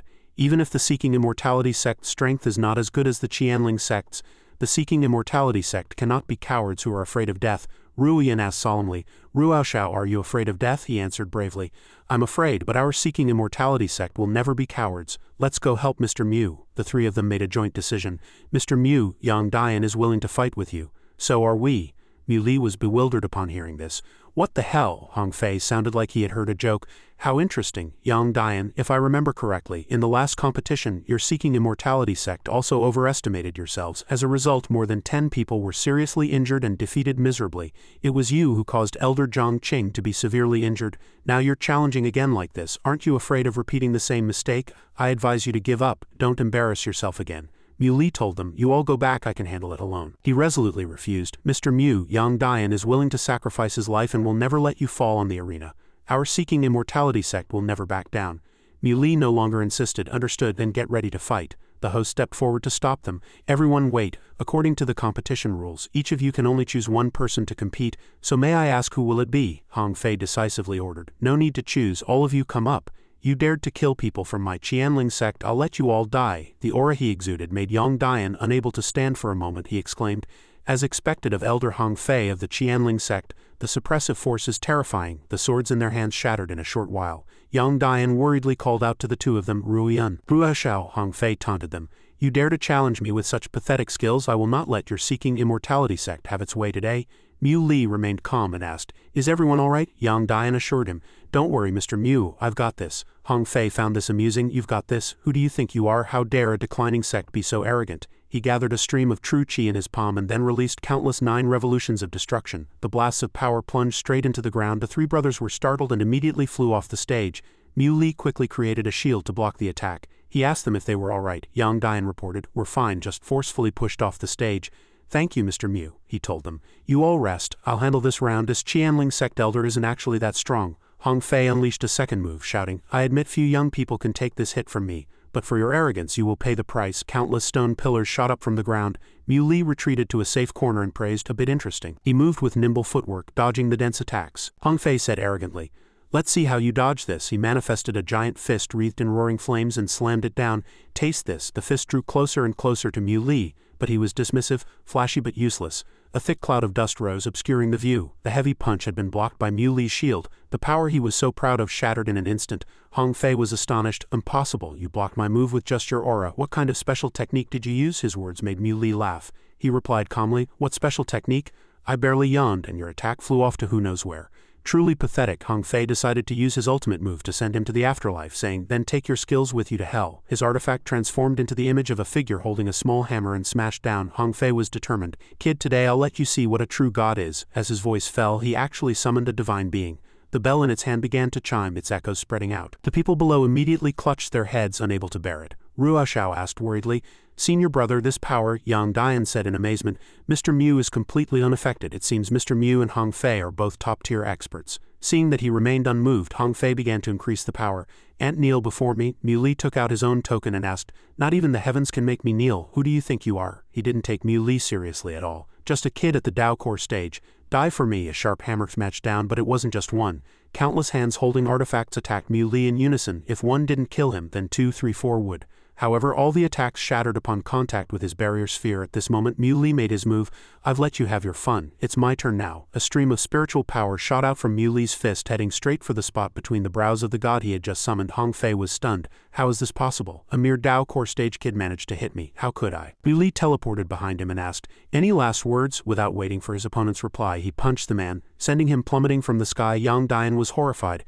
Elder Hong Fei was a once-in-a-century genius, but in front of Mr. Yang he couldn't even save face. Hong Fei started to go insane. You think you can kill me with your pathetic skills? It's not that easy. I am the strongest. Your seeking immortality sect will always be trash. You're all garbage, and I'll send you all on your way. He was now driven mad by the humiliation. All of you, die. A sharp blade shot straight at Mu Li. He caught it firmly with one hand and casually crushed it, saying, "You've lost." Hong Fei was stunned. Impossible. He caught my divine blade with just one hand. How could I be defeated by some Daocore stage kid who popped out of nowhere? The White Spirit secret realm only needs one genius, me. There can't be a second. As long as I undo this heavenly seal, I will kill you. His disciples panicked. It's over. Elder Hong Fei, stop. A strange aura enveloped the entire space, making it sinister. The shadow of a demon appeared behind Hong Fei. Kid, prepare to die. Mu Li frowned and cursed. What an old lunatic. However, a heavenly thunderbolt had already struck him directly. Those cultivators gritted their teeth and cursed. Elder Hong Fei, you bastard kid, I will kill you to avenge the elder. The Jiyu family is still here. Don't be impulsive, Jiyu spoke at this time. To undo the heavenly seal, just to defeat an opponent causing a great disaster as a divine being, his end is like that of a mortal. As long as the mortal heart persists, the Tao heart cannot be born. For the master of a sect to pass away just like that, it's truly a pity. The host, snapping back to reality, announced. In this match, the representative of the second-rank sect, the Seeking Immortality sect, has defeated the first-rank sect. Ruoxiao was so excited he cried, "We won, we won!" Yang Dian was stunned. "We, the Seeking Immortality sect, has become a first-rank sect." He led the way, kneeling in thanks. "This is all thanks to Mr. Mu. Please accept Yang Dian's bow of respect." Fearing it would shorten his life, Mu Li quickly helped them up. "Brother Yang, everyone is injured. Get up first." Chen Wei, admiring his talent, stepped forward to invite the heroic young man. "Would you like to become a member of our Huan sect?" Yang Dian was startled. "Become a member of the Huan sect? Isn't that a demonic path that specifically drains yang to supplement yin?" She scoffed. "You men are so delicate and weak. When you can't win, you call us female cultivators demons." Then Chen Wei stepped forward and lifted his chin. "If it's Brother Mu, perhaps." Mu Li waved her hand away in disgust. "Get lost. Not interested." She uttered a classic line. "Men are always so heartless." Then Yang Dian became her target. "What about this little brother? This cultivator doesn't look that young. Could he still be a virgin in this regard?" Yang Dian's face flushed red with shame. "The Seeking Immortality sect is an orthodox sect. It's common for us not to get close to women," Chen Wei said. "Oh, is that so? If this cultivator ever changes his mind, feel free to come find me anytime." With that, she turned and left. "Everyone will meet again." Mu Li reminded them. "Let's go. I'll take you back to rest." Suddenly, someone from behind called out, "Fellow cultivator, please wait. An elder from the Jiyu family asked me to give this to you." Mu Li was surprised. "An invitation?" Yang Dian also said unexpectedly. "Mr. Mu has been invited to the Jiyu family's grand feast." He was puzzled. "A feast? Is it a social banquet?" "No way. I hate banquets the most," he educated him. "Mr. Mu may not know, but being invited to the Jiyu family's banquet means you can cultivate on the Jiyu family's grounds. This is a once-in-a-lifetime opportunity." Yang Dian handed the reward to Mu Li. "Mr. Mu, if not for your contribution in this ranking battle, we would never have made it. Now that we're promoted to a first-rank sect, the rewards are naturally generous. We'll give you 80%. Please, you must accept it." Behind him, the Ruo brothers said in unison, "You must accept it." Mu Li only took one portion, saying, "The foundation of the Seeking Immortality sect is still shallow. After this exceptional promotion, the road ahead will surely be full of hardships. I'll only take this 40%. The remaining 60% can be my gift to the Seeking Immortality sect." Yang Dian refused. "Mr. Mu, don't be polite. Besides this stipend, we have many other rewards. For the Seeking Immortality sect, this is already more than enough." Mu Li instructed them. "Take it. I really have no use for these rewards. You take them and be sure to develop the sect well. When the heavenly seal dissipates, I'll come find you again." Yang Dian bowed in gratitude. "Thank you, Mr. Mu. In that case, Yang Dian will accept it. If you have time in the future, you are welcome to visit us. The Seeking Immortality sect will never forget your great kindness." Mu Li urged them. "The Seeking Immortality sect now has to move from the C-grade territory to the location of a first-rank sect. There isn't much time, so hurry up and prepare. My task for the Seeking Immortality sect is considered complete. Next, I will go to the Jiyu family and might stay there for a while." Ruoxiao guessed in surprise. "Mr. Mu, do you mean you won't be returning to the Seeking Immortality sect?" Mu Li admitted it. "Probably. There's not much time. I'm going to the Jiyu family." The entire Seeking Immortality sect bowed. "We respectfully see Mr. Mu off." That evening at the Jiyu family banquet, members of the Dustless sect were toasting Jiyu. For Patriarch Jiyu to say so, it truly shows your extraordinary might. Seeing him, Jiyu called out, "Little friend Mu Li, come sit over here." Mu Li was in the middle of eating when his name was called. The old man asked with concern, "Little friend, is the food to your liking?" He replied, "It's all right." When the others saw Mu Li, their expressions all changed. The man from the Dustless sect squeezed out a fawning smile. "Cultivator Mu is truly young and promising." Today's competition was a real eye-opener for us. May I ask who Cultivator Mu's master is? For the Seeking Immortality sect to have your guidance is truly a great fortune, Mu Li replied casually.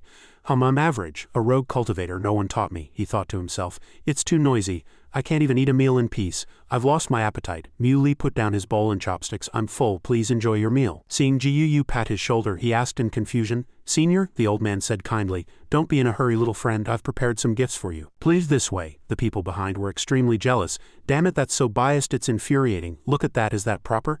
Yu led Mu Li to a secluded place and asked, which state in Huasha are you the shepherd of? Mu Li was surprised. You knew my identity all along, the old man reassured him. Don't worry, I mean no harm. When you fought Hong Fei, you truly revealed your strength. The power of the state shepherd's token, the dragon Qi, leaked out, exposing your identity, he thought with admiration. As expected of a descendant of an ancient god, truly perceptive, the old man guessed. You're here looking for someone, Mu Li admitted directly. That's right, you guessed correctly. If I'm not mistaken, the person you're looking for is your sister, right? Mu Li asked with concern. My sister? Could she be the Jiyu family's newly returned goddess? The old man confirmed. Precisely. He eagerly requested, can I see her? Jiyu promised. Rest assured I won't stop you, but not right now. When the goddess returns, she must first awaken her past memories. Mu Li was suspicious. Is my sister the reincarnation of a mighty being from the Jiyu family? The old man denied it. She is not a reincarnation. She is an ancient great power herself. The ancient gods have all fallen or dissipated, but she alone survives. Sometimes she falls into a deep sleep for a few hundred years at the shortest, or several thousand years at the longest. Sometimes she awakens naturally and grows up like an ordinary child as if reborn. Mu Li was shocked by this news. You're saying my sister is an ancient, living fossil? Yu said with difficulty. It's not that I don't want you to see the goddess. He dared not reveal his thoughts. If he can marry the goddess, the Jiyu family will have no more external threats. Mu Li pressed on. Senior, may I ask how long it will take for the goddess to recover her memories? The old man replied. It's uncertain. It could be as fast as 1 or 2 months, or as long as 3 years, he thought with some anxiety. That's too long. When the Jianmu tree emerges, the spiritual energy in the mountains will revive and chaos will ensue. I wonder how Zhang Yiqing and the others in Ji province are coping. Mu Li reported the situation to Ji Yu. Senior, the spiritual energy in the outside world is reviving. Ancient divine objects are coming back to life, and the alien races that were dormant on Earth are stirring. Aren't the descendants of the 8 great gods planning to emerge? If they cause chaos, the power of mortals alone won't be enough to resist them. The outside world needs you all very much, Ji Yu analyzed carefully.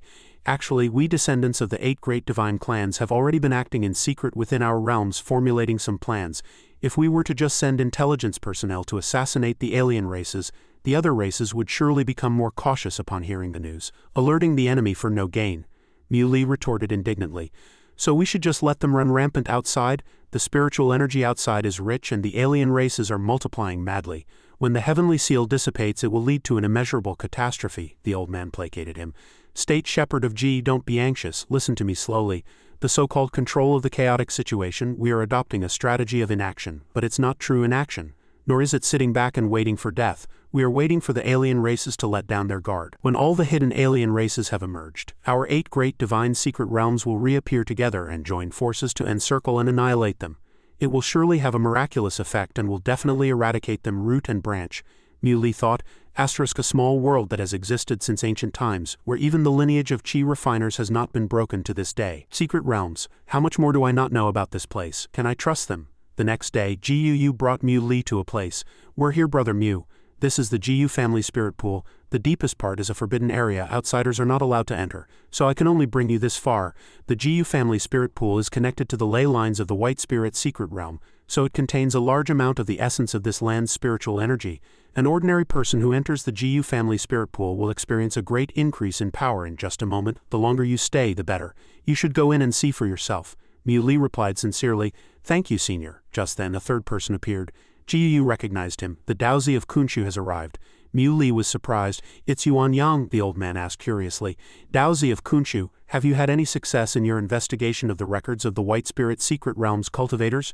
Yuan Yang enjoyed the air here, as expected of the famous Jiyu family spirit pool, one of the 8 great secret realms. It's truly comfortable. He was surprised. Brother Mu is here too, Ji Yu asked in confusion. You know each other, Yuan Yang explained.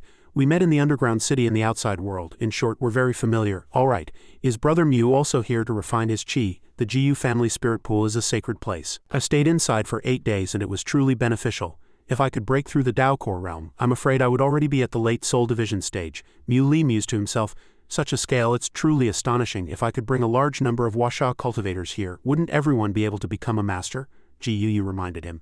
You are the Daozi of Kunshu. I've heard you are at the peak of the Dao core realm and you stayed in the spirit pool for 8 days. It's not surprising you could reach the late soul division stage. If you broke through, it's possible you could cultivate to the peak of the soul division stage in a short time. Other cultivators can only enter for 2 or 3 days, 4 at most. The old man was also expectant. I wonder how long cultivator Mui can stay inside, Yuanyang thought. Brother Mui is at the same realm as me. 6 days he can definitely do it. Yu invited him. Go on in, let's see what you're made of. Yuanyang offered his blessings. Brother Mui, I wish you good results. Mui walked in calmly. Breathing in the superb air, he exclaimed, it's truly a sacred place. The spiritual energy is as abundant as it is on the violet star. He immediately entered a state of cultivation, and spiritual power overflowed, filling the entire cave and continuously spreading outwards. Yuanyang frowned, noticing, why is he in such a hurry? You disagreed with Muli's approach. He started cultivating frantically. Right at the beginning, his body will reach its limit too quickly, and his Dao core cultivation won't be able to keep up. It's really unwise. At this rate, it will be impossible for him to stay in there for 6 days. 5 days will be his limit. Yuanyang thought, Brother Mui is in such a hurry, I'm afraid this will end badly. After the 4th day outside the Gu family spirit pool, they had been anxiously waiting for Mui for 4 days. He was too eager for quick results. He won't last past tomorrow. Yuanyang was a bit regretful. The spiritual energy here is so abundant. But Brother Mui can only stay for 5 days. What a waste. Just then, 2 disciples came over to talk. Greetings, Patriarch Gu Kunshu Z. They also felt it. I wonder who's cultivating inside. The spiritual energy fluctuations are so intense. Gu replied, it's Mui of the Seeking Immortality sect. It's my fault for not reminding cultivator Mui that one must not be impatient during cultivation, the man believed. At this rate, this cultivator from the Seeking Immortality sect will definitely come out before we do. Inside, Mui condensed a small jewel, still cultivating calmly. The 2 men walked in and discussed, so much spiritual energy is flowing towards that kid. Should we go take a look? The other replied. All right, Mui perceived. Not enough. The energy is still not enough. Have I reached the soul division stage? Not yet. The time isn't right.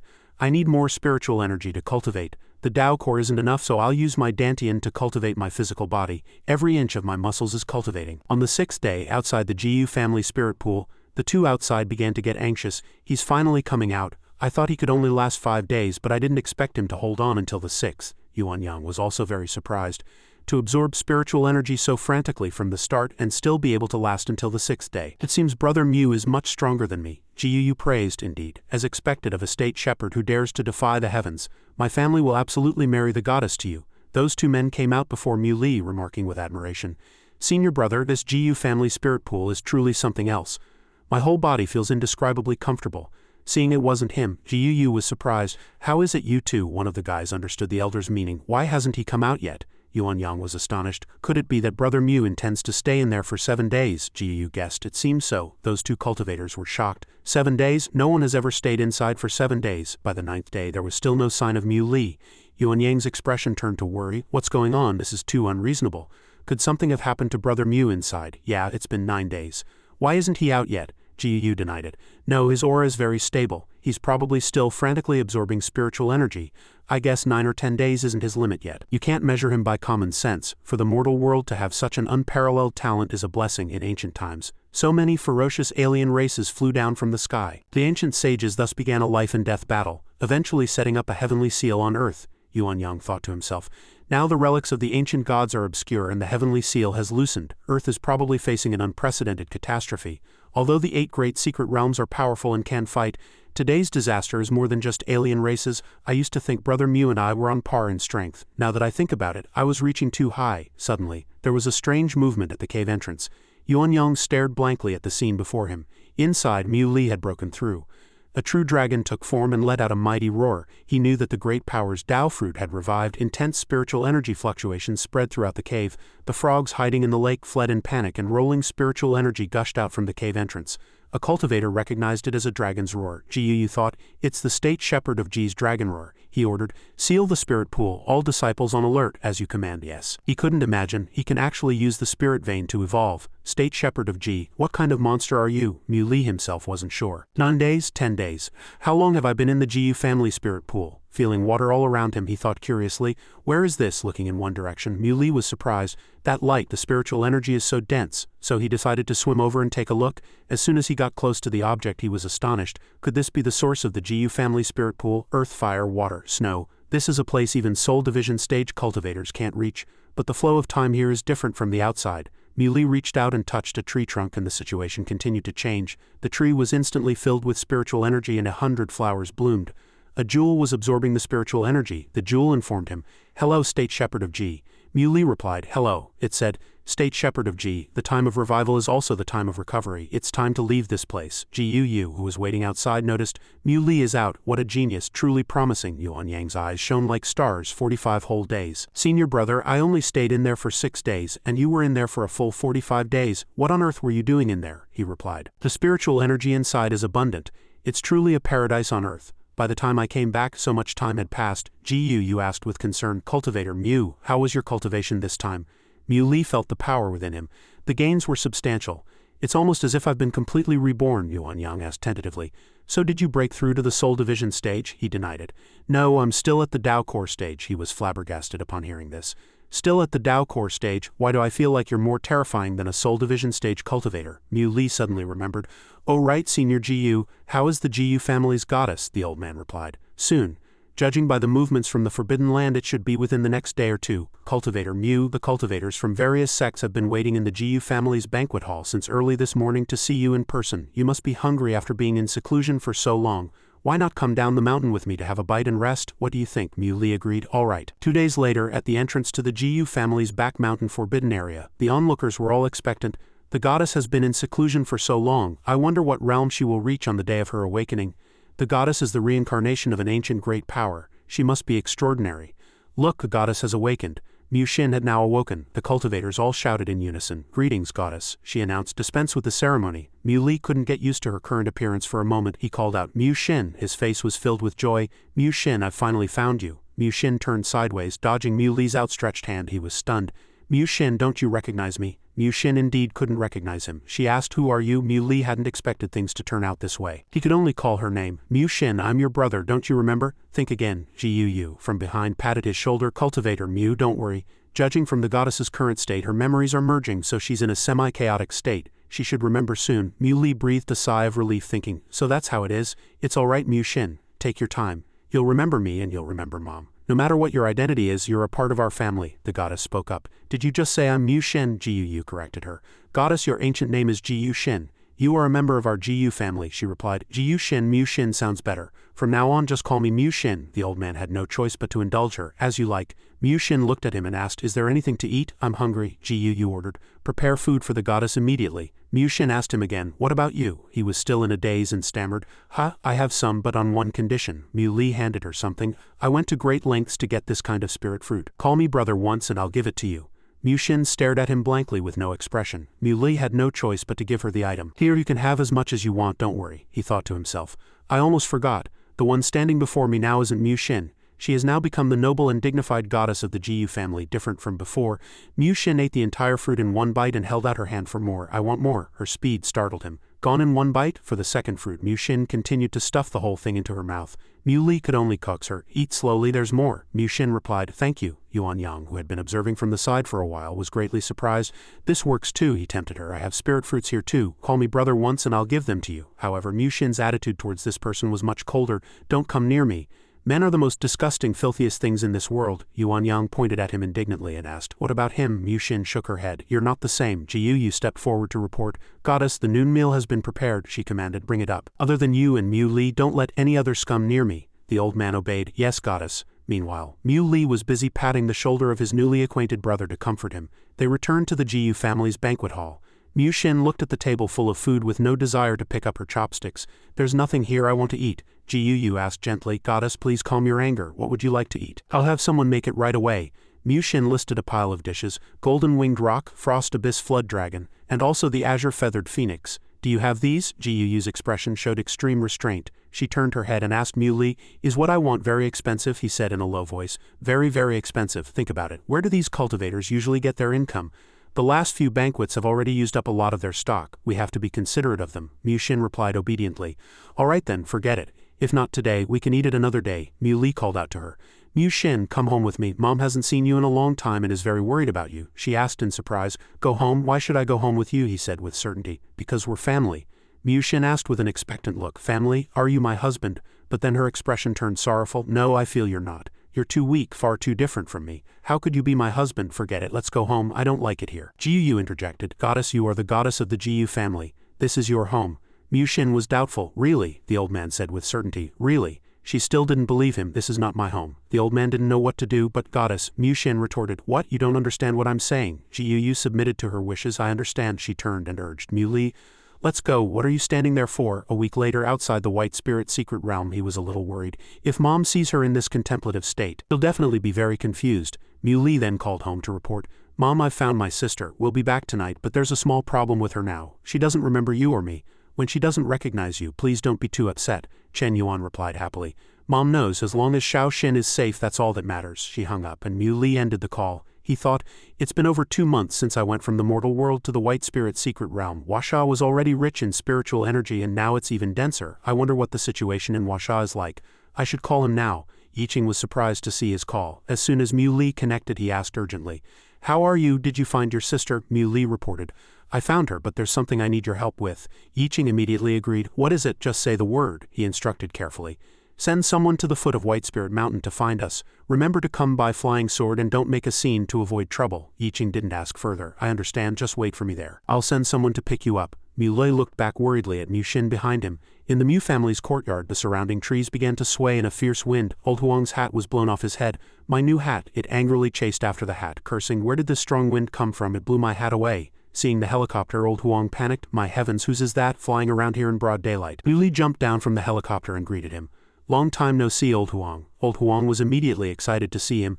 Mu Li, you brat, you're finally back. I heard you went to a secret realm. Why didn't you take me with you? Suddenly, its 4 limbs were restrained by spiritual power. It was shocked. What's going on? Mu Li turned back curiously and asked, Mu Xin, what are you doing? Oh my god, how can she have such strong sealing power? She revealed. Sky dog meat is very nourishing. Looking at the grill that appeared out of thin air, Old Huang never thought it would see this day. You want to eat me? Are you kidding? You actually want to eat this god?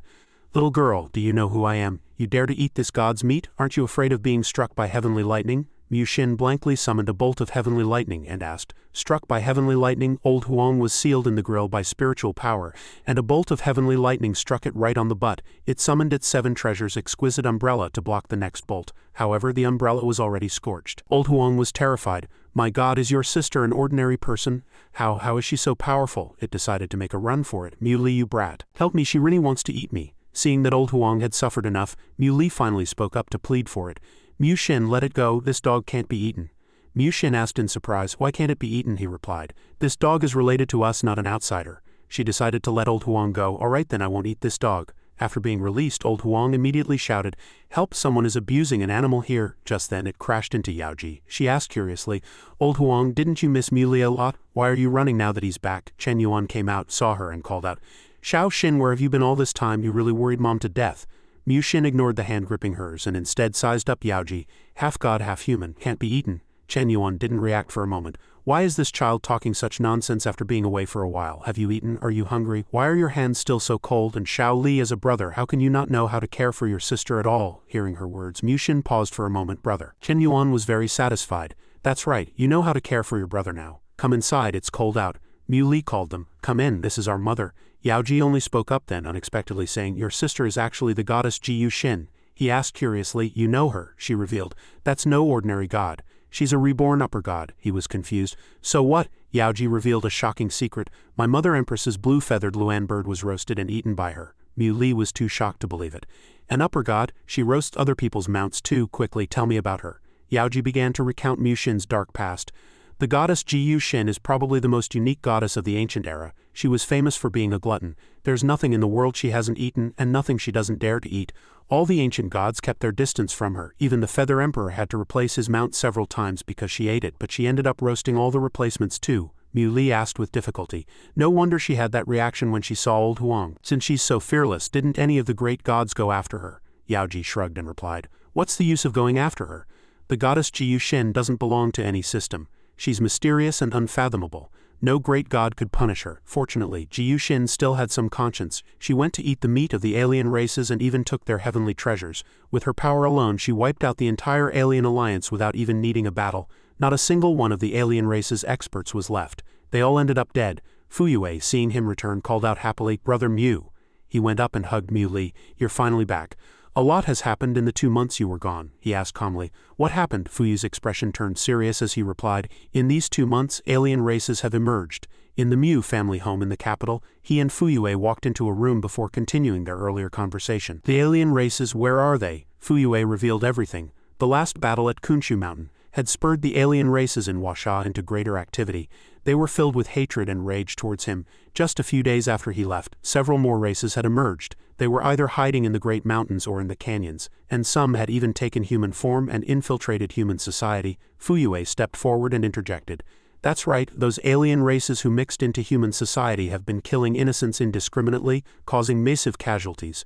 Several mountains have already been occupied by them. To put it bluntly, they want to use your blood to wash away the shame of their kin, Mui suddenly remembered. What about Senior Tienshin? Why haven't I seen him? Fuyu continued. Master was injured in battle and is now in secluded cultivation to heal. If Zhang Yiqing hadn't intervened at the time, the consequences would have been unimaginable. Now, Zhang Yiqing has deployed almost all of the most advanced high-tech weapons to the mountain ranges occupied by the alien races to prevent them from invading human territory, Fuyu said seriously. Mui, we've been waiting for you to come back. After all, you are Huaxia's shield. Mui reassured them. Don't worry. With me here, if they dare to raise their heads, I'll chop them clean off. Fuyu pondered. There's one more thing. Yiqing is a successor of the Heavenly Secrets Dao. Every step he takes is well thought out. A few days ago, we received a message from him. The Heavenly Seal formation is about to dissipate. Only then did Mui understand. No wonder he had felt something was off after leaving the White Spirit secret realm, as if his power was gradually weakening. The impending dissipation of the Heavenly Seal meant that the most difficult time for the cultivation world was approaching. All fates were unpredictable. Who could foresee the future? Had Yiqing predicted the exact day the Heavenly Seal would completely disappear? Fuyu replied that it was uncertain, but it was soon. As fast as 8 or 9 days or as slow as half a month to a month. Fuyu was worried. Let alone surpassing the Soul Division stage. Even at the Soul Division stage without the Heavenly Seal, they would be powerless. Fuyu was even more anxious. What should we do? The alien races have powerful experts beyond the Soul Division stage in slumber. When the Heavenly Seal disappears, they will emerge. What will happen to the people of Huaxia? Mui, do you think we humans will be wiped out because of this? Mui poured a glass of water and replied, it's not that serious. Even without the Heavenly Seal, the alien races wouldn't dare to do anything to the spirit race. Earth will always be the spirit race's home ground. This time, when I entered the White Spirit secret realm, I found many cultivators there. There was no shortage of Soul Division stage experts, and there were even stronger ones. Even if the Heavenly Seal dissipates, the cultivators from the secret realm will become a nightmare for the alien races. Fuyu asked with an excited expression. Does that mean they are willing to cooperate? He replied. When facing a great enemy, we must stand united, he exclaimed happily. That's great. With the help of the secret realm cultivators, our chances of winning are much higher, Fuyu said enthusiastically. Then let's go to Kunshu Mountain tomorrow and teach those arrogant alien races a lesson, her brother reminded her. Sister, Brother Mui just got back and you've already started a feud with the alien races. Now is not the time. You don't understand what this means. A feud? What happened? Fuyu revealed. Last time she fought the alien races, one of them tore her clothes to shreds. Fuyu, her pride wounded, shouted, Say one less word. Who asked you to say that? He was surprised. That happened before Fuyu could finish. His fiery-tempered sister covered his mouth. Of course, that alien was much stronger than her. How could she win? Mui spoke up. In that case, help me send a letter of challenge. I'll go to Kunshu Mountain tomorrow and will surely take that alien's head. Seeing him stand up for her, Fuyu was touched while Fuyu started to fantasize. As expected, Brother Mui is nicer to my sister than to me. Night fell and a gentle darkness enveloped the land inside the house. Mushin was still craving. I really want to eat skydog meat. Skydog, let me have a bite, just one bite. She kept looking around. Flood dragon meat, so delicious. He was helpless with her. Oh God, I'm done for. Aoxuan, whom Mushin had called a flood dragon, came to pay his respects. Brother Wongfu, it's been a long time. Suddenly his entire body was controlled by an aura. Old Huang hid in a corner, watching the bound Aoxuan. Old Huang, I can finally sleep in peace. Aoxuan questioned, Young lady, may I ask if you have some prejudice against me? Why must you be my enemy the moment we meet? Mushin picked up a knife. Cut the crap, come over here and let me tear you to pieces. Mui took the weapon from her hand and instructed, Zinner, you can't eat this person. She was very sad. Why can't I eat this one? Still the same old reason, he was one of them. He thought to himself, Asterisk, the goddess eats everything, how terrifying. Mushin snorted angrily. Fuyu asked him, You're here? Aoxuan replied, Yes, as soon as I heard Brother Wongfu's news I rushed over through the night. I just don't understand why that young lady keeps staring at me. He tried to wave a greeting. Hi, hello. Mushin held back. Don't smile at me, I'm afraid I won't be able to resist. Aoxuan wanted to understand. This young lady has a deep prejudice against me. What did I do wrong? He had to go and persuade the glutton again. Zinner, calm down, you really can't eat him. Let's go talk somewhere else. He moved away from the girl. You're too attractive to her. Aoshwen sadly agreed and stood in a corner. He reported the news. I came because I heard Brother Mui is going to Kunshu Mountain tomorrow to vanquish those alien races. I, Aoshwen, am willing to lend a hand. Secondly, I heard that beyond Kunshu Mountain, traces of alien races have also been found deep within Sky Dragon Mountain. Muli was surprised. There are alien races in Sky Dragon Mountain too, Aoshwen admitted. That's right. The dissipation of the Heavenly Seal is inevitable, but our Ghost Clan will fight alongside humans with all our might against the alien races, he proposed. Since alien races have appeared in Sky Dragon Mountain, why don't you, Brother Ao, guard Sky Dragon Mountain and protect the safety of the Ghost Clan and humans? As for the alien races in Kunshu Mountain, as the Scourge of Washa, you will pay the price. Aoshwen hesitated slightly. This, Fuyu persuaded. Then let's listen to Brother Mui. He followed their advice. Whatever decision Brother Mui makes, I, Aoshwen, will do my utmost. Muli noted his sentiment. Thank you, Fuyu reminded. Brother Mui, it's getting late. Shall we go? We'll meet at the foot of Kunshu Mountain tomorrow morning, he replied. All right, I won't see you off then. The next morning the group set off for the foot of Kunshu Mountain. As soon as they arrived, he was blocked by people from the 100 races of the Starry Sky. Shepherd of Ji Province of Washa, do you dare to come here and fight me? He said arrogantly. Why wouldn't I dare? Fuyu carefully reminded. There must be an ambush on the mountain. They are very confident in their strength, but they also know your combat power. They've definitely set up an ambush. Li reassured them. It's fine, you all wait for me at the foot of the mountain. Yaoji and Mu Xin followed. We're going too, Old Huang shouted from behind, unable to catch up. Wait for Old Huang? Fuyu grabbed it by the scruff of its neck and walked with it. What can a dog like you do? He yelped. Woof, don't grab me by the scruff. Seeing him catch up, the guy grinned triumphantly. The shepherd of Ji Province of Washa dares to come here. You've got some nerve. The fish has taken the bait. Brothers, come on out. A large group of people surrounded Muli. One of them spoke. The shepherd of Ji Province is truly reckless, daring to kill people from our 100 races of the Starry Sky. Even tearing you to pieces won't be enough to quell our hatred. Today I will use your blood to pay tribute to the Ghost Clan. I heard you're at the peak of the Dao Core stage, invincible under the Heavenly Seal. A pity. The Heavenly Seal is weakening now. You can only wait for death. That brat. Fuyu was stunned. So many. Fuyu did a rough count. There were more than 20 Soul Division stage cultivators, and their level was very high. There were 5 at the peak of the Soul Division stage alone. He frowned and asked, damn it, they even gathered so many powerful experts to ambush Brother Mui. Weren't there only 3 Soul Division stage cultivators on Kunshu Mountain? Fuyu guessed in horror. Could this be a long-planned conspiracy just to lure Muli out? Fuyu worried. If that's the case, then Brother Mui. Suddenly an aura emanated, making it hard for them to even stand. Fuyu blurted out, what? This aura is so strong. He protected them with a shield and then asked, didn't we agree to wait at the foot of the mountain? Fuyu advised, Brother Mui, be careful. Everyone came prepared, Muli said confidently. It's fine, the leader ordered. Kill him, let him know how powerful the Soul Division stage is. What right does a Dao Core stage cultivator have to be so arrogant? Seeing them charge, Muli also began to act. He summoned the Xuanwu tortoise, and then a loud bang erupted across the sky. A group of opponents said in succession, shocked.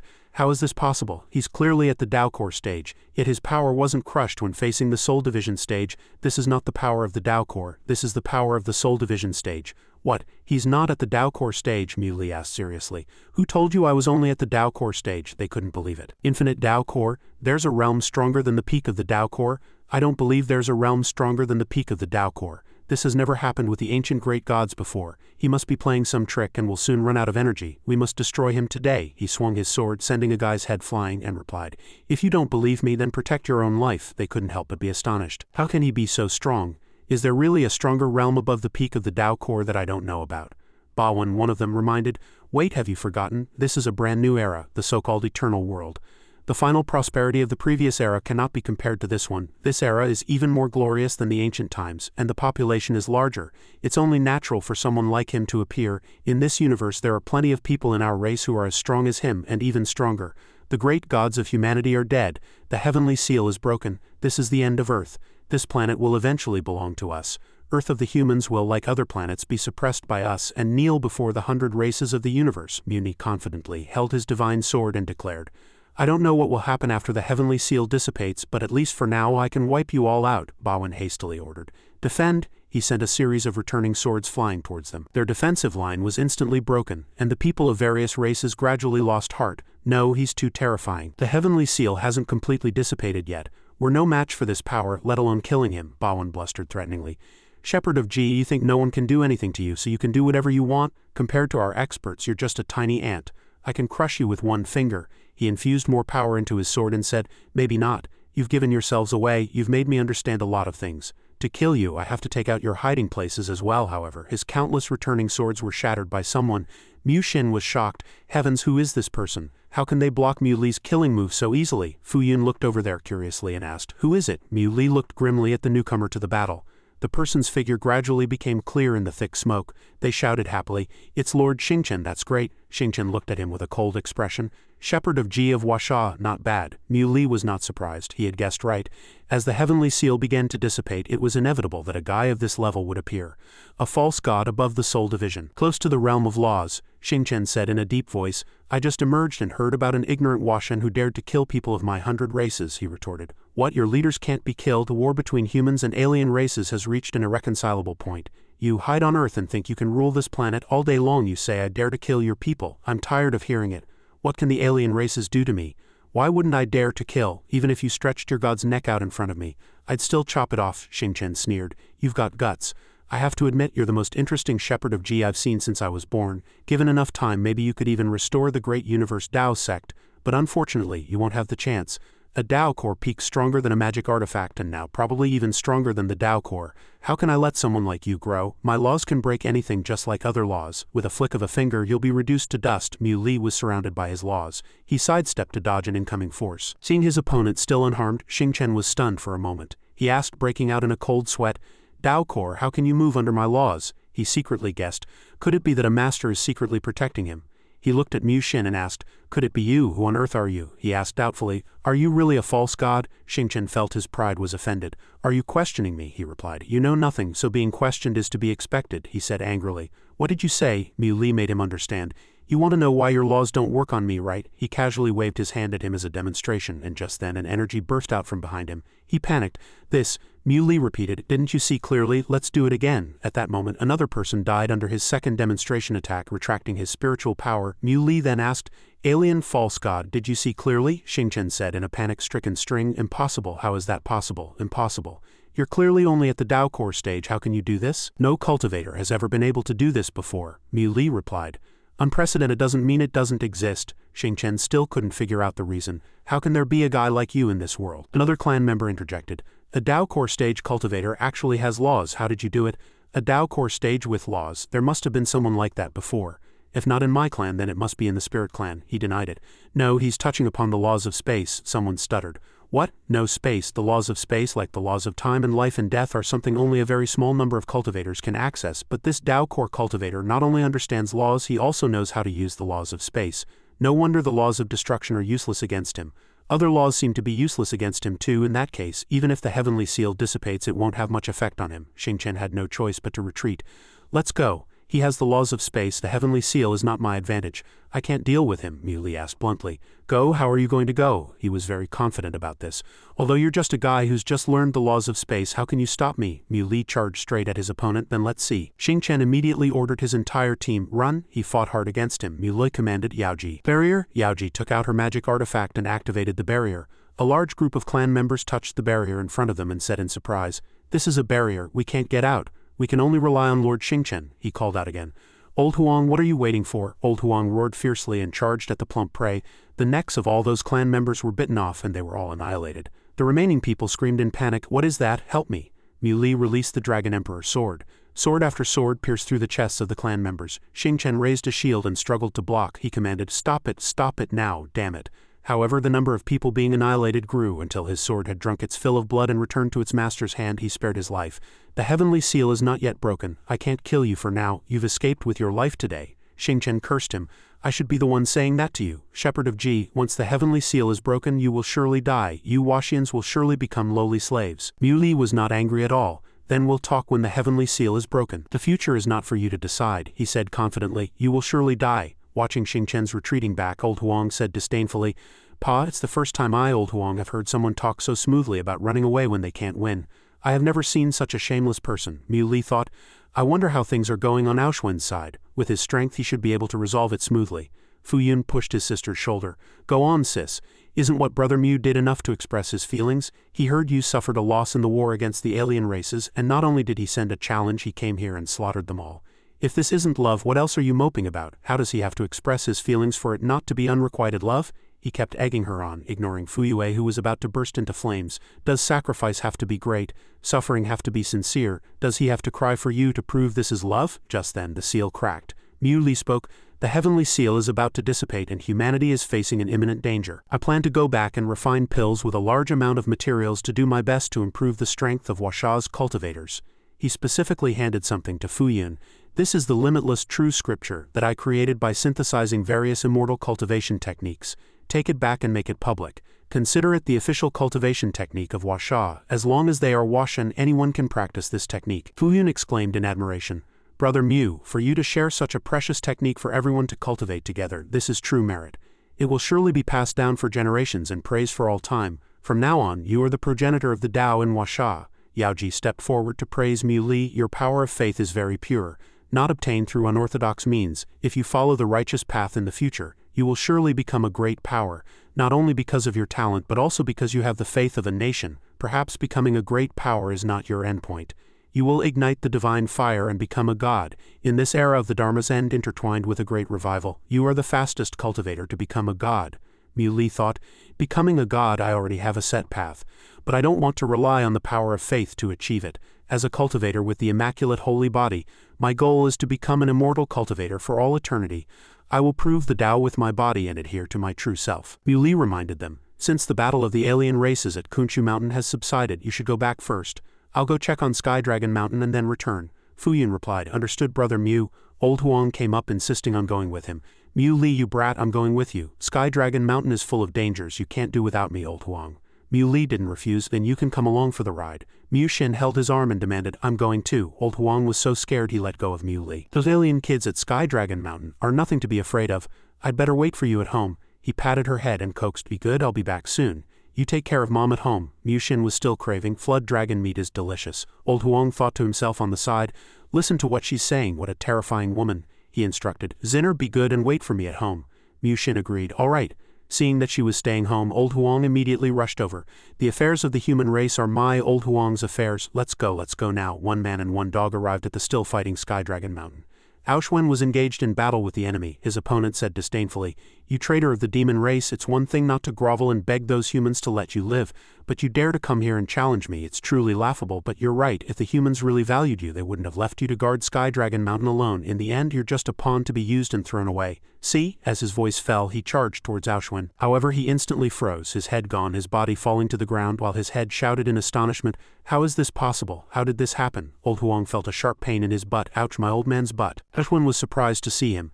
Mui, why are you here? Has the battle of Kunshu Mountain ended? He replied, that's right. And Old Huang kept muttering, this damn unlucky thing. Mui reported the situation. Not a single one was left alive. The remaining people discussed. The number of alien races at Kunshu Mountain was 3 times that of here, and not a single one survived. The leader is also dead. Let's retreat. Yeah, the heavenly seal on Earth is about to break anyway, might as well endure a little longer, they encouraged each other. When the heavenly seal is broken, it will be the death day of the shepherd of Ji province of Washa. He won't be arrogant for long. As long as the shepherd of Ji dies, the whole of Washa and even the entire Earth will be ours. Humans and spirit races are inferior races, only fit to be enslaved by us. After their pep talk, the group decided to retreat. Mui watched them coldly and eliminated them one by one. Too late to say you're retreating now. A large group of people were beaten into a pulp. Aoshwen announced, demon race, hear my command, kill them, leave no one alive. The demon race obeyed, yes, together with Old Huang, who was excitedly charging at the opponents. I've struck it rich, so many living beings. In the end, the alien races of Sky Dragon Mountain were completely annihilated, and the strength of the demon race led by Aoshwen greatly increased. By nightfall, they had returned to the Mui family home in the capital. Old Huang, his belly round from eating, said, next time there's a good thing like this, remember to call me again. Mui asked with concern, your little belly, you ate tens of thousands of living beings today, can your body handle it? It got angry at his words. You're saying I can't do it? Do you know how many treasures are waiting to be fed in my stomach? I'll scare you to death if I tell you. Fuyu walked over and greeted Mui. You're finally back. He glanced at Old Huang, who was curling up and crawling onto him, and asked, tell me, let's see if you can scare me to death. It pointed at Shin and said, forget it. I, Old Huang, have always been humble. As long as this sister of yours stays away from me. Yaoji invited, Mui, the alien race chaos has been settled. Let's go shopping tomorrow. Fuyu interjected and asked, does Goddess Yaoji also have a hobby of working out? She replied aggrievedly, I just want to eat some skewers, hot pot, and spicy hot pot. Can't I? Fuyu agreed. Yes, you can eat whatever you want. Mui told them some news. I plan to go to the ancient underground city tomorrow. Fuyu, you take Yaoji shopping. Fuyu immediately agreed, no problem. In the underground ancient city lord's mansion, Shi Zhang praised his disciple. Xiaobai has improved a lot. Xiaobai was full of fighting spirit. Master again. Mu Li walked into the courtyard and greeted old man Shi Zhang. Xiaobai. He was surprised. Mu Li is here. Seeing him, Xiaobai opened her hands wanting to hug him. Mu Li I miss, however, before the word you could come out she froze. Mu Xin was staring deadly at Xiaobai from behind. She sadly turned and left. Master, I'm going to cultivate, he replied. I know, Shi Zhang quietly said to Mu Li. Xiaobai doesn't go a day without mentioning you, and now that you're here she avoids you. I really don't understand what my disciple is thinking anymore. He replied, just let her be. Afterwards, Mu Li handed the old man a small jar. This is a material for refining the physical body that I recently found outside. Please take it for now. Shi Zhang accepted it and said, adding the few materials I found before, it seems we're only missing 5 more. You should work hard to find the remaining materials. The day this child's body is refined, I think it will be her greatest wish in this life. Although I'm very happy to have Xiaobai by my side, every time I see her in a daze silent, I don't know what to do besides feel sorry for her. Mu Li swore, all right, helping Xiaobai refine her physical body was my promise back then, and I will definitely keep it. You can rest assured. After talking with the old man, he reminded Mu Xin, you wait here for a moment, I'll go see Xiaobai. By the lotus pond of the city lord's mansion deep in the underground ancient city, he asked Xiaobai with concern, what's wrong with you? She replied, I was thinking, will there be a day when you forget me? Mu Li was confused. What nonsense are you talking? Am I not working hard to find the materials to refine your body? Xiaobai revealed her thoughts. So many beautiful flowers have bloomed in this pond. After seeing so many, would you still be willing to care about a less beautiful one? The more he listened, the more confused he became. What's wrong with you today? Saying all these things I don't understand at all. Every flower has its own beauty. Why must we distinguish which is beautiful and which is not? Don't the less beautiful flowers deserve to bloom?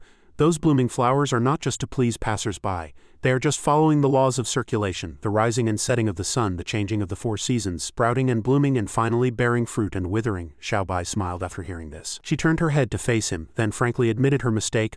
I'm sorry, Mu Li, I was wrong. I shouldn't have been like that just now. Mu Li lightly tapped her forehead. Silly girl, instead of cultivating hard, you're just letting your imagination run wild. Only then did Xiaobai get to the point. I know. What's the deal with Mu Xin? I feel her aura is very strong, he briefly summarized. Her story is a long one. Simply put, she's a goddess. Xiaobai was stunned. So your sister is a goddess, no wonder, he reported. I've given the materials for refining your physical body to old man Shi Zhang. There are still 5 kinds missing. I will go find them. You just cultivate peacefully in the ancient city and I'll do my best to find them all. Xiaobai obediently replied. After finishing this matter, Mu Li took his leave. Senior, I'll take my leave first. When only the master and disciple were left, the old man asked with concern. My dear disciple, you don't seem right today, Xiaobai suddenly said. The way he looks at her is different from how he looks at others, and the way she looks at him is also different from how she looks at others. Chengdu City is located in the southeast of Huaxia. According to research, the city has a history of more than 3,000 years, and its name has changed several times today. Chengdu City is a famous ancient city in Huaxia, with an endless stream of tourists. Mu Li and his group strolled through the ancient city. Mu Li stopped and observed the city. Yaoji continued, it seems that many cultivators lived here in ancient times. After so many years, the ancient formation is still running, which is really not simple. Ice spirit veins, earth spirit veins, different spirit veins go to different places, and there even seems to be the presence of dragon qi. It's truly an extraordinary ancient city. Mu Li pondered. 2 days ago I received news that an anomaly occurred at the confluence of the Dragon's Rest River outside Chengdu City. A 5-colored light shot out from under the river. Someone tried to go down and investigate, but no one could get close. Even the government submarines couldn't approach. As if there was an invisible and intangible wall separating that area. Even the fish, shrimp, and other creatures in the water automatically avoided it. Later, they had to urgently deploy the latest detection technology from all over Huaxia, but the returned images were still very blurry. However, in the most recent detection, a vague outline was finally discovered. According to analysis, there may be an undiscovered building complex at the bottom of the Dragon's Rest River. Perhaps another palace is about to emerge. I really don't know if it's a blessing or a curse. Old Huang suddenly rushed over and bit his leg. Mu Li was startled. Old Huang, what are you doing? It reminded. You've lost your wife. Looking around, there was no one left. Mu Li hurriedly called out, Yaoji, Mu Xin. At this time, Yaoji was already captivated by a jewelry shop on the roadside. This thing is so shiny and beautiful, the stall owner greeted. Beauty, you have great taste. This hairpin is entirely handmade from pure silver. Mu Li carefully observed the ornaments and then concluded, a pure silver hairpin can only fool you. What treasures don't you have in your palace? Only then did Yaoji remember. Oh right, Mu Li, you're so smart. He didn't want to say the hurtful truth. It's just that you're stupid. Afterwards, Mu Li took the people to find Mu Xin. I wonder where Mu Xin has run off to now. His eyes scanned the surroundings and finally he spotted her figure at a stall. Found her. Mu Xin was eating grilled fish and the men around were secretly taking pictures with their phones. Beauty, look this way. Beauty, look at me. Mu Li went forward to confront them. Mu Xin, who let you run around and you ran so far? Seeing Yao Ji come over, the group of men exclaimed in admiration, another beauty. Could it be that these two beautiful girls are that guy's girlfriends? Quick, take a picture. Maybe it's some young master on an incognito visit. Suddenly the screen went black. They were all stunned. Why did my phone screen go black? Mine too. Mu Xin handed him the fish. It's delicious. Here you go. A discussion came from the side. It was fully charged just now. How did it turn off? American phones are really unreliable. What garbage. Too hot is no good. Too cold is no good. Low battery is no good. And high altitude is no good either. Yao Ji unceremoniously rushed over. I want some too. Mu Xin ate it all in one bite. It's gone. Yao Ji puffed out her cheeks in anger and cursed. Eat, eat, eat. I hope you get fat, you stingy little devil. The Feather Emperor's dragon horse and upper god's mount, how can you be so stingy after eating so much? Mu Xin replied, good things are only for my brother. Yao Ji retorted, when you get fat, Mu Li won't want you either. She continued to enjoy the second fish and said, that won't happen. I won't get fat no matter how much I eat. She replied like an experienced person. That's not necessarily true. In ancient times you ate spiritual things. Look at what you're eating now. Worldly things are stained with the dust of the mortal world and contain a lot of impurities. Are you sure you won't get fat? Mu Xin was stunned for a moment after hearing this. She was thinking. After a while she handed the thing to Yao Ji. Here. She blinked and asked, what for? Weren't you reluctant to give it to me? Mu Xin smiled and cursed. Too many impurities. You eat it. You'll get fat if you eat it. Yao Ji was annoyed. Hey, can you not be so blunt? Mu Li silently paid. Boss, how much for the fish she ate? I'll pay. Looking at the price list he was stunned. You're kidding me, it's so expensive. Young brother, the boss explained. Look at these skewers drinks, just the grilled fish alone is 6 skewers. This price isn't expensive. After spending a large sum of money, the boss enthusiastically waved goodbye. Take care, welcome back next time. Mu Li with a dark face pulled the two foodies away. Alright, we're not here to play. The others on the road suddenly lost their memories. What was I going to do? Why am I at a grilled fish stall? Strange. Mu Li spoke. We came to Chengdu City for business. A strange thing happened at the confluence of the Dragon's Rest River. We must now. Yao Ji shook off his hand, clamoring to play, while Mu Xin clearly wanted to eat. Looking at these two girls, Mu Li regretted it. You're going too far. After carefully tying their wrists, he felt a little more at ease. This should stop them from running around right. Old Huang led the way in front. Mu Li, you brat, don't you think you're very much like an ancient emperor right now? A goddess in his left arm, another in his right, and a sky dog leading the way. An image of a king with beauties on both sides flashed in his mind. Mu Xin at that time might say, the king's meat must be delicious. And Yao Ji touching his body with a grim expression. Dissecting the king must be very interesting. Mu Li was so scared he didn't dare to think any further. Forget it. Having two extraordinarily powerful goddesses together, who knows what trouble they'll stir up, it's better this way. Yao Ji revealed, in ancient times the goddess Guxin didn't belong to any faction. If the alien races hadn't provoked her, she wouldn't have acted. The goddess Guxin's power is very strong and can be of great help to us. Now that she's undergoing another transformation, her power will be in a recovery period just like me, but much stronger than me. If she's willing to fight for you, after the heavenly seal is destroyed, she will be the greatest asset, he confessed. If possible, I don't want to involve Mu Xin in the war. Mu Xin told them, someone's coming, he knew. That's right, a special aura is heading towards Chengdu City, Yao Ji said happily. So it's the man of 100 good lives. He walked out from the crowd, his presence enough to eclipse everything. Mu Li recognized him. It was the divine witch secret realm, the man of 100 good lives, formerly one of the 8 great upper secret realms. The man of 100 good lives cultivated by the Jin family of the first secret realm was hailed as a savior. The Yanluo of the underworld, after 100 lifetimes each one as a good person, the great merit he accumulated transformed into fortune that clung to him, making him extraordinary like a son chosen by heaven. It was hard enough for an ordinary person to do good their entire life, but this Yanluo had persisted for 100 lifetimes. His soul must be extremely pure to uphold such kindness. Mu Li took the initiative to greet him. I am Mu Li, the shepherd of Ji province of Huasha. Yanluo politely clasped his hands in return.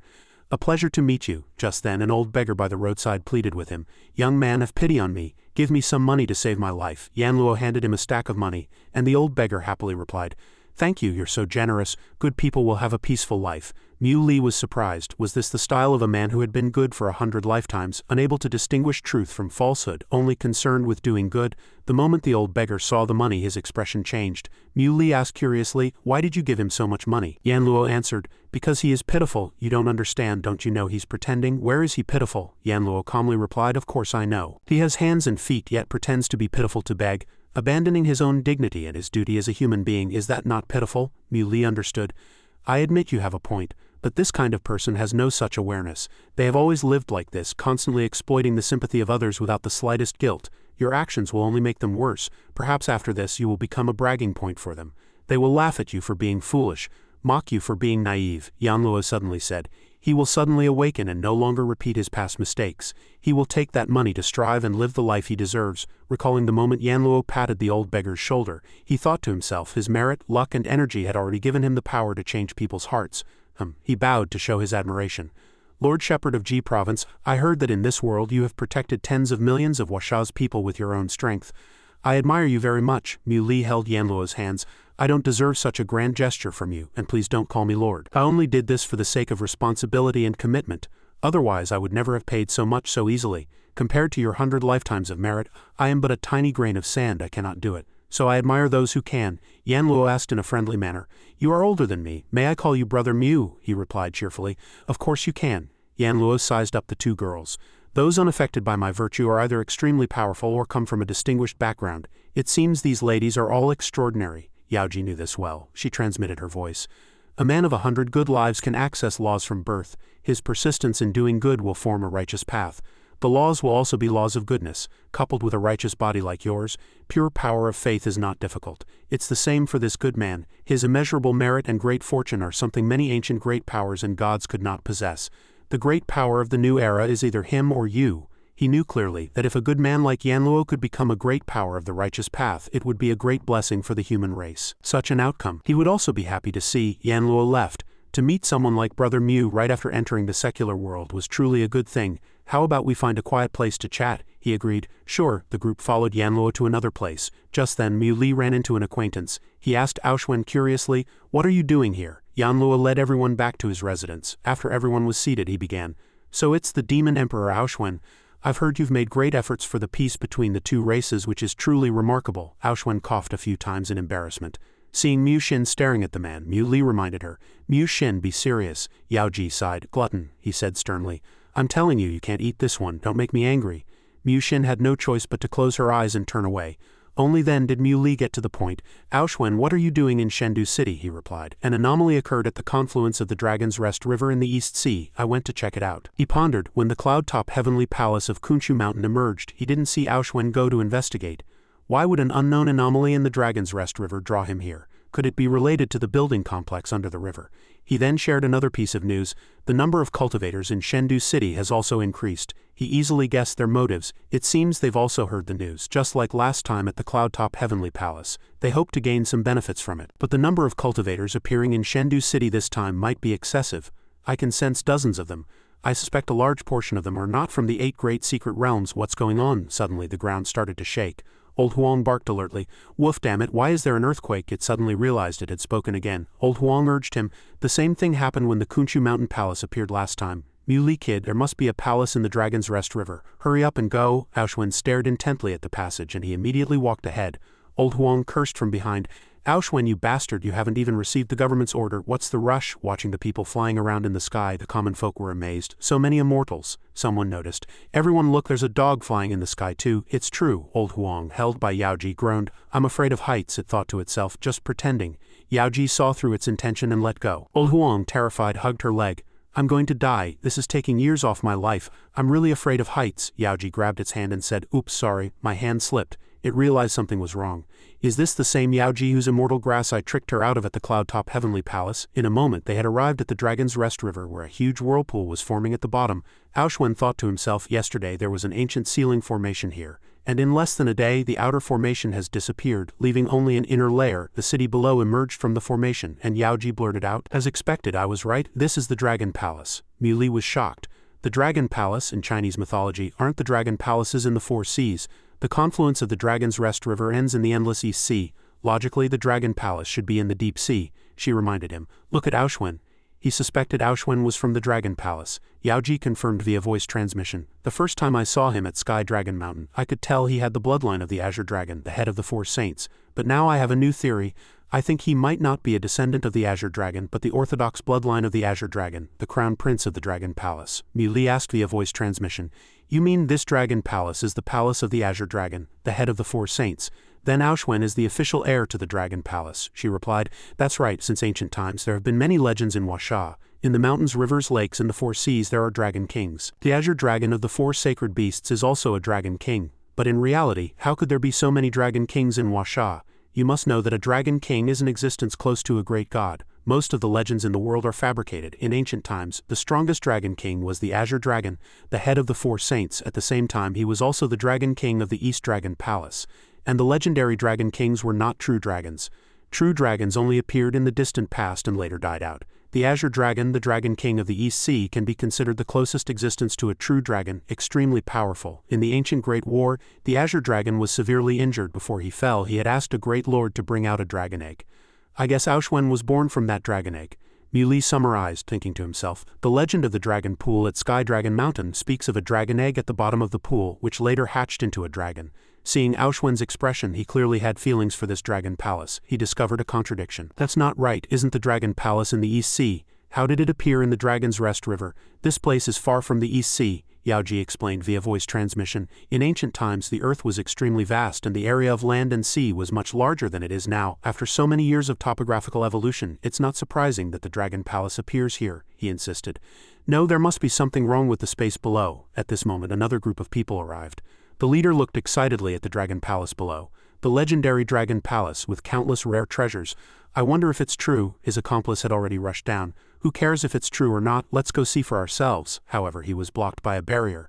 Aoshwen reminded Muli, let's go. The Dragon Palace will take a while longer to open. He asked directly, Aoshwen, are you the crown prince of the Dragon Palace? He admitted without concealment, yes, I was born alone, have never seen any of my kind, with only inheritance and mission in my mind. But the seas have turned to mulberry fields, the sun and moon have changed, and of the vast Dragon Palace only I am left to guard it with all my might. For tens of thousands of years there has been no sign of any dragon clan aura.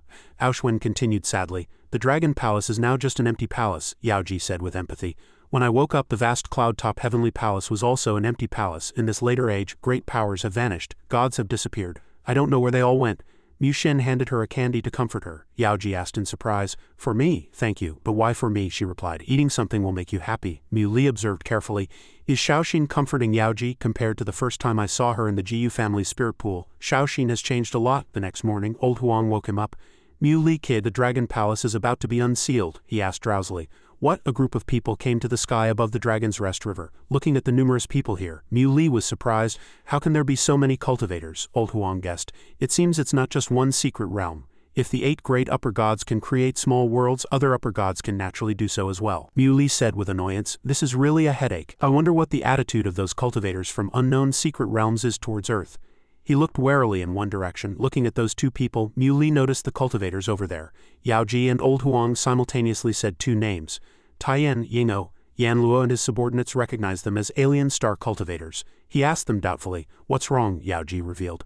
Those cultivators are not from Earth. They come from 2 different planets. One is Taiyan star, the other is Yingou star. Both are planets very close to Earth. Taiyan and Yingou were ancient names which are now known as the Moon and Mars. Mu Li thought in surprise. Humans have already landed on the Moon via spacecraft, and it has been proven that these 2 planets are uninhabited dead stars. Even in my previous life, when I returned to Earth from the Z-Way star, I never heard of cultivators on the Moon and Mars. Why do I feel like this rebirth has changed the entire world, the entire universe? Not a single event from my previous life has gone as planned. This is understandable, perhaps, because my appearance has changed history. But even those worlds I've never touched have undergone earth-shattering changes, even the complete opposite. Earth has spiritual energy again. There were great powers in ancient times, my sister is a goddess, and now even the Moon and Mars have cultivators. I wonder what other astonishing things will happen next. I wonder what the Z-Way star, several eras away from here, will look like. Will it have completely changed again? Mu Li discovered 2 false god stage masters while the others were hiding their auras.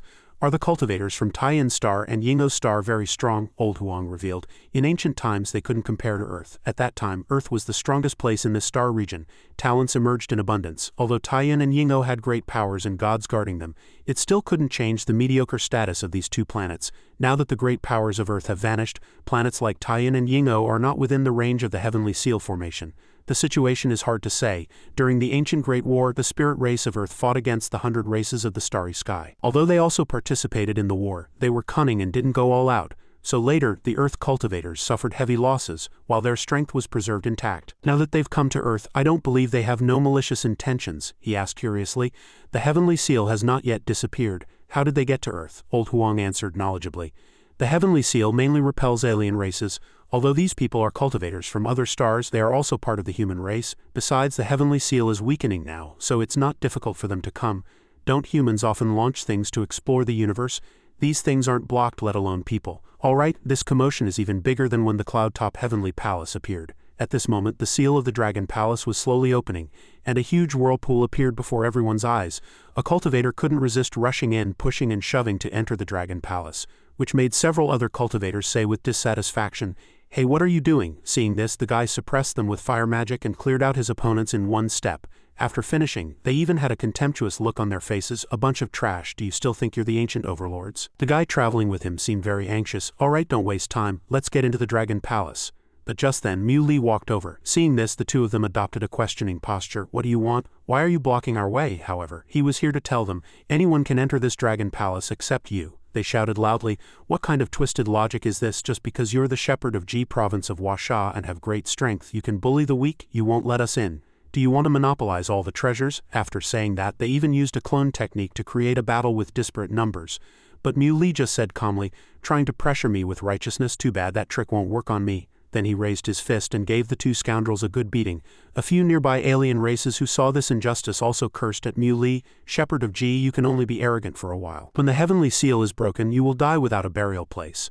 That's right, the experts of my clan will surely turn you into dust, you just wait." Feeling that these guys were tired of living before they could finish speaking, Mui gave each of them a punch. He casually remarked, "Since you've said so, I have no choice but to destroy the bodies and erase all traces." The force of that punch was so great that it directly knocked the souls of the scoundrels out of their bodies. Seeing the delicious food, old Huang eagerly pounced on them. After dealing with the small fry, Mui and his team entered the dragon palace together. After old Huang devoured the souls, he felt that the taste was strange. Everyone began to enter the inner space of the dragon palace. Then they learned that this was a folded space.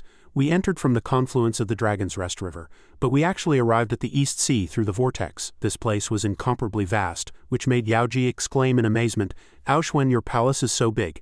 I think the cloud-top heavenly palace is less than a third of the dragon palace." As expected of the sea area ruled by the most powerful dragon king of the East Sea, he reminded them, "Everyone stay close to me. There are many ancient formations in the dragon palace, which are extremely dangerous. Those cultivators who barge in carelessly can easily lose their lives." After the group passed through the back garden, Yaoji was full of praise. The back garden of the East Sea Dragon Palace truly lives up to its reputation. Meanwhile, Mui noticed his sister eating a strange substance and was about to stop her when he was warned. "Do you know what that thing is before you eat it? What if it's poisonous?" Aoshwen informed him that the marine creature was indeed poisonous, and extremely so. It's no exaggeration to say it can poison a false god stage cultivator to death. In ancient times, even gods couldn't withstand it.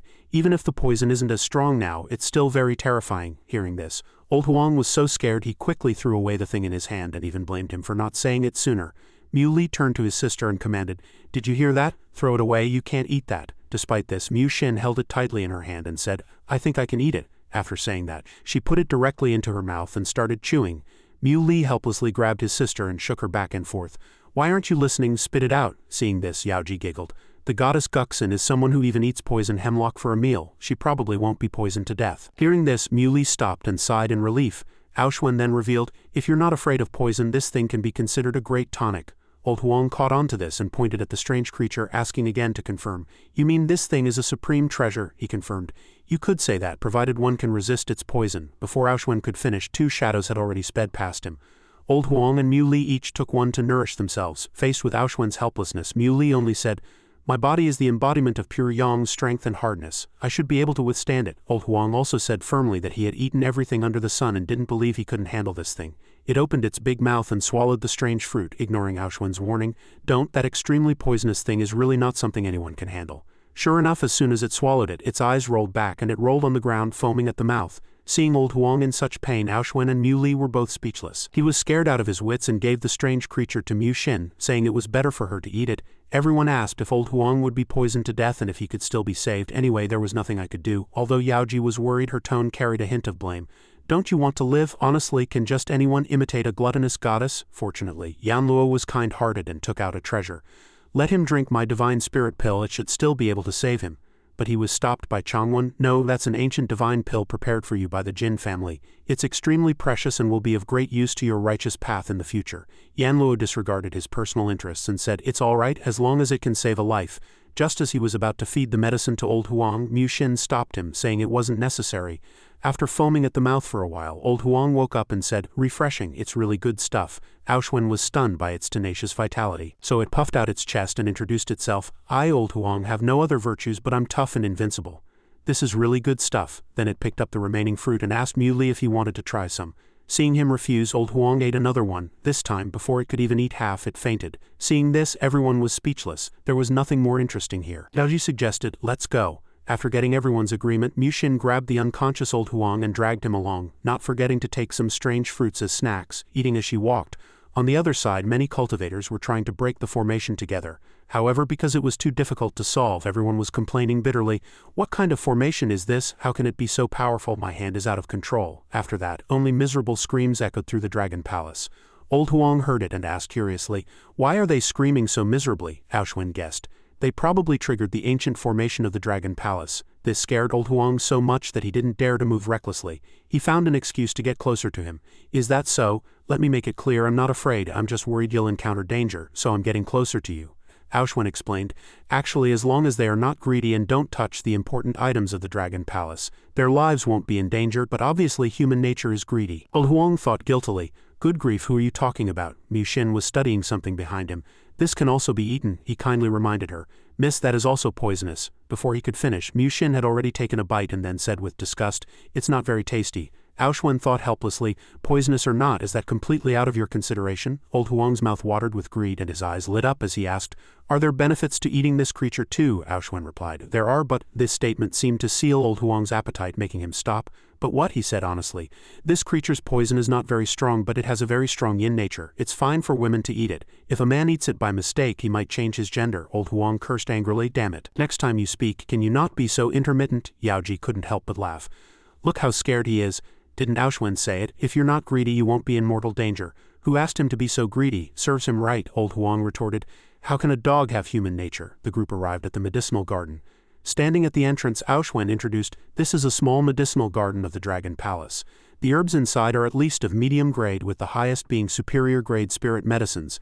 But overall, superior grade spirit medicines cannot be compared to holy fruits, because holy fruits contain the inheritance of ancient great powers. But if we only talk about energy, superior grade spirit medicines and holy fruits are on par." Old Huang became greedy again. "Spirit medicines? Doesn't that mean it's time for old Huang to make an appearance again?" he continued. "The heavenly seal is about to break. The overall strength of Washa's cultivators, whether they are from the demon race or the human race, is too low. This is also the main reason I came to the Dragon Palace. I want to take out some of the Dragon Palace's resources combined with Brother Mu's limitless true scripture to train some experts for emergencies." Mu sighed.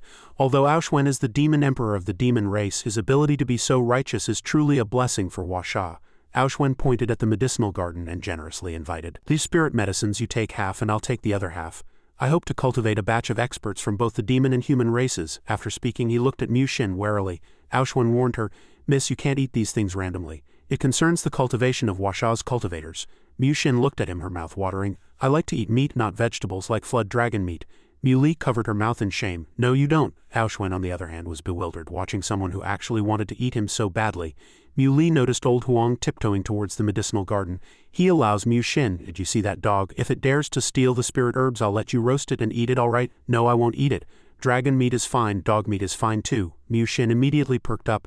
Old Huang suddenly froze as if someone had hit his pressure points. His top-tier survival skills made him realize that a murderous aura was coming. Mu was behind him, looking like a plague god, which made his fur stand on end. Aoshwen finished collecting the medicinal materials and stored them in his space.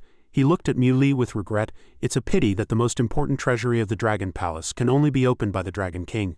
Otherwise we could have obtained more resources." Yanluo picked up a plant with fruit and asked, "What is this?" Aoshwen was surprised. "You actually picked this kind of fruit?" Yaoji also knew a little about it. "Isn't this the dragon fragrance fruit from the Dragon Palace?" He was stunned. "Dragon fragrance fruit," Aoshwen educated Yanluo.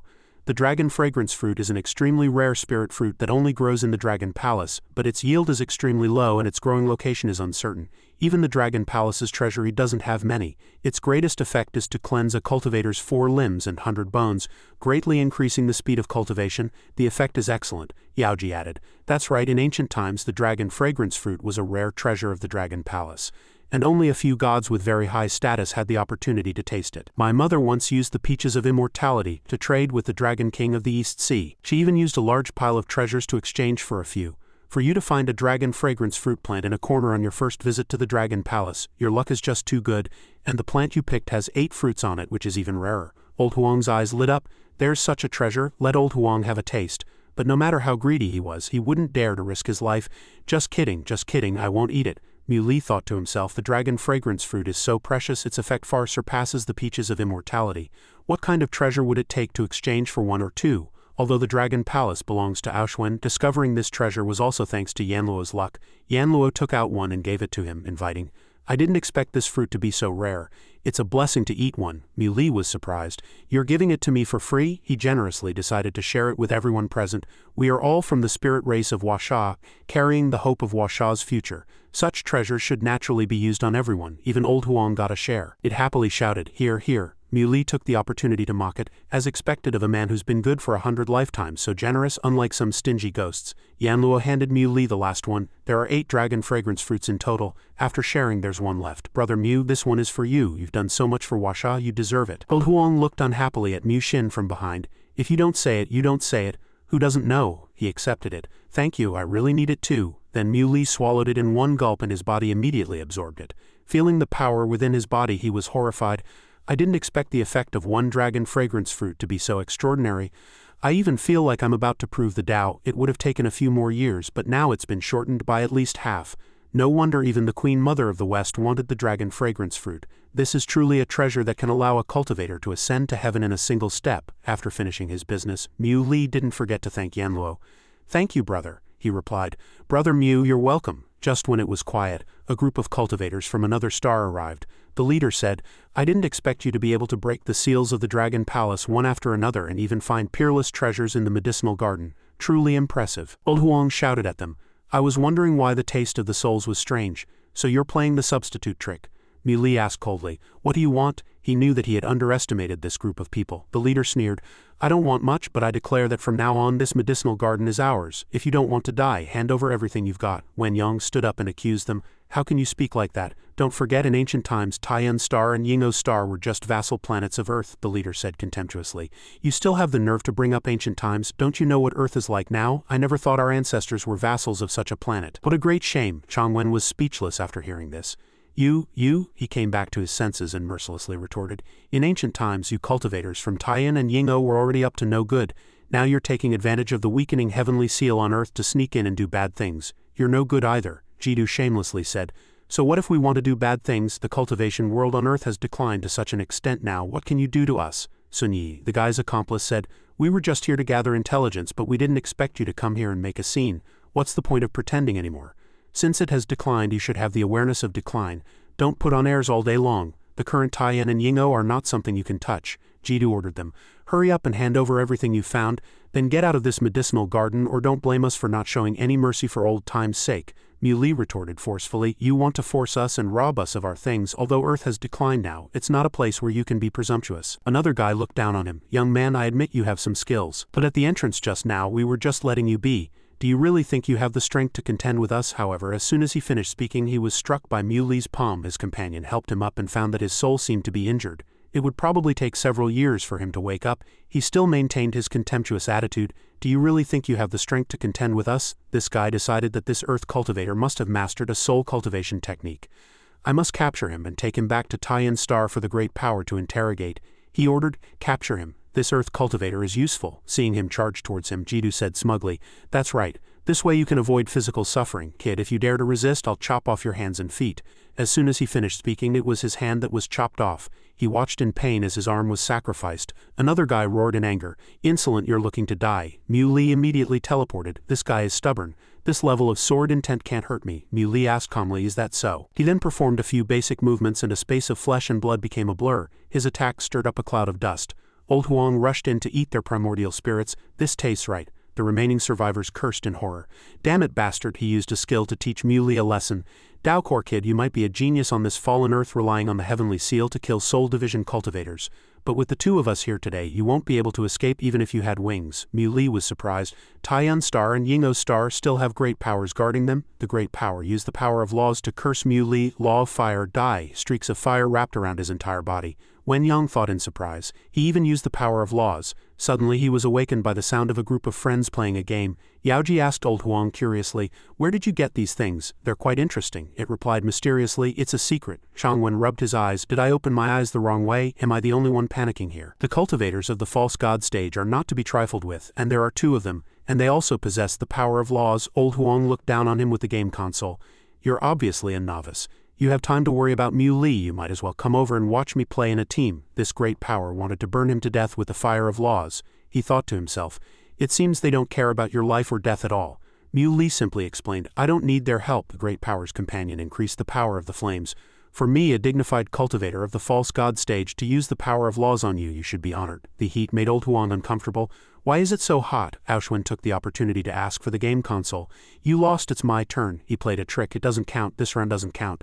"Mui kid, you'd better solve these two guys quickly."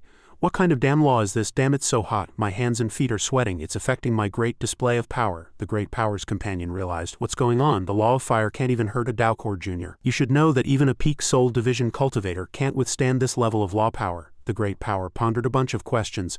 Why isn't it working? Could it be that the heavenly seal of earth can even restrain the power of laws? You can withstand 70% of the law power. I don't believe you can withstand 100%. The power of the law of fire was strengthened, becoming hotter than ever before. The heat wave swept over, scorching Old Huang's fur and making it cry out, "My fur, Mui kid, save me." Mui released a few streams of spiritual energy to disperse the heat, not forgetting to taunt it. "Old Huang, don't you call yourself a sky dog? You can't handle this little thing?" Wrapped in the blue spiritual energy, Old Huang let out a sigh of relief. "What do you know? My fur is my life." Wenyang was surprised to see him use this move. "The law of water? I didn't expect him to comprehend the law of water. The shepherd of Ji is truly extraordinary. No wonder the Jiyu family trusts him so much, even letting him leave with the goddess." Old Huang revealed, "What's the power of laws?" Mui has already used it to fight against a false god of an alien race, but that time it was the law of space. He was shocked to hear this. "You mean Mui has comprehended both the law of space and the law of water at the same time, and he's only at the Daokor stage?" It confirmed. "That's right, what do you think? Are you enlightened now?" He had to admit, "I am truly enlightened." Old Huang couldn't be bothered to watch anymore. "It's good that you know. You can slowly open your eyes. I have important things to do." Its more important thing was to play games. Wenyang looked at Mui with admiration, thinking, "It's not unheard of for cultivation masters to comprehend multiple laws at the same time, but Mui is only at the Daokor stage, which is truly shocking, especially since among the laws he has comprehended, there is the supreme law of space." The great power's ambition grew even greater. "He has neutralized my laws again. I must capture him and take him back for the great power to study. This guy's body must be different from ordinary people," the guy's companion reminded him. "He has comprehended the law of water, which happens to counter your law of fire. Let me take care of him." He summoned a huge piece of metal and smashed it towards his position. "This is the law of gravity. The gravity is so great that it even broke Old Huang's game console." He roared angrily. "Daokor kid, get on your knees for me. Damn it, can't you let a person play a game in peace?" This guy was extremely surprised. "Huh?" Still no reaction. He continued to increase the gravity so strong that the ground here cracked. "Get on your knees," however. Muli's figure still stood tall, without any sign of weakening. Old Huang, on the other hand, was in a bit of a mess, pressed to the bottom of the sea. It said angrily, "These bastards have so many tricks. Mui, if you're going to show off, but can you save me, Old Huang, first? I feel like I'm about to be pressed into dog jerky." The great power's accomplice had already reached his limit. "How is this possible? Even if a Daokor stage cultivator has comprehended the law of water, it should still be unstable. Even if it's stable, it's impossible for him not to be affected by my law of gravity." Aoshun and his companions were safe inside the shield and asked with concern, "Are you really not going to care about Old Huang?" Yaoji knew very well, no need. He was beaten so badly at Kunshu Mountain before and was fine. What does this little law count for? At this time, Old Huang was already furious, and he cursed at the two guys. "Damn it, you two idiots have never seen the law of water and the law of space. What, is being a false god so great? At your age you only know one law. That's so impressive, isn't it? Showing off my ass." The two of them were stunned after hearing this. "What, he has comprehended two laws at the same time?" Changwen asked with difficulty. "Can I ask why its fur is its life?" Old Huang replied, "Have you ever heard of hair loss and balding?" Warned by the production team about severe hair loss.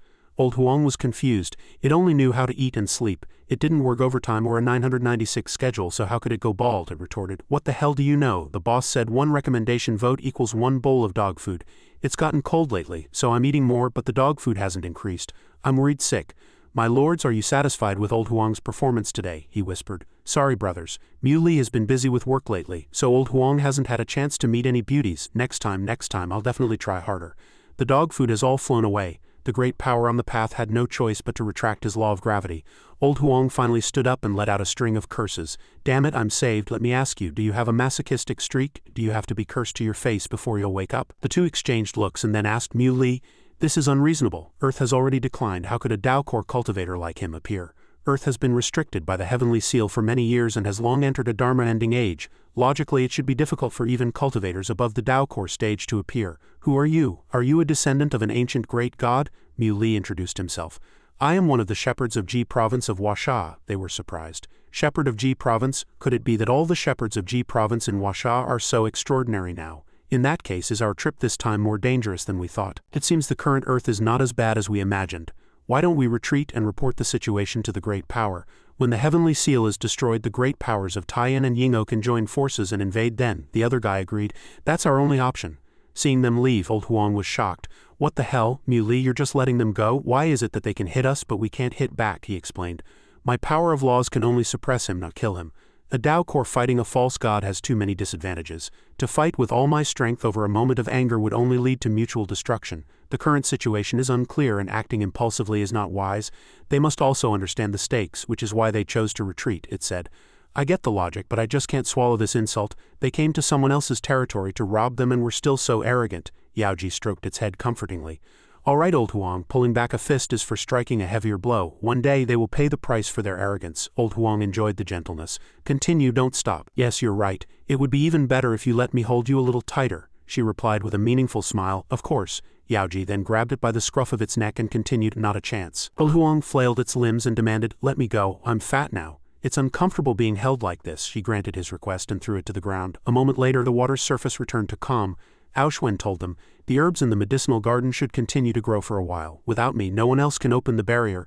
Let's go." In the main hall of the deep-sea dragon palace, Yaoji noticed a creature swimming by. Faced with its immense size, she exclaimed, "What a huge turtle." Mui guessed, could this be the turtle prime minister of the East Sea Dragon Palace? Aoshwen admitted, "That's right, this is the turtle prime minister of the Dragon Palace." He was shocked. "Is it real?" he thought to himself. If the turtle prime minister really exists, could other legends also be true?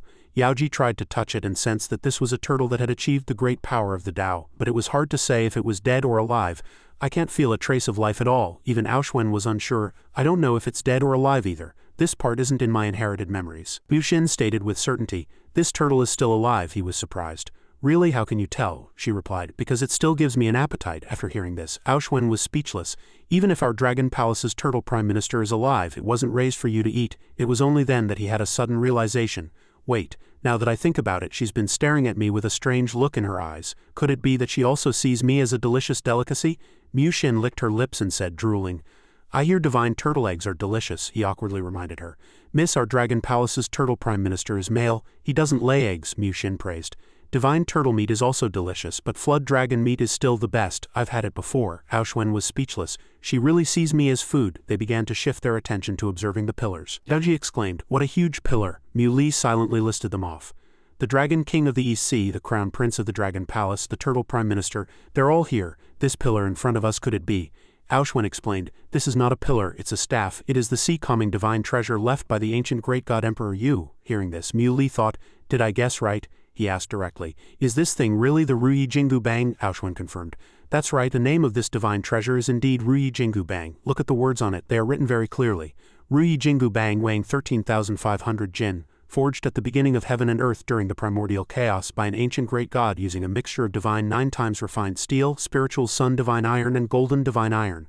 The Ruyi Jingu Bang has extremely strong divinity capable of thousands of transformations, shrinking and expanding at will, its size changing as one's heart desires. At its largest, it can pierce the blue sky. At its smallest, it can be as fine as a sewing needle." Mui was still in shock, thinking, "This description is identical to the golden hooped rod of the great sage, heaven's equal, Sun Wukong. Could it be that the folk legends are basically true?" Old Huang knew a bit about this staff. "I've heard of this divine treasure, it's very special. Not just anyone can use it. Even when Emperor Yu obtained it, he only used it to control the waters," Yaoji added. "I have seen this thing too. I heard from Emperor Yu that the Ruyi Jingu Bang is waiting for a special master, and only that person can unleash its true divine power. Later it waited for that person. Emperor Yu also said that the sea-fixing divine needle can calm the celestial river, control floods, pacify the seas, and battle the heavens to save the world, but only the master acknowledged by the golden hooped rod can use it to battle the heavens and save the world. Mu Li asked again, "Is the true master of the Ruyi Jingu a monkey?" Old Huang replied, "That's right, he is indeed a monkey named Sun Wukong." He felt things were developing further and further beyond his imagination. "It really is him," Yaoji interjected. "Mu Li, I know what you're thinking, but you've misunderstood. This Sun Wukong is not that. Sun Wukong. I know Sun Wukong is famous in Huasha legends, but that is a Sun Wukong shaped by later generations based on mythology. In fact, Huasha has many legends, and in ancient times, there were corresponding divine prototypes, but not every one of them actually matches up. 9 out of 10 of the so-called legends are fabricated. The ancient era was not like that at all." Mu Li understood. "That's right. If there were really as many gods as in the legends, what would Earth have to fear from alien races and cultivators from other stars? Wouldn't it be easier to just wipe out all the 100 races of the starry sky with a wave of a hand?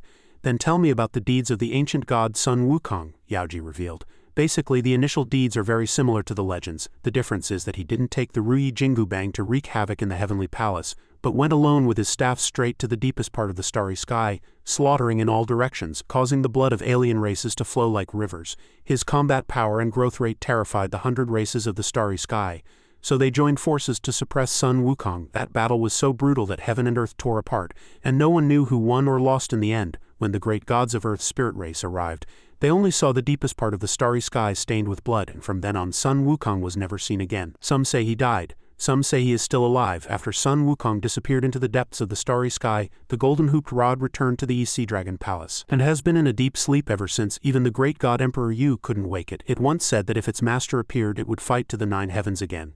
If not, it would rather be buried in the endless river of time." Mu Li summed it up in one sentence: "A legendary ancient god, a stubborn staff." He touched the staff and asked, "Ruyi Jingu, are you still waiting for that divine monkey who disappeared in the ancient era?" Old Huang reminded him. "It has chosen to fall into a deep sleep on its own. It can't hear you, and even if it did, it wouldn't pay you any attention," he said sadly. "Only Sun Wukong can awaken the Ruyi Jingu," he thought to himself. "If the ancient god Sun Wukong hadn't fallen and was still alive today, with him guarding Huasha, I wouldn't have to be so tired." Suddenly the staff began to show signs of movement. Aoshwen was startled. "What's happening?" Mu Li couldn't believe it. "It's moving," he suddenly realized. "The golden hooped rod is vibrating. Could the Ruyi Jingu have awakened?" Old Huang asked in surprise. "Mu Li, did you awaken the golden hooped rod?" "No way. Could it be that you, kid, are the reincarnation of the ancient god Wukong?" "How can I believe that?" Changwen said. "It's not impossible. I'm afraid the shepherd of Ji province really is the reincarnation of the ancient god Sun Wukong. The Ruyi Jingu has been in a deep sleep for thousands of years. Besides Sun Wukong, no one could awaken it. Yet the shepherd of Ji province only touched it lightly and caused such a strong reaction. Moreover, the shepherd of Ji province's path of growth has been truly miraculous, invincible, and unstoppable. If he were the reincarnation of the ancient god Sun Wukong, it would be completely logical." Yaoji voiced her thoughts. "Actually, I also suspected you might be the reincarnation of some powerful ancient god, but I saw no traces of a reincarnator on you. However, if you are the reincarnation of Sun Wukong, an existence close to a great god, it would be normal for me not to see it," Aoshwen concluded. "So Mu Li is really the reincarnation of the ancient god Sun Wukong?" The sea surface churned with turbulent waves. The staff shrank to a size that could just be held, and it could actually speak. "I've finally waited for you." Only now did he dare to believe this was real. Myriad rays of rosy light, thousands of streaks of auspicious air, just like when Sun Wukong first saw the Ruyi Jingu in the East Sea Dragon Palace. "The golden hooped rod has really awakened. Mu Li, I didn't expect you to really be the reincarnation of the ancient god Sun Wukong." He immediately denied it. "No, I am not the reincarnation of the ancient god Sun Wukong, nor am I the reincarnation of any ancient great power or god from Earth," Yanluo asked, puzzled. "But brother Mu, you awakened the Ruyi Jingu," Mu Li said helplessly. "I don't know why the Ruyi Jingu is like this either." The golden hooped rod misunderstood, calling him monkey. "You're back," Mu Li denied.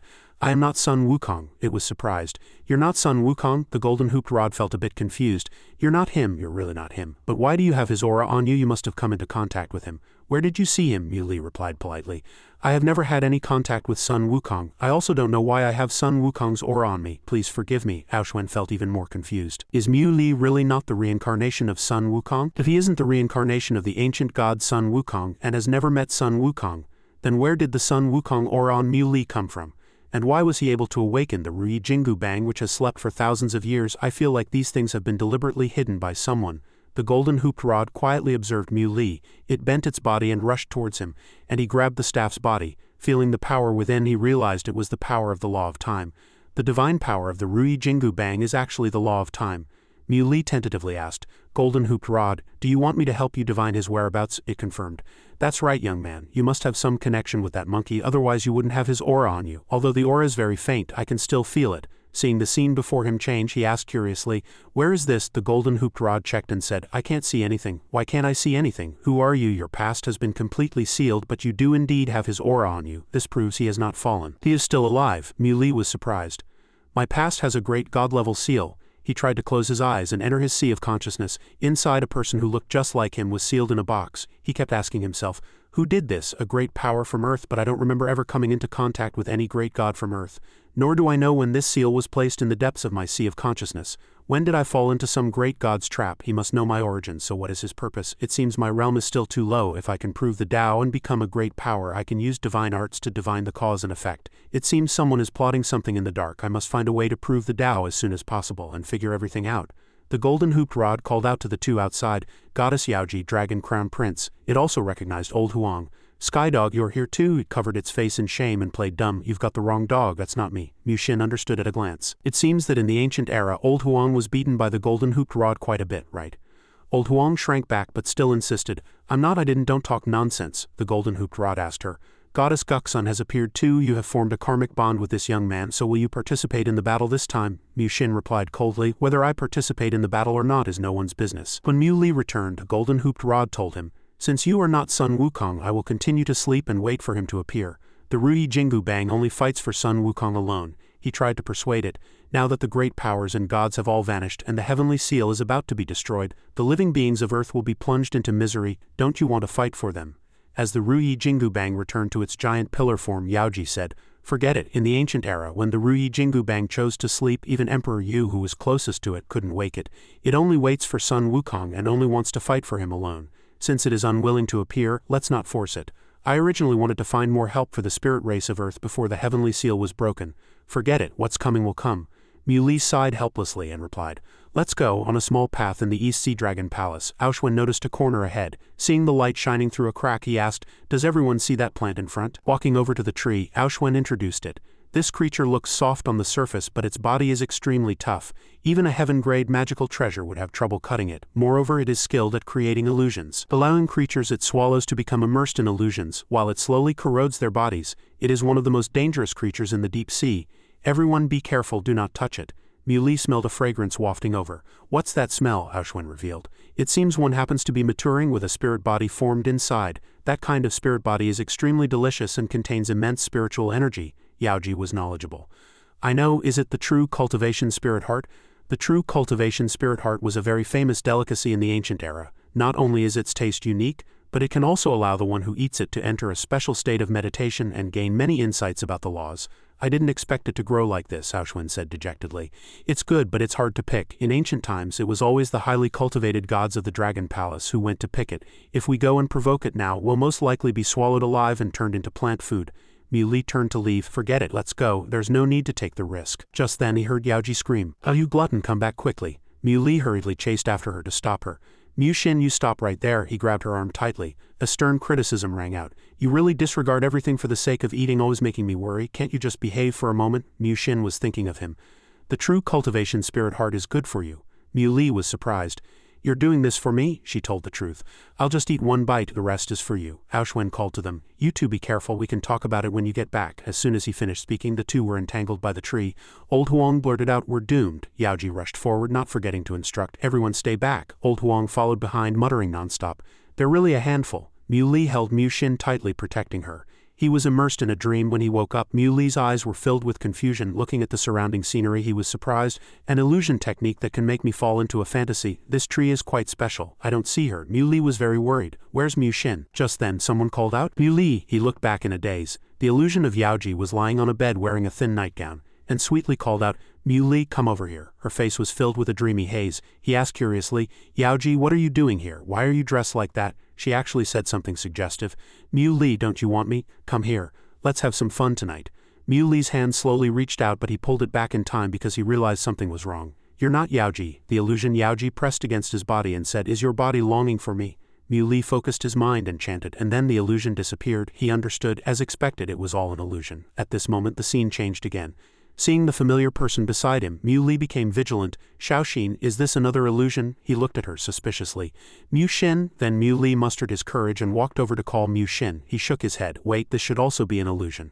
Because I was thinking about Mu Xin, this plant created an illusion about her, trying to make me immerse myself in it. The illusion of Mu Xin called out as he turned to leave. Mu Li, he became even more certain of his thoughts. It's definitely an illusion.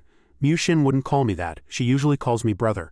She suddenly asked Mu Li, do you still remember this place? He asked warily. Remember what? Mu Xin showed him a photo from that day, and the scene behind her also switched to the corner of the stairs from that day. Do you still remember this photo? Mu Li thought to himself. No wonder Aoxuan said the illusions created by this plant can make people immerse themselves in them because they are too real.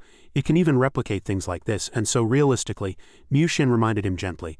Time has passed and many things have changed. Do you still remember what you said? He believed the memory was incomplete, and back then it was just the innocent words of a child. So many years have passed now and time has changed many things. Perhaps Mu Xin has also forgotten that childhood joke. She repeated his words from that day verbatim. You said you would marry me when we grew up, he replied with a smile. Of course I remember. I remember. Of course I remember, he thought to himself. Why bother telling the truth to a phantom created in an illusion?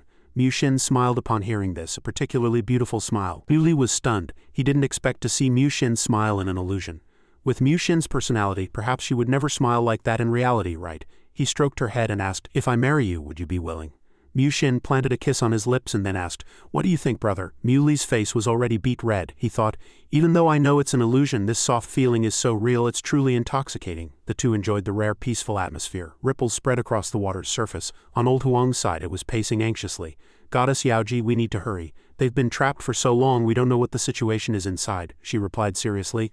I know, Yaoji continuously unleashed spiritual energy to attack the roots of the spirit heart tree, until the illusion shattered and Mu Li and Mu Xin walked out hand in hand. Old Huang asked with concern, Mu Li, are you two all right? He still couldn't be sure even now. Was that really just an illusion? Yaoji saw what Mu Xin was holding and said in surprise. I was worried for nothing. The gluttonous goddess even got the true cultivation spirit heart. Mu Li had a troubled look on his face. It should be an illusion, right? Mu Xin hasn't recovered her memories, so she seems normal. Yaoji keenly noticed, Mu Li, you've been staring at Mu Xin ever since you came out. Did you do something bad to Mu Xin in the illusion? Mu Li stammered in shame. How could that be? You, on the other hand, appeared completely naked in the illusion. Hearing this, her face turned redder than anyone's. You pervert. Old Huang's eyes lit up lecherously. Something that good happened. Mu Li, you kid, quick.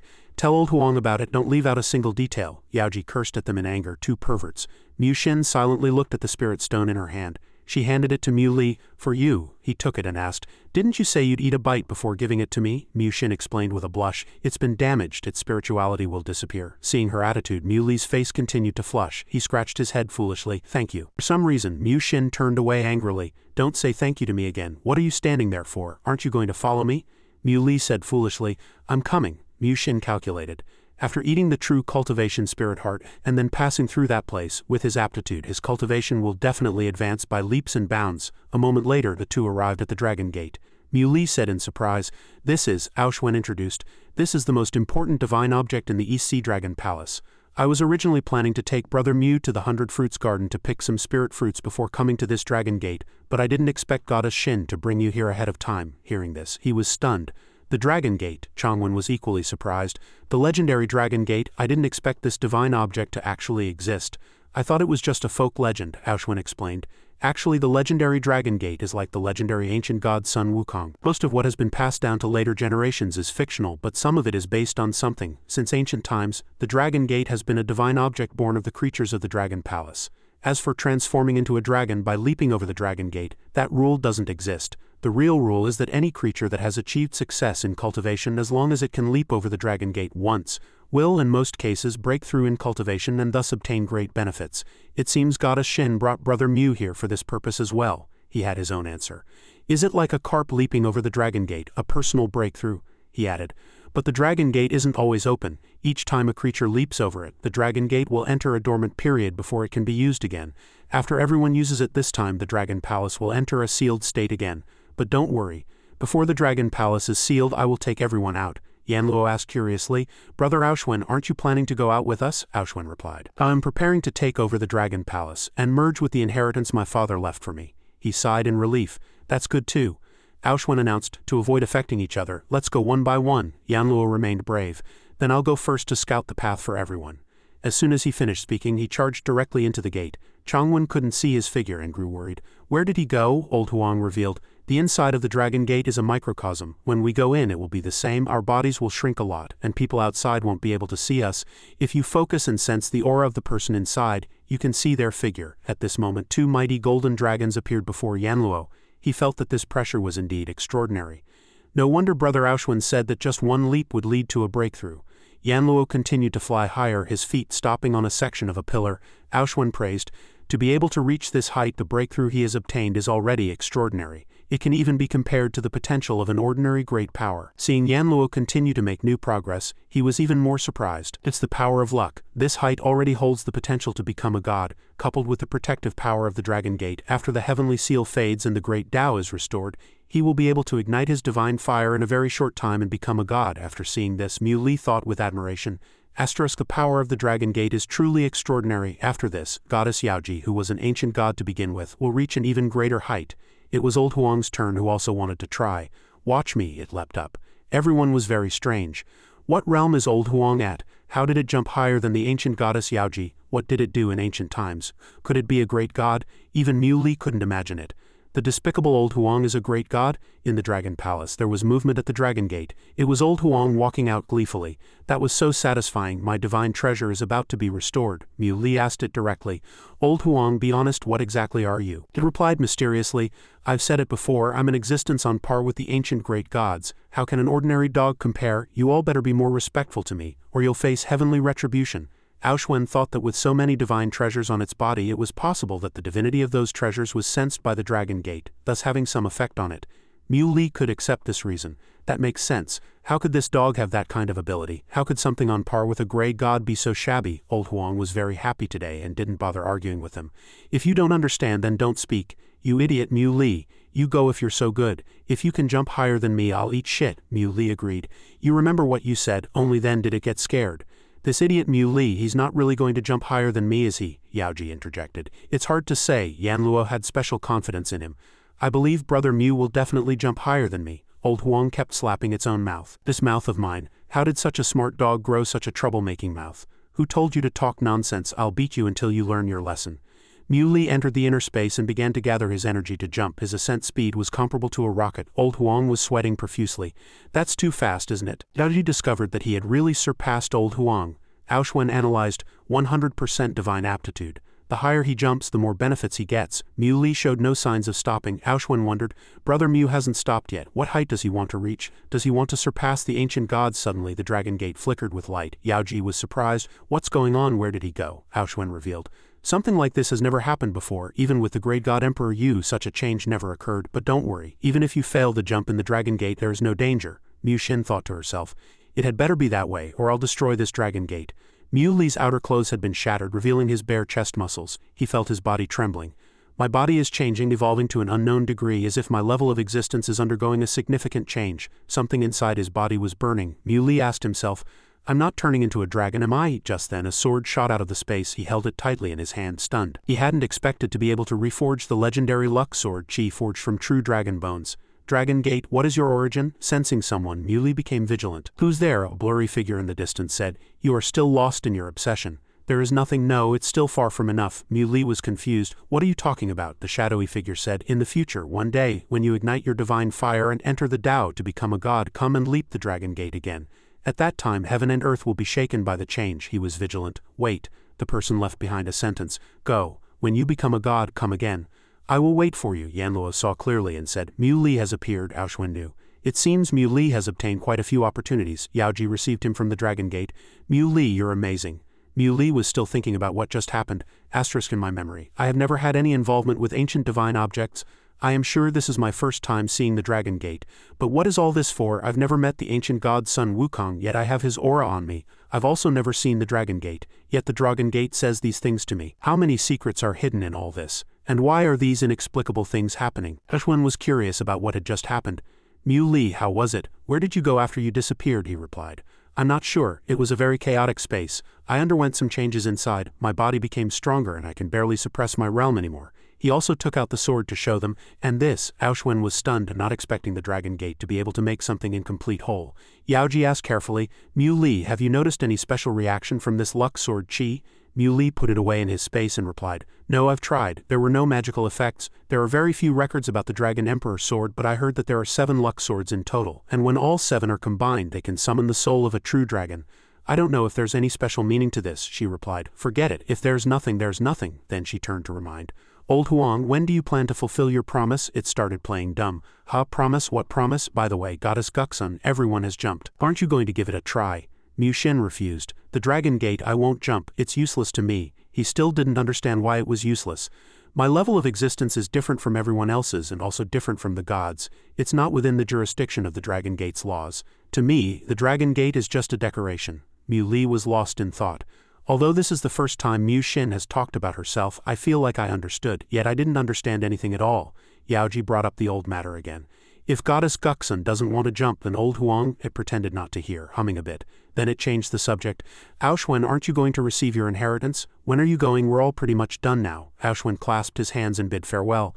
In that case, everyone, it's time to leave the East Sea. It's possible that while I'm in seclusion receiving the inheritance, the heavenly seal will have already disappeared. At that time, Huasha will have to rely on everyone to hold the line first. Old Huang thought to himself, Speaking of which, although this Aoshwen fellow always puts on a righteous air, he's still quite useful at critical moments. He hoped that after receiving the inheritance, I will be vastly different from how I am now by the time I get out. I hope your progress will be just as swift. I'll have to trouble brother Mu Li to look after the demon race as well, Aoshwen said, clasping his hands together. A formation array was created. Aoshwen explained that this formation array could directly send everyone to the Dragon's Rest River. Take care, everyone. They all bid their farewells. The group returned to the bank of the Dragon's Rest River. On the other side, a large group of cultivators was trying to break in, but they were all repelled. They cursed loudly. What the hell is going on? Why am I being repelled? The Dragon Palace seems to be closing again. What? So many of our brothers have died and we haven't even found the treasures of the Dragon Palace. What kind of joke is this? Mu Li suddenly felt something was off. Yaoji asked with concern, Mu Li, what's wrong? He pressed on his chest and said, I can't suppress my realm anymore. I need to find a place for secluded cultivation immediately. Old Huang immediately found a cultivation spot for him. Not far from the divine capital city was the divine Phoenix Lake, which had reincarnation twin lotuses and rich spiritual energy.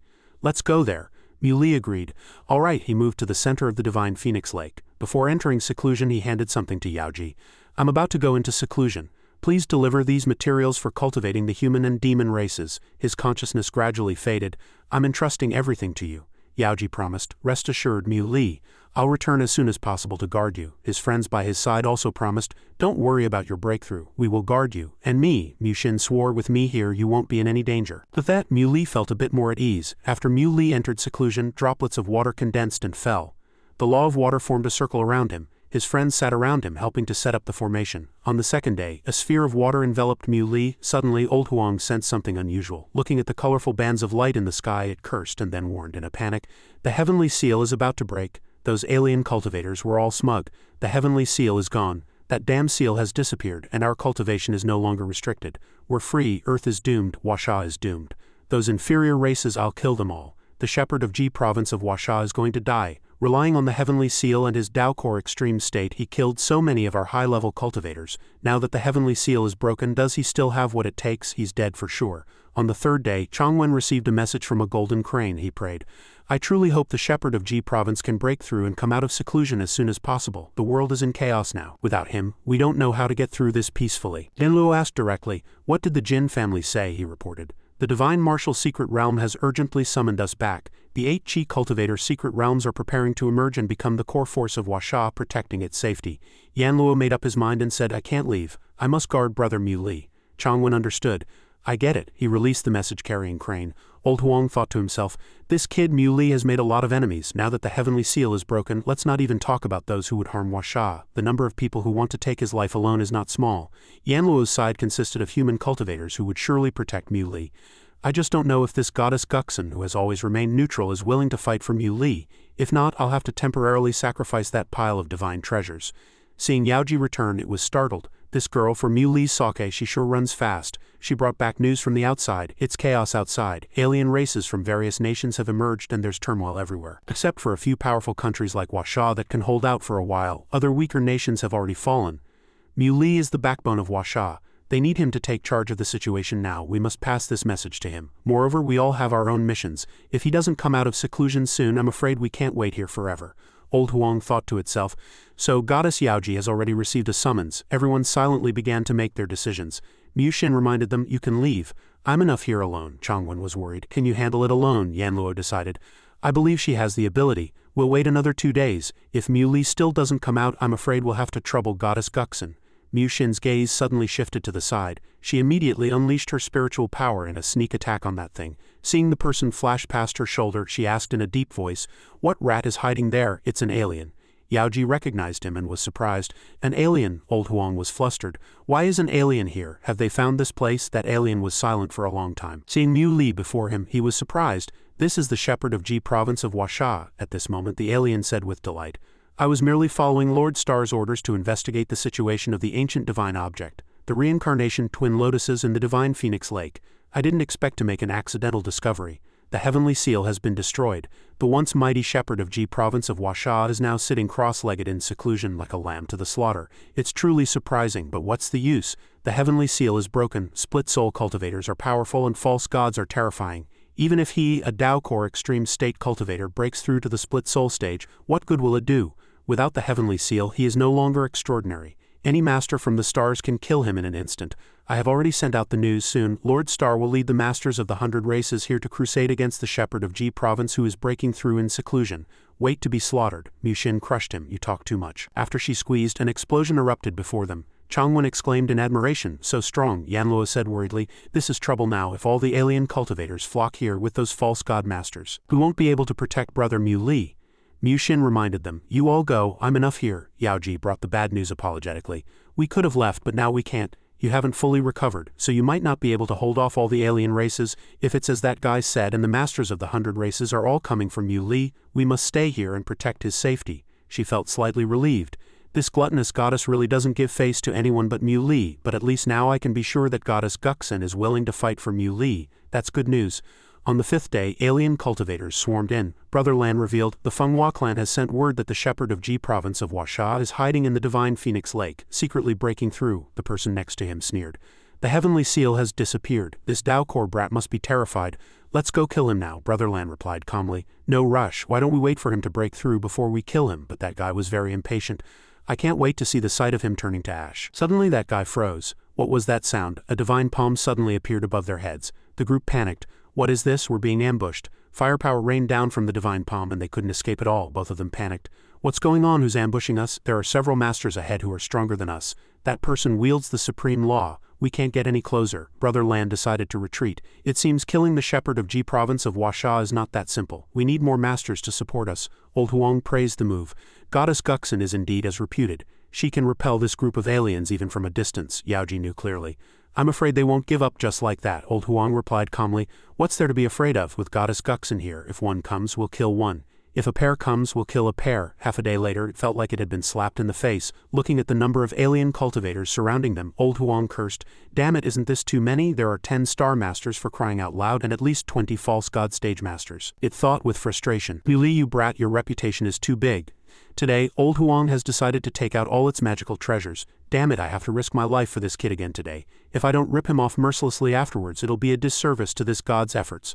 A bunch of damn alien bastards, you're not qualified to be arrogant in front of this god. Star looked at them with contempt.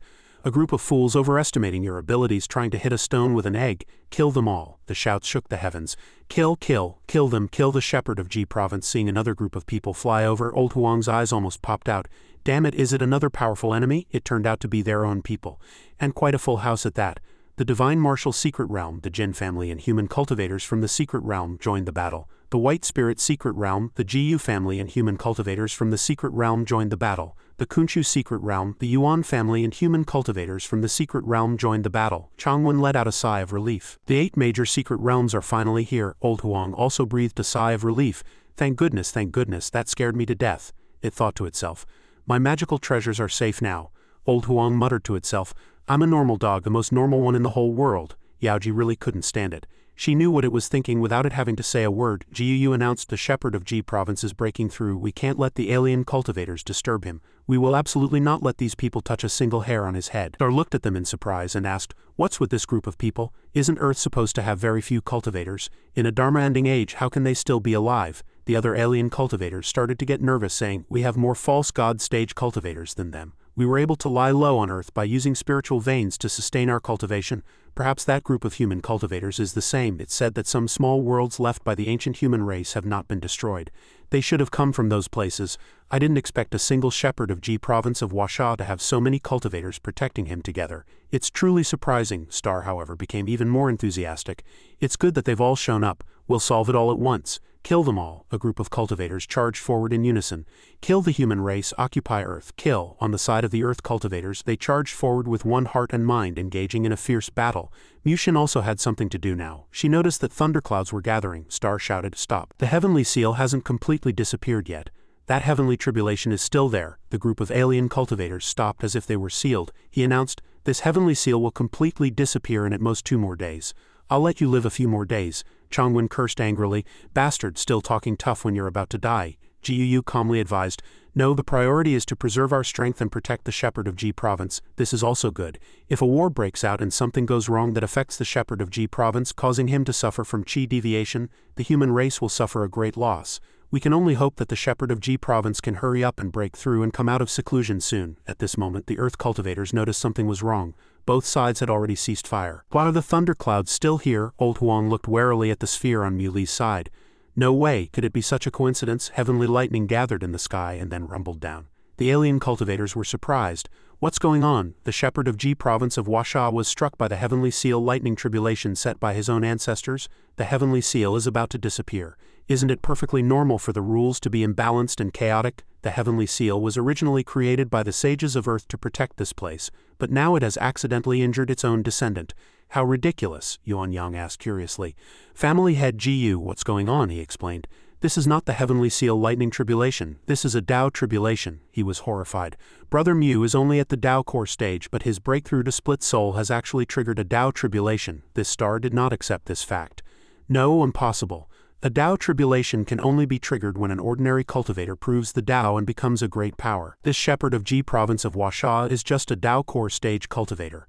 This is unreasonable," others were discussing among themselves. "Could it be that this Huasha cultivator will be able to prove the Dao and become a great power after passing this Dao tribulation? That's too incredible, isn't it?" "It's not like that. It's impossible to prove the Dao and become a great power. That kind of realm cannot appear under the heavenly seal. What's surprising is that he can trigger a Dao tribulation at the Dao core stage. This proves that this cultivator's talent is so terrifying that even heaven and earth want to test him. It's unimaginably horrifying.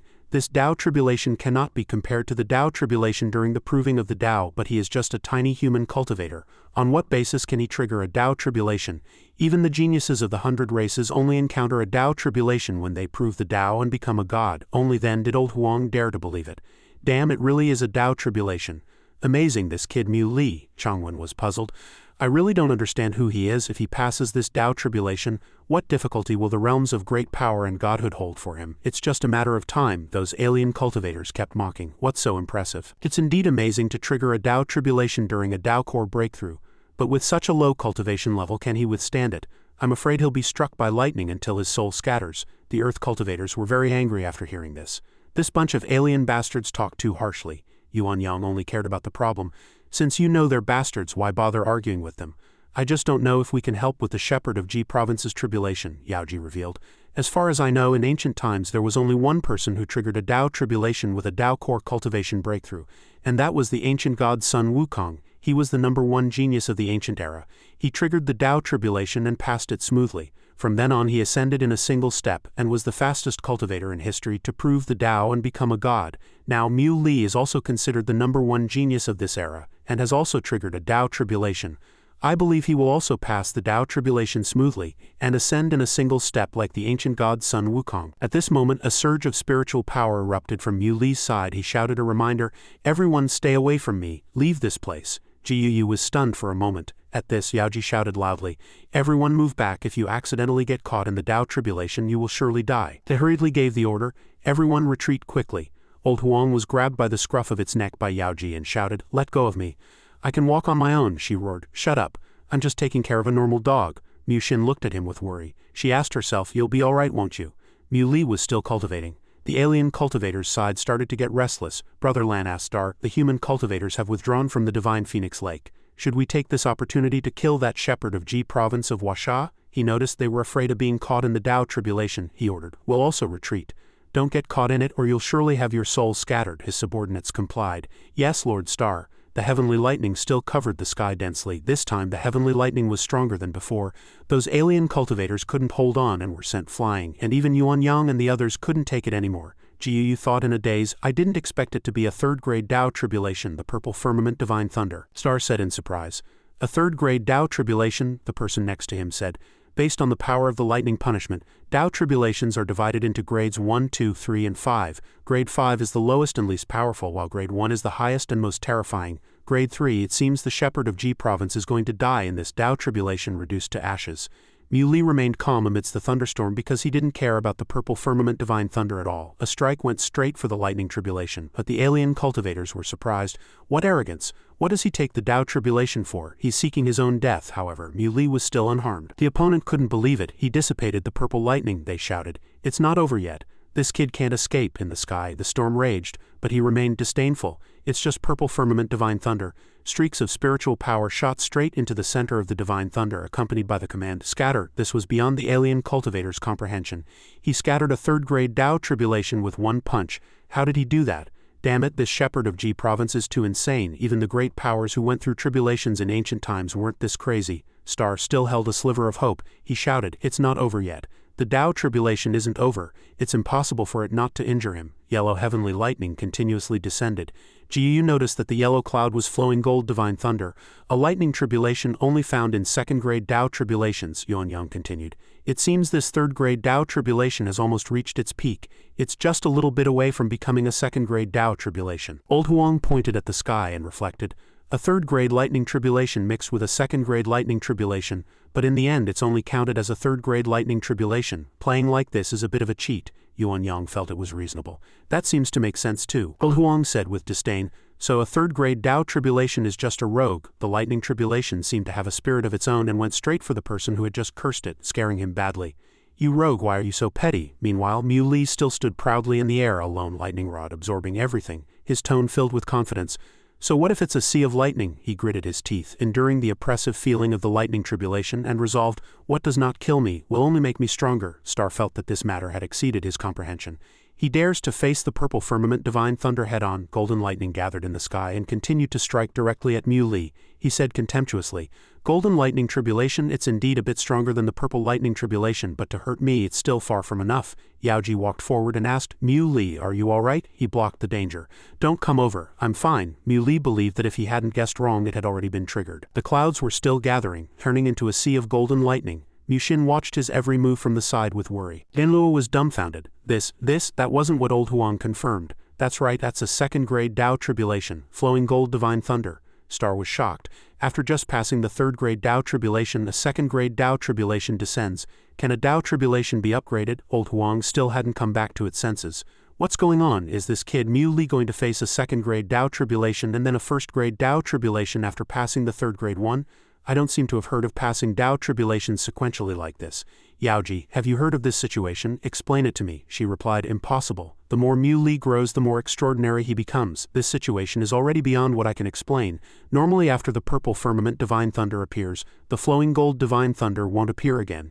Even if it does, its aura is extremely weak. This is also the first time I've seen two types of divine thunder appear at the same time. I don't know if Mui can successfully pass it with his current cultivation. The flowing gold divine thunder descended with even greater power than before. Star's eyes were about to pop out of their sockets. He couldn't believe it. What purple gold world-suppressing thunder, he thought to himself. The first-grade Tao tribulation has also appeared. This time the second and first grades are descending together. This guy's talent is simply unimaginable. The other cultivators started to get restless. What the hell, isn't it just a Tao core tribulation? Why is it dragging on and on? Can you just get it over with? If you're so capable, then face the great God tribulation at the same time. Both of the highest level Tao tribulations have appeared. If he can pass it this time, I'll renounce the Tao and become his grandson. Damn it, Mui ordered his people. Quickly, retreat. A group of alien cultivators exchanged wary glances. Finally, one mustered the courage to say, Lord Star, it's dangerous. Get back quickly. The heavenly thunder was also surging towards Star and he hurriedly blocked it. The alien cultivators stared in shock at the scene before them. My god, Mui was holding a sword high with two majestic golden dragons coiled around it. After summoning the returning sword, the heavenly thunder also descended. The shield Mui created blocked those heavenly thunders. The alien cultivators couldn't even stand steadily from the aftershocks. They were horrified. He's facing the lightning tribulation head-on again. He's too strong. Mui stood unharmed in the center of the heavenly tribulation, looking at the blurry figure in front of him. He asked himself, a human form converged from the law of lightning. It is the origin of lightning. Is this the essence of the Tao tribulation? His expression turned serious. He knew this was the power of law originating from the law, and the source of the law is the origin. Muli's entire body suddenly cracked like porcelain, and one arm was separated by the lightning tribulation. His face was contorted in pain. He tried his best to endure because he knew his physical body would be shattered under the tempering of the lightning origin. But if he could be reborn from that pile of ruins, his cultivation would surely reach a higher level. At this moment, Mui summoned the stainless saint body. After his body was reshaped, he declared, I am a half-saint of the stainless saint body. Seeing the sky return to calm, Mui let out a sigh of relief. It's over. This brought joy to the earth cultivators. The thunderclouds have dissipated. Did the shepherd of Ji province succeed? Mu Xin was proud of him. You really did it, Yao Ji said happily. Mui, he succeeded, Old Huang continued. Damn, this kid is really amazing. Everyone looked at Mui with admiration. The alien cultivators' sides started to discuss. I didn't expect him to survive the lightning tribulation. What's there to be afraid of? It was just a fluke that he survived. Mui spoke at this moment. Today, I, Mui, have passed the tribulation and broken through. The heavenly seal has been dispersed. It is time for a great slaughter, they cursed. How ridiculous. The heavenly seal is gone. What do you think you are? Didn't you just survive the lightning tribulation by a fluke? How dare you speak so arrogantly? An arrogant fellow with a large saber charged forward. Shepherd of Ji province, I am at the split soul stage. I alone can kill you. He approached Mui step by step, his eyes filled with coldness. In just an instant the fellow in front of him disappeared. Mui declared that today was a good day for killing. The remaining guys were all afraid. According to normal progression, that kid broke through from Dao Core, so he should be at the split soul stage now. But now it seems he's not an ordinary split soul stage. Could he be at the peak of split soul? They came back to their senses and comforted themselves. Damn it, so what if he's at the peak of split soul? Kill him. Don't give him a chance to grow. At this moment another group of people joined the battle. It was the Mie of the spirit race, the white bone, green crystal and Kong of the 100 races. They looked at him with hostility. Previously, Elder Hong Fei of the Qianling sect was restricted by the heavenly seal and was accidentally defeated by you. But now that the heavenly seal has disappeared, shepherd of Ji province, feel the true power of the split soul, Ji Yu shouted angrily. Qianling sect, what do you think you're doing? Seeing them actively attack his side, he was furious. Bastard traitors. Mui took care of the person who intended to attack him and said calmly, dust to dust, earth to earth. A powerful spiritual energy was released, carrying an astonishing pressure. By the time the alien cultivators regretted it, it was too late. It seems he's not split soul. How can he be so terrifying? They asked themselves. He's not split soul, he must be a false god. Did he jump from the peak of Dao Core to the false god stage? Mui moved on to the next batch. Qianling sect, it's your turn. I hope you understand that it was the heavenly seal that allowed you to live by a fluke, not that I was lucky to win because of the heavenly seal. Yuan Yang looked at the battle with admiration. As expected of Brother Mu, he skipped 2 levels. It's truly breathtaking, Ji Yu explained. He had already come into contact with the law during his Dao Core stage, and he passed a world-shaking Dao tribulation. His cultivation soaring to false god and becoming a top-tier great cultivator is completely reasonable. Old Huang lay leisurely on the grass. Who gives a damn now that this kid Mui is here? Old Huang is going back to lying flat again. All right, Star, with a confidence from who knows where, announced. Today all human cultivators will die. He asked him to repeat himself. Are you sure? He replied arrogantly.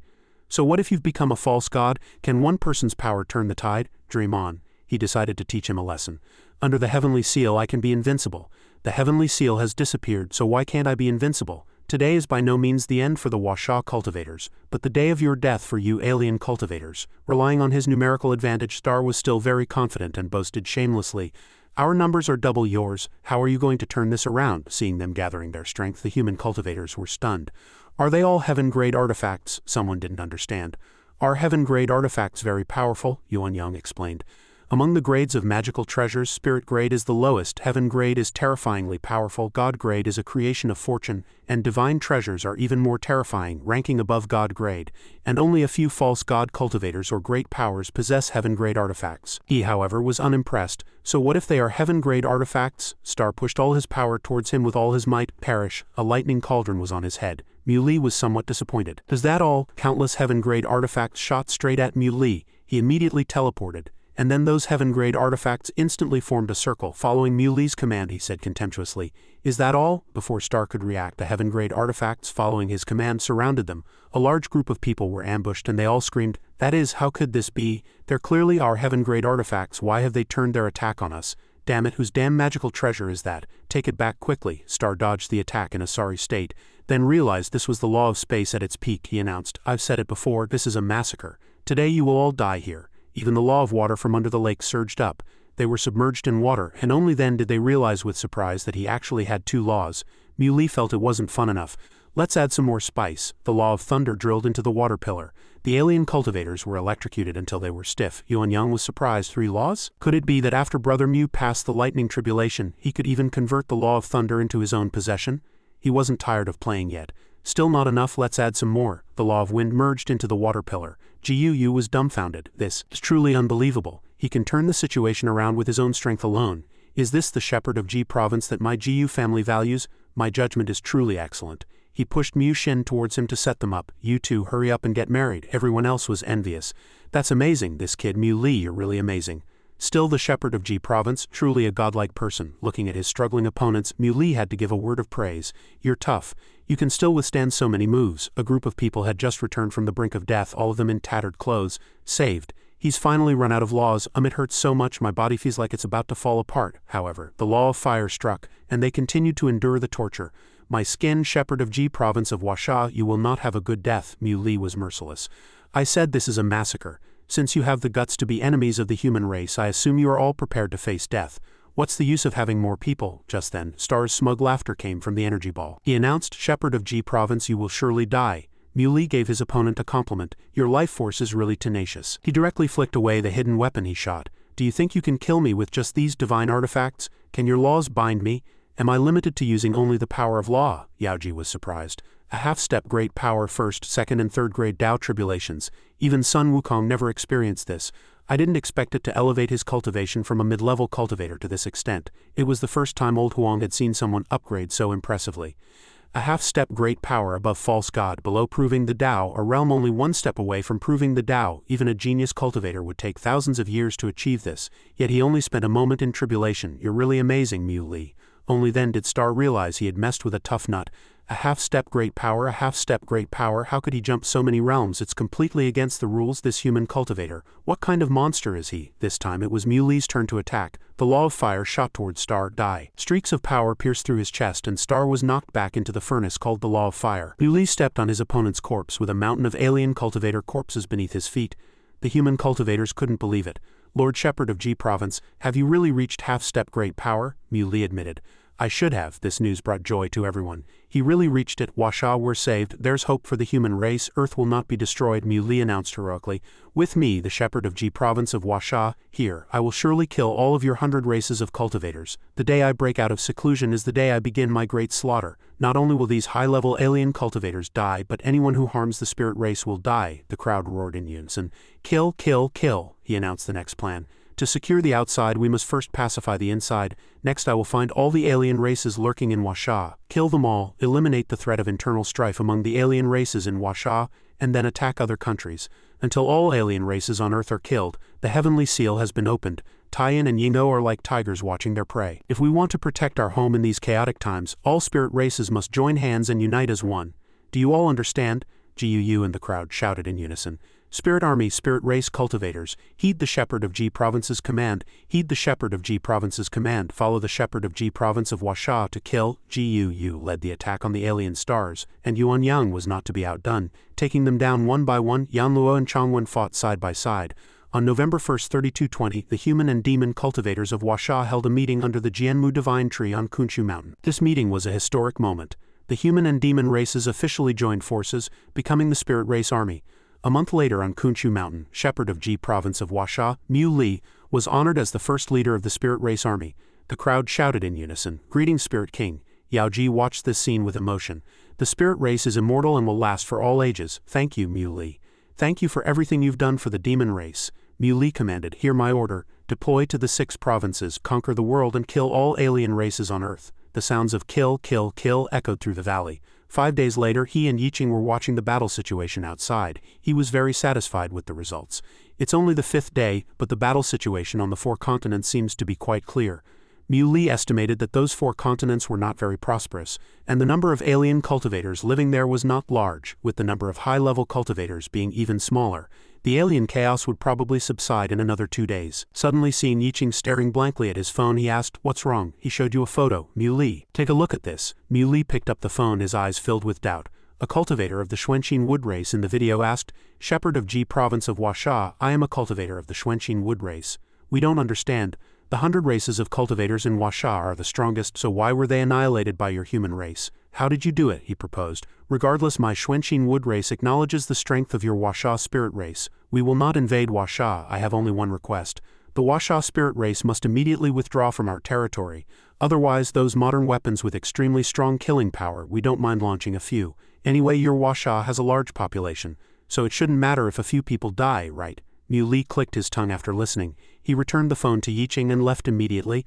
"I have to go there myself." At the Xuanqin wood race research base, Mui infiltrated it. He carefully observed the thing in front of him. Modern science is the crystallization of human wisdom in the Dharma-ending age. It is very powerful and can achieve effects that even high-level cultivators cannot. How can these things be taken by alien races? Just then, several lasers shot at Mui. However, before they could touch him, the lasers exploded. He was safe and sound within the shield he had created. One person volunteered, "Let me go and capture him." The leader had just walked in and started insulting him.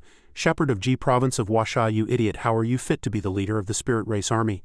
Mui frowned and asked, "Is that so hard to understand?" He pressed the controller in his hand. "Has no one told you? Blind confidence equals self-destruction?" Mui was trapped in a cage. He introduced, "This is a cage made of the power of law.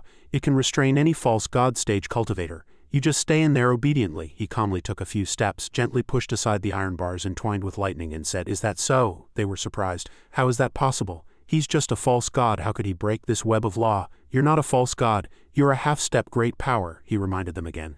"Now do you understand why the alien races of Huasha were annihilated?" Only then did they realize they had encountered a major figure.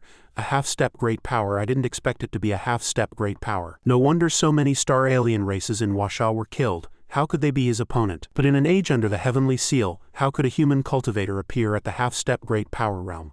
A murderous aura emanated from Mui. He announced, "Those who are not of my race shall die." One of them turned pale with fright.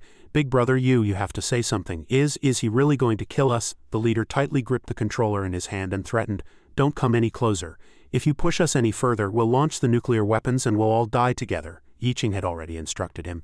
"You can act without worry. You don't need to be concerned about the power of nuclear weapons. White Emperor City has long been deeply researching anti-nuclear weapon microtechnology which can prevent nuclear fusion reactions and control nuclear explosions." So he was not afraid at all. "Well then, why don't you give it a try?" that guy shouted desperately. "Launch the nuclear weapons, damn it, at worst, we'll die together. Shepherd of Ji province of Huasha, you remember this. If Earth is destroyed and the human race is annihilated, you will be the sinner of this generation. You won't be able to wash away this sin for all your lifetimes. You will never be able to redeem yourself." In the airspace of Huasha, nuclear bombs continuously fell. However, they crashed into Huasha's defensive barrier and couldn't penetrate it. The next morning everything returned to calm. He looked at the 6 a.m. displayed on his phone, a disdainful expression on Muli's face. "The sun is up. Do you guys have nuclear weapons or not? If not, then I'm going to start the slaughter." The group of people scattered in all directions. "Run!" How could Mui let them get their way? He waved his hand and asked, "Running? Don't even think about escaping." The leader still held on to hope at this point. "If you think you can trap us with just the law of space, you're being too naive." A cold smile played on Muli's lips as he asked, "Who said it's only the law of space?" As soon as he finished speaking, the group of people was pressed down by the force of the law of gravity, unable to even stand steadily. The leader couldn't believe it. How is this possible? How can a mere half-step great power be so terrifying? Mui decided to make an example of this guy first. "You dare to dream of splitting Huasha and defeating us one by one?" A sword strike went straight for them. "You're not worthy." After that one sword strike, this guy began to turn to ash. Mui was very satisfied with this result. The phone rang and he answered it. "Hello, Mui." The person on the other end asked, "How's the situation?" Mui instructed, "Send people to take over this great nation." Yiqing didn't expect the progress to be so fast. He quickly calmed down and replied, "Mui, I represent the forces of the light market after all. Should we report this matter to the Huasha government?" He immediately agreed. That's fine, I'll leave this to you then. Yiqing didn't forget to remind him. Wait, Mu Li, remember to destroy the launch platform. As he was destroying the launch platform, Yiqing suddenly said, this is trouble now. Mu Li asked curiously, what's wrong? He had discovered it too late. That's a star-level signal transmission tower. The Xuanqin clan is sending signals into the depths of space. They are summoning the 100 races of the stars. Mu Li understood what he meant. The 100 races of the stars. The heavenly seal has been broken. The ancient 100 races of the stars will surely swarm in. That will be the true time of life and death. The two of them sighed in unison. Time is getting more and more pressing, he pleaded. I'll trouble you with this place. Yiqing was always happy to help. Leave it to me. Mu Li returned to his own home. Yaoji hurried out and asked, Mu Li, you're finally back. He asked curiously, what are you two doing here waiting for me? She said seriously, Mu Li, I have something to tell you. As soon as she finished speaking, a powerful spiritual energy enveloped Yaoji's entire body. Mu Li said happily, you've broken through to a half-step great power. That's great. Her aura was very strong and she could even ascend to become a great power in one step. Yaoji sadly reported the news. I have to go. He still happily invited his guest. Let's eat dinner before you go. Don't you love human food the most? I'll take you to eat your favorite roasted skewers. It was only then that he noticed the key point. You're leaving me. Where do you want to go? Yaoji revealed. I've sensed the call of the Heavenly Palace. This news surprised him. Has the cloud-top Heavenly Palace also been unsealed? At this moment, old Huang took out its chinkun pouch. It pointed to a spot inside and reminded him. Mu Li, look at this. Have you discovered that they are all descendants of the ancient sages? Old Huang replied. Some are not, but most of them are Zhaidai Chuan Ren of the Taoist lineages of the ancient sages. He understood. This is their mission, to enter the major ancient ruins and seal their cultivation. When he saw the next scene in the chinkun pouch, he was completely stunned. He said in shock, I didn't expect them to be descendants of the ancient sages too. Fuyu, dressed in ancient court attire, sadly called out Mu Li's name. Fu and urged her, let's go, old Huang summarized. This is Goddess Yaoji's mission. Mu Li voiced his confusion. The heavenly seal has been opened. The ancient sages directly hid their inheritance in the vast laws and bestowed high cultivation upon their descendants, which is why Yaoji's cultivation has increased so much. But what on earth are those ancient sages up to? Why do I understand less and less? Aren't you also calling yourself a sky dog? Why hasn't your cultivation changed at all? You're still so weak. Suddenly being called out, old Huang said impatiently, what the hell do you know? My mission is this body of divine treasures. I must restore them all. Mu Li said, oh, and this attitude made old Huang misunderstand. What do you mean, looking down on me? Yaoji interrupted. Mu Li, I have to go, he suggested. Let me take you to the heavenly palace, okay? At this, she immediately brightened up. Of course, if you don't take me, I'll drag you along with me. There are many treasures in the heavenly palace. I have to get some out for you. The two moved to Kunshu Mountain, the entrance to the cloud-top heavenly palace. The clansman knelt down and reported to Mu Li, Spirit King, the cloud-top heavenly palace has been unsealed. We will always guard the outside and not let anyone in to cause trouble. They also offered immortal peaches. After the heavenly seal was broken, the spiritual energy of Kunshu Mountain increased greatly, and various spiritual fruits are growing in abundance. Even the previously very precious saint fruits are no longer rare. Our cultivation is low and we dare not use the saint fruits recklessly. This matter can only be handled by the Spirit King, he thought to himself. Back then, the human, demon, and alien races fought to the death for a single saint fruit, but now there are dozens of them. Old Huang's eyes lit up as it demanded, if you don't want them, give them to me. In the end, all the saint fruits fell into its hands. Mu Li curiously asked old Huang, how many saint fruits do those divine treasures in your stomach need to swallow to completely restore their divinity? It replied, it's not that simple. Just eating saint fruits, no matter how many you eat, is useless. Those things are extraordinary magical treasures. I'm afraid I'll have to swallow a few gods for it to be effective. Mu Li cursed it. A dog can't change its habit of eating shit, but old Huang still turned a deaf ear. Say whatever you want as long as there's something to eat. He turned his head and called to Yaoji. Let's go, I'll take you to the heavenly palace. Arriving at the spatial gate of the heavenly palace, she handed something to Mu Li. This is as far as you need to take me, you can't enter any further. This is for you. Looking at the bag of immortal peaches, he was shocked. Immortal peaches, such a big basket, at least 20 of them. What a lavish gift. She had distributed them very clearly. One for each of the 9 provinces' shepherds, one for old Huang, one for goddess Guxun, and the rest are yours. Remember, absolutely do not prove the Tao on earth, it's too dangerous. Also, I'm giving you this magic robe, it can block the attacks of all things. Be sure to take good care of it. You must be careful and not do dangerous things. If you get injured, eat the immortal peaches. You must rest well and don't stay up late anymore. I hope I can see you again in the future. Mu Li held her in his arms and comforted her. We will definitely meet again. 3 months later, the immortal peaches gradually dwindled, leaving only 3, while Mu Li and old Huang were cultivating hard. He let out a sigh of relief. Let's call it a day. Old Huang sensed that you are about to prove the Tao, but you have comprehended too many laws. Proving the Tao with multiple laws at the same time is harder than ascending to heaven. Mu Li asked curiously, is there no precedent? Old Huang revealed. There is. The legendary ancient god Sun Wukong once proved the Tao with 10 different laws. Unfortunately, he eventually disappeared into the depths of the starry sky. If you insist on proving the Tao with multiple laws at the same time, I think you should first prove the Tao with the laws of water and fire. Although they are not as powerful as the law of space, they are the fastest way for you to prove the Tao. He contemplated the matter. I need to think about this for a while, old Huang informed him. Given the current situation, I believe you will consider it carefully. My old Huang's task is considered complete. That kid Mui Li, I have to go. Mui Li was shocked to hear this.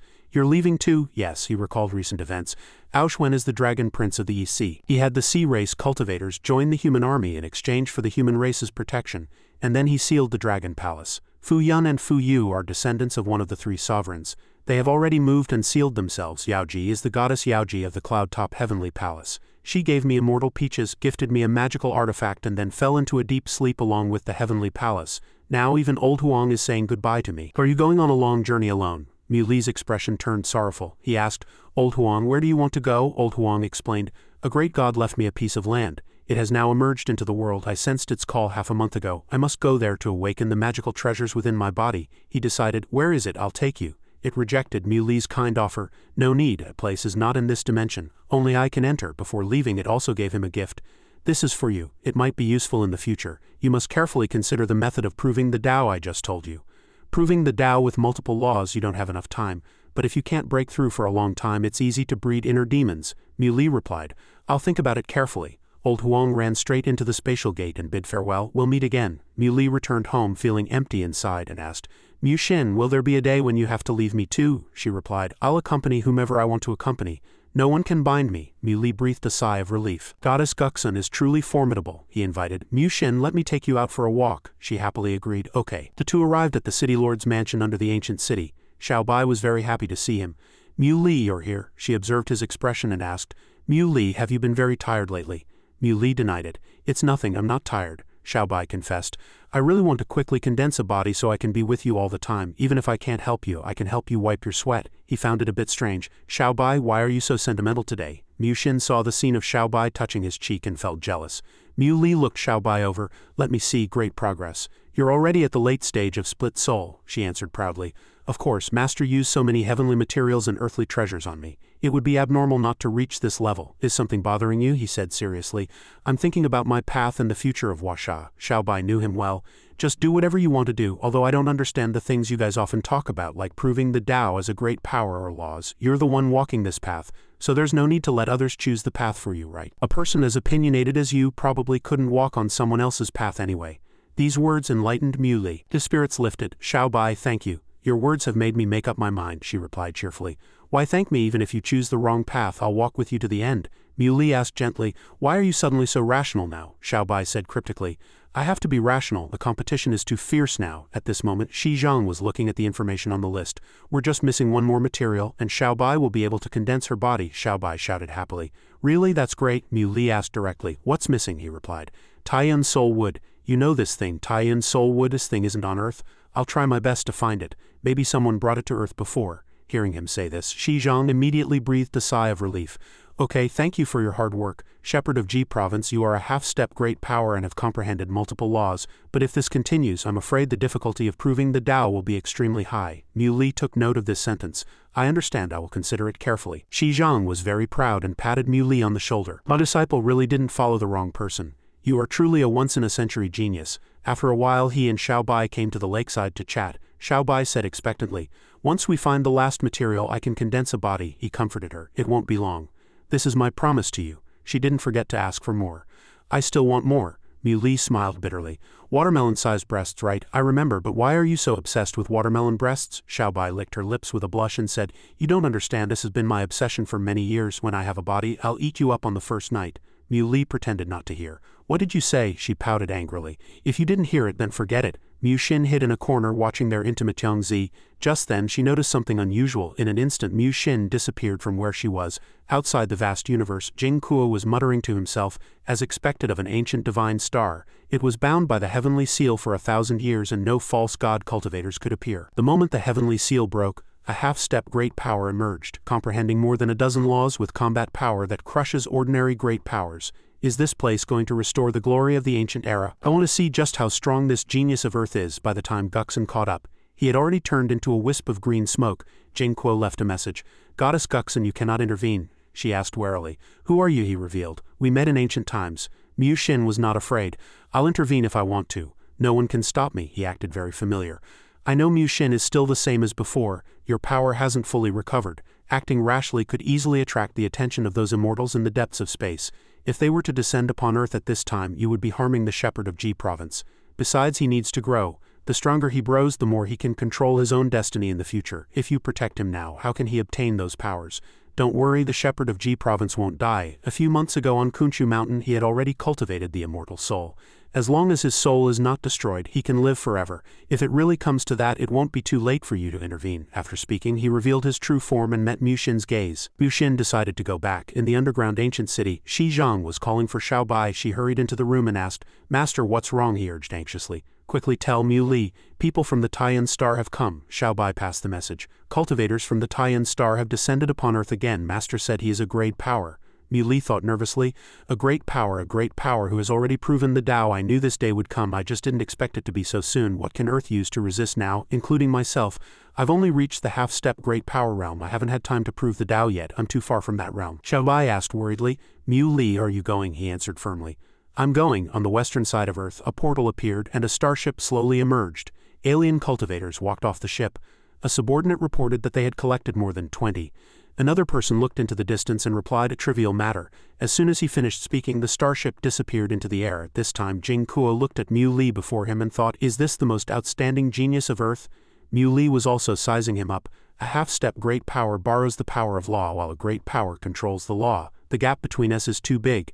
We're not on the same level at all. I'm afraid this will be a very tough battle. And just in terms of lifespan, this guy is probably over 3,000 years old and may have even experienced the ancient era. Jing Kuo took the initiative to speak. You are the strongest cultivator on Earth now. I heard you are the shepherd of Huasha, the orthodox successor of the great god Yu the Great. He answered calmly. So what? He continued. Yu the Great was indeed a very strong divine emperor, and his Taoist lineage is naturally extraordinary. Your current achievements are inseparable from the gifts of that lineage. However, you may not know that in this star field there is a miraculous cultivation technique inheritance. It's 100 times more powerful than the inheritance of any great god or divine emperor. Shepherd of Huasha, I see that your talent is extraordinary, almost unparalleled. It's out of my appreciation for talent that I can't bear to see you die young. As long as you choose to surrender and become our disciple, I will spare your life. At the same time, I will teach you that miraculous cultivation technique. This technique is unique in the heavens and the earth, and it is very suitable for an unprecedented genius like you. For obtaining this technique, I guarantee you will prove the Tao within a year, become a god in 3 years, a divine emperor in 10 years, and in 1,000 years you can even ascend to immortality and become the supreme and invincible existence in this starry sky, he said in surprise. Ah, there's such a cultivation technique? Jing Kuo pointed to his head and said, are you tempted? I can show you this cultivation technique right now. Mu Li hesitated for a moment after sensing the transmitted cultivation technique. This kind of cultivation technique, he replied. How about it? I wasn't lying, was I? What I gave you is not the complete cultivation technique. I promise as long as you join our sect I will give you the complete version. Mu Li laughed after hearing this. Jing Kuo probed. You don't believe it, he thought to himself. Did he see through it? Impossible. Even a god might not be able to understand that kind of cultivation technique. This earth cultivator couldn't possibly have such insight. He continued to psychologically manipulate him. Don't think something is unbelievable just because it's too extraordinary.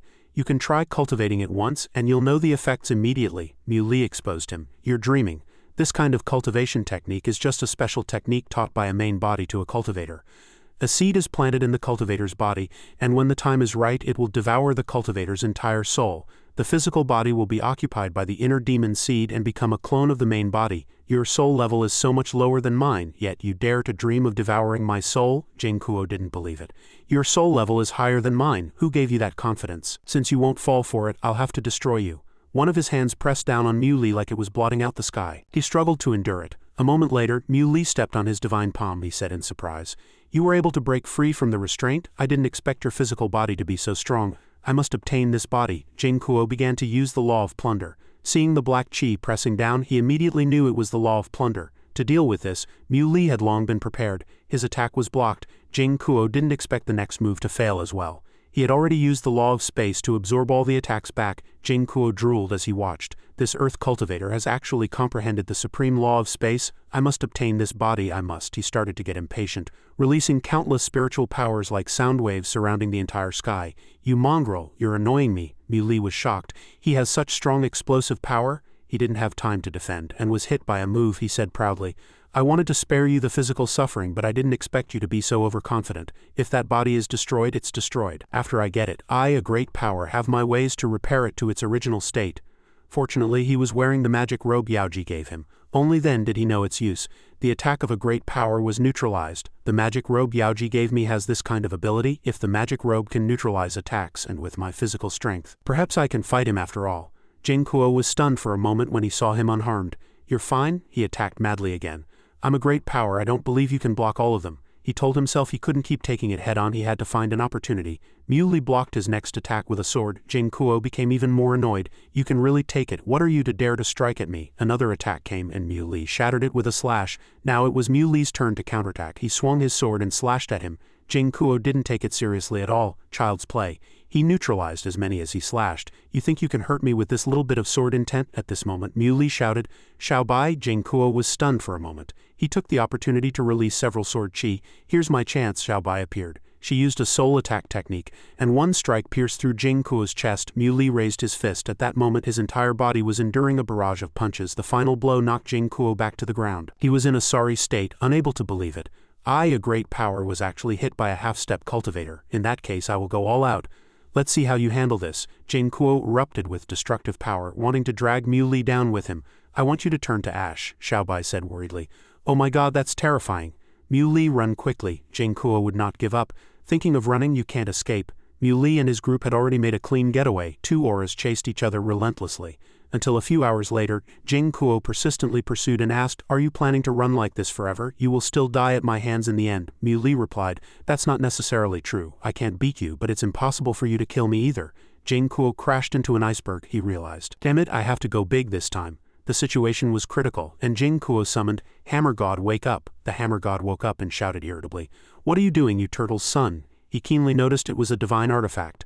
A divine artifact with complete divinity and independent consciousness in its most perfect state. This was a weapon only an upper god possessed. It seemed the Hammer God had not yet recognized a master. Jing Kuo requested of the Hammer God, I need to borrow your power now. The Hammer God was surprised. Use me to deal with a mere half-step great power cultivator, he confirmed. Yes, it said with contempt. Trash. A great power fighting a half-step great power, and you're forced to borrow the power of a divine artifact. You're such an inferior great power. You're really trash, Jing Kuo tried to explain. This half-step great power is special, not like the others. The Hammer God became interested. Is that so? I didn't expect such a cultivator to appear in later generations, Jing Kuo chimed in. I wasn't wrong, was I? He's a tough half-step great power to deal with. The Hammer God asked, puzzled. But what does that have to do with me? You can borrow my divine power, but afterwards you have to offer 2 heavenly artifacts for me to devour. Jing Kuo was still haggling at this point. Isn't 2 a bit much? How about 1? It urged. Don't dawdle. If it's a deal, it's a deal. If not, I'm going back to sleep. Jing Kuo decided to go all out. Deal, I must get his body, the Hammer God shouted arrogantly. All right, Hammer God, Grandpa will help you out and destroy that half-step great power. Jing Kuo reminded him. You don't have to destroy him, just injure him severely so he can't move. It's best if you can preserve his physical body and destroy his soul. The Hammer God didn't care. Your Hammer God, Grandpa, is only responsible for lending the power. As for whether you use it well or not, that's up to you. Having received the power boost, Jing Kuo spoke with more confidence. You bastard from Earth and Washa, let's see how you escape this time. Great power, such immense power. This is the feeling of being as powerful as a god. The wooden hammer went straight for Muley. He said nervously, Damn it, I don't have time to dodge. This time, Muley was sent flying by a single hammer strike onto the snow mountain behind him. He was bruised all over. It was the first time he had felt the power of a superior divine artifact.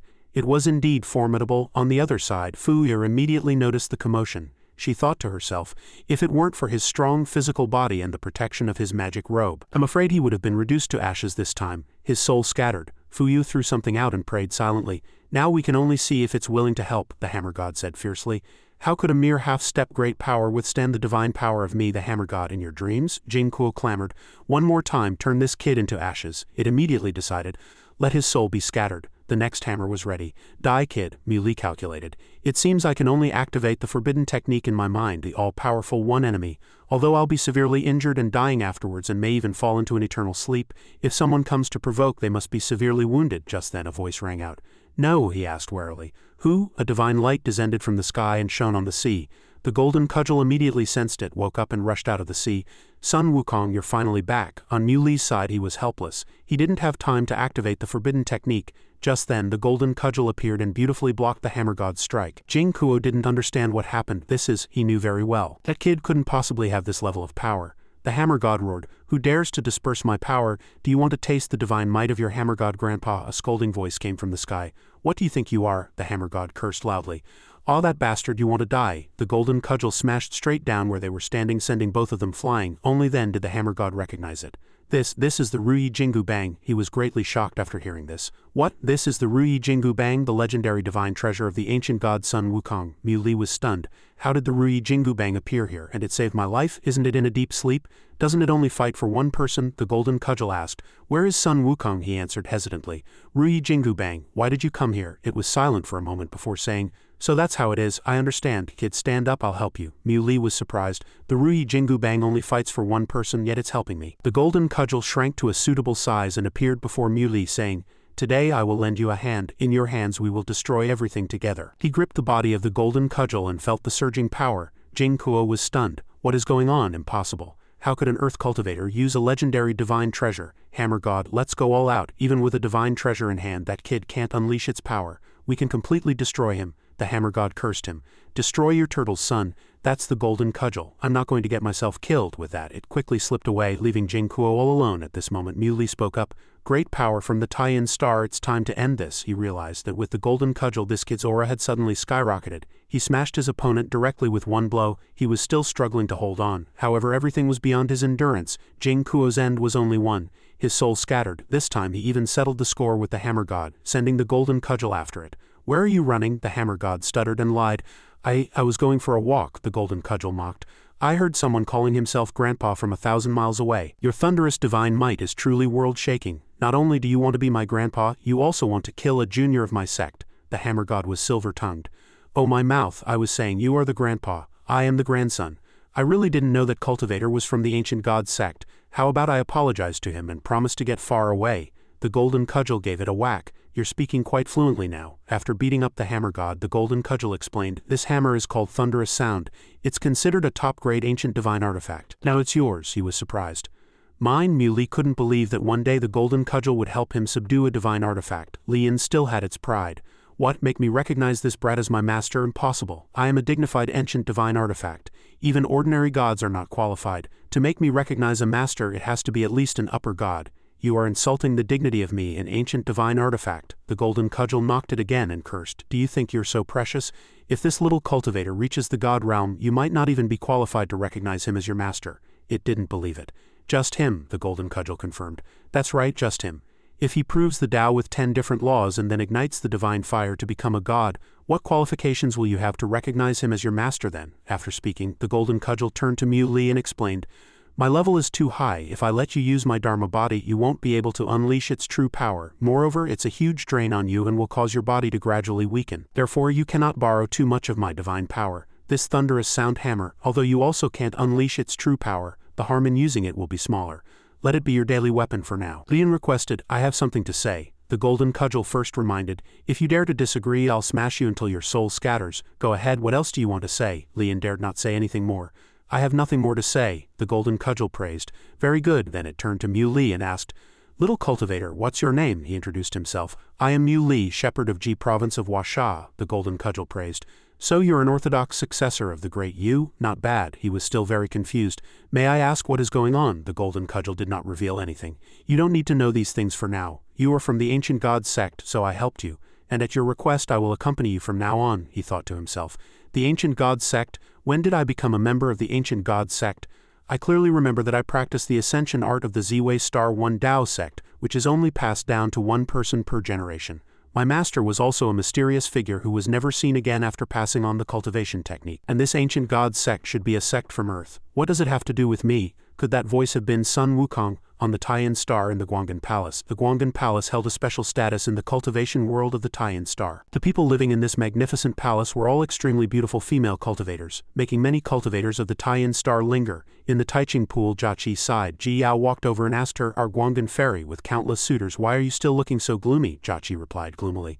Ji Yao, aren't you a Guangdan fairy too? Isn't that enough? Ji Yao asked with concern. What's wrong with you? I've seen you looking gloomy these past few days. Is something on your mind? Tell me, she answered sadly. I miss home and I miss him. Ji Yao was helpless. It's no use thinking about it. The Taiyan star is so far from Earth.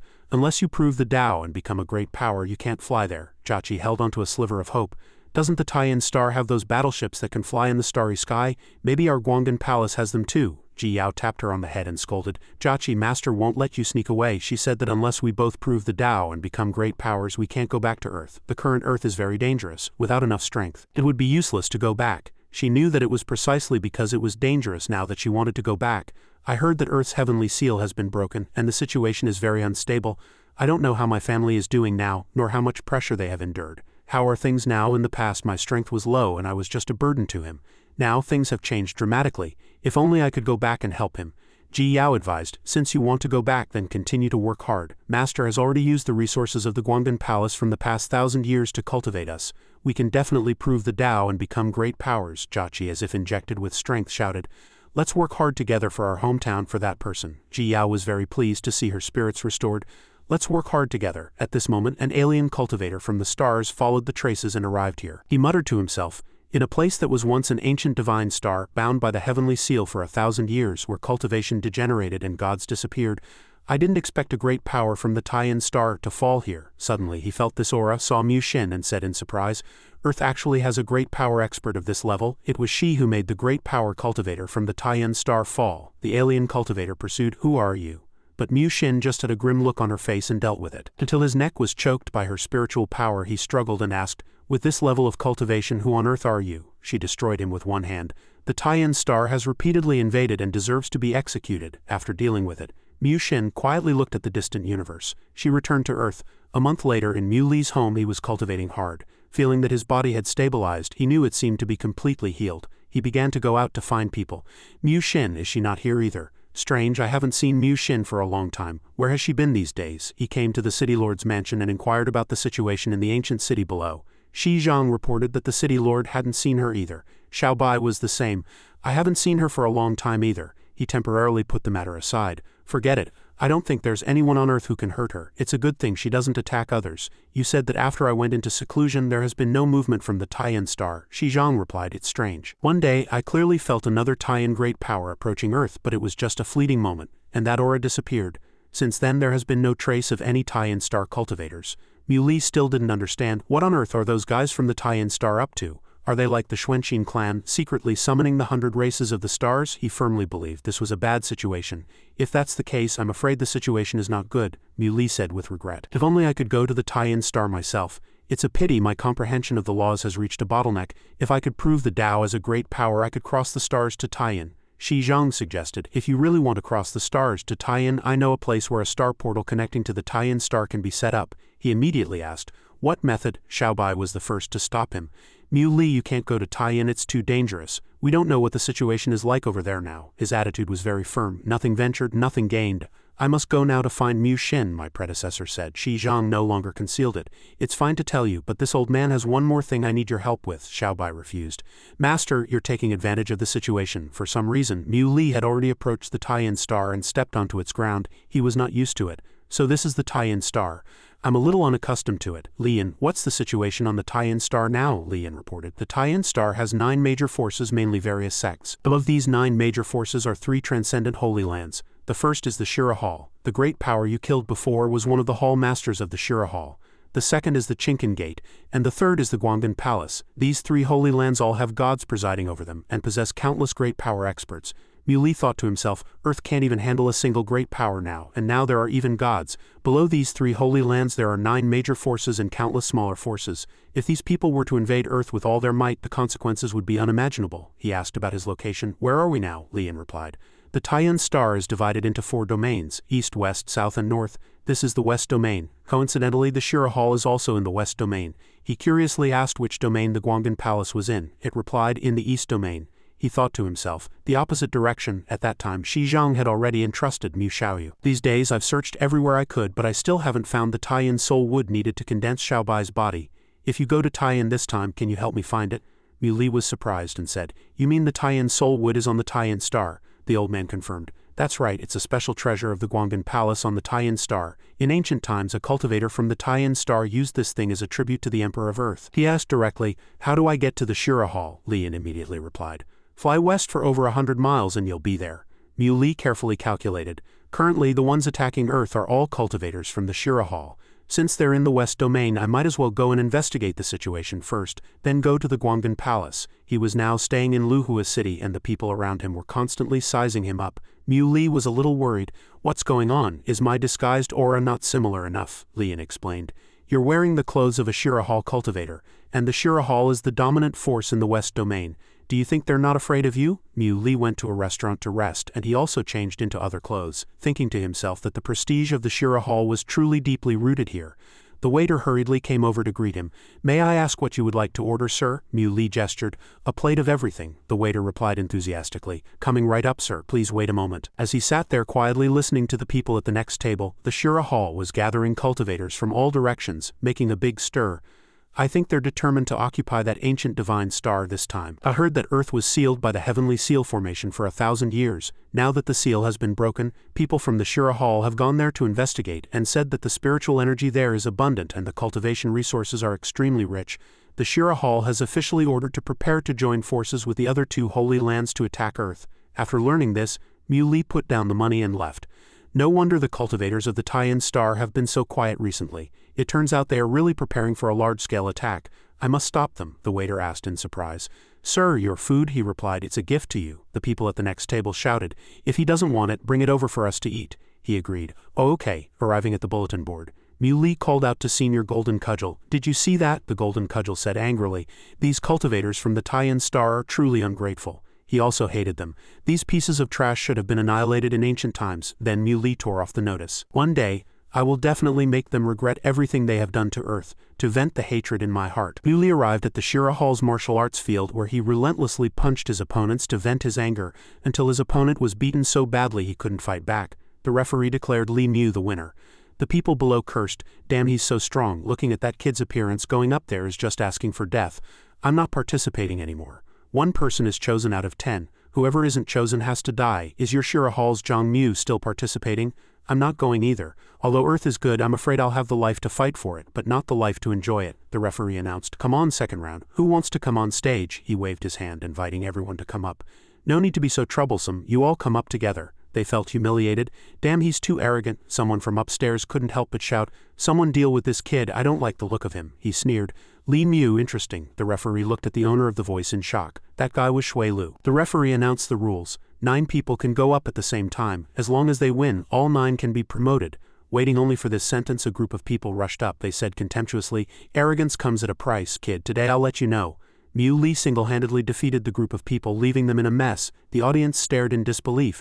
"My God, he's too strong." The referee saw the spiritual energy gathering around him and immediately announced, "Li Mu is promoted. You're promoted. In a few days you can join the Shira Hall. You can go down now." Mu Li hadn't had enough fun. "I want to challenge a few more people." He was shocked. "What? Who else do you want to challenge?" He pointed to the people high up and said, "I want to challenge them." He turned pale with fear after hearing this. "Wait, they are not participating cultivators. You can't challenge them." Mu Li's face was filled with ambition. "No, I want to defeat them." Shui Lu asked, "Are you sure you want to challenge us?" He said with certainty. "That's right, I think those few people just now were too weak. Maybe the 3 guys next to you can make me break a sweat." Shui Lu took out a treasured sword as an item.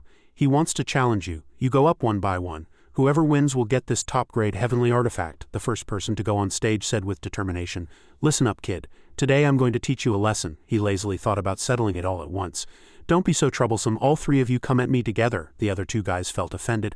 "I want to kill this stupid bastard." "Me too." So the 3 of them flew down the stage in anger. The bald guy shouted, "Arrogant kid, you want to die." Mu Li thought he was too weak. His palm was enough to block him. The 3 guys were beaten black and blue and still didn't believe it. "What's going on? Be careful, he's hiding his strength." "I didn't expect this kid's strength to be no less than ours. We have to go at him together to deal with him." The other 2 guys cooperated and unleashed fierce earthkill and sighing wall. Sharp iron blocks emerged from the ground and attacked Mu Li. Not only that, the bald guy also took the opportunity to rush up and attack. Mu Li, as if expecting this, smiled and said, "Well timed." Taking this opportunity, he immediately flew high into the sky to dodge his attack, then unleashed 10,000 swords returned to the sect, conjuring thousands of swords to counterattack. Its powerful might surprised the others, and even the other opponents were terrified by Mu Li's overwhelming aura. Mu Li smiled and said, "Now you know my strength, right?" The sharp sword stabbed straight at the opponents. After one sword strike, thick smoke billowed, obscuring the view. As the smoke gradually dispersed, Mu Li's figure still stood calmly in the middle, his lips curled up as he looked at the remaining person. Shui Lu said, "What a peerless genius. With your potential and talent, even if you haven't proven the Tao as a great power, you can already become the master of a branch hall of the Shira Hall. Little brother, let's go over there and talk." He came over to strike up a conversation. "A rogue cultivator can actually cultivate to this level?" He explained, "I encountered some fortuitous encounters, obtained the Tao fruit inheritance of a great power, and coupled with my extraordinary talent, I was able to cultivate to this level." Shui Lu invited him. "You're not humble at all, you're very arrogant. I'm forbearing and ruthless, as if I were born to be the bane of the Shira Hall. Welcome to join us." Mu Li shook his hand and replied, "It's a great honor." He introduced himself. "I am Shui Lu, the hall master of the third hall of the Shira Hall. Besides the main hall, the Shira Hall has a total of 6 halls, and each hall master is at the Great Power Realm. However, 2 hall masters have successively fallen on Earth and their positions are still vacant. I will report your situation to the god and recommend you for the position of hall master. With your strength it shouldn't be difficult." Mu Li cupped his hands in a salute. "Thank you, Lord Shui Lu," he thought to himself. "2, did I only kill 1? He smiled and helped Mu Li's hand up. "No need to thank me. This competition is to recruit the strongest geniuses. When we get to Earth we will fight side by side. All kinds of fortuitous encounters and creations are countless. It won't be too late to thank me then." Mu Li immediately understood. It seems that the Shira Hall initially wanted to conquer Earth with its own strength, but after successive failures they became a little afraid. So they ordered a recruitment to borrow the power of the Taiyan Star cultivators to invade Earth. But who killed the other great power? Was it Mu Xin? Has she already reached the Taiyan Star? If that's the case, I must contact Shao Xin as soon as possible. Her strength hasn't fully recovered. Dealing with great powers is not a problem, but if she encounters a god— Mu Li opened his mouth and said, "Lord Shui Lu, I have something to ask. I heard that Earth was extremely prosperous in ancient times, far surpassing the Taiyan Star. If we only rely on the power of our West Domain cultivators, can we conquer it?" Shui Lu replied, "Do you think Earth is still the Earth of ancient times? Today's Earth has declined to the extreme. Intelligence says that the strongest expert on Earth now is only a half-step great power and a newly promoted one at that. What do you think they can use to resist us? Besides, who said it's only the power of the West Domain cultivators? The God Lord has already contacted the Chinkin Gate in the North Domain. The only one left is that aloof Guangdan Palace." Having grasped this information, Mu Li said with certainty, "It seems that coming to the Shira Hall this time was the right choice." He led him away. "Let's go, I'll take you to meet the other hallmasters and the God Lord." Finally, Mu Li stepped into the main hall of the Shira Hall. The people inside were all talking at once. "A newcomer has arrived. As expected, he's an extraordinary half-step great power. Let's test how strong he really is." Faced with their pressure, Mu Li still stood calmly, his expression unchanged, which satisfied them. "I heard you're very proud." "Not bad, you have the right to be so." Mu Li opened his mouth to greet them. "Greetings, 3 lords," Shui Sha said. "A newly promoted half-step great power." A shout echoed through the hall. "Lord Shui Sha." The god here revealed a ferocious expression and stuck close to Mu Li. Li and reminded, "This is the god of the Shira Hall. He's testing you. You might as well pretend to be uncomfortable, otherwise our existence will be exposed," he said helplessly. "Then I'll just pretend," the others commented.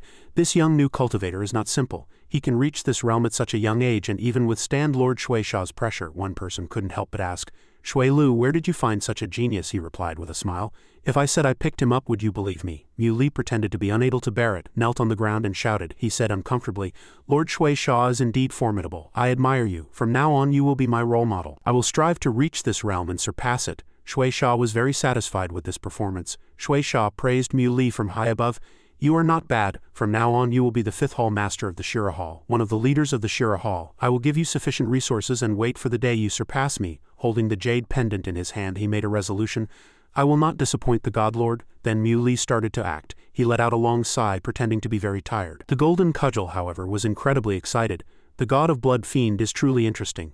Seeing its strange reaction, Mu Li pondered and asked, "What's wrong? Did you notice something?" The golden cudgel began to speak. "In ancient times, the cultivation civilization of the Taiyan Star was relatively backward. The sages of Earth came here to spread the Tao. They found that although Shui Sha's cultivation was low, his talent was good, so they took him as a disciple." After hearing this, he urged blankly, "And then it went on and on. Later, the Starry Sky War broke out. Shui Sha decided to take the path of proving the Tao through killing. He personally killed the sages of Earth who were his masters. As soon as Shui Sha was freed from his restraints, he killed innocent people indiscriminately, and his cultivation improved by leaps and bounds, becoming the first great power to prove the Tao on the Taiyan Star. Just then, Sun Wukong and I arrived here. At that time, Shui Sha was extremely arrogant. He completely disregarded Sun Wukong and clamored to kill a god to become a fiend god. As a result, he was sent flying by Sun Wukong with a single slap, his bones shattered and his meridians severed. After hearing this, Mu Li was somewhat incredulous. Defeating a great power who had proven the Tao with a single slap, was the ancient god Sun Wukong that powerful? Seeing him still in a daze, Li Yan snatched the golden cudgel's words and explained, after this god of blood fiend was defeated by Sun Wukong, he continued to cultivate to become a god to complete his path of slaughter. He massacred many cities and his fame and achievements were built on mountains of corpses and seas of blood. There used to be many cultivators in the West Domain, but more were ordinary people. Unfortunately, they were all killed. Most of the people in the West Domain now are from other places, and because he was one of the first batch of cultivators to prove the Tao, by the time the experts of the Tian Star reacted it was already too late. If it weren't for the experts guarding the other 3 domains, I'm afraid they would have all been killed by him. The golden cudgel snatched back the words. I see he's forgotten the pain once the scar has healed. He thinks his karma has been mostly resolved and wants to break through to become an upper god. Fearing that the other domains have gods guarding them and it would be difficult to strike, he turned his target to Earth. Seeing that things were almost settled, Li Yan raised his index finger and gestured, "That's the truth, boss." Only then did Mu Li make a judgment. So that's why he let the Shira Hall march on Earth. His intention is not Earth's cultivation resources but its population. He wants to slaughter the people on Earth, Li Yan affirmed. That's right. The god of Bloodfiend is still brooding over being suppressed in ancient times. He's worried that Earth is still hiding ancient gods, so he sent people to investigate again and again. And even the great powers he sent lost their lives. So he launched a full-scale invasion of Earth by the Tian Star cultivators under the banner of carving up Earth's resources. This way he can completely clear his name. Mu Li gritted his teeth in anger. What a sinister plot. He swore to let him know what it means to return the favor. Come on, Earth is not a place you bloodfiend gods can slaughter. Half a month later, in the 5th hall of the Shira Hall, a person came in to report. Lord Li Mu, the god of bloodfiend, requests your presence in the main hall for a discussion. Mu Li only replied with a sentence, I know. Then he thought to himself, is it finally time to act? Turning to the main hall of the Shira Hall, Qianjing stood next to Shui Sha and said, these people are probably from the Chinkin Gate, the dominant power in the north domain of the Tian Star, as Shui Lu said. The one above is a god, and the unfamiliar faces below are all great powers, with strength comparable to the Shira Hall. When Shui Lu saw Mu Li arrive, he invited, Hallmaster Li Mu, please take a seat. He glanced at the strangers here and asked with some curiosity, Lord Shui Lu, who are these people? He quickly replied, these people are our allies, the Taoist friends of the Chinkin Gate. The leader is the god of the Chinkin Gate, Lord Qianjing. Then Shui Lu immediately introduced, everyone, this is the newly appointed 5th Hall Master of our Shira Hall, Li Mu. He cupped his hands respectfully and said, greetings fellow Taoists, greetings Lord God Qianjing, greetings Lord God Shui Sha. Shui Sha waved his hand to signal him to sit, then he began to preside over the discussion. Everyone back then, the sages of Earth were too clever for their own good. They paid a great price to build the Heavenly Seal Formation. Now that the sages have passed away and there are no great powers to be seen on Earth, it will be easy for us to attack Earth now, Qianjing retorted. I don't think so. I heard that the Shira Hall has lost 2 great powers in a row on Earth. If they are really that weak, why did your great powers go and never return? Shui Sha was not to be outdone, and retorted upon meeting, no matter what, it's an ancient divine star. It's not surprising that they have some means to eliminate 1 or 2 great powers. But if we attack in full force, the ancient means will be useless. He asserted with great confidence, now the spiritual energy of Earth has surpassed that of Tian. All kinds of heavenly materials and earthly treasures are constantly appearing. Great power Tao fruits and godly golden pills can be found everywhere.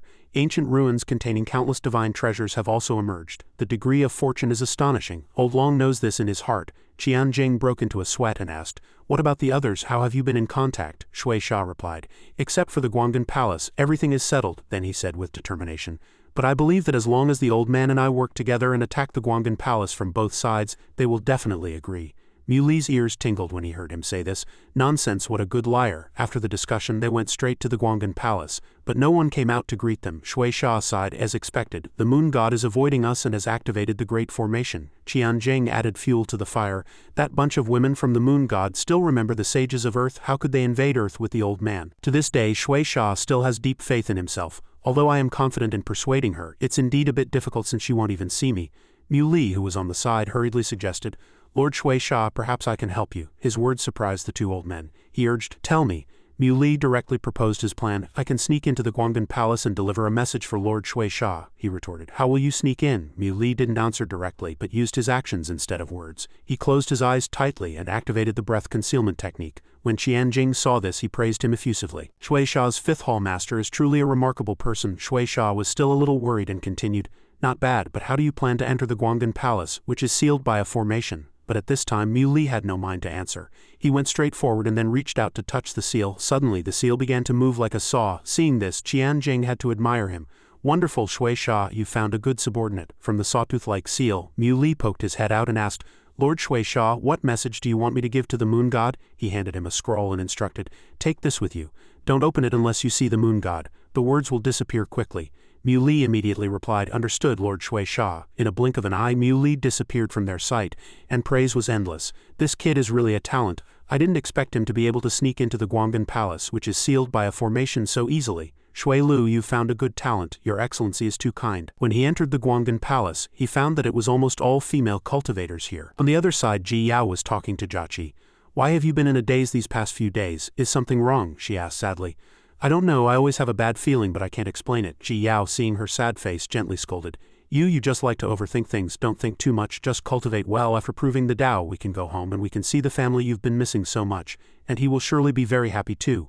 Mui recognized the familiar person from a distance and couldn't help but be surprised. He pondered and asked, "Jiaqi, Ji Yao, are they in the Guanggan Palace?" Then Mui called out softly, "Jiaqi, Ji Yao." Jiaqi seemed to hear his voice. She turned to Ji Yao and said, "I seem to hear someone calling me. That person's voice sounds like Mui." She replied, "I seem to hear it too." Mui quickly appeared in front of them and called out loudly, "Jiaqi, Ji Yao." The two girls were very surprised to see him here and asked each other, "Mui, is it really Mui? It's not that I'm hallucinating again, is it?" After confirming that it was not a hallucination, Jiaqi walked forward, ran over and hugged him tightly, sobbing, "Mui, is it really you? I can't believe it, I finally see you again." Mui hurriedly comforted her. "Why do you always talk as if we'll never see each other again?" Taking this opportunity, he asked to clarify the whole story. "Jiaqi, what happened to you back then? Your behavior was strange and you ended up following someone else and couldn't be found anywhere. Your parents were almost worried to death, you know." She tearfully defended herself. "I was wrong, I won't do it again. I'm so happy to see you here, Mui.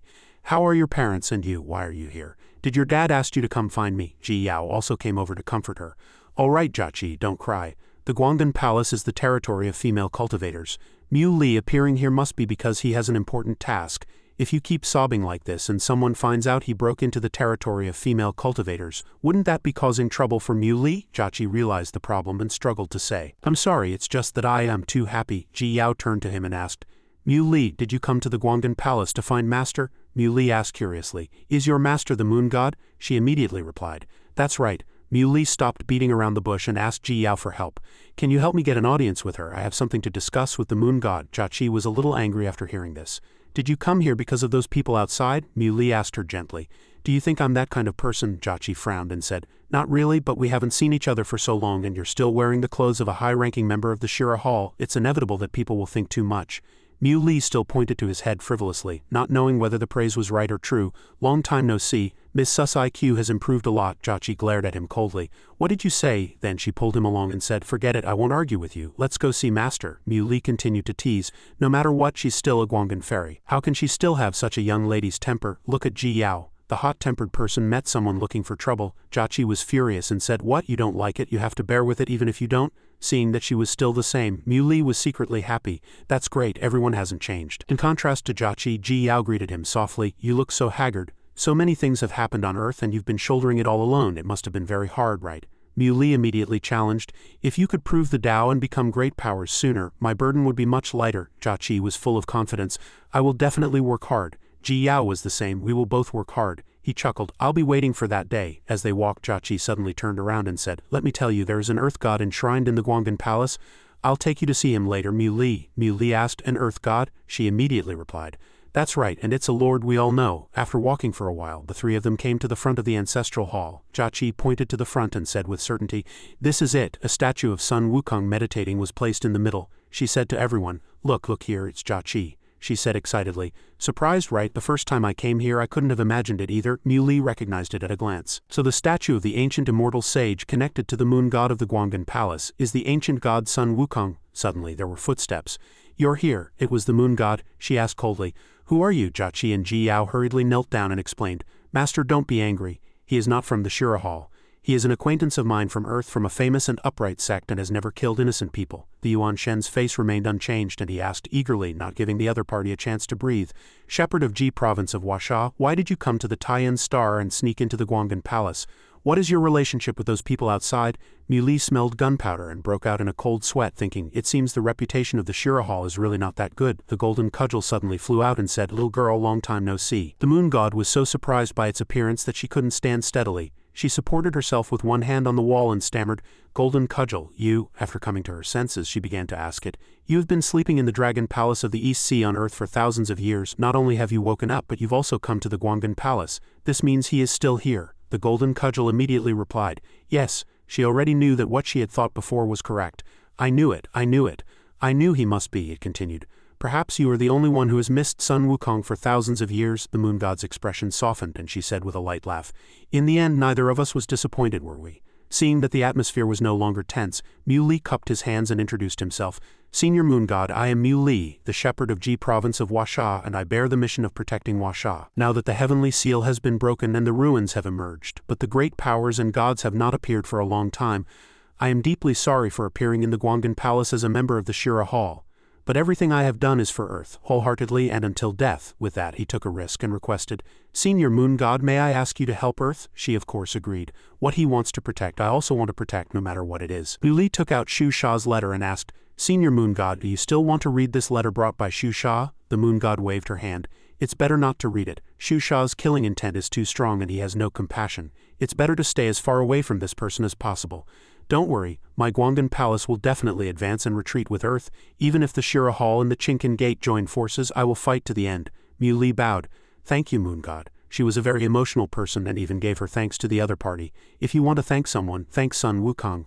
I'm just helping him protect this place. After speaking, the Moon God said to him, follow me. Sun Wukong once left something in the Guangan Palace. He said that if someone came here with the golden cudgel in the future, I should give that thing to him. She revealed, Shepherd of Ji province of Huasha, you are the one I have been waiting for. After entering the ancestral hall of the Guangan Palace, Muli was a little puzzled and turned to ask the Golden Cudgel. Golden Cudgel, what was the relationship between Sun Wukong and the Moon God back then? It replied, after the war between the gods and the alien races, Sun Wukong once saved a girl who was lying in the ruins, her parents both dead and on the verge of death. During his stay on the Taiyan Star, he raised the girl and taught her cultivation techniques. The Moon God was the girl he saved.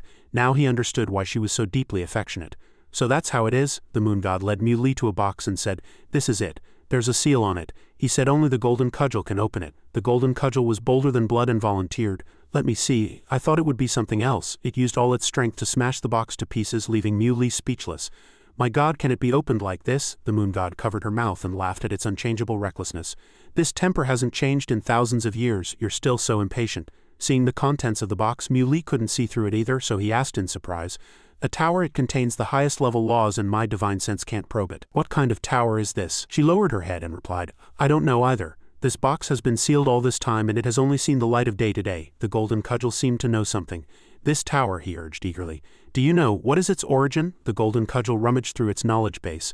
Let me see, I haven't seen these old things for a long time. While it was trying hard to find information about the miniature tower, the Moon God spoke up, dismissing the matter.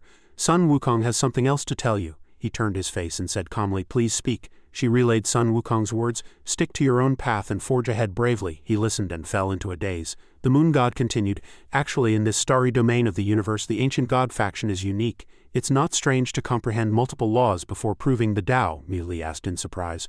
What did you say? Then he pondered. Could it be that the ancient god Sun Wukong had already foreseen that I would comprehend multiple laws and even foresaw that I would hesitate because of the matter of proving the Tao? The Moon God felt that she was a bit lacking and explained, although I was only guided by him a little, I also comprehended the power of 3 laws before proving the Tao, but my talent is not good. He said that I shouldn't think too much. If I wanted to prove the Tao, I should choose the law that suited me. Being too persistent would only make me lose my original intention. Suddenly, Muli recognized the aura of the One Tao sect. His memories returned to the Ziwei star 5,000 years ago. Among the mountains in midair, Muli was practicing hard. Hu Zuncho laughed heartily behind him and exclaimed, this kid, it seems you have some talent. Then this old man will give you a little fortune. He prostrated himself on the ground and called out twice, Master. He reached out his hand to accept. From now on you are a disciple of my One Tao sect. Back in the Guangan Palace, Muli stood there and thought, you have the aura of the One Tao sect, and you are the one taught by the ancient god Sun Wukong, so Sun Wukong is my master, but that's not logical. Clearly in my past life I went to the Ziwei star and met my master, and then I reversed my cultivation to live to the age of 20. In this life I haven't been to Feng Huang Mountain, nor have I been to the Ziwei star, and I haven't even met my master from my past life. How can a future past life relationship cross time and space to continue in the present? Was my rebirth completely within my master's expectations? Seeing his strange behavior, Ji Yao and Jia Qi were very worried. Mu Li, what's wrong with you? Don't scare me. Mu Li, are you okay? And he was still holding his head and thinking, that person followed me into this life. But what about the legend of the ancient god Sun Wukong who truly existed in history? And what about the matter of the Ziwei star, the moon god, as if she had the ability to read minds, immediately interrupted. Shepherd of Ji Province, I don't understand your past and present lives, but since he has already pointed out the way forward for you, you just have to follow it. He is your master, and he will not harm you in the end. By now he already had a headache. Too many questions I don't understand at all. Jia Qi held his hand and advised. If you don't understand, then don't think about it. Ji Yao also chimed in. That's right, Mu Li. The golden cudgel had existed for so many years and had never encountered such a situation. I really didn't expect that this thing was picked up by Sun Wukong and even passed down to later generations. Mu Li was eager to know the truth about the tower and requested, Golden Cudgel, I beg you to tell me the truth, okay? It played dumb and asked, what truth? He asked directly. To Sun Wukong, my master, the Golden Cudgel said flatly. Yes, Mu Li was very confused, but I have never had any contact with him, it replied. I'm not too sure about the specifics either. This didn't happen in ancient times. Maybe he took you as a disciple in the next life. After hearing this, he thought, the next life? The Golden Cudgel couldn't accept the young man's excessive thinking, so it pushed his back and said, what's the point of thinking about these unanswerable questions? You might as well take a look at this ancient tower first.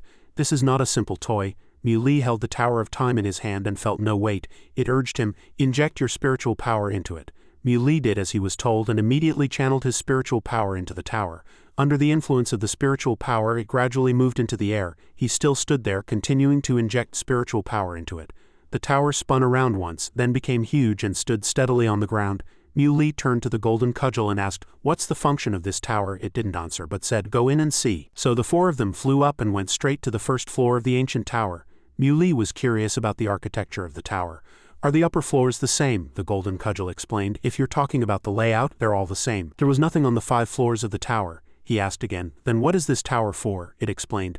The origin of this tower is not simple. Like me, it comes from ancient times and was forged from extremely special materials. In ancient times, the human race on Earth and the 100 races of the stars fought fiercely to obtain it. That war was extremely tragic. Hearing this, Mu Li thought to himself, a top-tier divine treasure, the moon god keenly guessed. This is the Tower of Time, the Golden Cudgel confirmed. That's right, it is the Tower of Time. At this point, he still didn't understand what kind of treasure the Tower of Time was, but she had already given him the answer.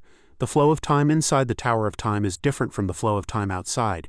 It's even several times slower due to the influence of the origin of the law of time. After years of refinement, the Tower of Time has completely mastered the origin of the law of time. If you cultivate in the Tower of Time, even if over 100 years pass inside, only a dozen years or even just a few years may have passed outside. Lord Shepherd of Ji Province, Sun Wukong left you this divine treasure to help you complete an unprecedented path of proving the Tao. It was the lifeline Mu Li desperately needed when he was at his wit's end. That's right, what I lack most right now is time. I'm going into seclusion. I must cultivate all the laws to perfection and prove the Tao with multiple laws simultaneously, the Golden Cudgel suggested. With your physical strength and cultivation level, you can cultivate on the 2nd floor. If you choose a higher floor, the time flow will be too stagnant and will consume you. The moon god seized the opportunity to say to her 2 disciples, Jia Qi, Ji Yao, you 2 can cultivate on the 1st floor. They immediately replied, yes. Time flew by. 2 years later, Mu Li was still cultivating. The law of lightning perfected. The law of gravity perfected. The law of 30 perfected. He opened his eyes, feeling it was still not enough, so he continued to cultivate tirelessly. It wasn't until 30 years later that he had transformed from a young man into an old man with a disheveled beard and hair. At this moment, Mu Li was a little worried. Am I stuck at this realm again? What on earth should I do? The scene shifted to the Guanggan Palace outside the tower. Seeing that he had been inside for so long without coming out, Shui Sha's group began to discuss among themselves. What should we do? Your Shira Hall's 5th Hall Master has been inside for a day with no news. It's not easy to see the moon god. Perhaps he is sneaking deeper. Let's hold our ground and wait another day, Qian Jing shouted, a little angry.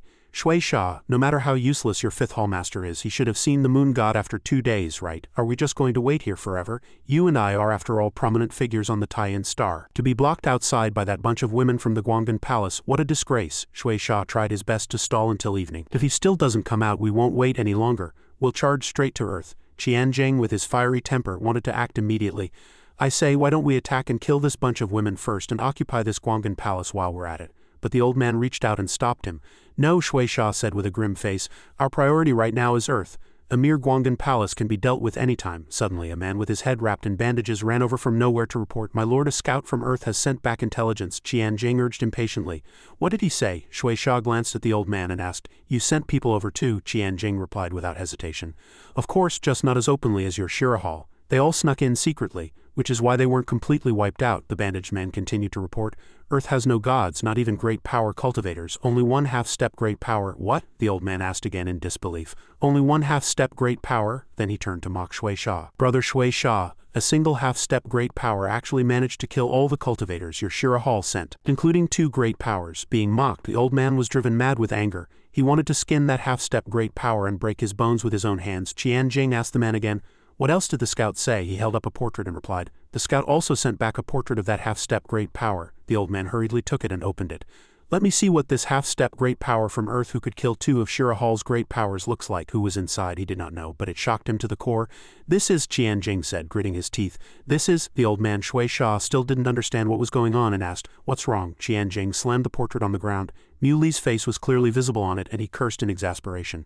"See for yourself, damn it, you've brought a wolf into our own house." Shui Sha took one look and his eyes burned with fury. "Fifth Hall Master." Shui Lu was equally shocked. "Li Mu, what's with this painting?" The old man vented his anger by channeling his power into his palms, roaring and cursing to his heart's content. "Bastard, a mere half-step great power dares to play tricks on me, the god of blood fiend. Mu Li, I will make you regret this for the rest of your life." After speaking, Shui Sha ordered, "Act immediately, head to Earth," the old man announced with a ferocious expression. "Mu Li, when you leave the Guanggan Palace and return to Earth, all you will see are corpses." The scene shifted to within the Guanggan Palace. The moon god stood alone on an upper floor looking outside, thinking, with Mu Li gone, they want to go on a killing spree. "I might as well use the full power of the Guanggan Palace and go to Earth first," the golden cudgel advised her. "Don't underestimate Mu Li's disciples. They are very capable. Let's wait a little longer. Perhaps Mu Li will come out of seclusion in a few hours. If not, I will accompany you." The moon god with a frown knew there was no other way and had to agree. That's the only way. Inside the Tower of Time, Mu Li was still cultivating. He knew clearly that only the final power of the law of space was left. In the starry sky, the spacecraft of Shui Sha and his group was heading towards Earth. Tianjin looked at the planet before him, knowing this was the ancient divine star, while Shui Sha was thinking about Earth. Yi Qing, inside Earth, displayed on his satellite equipment that an anomaly had been detected outside Earth. They will enter Earth's atmosphere in 40 minutes. He hadn't expected them to come so quickly. Yi Jing hurriedly ordered, "Assemble the personnel immediately. Be ready for battle at any moment." A well-equipped army with its cannons aimed directly at the target was already prepared. Yi Jing shouted, "Alien cultivators are about to invade. Prepare for battle." Everyone responded in unison. "Yes." Shui Sha's side spacecraft came roaring in. He yelled fiercely, "From proving the Tao to becoming gods, your wishes will be realized on this blue planet full of miracles." The human cultivators' morale was not weak either, shouting in unison, "Kill!" The white spacecraft gradually became visible in the dark space. Everyone realized, "They're here. They've entered." A blond young man felt something was wrong and asked, "Where is that lord? Why hasn't he appeared yet?" Yi Qing's face was grim. Realizing the core figure had not yet appeared, he felt uneasy. "Mu Li, where are you?" Without you, they couldn't feel at ease. "With just us, I'm afraid we can't withstand the invasion of this group of alien cultivators." On the spacecraft, Shui Sha's group was also discussing. "I didn't expect Earth to have so many cultivators. What's the use of having many? They're all just ants, not worth mentioning." The warlike Shui Lu had already raised his hand to channel his power, not forgetting to mock them. "What a bunch of overconfident fools, let me show you what we're made of." As soon as he finished speaking, he slammed a palm towards Yi Jing, who quickly raised his hands to block. Yi Jing struggled to resist and the jade pendant Mu Li had given him shattered. But he still tried to remain calm. The army's morale must not be shaken. "I must stand up." Suddenly, the jade pendant emitted a cyan power that enveloped him. Protected by it, Yi Jing dodged the palm strike and sighed in relief. "Thank goodness for this jade pendant." The disciples below saw this and cheered for him. "Military advisor, Commander," Yi Jing announced with great confidence, "don't look down on us. Even if Mu Li is not here, we will not let you invade our land so easily." Shui Lu still mocked him smugly. "A cultivator of this level on Earth can actually take a hit from me. You have guts, but that's all." As soon as he finished speaking, he channeled his power to form an energy ball in his hand, asserting, "You will definitely not be able to take this next move from me." Then Shui Lu struck straight at Yi Jing. The energy ball turned golden after being shot. It flew straight towards Yi Jing. He was still trying hard to resist. The two forces collided, creating a powerful friction that forced everyone around to turn their faces away. After neutralizing the attack, the spot where Yi Jing stood was already cracked. He lamented to himself, "Did I push myself too hard?" The disciples ran over worriedly and asked, "Military advisor." Blood trickled from the corner of Yi Jing's mouth, but he still tried to act as if nothing was wrong. "I'm fine. All cultivators heed my command. Concentrate all your cultivation power onto me. We will counterattack the enemy together." He was determined to fight to the death, willing to be beaten black and blue rather than lose a single inch of land. Sun Long placed his hand on Yi Qing's shoulder, transferring his power. Descendant of the three sovereigns' divine palace, Sun Long is willing to fight alongside the military advisor. Next was the successor of the great demon god. Hong Dian is willing to fight with the military advisor. With everyone's concerted effort, he announced with overwhelming momentum, "This is the power of all of us. I will never let you trample on us so wantonly." A Taiyan cultivator laughed smugly. "A bunch of overconfident fools." The person next to him also chimed in, making the atmosphere more heated. "You will soon understand that in the face of absolute power, all effort and persistence are futile," Shui Lu impatiently ordered. "Kill this group of weak earth cultivators. All the resources here belong to us." With his command, the group of cultivators charged forward like moths to a flame, not forgetting to shout to match the scene. "Charge, kill Earth, it's ours." Before they could be happy for long, a sudden explosion sent sparks flying, giving them only enough time to ask, "What?" before they went to meet their maker. Seeing his own army being wiped out, Shui Sha clenched his fists and cursed. "A bunch of ants actually managed to kill several of my Taiyan cultivators." The fiery-tempered Shui Lu beside him decided to charge forward. "These little bastards, watch me," he channeled his power, and streams of black energy continuously rose, forming tentacles. At this moment, Shui Lu was still confidently showing off his personality. "We'll just wait and watch the show, let them fend for themselves." As soon as he finished speaking, he released the sealing demon Holy Spirit. The black energy struck the head of one of Earth's cultivators. Controlled by the sealing demon Holy Spirit, he immediately became one of Shui Sha's side, shouting the slogan, "Earth, it is ours." Then he turned and bit his own comrade, sending a person next to him flying into the air with a single palm strike. The remaining people saw this and cursed. "Kid, are you crazy?" His eyes were pitch black and he kept shouting, "Kill, kill all the people of Earth." Yin realized, "This is bad, he's been possessed by a demon, quick, control him." But the situation seemed not so simple. More and more people were being possessed by demons. Shui Lu urged them to kill everyone. "Is there anyone who still doesn't believe it? How is this possible?" Yi Jing vomited blood from overexertion. He knew the situation clearly. "This is bad." The aura, everyone was still killing each other. The sounds of battle cries and curses intertwined. "Kill you, stop, hey, are you crazy?" Yi Jing felt it more clearly. The condensed aura of power has become chaotic. The demon-possessed person was trying to strangle his comrade. He was exhausted and asked himself, "Muley, where are you? I'm helpless now." Qianjing looked down on his opponents and asserted, "The earth cultivators have no great powers. They are completely a pile of loose sand, nothing to fear." "Shui Sha, I think you've overestimated this bunch. We don't even need to lift a finger to deal with them." Shui Sha also agreed. "That should be the case. Why don't we wait a bit longer for more of those high-level cultivators to gather, then kill them all with a single palm strike?" Hearing this, the old man replied, "All right." The scene shifted to a place with mountains and water where the water flowed ceaselessly. Suddenly a golden dragon flew out from under the water, accompanied by bolts of lightning descending from the sky. They all recognized him. "It's the Dragon Prince. The Dragon Prince has come out of seclusion." Shui Sha just said, "Oh," when he saw it. That dragon was none other than Ao Zan, who took the opportunity to fly to where the human cultivators were. Wherever Ao Zan flew, everyone regained their senses. "I'm back to my senses. Look at this dragon." Seeing this scene, Shui Lu hurriedly shouted, "Lord Shui Sha." The old man recognized it at a glance as a flood dragon. Under the shroud of the dragon's aura, all those possessed by demons woke up and regained their senses. Suddenly they saw something and began to discuss. "Everyone look up there, what is that?" It turned out to be Fu Yun and his group coming to help. Yan Luo stood in the air and introduced himself. "The Yan Luo faction has come to assist." Hearing this, someone lamented, "It's the lord from the Yan Luo faction." Qianjing observed the situation, stroking his beard and said, "Another earth cultivator who is about to prove the Tao as a great power." Shui Sha was eager to catch them all in one net. The higher the cultivation of a cultivator, the stronger the arrogant aura they condense. One great power can withstand 1,000,000 ordinary cultivators. "Come on, all of you, come. I will walk the path to godhood on your corpses." Next to arrive were the two sisters of the Wongfu family, Fu Yun and Wongfu Yu of the Washa Wongfu family.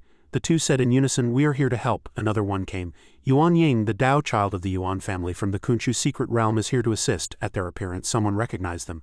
"They've all come out of seclusion, that's great. With them here, we, the Spirit Clan is saved." Shui Lu looked at the spiritual power emanating from the five of them and worried unnecessarily. "They dare to gather together to undergo the Dao tribulation at this time.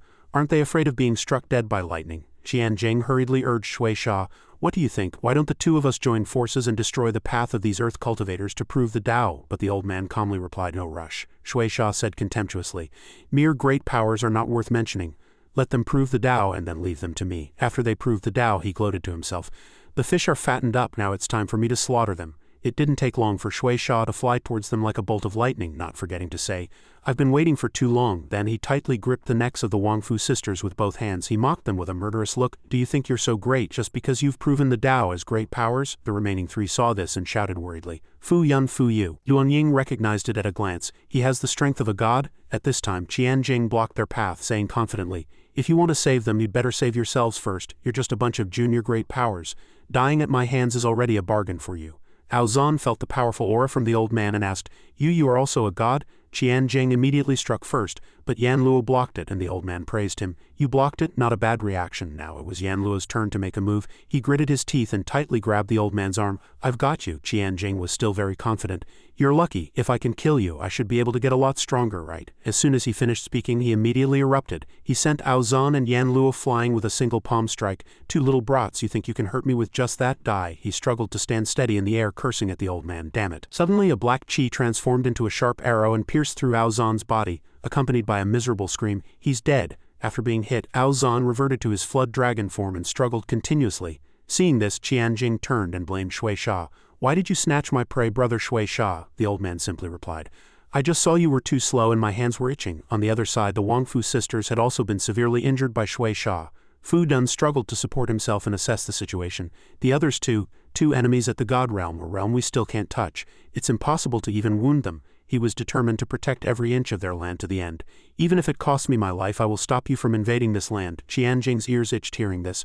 What a naive kid, still so naive at a time like this. He felt it was tasteless and turned to say, "I'm bored, let's end this early." Shui Sha immediately agreed. "All right." As soon as he finished speaking, Shui Sha released the Asura blood miasma, forming clouds of black chi in the sky. Then he swooped down from above, striking straight at Fu Yun, shouting, "All of you die." But unexpectedly, the force of the chi hit an external barrier, causing a violent explosion accompanied by a sizzling sound of smoke. Mu Li had now finished his seclusion and left the Tower of Time with the Moon God and her two disciples. She said, "Shui Sha, why must you be so ruthless?" Seeing the unfamiliar aura, someone shouted, "That's a human cultivator." So surprised their jaw almost dropped, recognizing the aura as the Spirit King. "Look, the Spirit King has finally come out of seclusion. This is great, we're saved." Seeing this, Yi Jing was moved to tears. "Mu Li, you're finally back?" Shui Sha didn't expect it. "Moon God, you're actually attacking me for this group of lower-class earthlings? Li Mu, you still dare to appear before me?" Then he turned his head and cursed randomly. "A mere half-step great power, what are you all so happy about? I am a god, I can kill him with one finger." Liu Li acted immediately upon his return. He ordered, "All Spirit Clan cultivator troops, leave this place." Then he turned and said, "Jiaqi, Ji Yao, you two leave here as well." Jiaqi was a little reluctant, but Ji Yao beside her urged, "Let's go, the people below need us more. Trust Mu Li." Then he pointed to himself and asked the Moon God for help. "Moon God, can you help me deal with this pile of hair? It's not very convenient for fighting." Of course she did not refuse. "All right." After being tidied up by the Moon God, Mu Li regained his protagonist aura, touched his chin and sighed, "This is much more comfortable." Seeing this, Shui Lu gritted his teeth and cursed, "This bastard, Lord Shui Sha." Shui Lu requests to fight. "This damned earth cultivator deceived me. I want to teach him a lesson." The old man replied coldly, "Go ahead, with permission." He spread his wings like a great rock, confidently showing off his trash-talking skills. "Li Mu, you bastard, to think I even brought you into the Shira Hall as a talent, yet you deceived me. I will shatter every bone in your body." Liu Li lowered his head and exhaled. His breath carried a spiritual chi that enveloped Shui Lu like a mist, leaving him wondering what was happening. "Ah, what the hell is this?" He continued to blow, and the layer of mist grew thicker. Shui Lu waved his hand to counterattack, his mouth spitting arrogant words.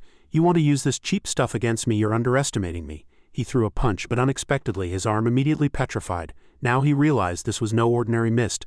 Attacking causes petrification? Shui Lu broke out in a cold sweat. The layer of mist quickly enveloped him into a cocoon and Qianjing's jaw nearly dropped. This is the law of withering and silence. He's actually used it to such a formidable degree. Shui Sha was also too shocked to speak. Inside the cocoon, Shui Lu still managed to curse a few more times. "Bastard, don't get ahead of yourself. Bastard, stop playing these cheap tricks. I'm going to kill you." After cursing to his heart's content, he drew his sword, bringing with it a rolling aura. Mu Li still said calmly, "That sword, a great power from the Shira Hall, is nothing special." Shui Lu broke the bone cocoon and shouted at him, "You damn cultivator kid, go to hell." The sword turned into a crimson flame and slashed fiercely at Mu Li, but he was unharmed and even mocked him. "Is that all?" Shui Lu's face turned dark. He couldn't believe it. "How is this possible? I still can't hurt him." No matter how much strength Shui Lu used to press the sword's tip against him, Liu Li still stood there, taunting, "The weak are those who can't see their own strength." Shui Lu couldn't bear the insult and vented his anger. Flames burned, mixed with curses. "Nonsense, I am a great power of the Shira Hall, you lower-class earth cultivator." Qianjing stood aside observing, commenting, "Shui Sha, this kid's strength is no less than Shui Lu's."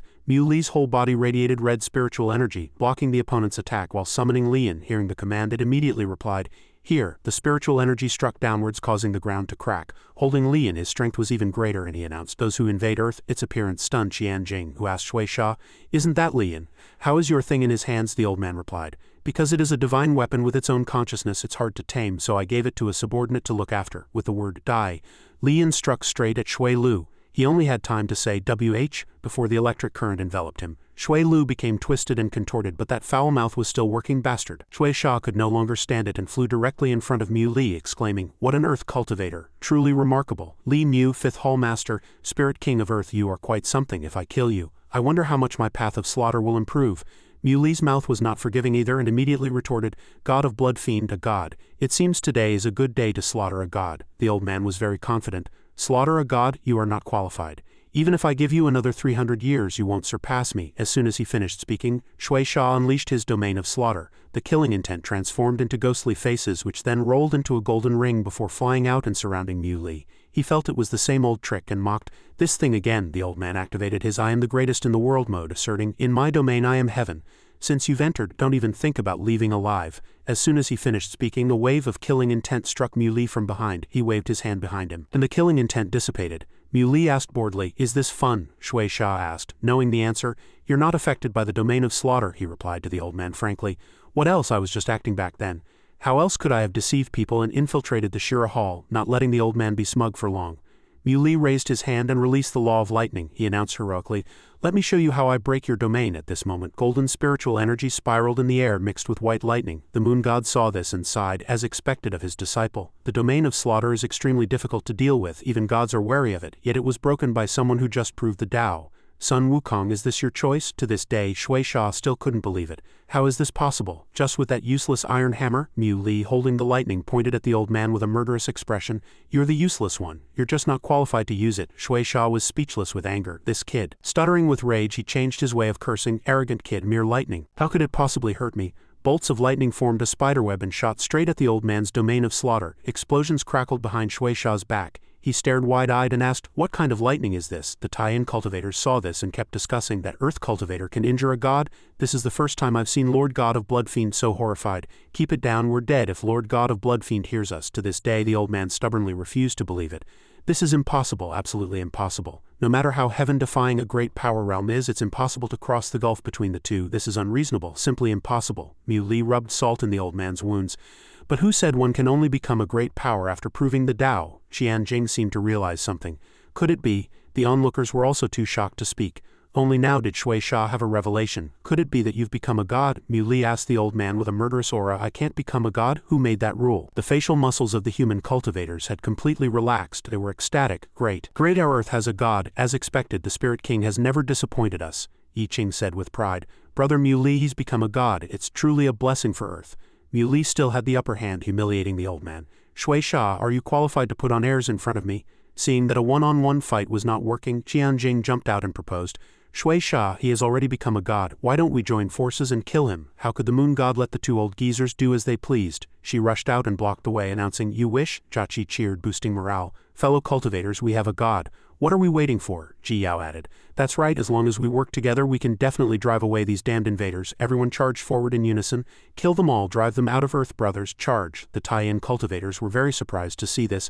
How did this bunch of people change all of a sudden? Just because one person became a god, they all went crazy. Are they sick? When it comes to trash talk, I only respect you. They began a life and death battle. That day, countless tie-in star cultivators invaded Earth. Among them were many gods and great powers. That day, the cultivators of Earth rose up in resistance. A dozen great powers and one world-shaking god appeared, writing a new chapter for the cultivation era of the new century's Earth. That day, history recorded the battle of proving the Tao, and a new era for Earth began.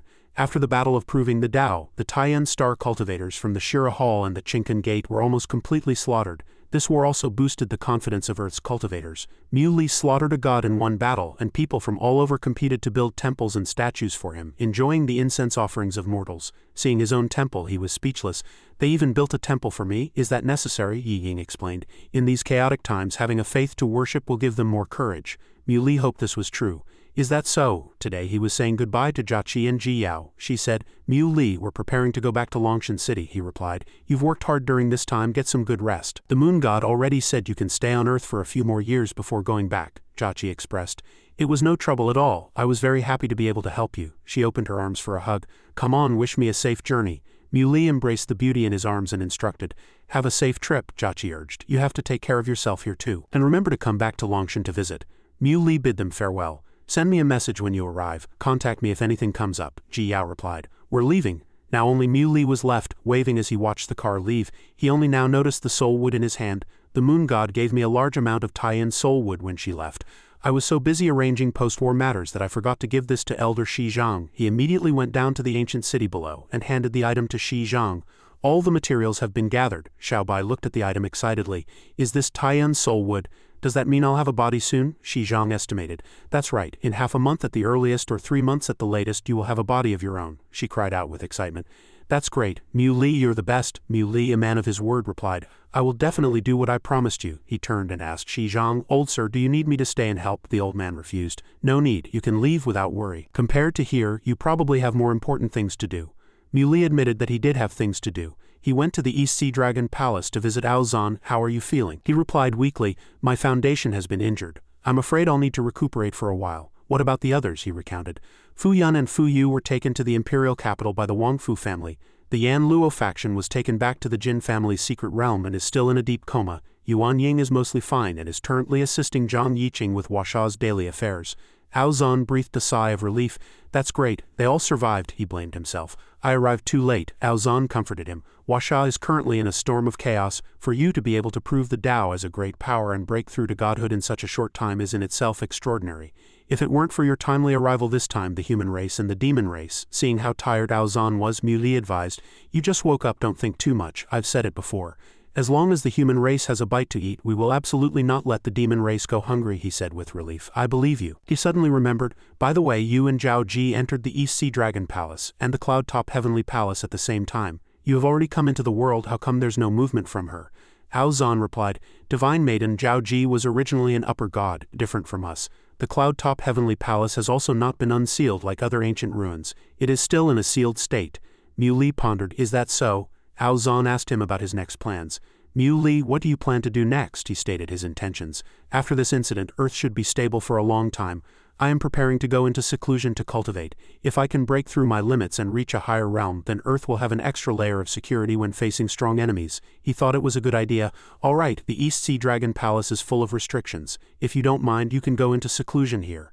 I will personally guard you. Mu Li no longer refused. Then I'll respectfully accept. In the Tower of Time, Mu Li was cultivating. He thought to himself, the great derivation divine art is the supreme divine art of the heavenly secret Tao child of the Ziwei star. In the past I used this divine art to deduce all things, but at that time my cultivation was low and my ability was limited, so I couldn't use it well. Now that I have become a god and reached the second stage of the heaven and man realm, my soul has also broken through. If I cultivate the great derivation divine art now, I might be able to deduce ancient matters and uncover the secrets within my body. Starlight shot out in all directions. Ao Zan stood guard outside. Over 3 months have passed. I wonder how Mu Li's cultivation is going. A huge spiritual force penetrated the pagoda. He had already mastered the great derivation divine art. The more he broke through, the more curious Mu Li became.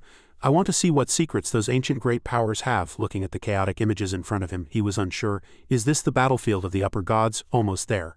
I'm about to see it. Suddenly, everything vanished like a wisp of green smoke. Mu Li asked blankly, What? I can't see it. How could this be?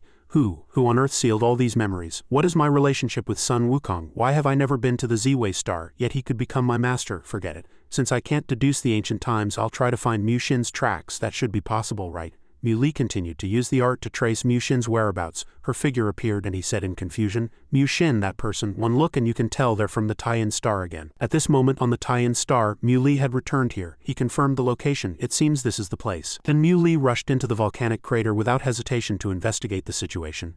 Mu Xin, I'm here. Mu Xin felt his presence and cried out in surprise. Mu Li. Seeing her trapped below, Mu Li comforted her. Don't be afraid, I'm here to save you. The alien Taiyan god Huang Shang came out and asked, Who are you? Do you know this woman? He cursed directly. You old bald alien bastard, you dare to lay a hand on my sister, I'll kill you. Being cursed so viciously upon meeting Huang Shang was furious, insolent brat. A human great power, you want to kill me? I am a god. Mu Xin emitted a murderous aura and threatened, "If you dare to touch a single hair on his head, I will make your soul scatter," he carefully urged. "Mu Xin, don't worry about me. After I kill this alien, I will break the seal and save you. Your strength hasn't recovered yet. Don't force yourself to break it." Huangshang felt slighted. "How dare you be so arrogant with just that? You truly don't know your place," he frowned, gathering spiritual power in his fingers and cursing. "Didn't your mother teach you it's best not to interrupt when others are talking?" Countless talismans shot straight at the opponent. He controlled them and said disdainfully, "Aren't you just relying on the protection of the great Yu divine token? Let's see how long you can last. I'll slowly play this guy to death.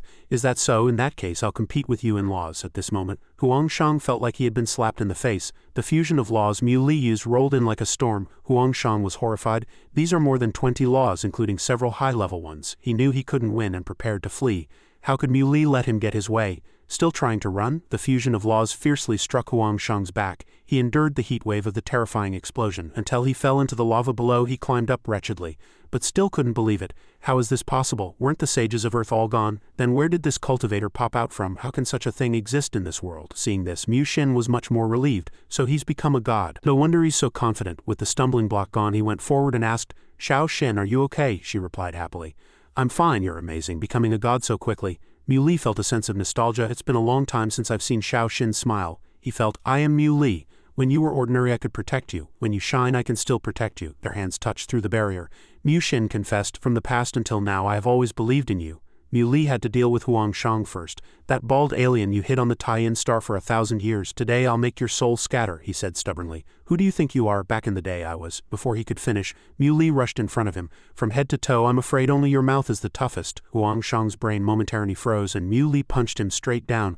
The once invincible Huangshang was now buried under the lava. He watched from above on high alert. At this moment, Mu Li did not relax his guard in the slightest. "He's dead just like that. He can't be that weak, can he?" Suddenly a faint green light shone from below. He was stunned. Is this a formation? Only now did he understand. This kind of formation could only be set up by a grand master who specialized in the Tao of formations.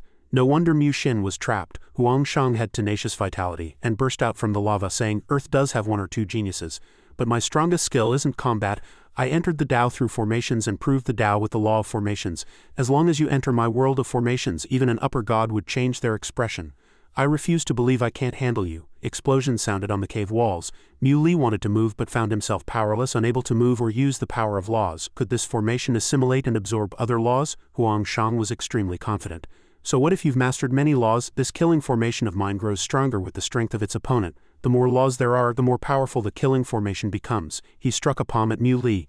"Die." Mu Li immediately activated. Great martial divine art, immaculate, sacred body, open. As soon as his voice fell, a violent explosion occurred throughout the space. Huangshang was sent flying backward. He couldn't believe it. How could such a cultivator exist in this world? Not only could he master so many laws, but his physical body was also so powerful. A cultivator like you absolutely cannot be allowed to grow. At this moment, Huangshang had lost his sanity. "You must die. You must not be allowed to grow any further. Heart of the Taiyin, be my strength." Mu Xin felt her shield begin to act strangely. He knew very well that the most brilliant formations borrowed the power of heaven and earth. Is this alien god trying to use the power of the Taiyin star to destroy me? The Taiyin alien race on this planet felt the aftershocks. Hey, what's going on? Is this planet having an earthquake?" The golden cudgel appeared in the nick of time. "I'll help you." He gripped it tightly and replied, "Thank you." Huangshang said disdainfully, "You can't escape." He looked at Mu Xin and cursed, "She will die with you." But a light appeared in the sky, stunning Huangshang. Before he could react, a huge cudgel wreathed in roaring flames came crashing down. The answer he got was the golden cudgel looking at Mu Li. Huangshang couldn't believe it. Are you the reincarnation of Sun Wukong?" Seeing him absorbing the power, Huangshang shouted impatiently, "What are you doing? Are you trying to seize my Tao of formations? Bastard, stop it. I'd rather self-destruct than let you succeed." Even as he was about to disappear, his mouth was still tough. "Just you wait. The armies of the 100 races are already on the path through the stars. Even if you are the reincarnation of Sun Wukong, even if your gods are not all dead, you will still be destroyed." The golden cudgel hurriedly asked, "How was it? Did you get it?" He replied, "Of course." It sighed in relief. "That's good. Go save her now." Watching the golden cudgel retract into a ring on his hand, he didn't forget. "Thank you for that." It replied casually, "Helping you is helping him. There's no need for thanks between me and him." Mu Li thought nervously, "Are the armies of the 100-star races already on their way?" Not thinking any more about it, he had to go save Mu Xin now. Mu Li used the true explanation of the Tao of formations to break the seal without hesitation. After rescuing her, he scolded her. "How could you run off to a place like this without saying a word? I've been looking everywhere for you, worried sick." Mu Xin didn't dare to look at him and replied, "I'm sorry," he suggested. "I don't know what to do with you. Luckily nothing happened. Don't do this again." No matter where you go, tell me first, okay? Mu Xin knew she was wrong and obediently agreed. I'll follow you from now on, he urged her. Let's go back to Earth, let's go home. The two returned to the city lord's mansion in the ancient city beneath Huasha. Xiaobai was stunned when she saw him. Mu Li, how did you come out of the teleportation array? Did you go to the Taiyan star again? Mu Li recounted. I just went to pick up Mu Xin. It was a bit of a journey, so it took some time, she said. Oh, so that's how it is. He frowned and asked, aren't you supposed to be condensing your physical body? Why are you here? Xiaobai replied with a wry smile. Master said that as long as I can condense a physical body, I can prove the Tao. So he prepared a lot of precious materials and put me in seclusion for 3 days. I just came out. I'll be condensing my physical body tomorrow night. Will you come? Mu Li promised. Of course I'll come to witness it because it's your wish and mine too. At night, Xiaobai snuck into Mu Li's room and he noticed her immediately. You're about to become a person. Why can't you change this habit of appearing and disappearing like a ghost? Xiaobai smiled and replied, I can't sleep. Mu Li, I have something I need to ask you right now, he said sleepily. Go on, what is it? She asked with a flushed face. Do you like them big? He was stunned for a moment. What kind of question is that? Xiaobai said impatiently. Answer me seriously, he blushed, not knowing what to say. Well, big has its good points and small has its cuteness. She needed an answer. So do you like them big or small? He spoke his feelings. How should I put it? As a normal man, I care about everything a little. Face, legs, figure and temperament. Proportional and natural is best. She was getting impatient as he wasn't getting to the point. Hurry up and say it. He shyly made a choice. Small, I guess. Petite and exquisite. Xiaobai jumped for joy. I knew it. I've decided I don't want them to be as big as watermelons. I want to keep my true self. He asked again. Are you sure? She promised. I'm sure. With such a large chest I'd fall over while walking. Since you like them small, then small it is. He was speechless after hearing this, thinking, you say it as if you were made specifically for me. Xiaobai said something meaningful. Who else would I show them to but you? Mu Xin heard this from outside. She looked down at her own impressive chest, her expression hard to describe. The next night it was time for Xiaobai to condense her physical body. Let's begin. The three of them stood guard, helping Xiaobai through the process. Xiaobai's new body began to coalesce, and after half an hour her head had already formed. Shi Zhang sighed in relief. The rest is up to Xiaobai herself. He didn't forget to remind Xiaobai, remember to put on clothes after you succeed. Then Mu Li turned and requested, Mu Xin, you stay here. You're both girls, so it's more convenient if anything happens. 1 day later, Shi Zhang waited outside, guessing, it seems this will take a long time. He empowered the formation with a treasure. A magnificent pagoda appeared. It just so happens I have this. This might save a lot of time. The old man immediately recognized it. This is the Tower of Time. How do you have this? Mu Li replied. My master left it for me. The old man became even more curious. Master, who is he? The golden cudgel appeared and called out. Shi Zhang. The old man was stunned. It's the Ruyi Jingu Bang. He stood in the middle, bewildered, and asked. You two know each other? It retorted. Shi Zhang is the Dharma god of the Emperor's edict. Kid, don't tell me you didn't know this all along. He was a little embarrassed. I really didn't know. Shi Zhang enlightened Mu Li.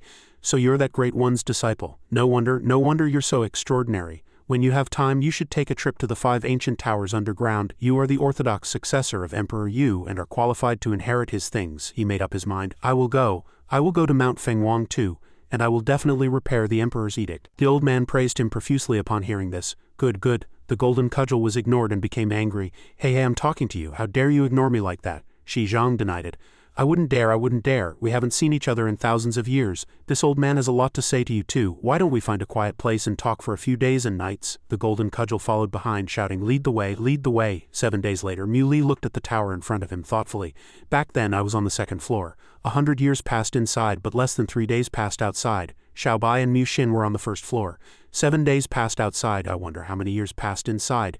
Mu Xin walked out and announced it's over. He asked expectantly, how did it go? Did she succeed? He was a little worried. I hope she didn't mess up. Mu Xin stepped aside and replied, see for yourself. Xiaobai walked out and asked shyly, Mu Li, how do I look? Am I pretty? Hearing this, Mu Li did not skimp on his praise. Very beautiful. Hearing this, the young girl immediately threw herself into her beloved's arms, completely oblivious to the pouting and jealous Mu Xin beside them. Shi Zhang shouted happily from behind, success at last. This made Xiaobai and Mu Li turn around in surprise. Elder Shi Zhang, master. The old man took out a gift he had prepared for her long ago. I have something to give you. Consider it a gift for your rebirth. I prepared it while you were condensing your body. Xiaobai was curious and didn't know what it was. What gift is it? Without keeping her waiting, Shi Zhang took out a round golden Tao technique. The old man laughed and replied, this is it. He recognized it at a glance. That's the law of the ghost Tao. Isn't that something you can only get by passing the Tao tribulation? Shi Zhang immediately channeled his power, striking the Tao technique directly into Xiaobai's body and instructed. For a ghost cultivator to cultivate a physical body, what's the point of going through a Tao tribulation? Just take its origin directly. After the transmission of the law was complete, the old man instructed her. Prove the Tao with the law of the ghost Tao. From now on you must cultivate even harder. Understand? If you encounter anything in the future, it will surely help you. Xiaobai nodded obediently and replied, I understand, master. After completing his task, Shi Zhang turned to leave. Then this old man will take his leave. Mu Li had not yet recovered from his surprise. You obtained the law of the ghost Dao so easily. Xiaobai, on the other hand, was full of praise. As expected of my master, he's so amazing. After speaking, she immediately changed the subject. Mu Li, let's go take a bath. Hearing this, he was speechless, his face turning dark. What are you talking about? Mu Li tapped her forehead heavily and explained, You're a person now with a proper body. There's a difference between men and women, don't you understand? Xiaobai was still stubborn. What's the big deal? Is there an inch of skin on your body that I haven't seen? He was a little embarrassed and immediately covered her mouth. Hey, don't talk nonsense. To this point, it was too late for Mu Li to regret. If he had known she could condense a body one day, he shouldn't have treated her like a ghost back then. Having shaken off the little tail that was Xiaobai, Mu Li lay comfortably in bed and sighed. After a long hard day, I can finally lie down. Suddenly there was movement. The blanket he was under bulged. Xiaobai emerged from under the covers and climbed onto Mu Li, startling him. What are you doing? It's the middle of the night. Why are you in my room instead of sleeping? Xiaobai started to act spoiled. My ribs bumped into you just now, she boldly invited him. You bastard, you were the one who said you liked them, petite. Even if they're small, they're still there. Touch them if you don't believe me. Mu Li blushed but still reached out to try, then said with a straight face, didn't feel anything. Feeling her figure had been shamed, Xiaobai raised her fist and threatened. You're just being polite. Go to hell, I'll beat you to death. Seeing her rather intense reaction, Mu Li gained the upper hand and used a comforting tactic. All right, they're there and they're very soft. Be good, stop fooling around. Xiaobai still didn't believe it and asked again. Really? He looked straight at her and affirmed, really? Now go back to your room and sleep. Xiaobai was still being difficult. I don't want to, I want to sleep with you. Mu Li refused with a blank expression. You're a person now, how can you sleep with me? She retorted with equal force. It's because I slept with you that I was able to become a person. Xiaobai's cheeks were already flushed, but she still made up her mind. I'm going to eat you. Mu Li pointed to his own cheek, pretending not to understand. What are you talking about? I don't understand. Be good, stop fooling around, go back to sleep. Xiaobai kept trying to tempt him. Mu Li, don't you want to? Not even a little, he continued to play dumb. Want what? At this point she was speechless. Xiaobai waved her hand, turned around and cursed. You're really a pig. Men are all a bunch of pig brains. Rejecting Xiaobai was also very conflicting for Mu Li. It's not that I don't want to. He was sweating, stammering. It's just, and she was still eavesdropping behind the door. Mu Li recalled the past. At that time he asked Jiaqi thoughtfully, do we really have to do this? She said sympathetically, I understand how you feel. It hasn't been easy for anyone on this journey. But Jiaqi tearfully recounted her difficulties. We don't have the money to continue. He was bruised and battered and said helplessly, I'm sorry, I don't have the ability to keep you too. These past few years have been turbulent, too strange. Countless good products have been launched. We pulled several all-nighters looking for a way out, but I failed. She turned and sighed, then ran over and hugged him. I know you've tried your best. No matter what happens in the future, we'll be by your side. He responded softly to this sentiment. Me too. Xiao Wang also joined in the fun. And me. Back in the present, Xiaobai leaned in close and questioned him. What exactly are you trying to say? Why are you being so wishy-washy like a girl? Mu Li stammered. Oh well, we're planning to update the version. She sighed and continued. To put it bluntly, we're out of money and can't afford to lose any more. So you want to update the version, right? What's the big deal? Why are you acting so serious? Xiaobai stood with her hands on her hips and said happily, once the data improves and our funds aren't so tight, we'll continue to update right away. Mu Li felt she was completely right. In principle, that's how it is. She tried to encourage him. This is great, keep it up, we'll definitely get through this. Mu Li's facial muscles had completely relaxed. The scene shifted to the Five Emperors Pagoda. Shi Zhang looked at the pagodas before him, and then asked Mu Li, now that Xiaobai has successfully condensed her physical body, and there's no movement from the 100-star races, why don't you take this time to check out the remaining pagodas? He listened and replied, I had the same idea. Then he fell into deep thought. The Five Emperors' ancient pagodas contain the legacies of the 5 upper gods from ancient times who were closest to being god emperors. I've already seen 3 of them. One tests soul energy, one tests combat power at the same realm, and one tests endurance. There are 2 I haven't been to. One tests the skills and knowledge of alchemy, and the other tests the Tao of formations. Mu Li's whole body radiated confidence. My side job on the Z-Way star was alchemy, and I was once a great figure in the Tao of alchemy on the Z-Way star. As for the Tao of formations, I already have the true explanation of the Tao of formations from that alien god, so I don't think it will be too difficult. Thinking of this, he clasped his hands in a salute. Senior, I'll be going then, the old man replied. Go on. 3 hours later, Shi Zhang was sitting cross-legged in cultivation, his phantom image standing behind him, while Mu Li floated in the air surrounded by a vortex of energy. Then the 2 of them entered the spiritual consciousness space and Shi Zhang began to explain. Back then, the Emperor's edict shattered and scattered throughout the mortal world. It formed 2 great divine sites, the underground ancient city and the Grand Sha divine dynasty. The Dharma god was originally a complete consciousness, but it was also fragmented due to the shattering of the Emperor's edict. I am the most complete part of that shattered consciousness. Suddenly, a golden fragment of the Emperor's edict appeared in Mu Li's hand. The old man saw it and continued, "If you can gather all the fragments in your lifetime, you can then borrow my power to control the other fragmented Dharma God consciousnesses, thereby gaining complete control of the Emperor's edict." Mu Li glanced at the fragment in his hand and thought, Elder Shi Zhang was originally a Dharma God, what you would call the spirit of a divine treasure. He wanted to walk his own path, so for thousands of years he used his own consciousness to cultivate the great Tao of ghost cultivation. His cultivation realm is comparable to an upper god, but because he couldn't break free from the shackles of the Emperor's edict, his Tao could not be perfected, and he couldn't even leave the underground ancient city. Is that why he was so insistent on condensing a physical body for Xiaobai to help her complete the great Tao of ghost cultivation? He boldly asked Shi Zhang, "Senior, have you given up on your original goal now?" The old man replied helplessly, "What else can I do but give up?" Mu Li still looked intently at the fragment of the Emperor's edict and replied, "I understand." After speaking, he clenched the fragment tightly in his hand. Golden rays of light shot out continuously from behind him.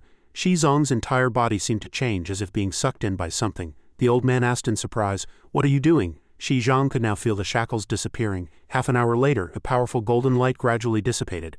Mu Li stood tall with his hands in his pockets while Shi Zhang asked, puzzled, "Mu Li, you separated me from the Emperor's edict?" He didn't answer directly, but asked in return, "Senior, after you leave the ancient city and your realm drops to that of a god, will you still have the confidence to break through the Tao and become an emperor?" The old man hung his head, replying somewhat sadly, "It's just one realm. What's so difficult about recultivating?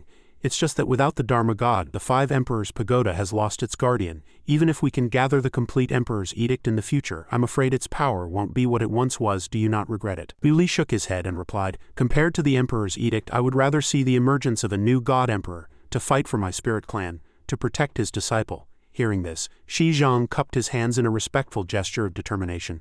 "If I do not become an emperor, I will have no way to repay you."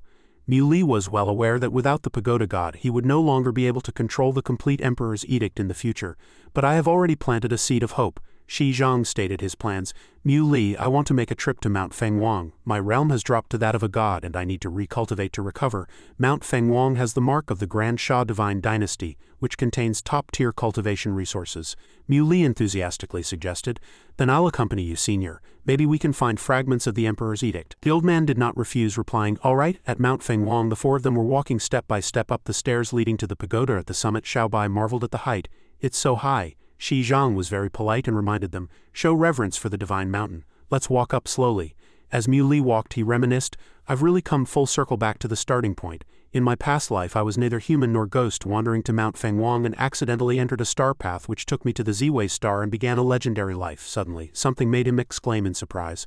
"Oh!" Mu Li looked at the glowing cyan, red and purple fruits and asked, "What are those?" Shi Zhang was very knowledgeable and immediately answered his question.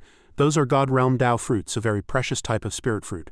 Mu Li was stunned when he heard the name. God Realm Dao fruits. His courage was boundless. He immediately jumped up, preparing to pick a purple fruit. Seeing this, the old man thought to himself, "It seems the great trend of the myriad ages in a single thread is about to reach its middle stage." After picking a fruit, Mu Li quickly tossed it to Xiaobai. "Xiaobai, this is for you." She quickly caught it and said politely, "Why give it to me? Eat it yourself." Xiaobai hugged the Dao fruit, hesitating to eat it, instead recalling her master's words. "Master said that Mount Fenghuang had many great powers in ancient times, so the mountain is full of Dao fruits from great powers. I'll just eat this." Mu Li saw her hesitation and explained, "Among our group you're the only one who isn't at the God realm. This will be of the greatest use to you." Shi Zhang stroked his beard and urged her, "Disciple, accept it." Xiaobai had no choice but to obey, replying, "Yes." At this moment Mu Xin was drooling at the side. Mu Li saw this and immediately understood. "I get it, you want to eat one too." According to Shi Zhang's knowledge, he believed there were at least 10 God realm Dao fruits on this divine mountain. Xiaobai asked in disbelief, "That many?" The old man replied, "The prosperity of ancient times far exceeds everyone's imagination, and this was a gathering place for all the gods. It wouldn't be strange if an upper god Dao fruit appeared one day." Mu Li stroked his chin and thought, "A great power entering the god realm. In the wars of ancient times that was just basic combat strength. The truly powerful were the upper gods and god kings. And I'm just a god now, not even an upper god. When the armies of the 100 star races arrive, how will I resist?" Thinking of this, he sighed, feeling that things seemed a bit tricky. Even with the existence of the Tower of Time, I won't be able to break through this predicament and advance further in a short amount of time. Suddenly Mu Xin flew up, holding fruits in her hands and shouting, "Mu Li!" Shi Zhang looked up, feeling very puzzled. When did divine maiden Jiu Xin leave? As fast as lightning, Mu Xin's hands were already full of Dao fruits. She generously stuffed the Dao fruits into his hands and said, "All the God realm Dao fruits are for you." Sparks flew from Xiaobai's eyes as she looked at Mu Xin with jealousy. "Damn it, that look in her eyes is clearly showing off. See, I'm better than you." She gritted her teeth and vented in her heart, I can lose in realm but I can't lose in spirit. Looking down on me right in my face, Mui paid no mind, still eating with gusto. Xiaobai turned to look at Shi Zhang for help. Master, the old man was sweating profusely and tactfully refused. Heavens, this is a matter for the young ones. This old man had better not get involved. Xiaobai's plea for help was unsuccessful, so she sighed and let it go. I'm leaving. Who's to blame but myself for not picking any? She chased after the Mu siblings with a pile of fruits. Mui, wait for me. Shi Zhang didn't know how young people today dated. Youth is truly wonderful. After walking for a while, a figure cultivating suddenly appeared at the top of the stairs. Mui thought to himself, that is none other than Senior Tienshin. His appearance surprised all four of them. Senior Tienshin, he recognized him at a glance. Is that you? Mui, where is that young lady with the surname Zan? Why didn't she come with you? Faced with a series of questions from Tienshin's soul fragment, Mui stammered in reply, she's temporarily gone home. She should be out soon. He was also a little puzzled and asked, Senior, why are you here? He answered honestly, I felt the summons of my main body. He felt a bit of a headache. Senior Tienshin's main body disappeared many years ago. I heard he went to investigate ancient secrets, so he was trapped in the cave abode of a sage on Mount Fenghuang. Shi Zhang provided more information. This cave abode belongs to an emperor. Hearing this, the nearby Xiaobai asked in surprise, Emperor, what realm is that? The old man continued.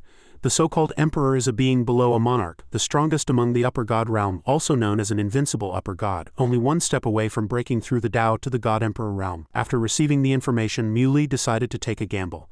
Let's break the seal and go in to see. Shi Zhang also agreed. The seal of a cave master emperor is much more advanced than that of an ordinary upper god. The two of us working together might be able to break it. Before the two of them could join forces, the barrier suddenly exploded. It turned out to be Mu Xin, who had cast a spell from behind, shattering the barrier and leaving everyone dumbfounded. They shouted in unison, Holy crap! Mu Xin hurriedly grabbed Muli's hand and urged, Let's go. Seeing this, Mui sensed that something was not right. Why does it feel like Xiao Xin has become more proactive? Is it my imagination? Tienshin's soul fragment and Shi Zhang couldn't stop marveling. The power of the summons has grown stronger as expected of divine maiden Ji Xin. She's so powerful. At this point, Xiaobai had already burst into tears. I thought condensing a physical body was the finish line, but I haven't even stepped on the starting line. After the barrier was broken, the five of them entered the emperor's cave abode on Mount Fenghuang. They saw Tienshin's main body sitting within a barrier, and someone shouted, Everyone look, he looks exactly like Senior Tienshin. Tienshin's soul fragment volunteered. I'll go up and see first. Shi Zhang thought silently. This person, in a flash, Tienshin's soul fragment had already flown in front of his main body. He raised his hand and placed it on his main body's forehead to merge. Streaks of green light radiated out in a zigzag pattern. Shi Zhang thought for a moment on his side, and he remembered something. This old man remembers now. The person before us is the head of the five emperors, Emperor Dongyang. Mui couldn't help but be surprised. Tienshin is an emperor. After Tienshin's soul fragment merged with his main body, he had now opened his eyes and woken up. The green lights also disappeared. He quickly stepped forward and asked, Senior, how are you feeling? Tienshin did not answer him but asked directly, Mui, where is Chinner? He replied. She is sleeping in the heavenly palace. He only replied with one sentence, I see. Then he gently flicked his sleeves and took the initiative to speak. I will tell you what I have experienced. Perhaps you also want to ask. Tienshin began to recount his life. I was once Emperor Dongyang, one of the five emperors. In the Great Ancient War, I was severely injured by an alien god emperor and was on the brink of death. It was Emperor Yu who took me into the Emperor's edict and saved my life. Through the eyes of my soul fragment, I discovered that that girl was the reincarnation of Divine Maiden Tienshin, so I deliberately intervened and eventually sent the Divine Maiden back to the cloud-top heavenly palace. Speaking of this, he remembered his contribution again. Mui, you are a qualified shepherd of Ji province. In these chaotic times, it is thanks to your protection for so long that Earth has remained safe. Mui replied politely. The younger generation does not forget the teachings of our ancestors.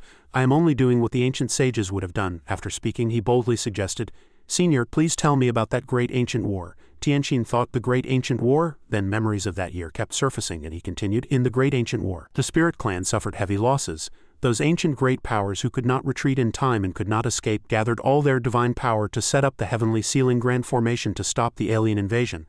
But at the same time they were exhausted and were struck down into the unknown chaotic starry sky by the alien powerhouses. Their chances of returning are slim.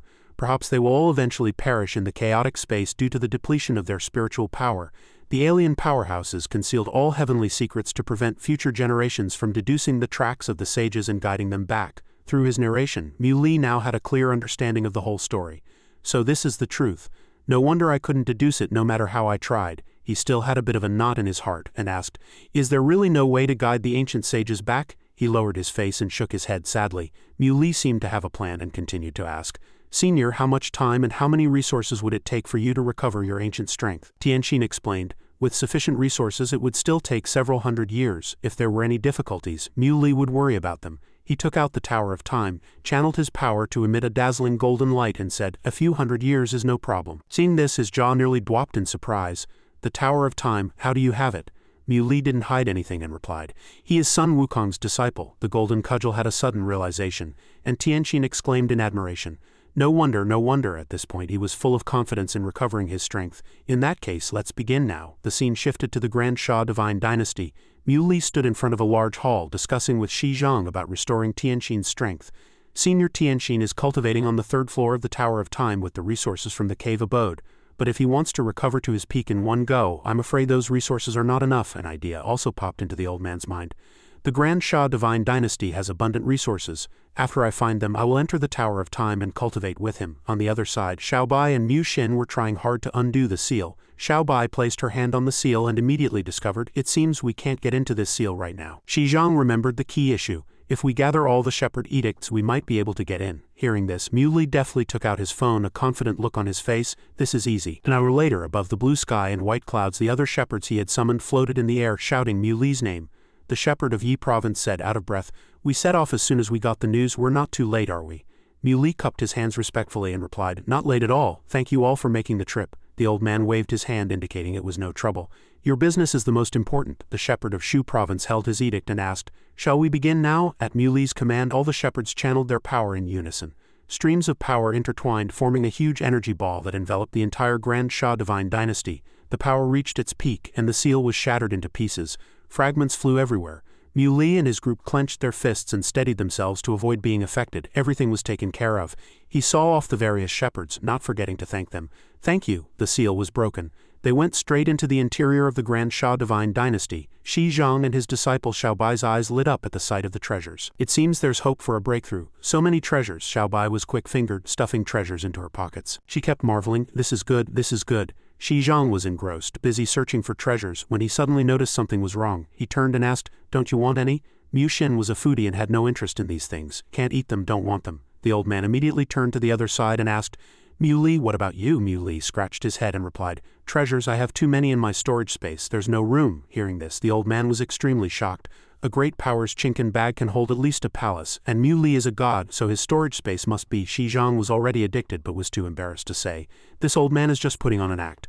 I haven't been out in thousands of years, I'll take a little more." He would only go with the flow. "All these resources are yours." Xiaobai was truly a virtuous wife, even getting jealous of her own master. "Mui, you should take some too, otherwise you're the one who opened this seal, yet you take nothing. It makes it seem like my master is taking your things for free." Hearing this, Shi Zhang felt his life was too bitter and lamented to himself, "Now she's siding with outsiders." A few hours later, the master and disciples' treasure hunting project was over. Shi Zhang was grinning from ear to ear, marveling, this trip was truly worthwhile. That kid Mui is really reliable. Suddenly something startled the old man. It turned out to be a remnant soul that had flown out on its own. Shi Zhang hurriedly called out, "Remnant soul, come back." Hearing the call, it flew back to the old man's side. Shi Zhang relayed the remnant soul's message to Mui. "The remnant soul says that Emperor Yu left something for you." Mui asked back in surprise, "Me?" As soon as he finished speaking, the old man told him to follow him. Then Shi Zhang led Mui to a place with a dragon's head, below which was a door. The old man said it could be opened with the shepherd's edict. Mui obeyed, inserting his own shepherd's edict into the keyhole. The door was pushed open and a dazzling light shone from within, surprising him. That is, it turned out what he saw was a sword hanging horizontally over a stone pool. Mui walked over to examine the sword. Power contained within, peerlessly sharp, an ancient divine weapon. After confirming it was a good sword, he stored it in his storage space and then continued deeper into the inner chamber. At this time, they arrived at a place with majestic mountains. Mui walked up to a stone tablet to examine the restriction, but this was no challenge for him. He quickly deployed a formation and broke the seal inside. Suddenly he felt a peculiar aura. It turned out that what attracted him was a woman sitting quietly on a stone platform. Mui approached and asked, "Miss, what are you doing?" Seeing that she didn't answer, he took out some food to tempt her and she took the bait. At this moment Mui revealed Chu Ning's identity, greatly surprising her. An acquaintance came into Muli's view. "Not only do I know your name is Chu Ning, but I also know you're from the Ziwei Star and are the successor disciple of the mysterious One Dao sect." Chu Ning tilted her head, trying hard to remember who was in front of her. "You?" She seemed to remember, and a faint smile appeared on her face as she said, "The person I've been waiting for might be you." Hearing this, he asked in return, waiting for me for what?" Chu Ning didn't hide anything and answered honestly, someone told me to wait for you here. He continued to ask who. She immediately replied, my master. Hearing this, Mui was a little puzzled.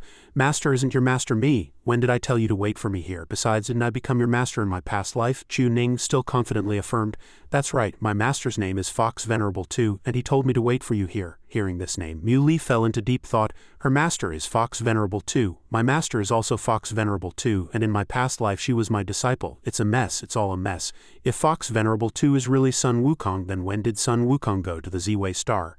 If he had been to the Z-Way star, how could he possibly become my master in this life? There shouldn't have been any intersection. After thinking for a while and still not figuring out the problem, Mui asked her, then can you tell me what the Z-Way star has become now? Chu Ning murmured the name Z-Way star. Then she began to narrate, the Z-Way star was destroyed 2,000 years ago. This answer made Mui incredulous. What? Seeing that he was still looking bewildered, Chu Ning emphasized again. The Z-Way star is no more. It was destroyed over 2,000 years ago. At this moment, Muli's mind was in a complete mess. The Z-Way star was destroyed. What's going on? Why have all things become completely different? Was my past life all fake? Or does this world really have parallel universes and I just happen to enter one? Thinking of this, he immediately shouted, Golden Cudgel, come out. It immediately appeared upon hearing his voice. Mui started firing questions like a machine gun, giving it no chance to breathe. Golden Cudgel, where is my master? Where exactly is Sun Wukong? Tell me. I know, but I can't tell you. Why? I want to see him. I want to ask him about everything. Seeing this, Chu Ning's eyes widened in surprise. The Golden Cudgel was not to be outdone, spouting off endlessly, faster than a rapper. No, he can't see you now. In the Great Ancient War, although he survived, his condition is very bad. It's impossible for him to see you. It's not just you. I have many questions too. If he's been alive for thousands of years, why didn't he come to find me? What exactly happened during that time? But I will wait. I believe that when Sun Wukong truly appears, he will tell us everything. Mui, calm down. Since he chose you, he naturally won't harm you. Just wait patiently. He will give you an answer in the end. Seeing that he couldn't get any information, Mui was speechless. Beside him, Chu Ning asked timidly, Master said you would come for me. Will you take me with you? But Mui was in no mood to listen to her, engrossed in his own thoughts. That's right, I still have my parents and Shaoxin. At least my rebirth is real and I've seen my two most important relatives. That's good enough. He clasped the Golden Cudgel and sighed. This is good enough. Then Mui asked Chu Ning what exactly happened on the Z-Way star over 2,000 years ago. How was it destroyed? She recalled for a moment, then slowly said that one day, over 2,000 years ago, countless cultivators suddenly descended from the stars and began a massacre on the Z-Way star as if looking for something. Wherever they went, they killed everyone they saw, whether they were mortals or cultivators, humans or other living beings without exception. Even the mountains and rivers were dug up and no one knew what they were searching for. The fighting lasted for 3 whole years, and the entire Z-Way star was slaughtered, turning it into a dead star. Li asked curiously, what was the origin of those cultivators who invaded the Z-Way star? Chu Ning sighed and replied, I don't know. No one knows where they came from, what they were looking for, or why they wanted to slaughter all life on the Z-Way star. Hearing this, he rested his chin in his hand and pondered. Several cultivators at the peak of the United Tao realm, their strength already comparable to a god emperor. Which star domain could such powerful invaders be from? What exactly happened in the cosmos? Chu Ning could barely control her emotions, continuing with tears in her eyes. At that time, Master took me away from the Z-Way star and told me to wait for you here. I never expected to wait for over 2,000 years. I almost turned to stone on this planet. Why didn't you come sooner? Mui was bewildered by her words and subconsciously retorted, how was I supposed to know you were here? She knew it was useless to blame this blockhead, so she let it go. Never mind, it's good that you're here. There's something I've been keeping for a long time. Master told me to give it to you. After speaking, Chu Ning placed a sword in Muli's hand. He took it and immediately recognized it as the Dragon Emperor sword. Mui looked at the sword and thought, Master, oh Master, what are you planning? 2,000 years were also part of your plan. With the third Dragon Emperor sword appearing, does this mean that one day I can gather all 7 and open the celestial gate? After handing over the item, Chu Ning shyly asked him, where are you planning to take me? Mui replied with a smirk, to a complicated world. After a while, the two landed in an empty space surrounded by a circle of small stones. It was Chu Ning's first time out and she couldn't help but be a little surprised. This planet is so prosperous. Mui stated, here your strength can be quickly restored. The two walked for a while and met Xiaobai and the others who were waiting for them. She stood with her hands behind her back and scolded, you're finally back. Seeing a strange guest, Xiaobai was a little surprised. Mui, you. Then she went into jealous mode and began to berate him. I'm really impressed. How come you bring back a pretty girl every time you go out? Why don't you bring back a man? Mui pretended not to understand. What are you talking about? Shi Zhang was also curious about Chu Ning's identity and asked, who is this young lady? Mui immediately introduced her to avoid any awkwardness. She is also Sun Wukong's disciple, from the Z-Way star, but the Z-Way star was destroyed over 2,000 years ago. She was guided by Sun Wukong to wait on a barren planet for a successor to come for her. I happened to run into her and brought her back. The old man simply replied, I see. Chu Ning then realized they were from the same sect. So your master's disciple too, he smiled and replied, that's right. Calculating by seniority, she began to put on airs. Then doesn't that make me your senior sister? Mu Li was speechless at this relationship. A disciple from my past life has become my senior sister in this life. This relationship is a mess. Suddenly the phone in his pocket rang. Mu Li answered the call and listened to the other person, then asked in disbelief, a spatial cave appeared in the Kunlun Mountains, and demonic beasts from another dimension are constantly pouring out? He quickly told the person. Got it. I'll be right there. After hanging up, Mu Li urged everyone, let's go, we're going to the Kunlun Mountains. The scene shifted to the Kunlun Mountains where a monster and a purple vortex were suspended in the air. The muscular monster stood in the forest, roaring and trampling through the trees step by step. Wherever the monster went, not a blade of grass grew, and the trees were crushed by its feet.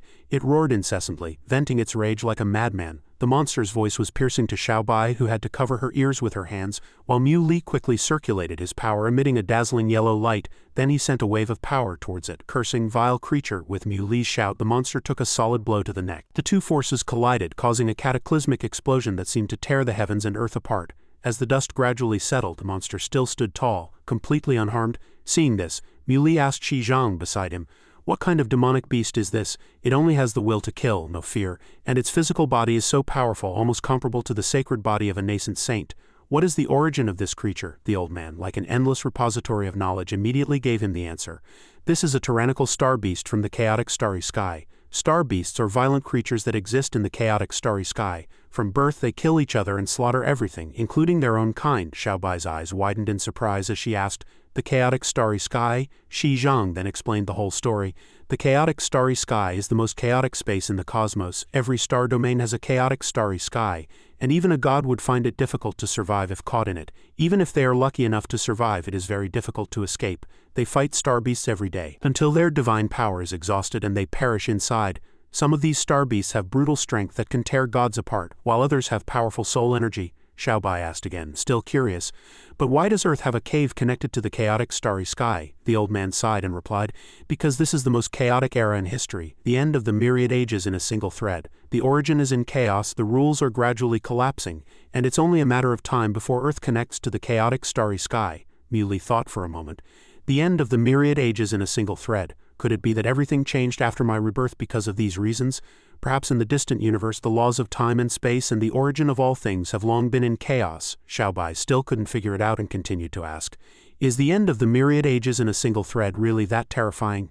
This time, before Shi Zhang could interject, he answered her with a thunderous voice that carried an invisible power. The starry sky is vast and all the worlds in the heavens have only one chance at life. What do you think? If I can deal with these star beasts, then they are not a disaster. After speaking, Mu Li leapt up, the energy of his thunderous voice continuously radiating, dyeing a patch of the sky purple. Then he smashed his hammer down on the star beast's head, causing a violent explosion and sending dust billowing. This single blow sent its head flying, and a star beast spirit slowly rose from the monster's body. Shi Zhang saw it and said, after a star beast dies, it will be destroyed and form a star beast spirit like this. Those with powerful physical bodies will form blood-red pills, and those with powerful souls will form blue pills. The old man urged Mu Li, you eat it. Mu Li shook his head and suggested giving it to Xiaobai.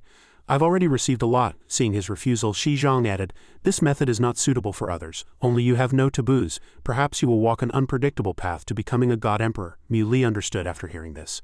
Is that so? I understand. Then he put the star beast spirit into his mouth and immediately felt a change in his body. His immaculate sacred body was now more than halfway to the nascent saint realm. To confirm, Mu Li asked Shi Zhang, Senior, if I eat a star beast spirit with a powerful soul, can I improve my soul realm? The old man immediately nodded. Mu Li held the hammer and looked at the star beast spirit, saying, my soul realm is completely unable to keep up with my cultivation realm now. If I can devour a large number of star beast spirits, won't I be able to strengthen myself quickly?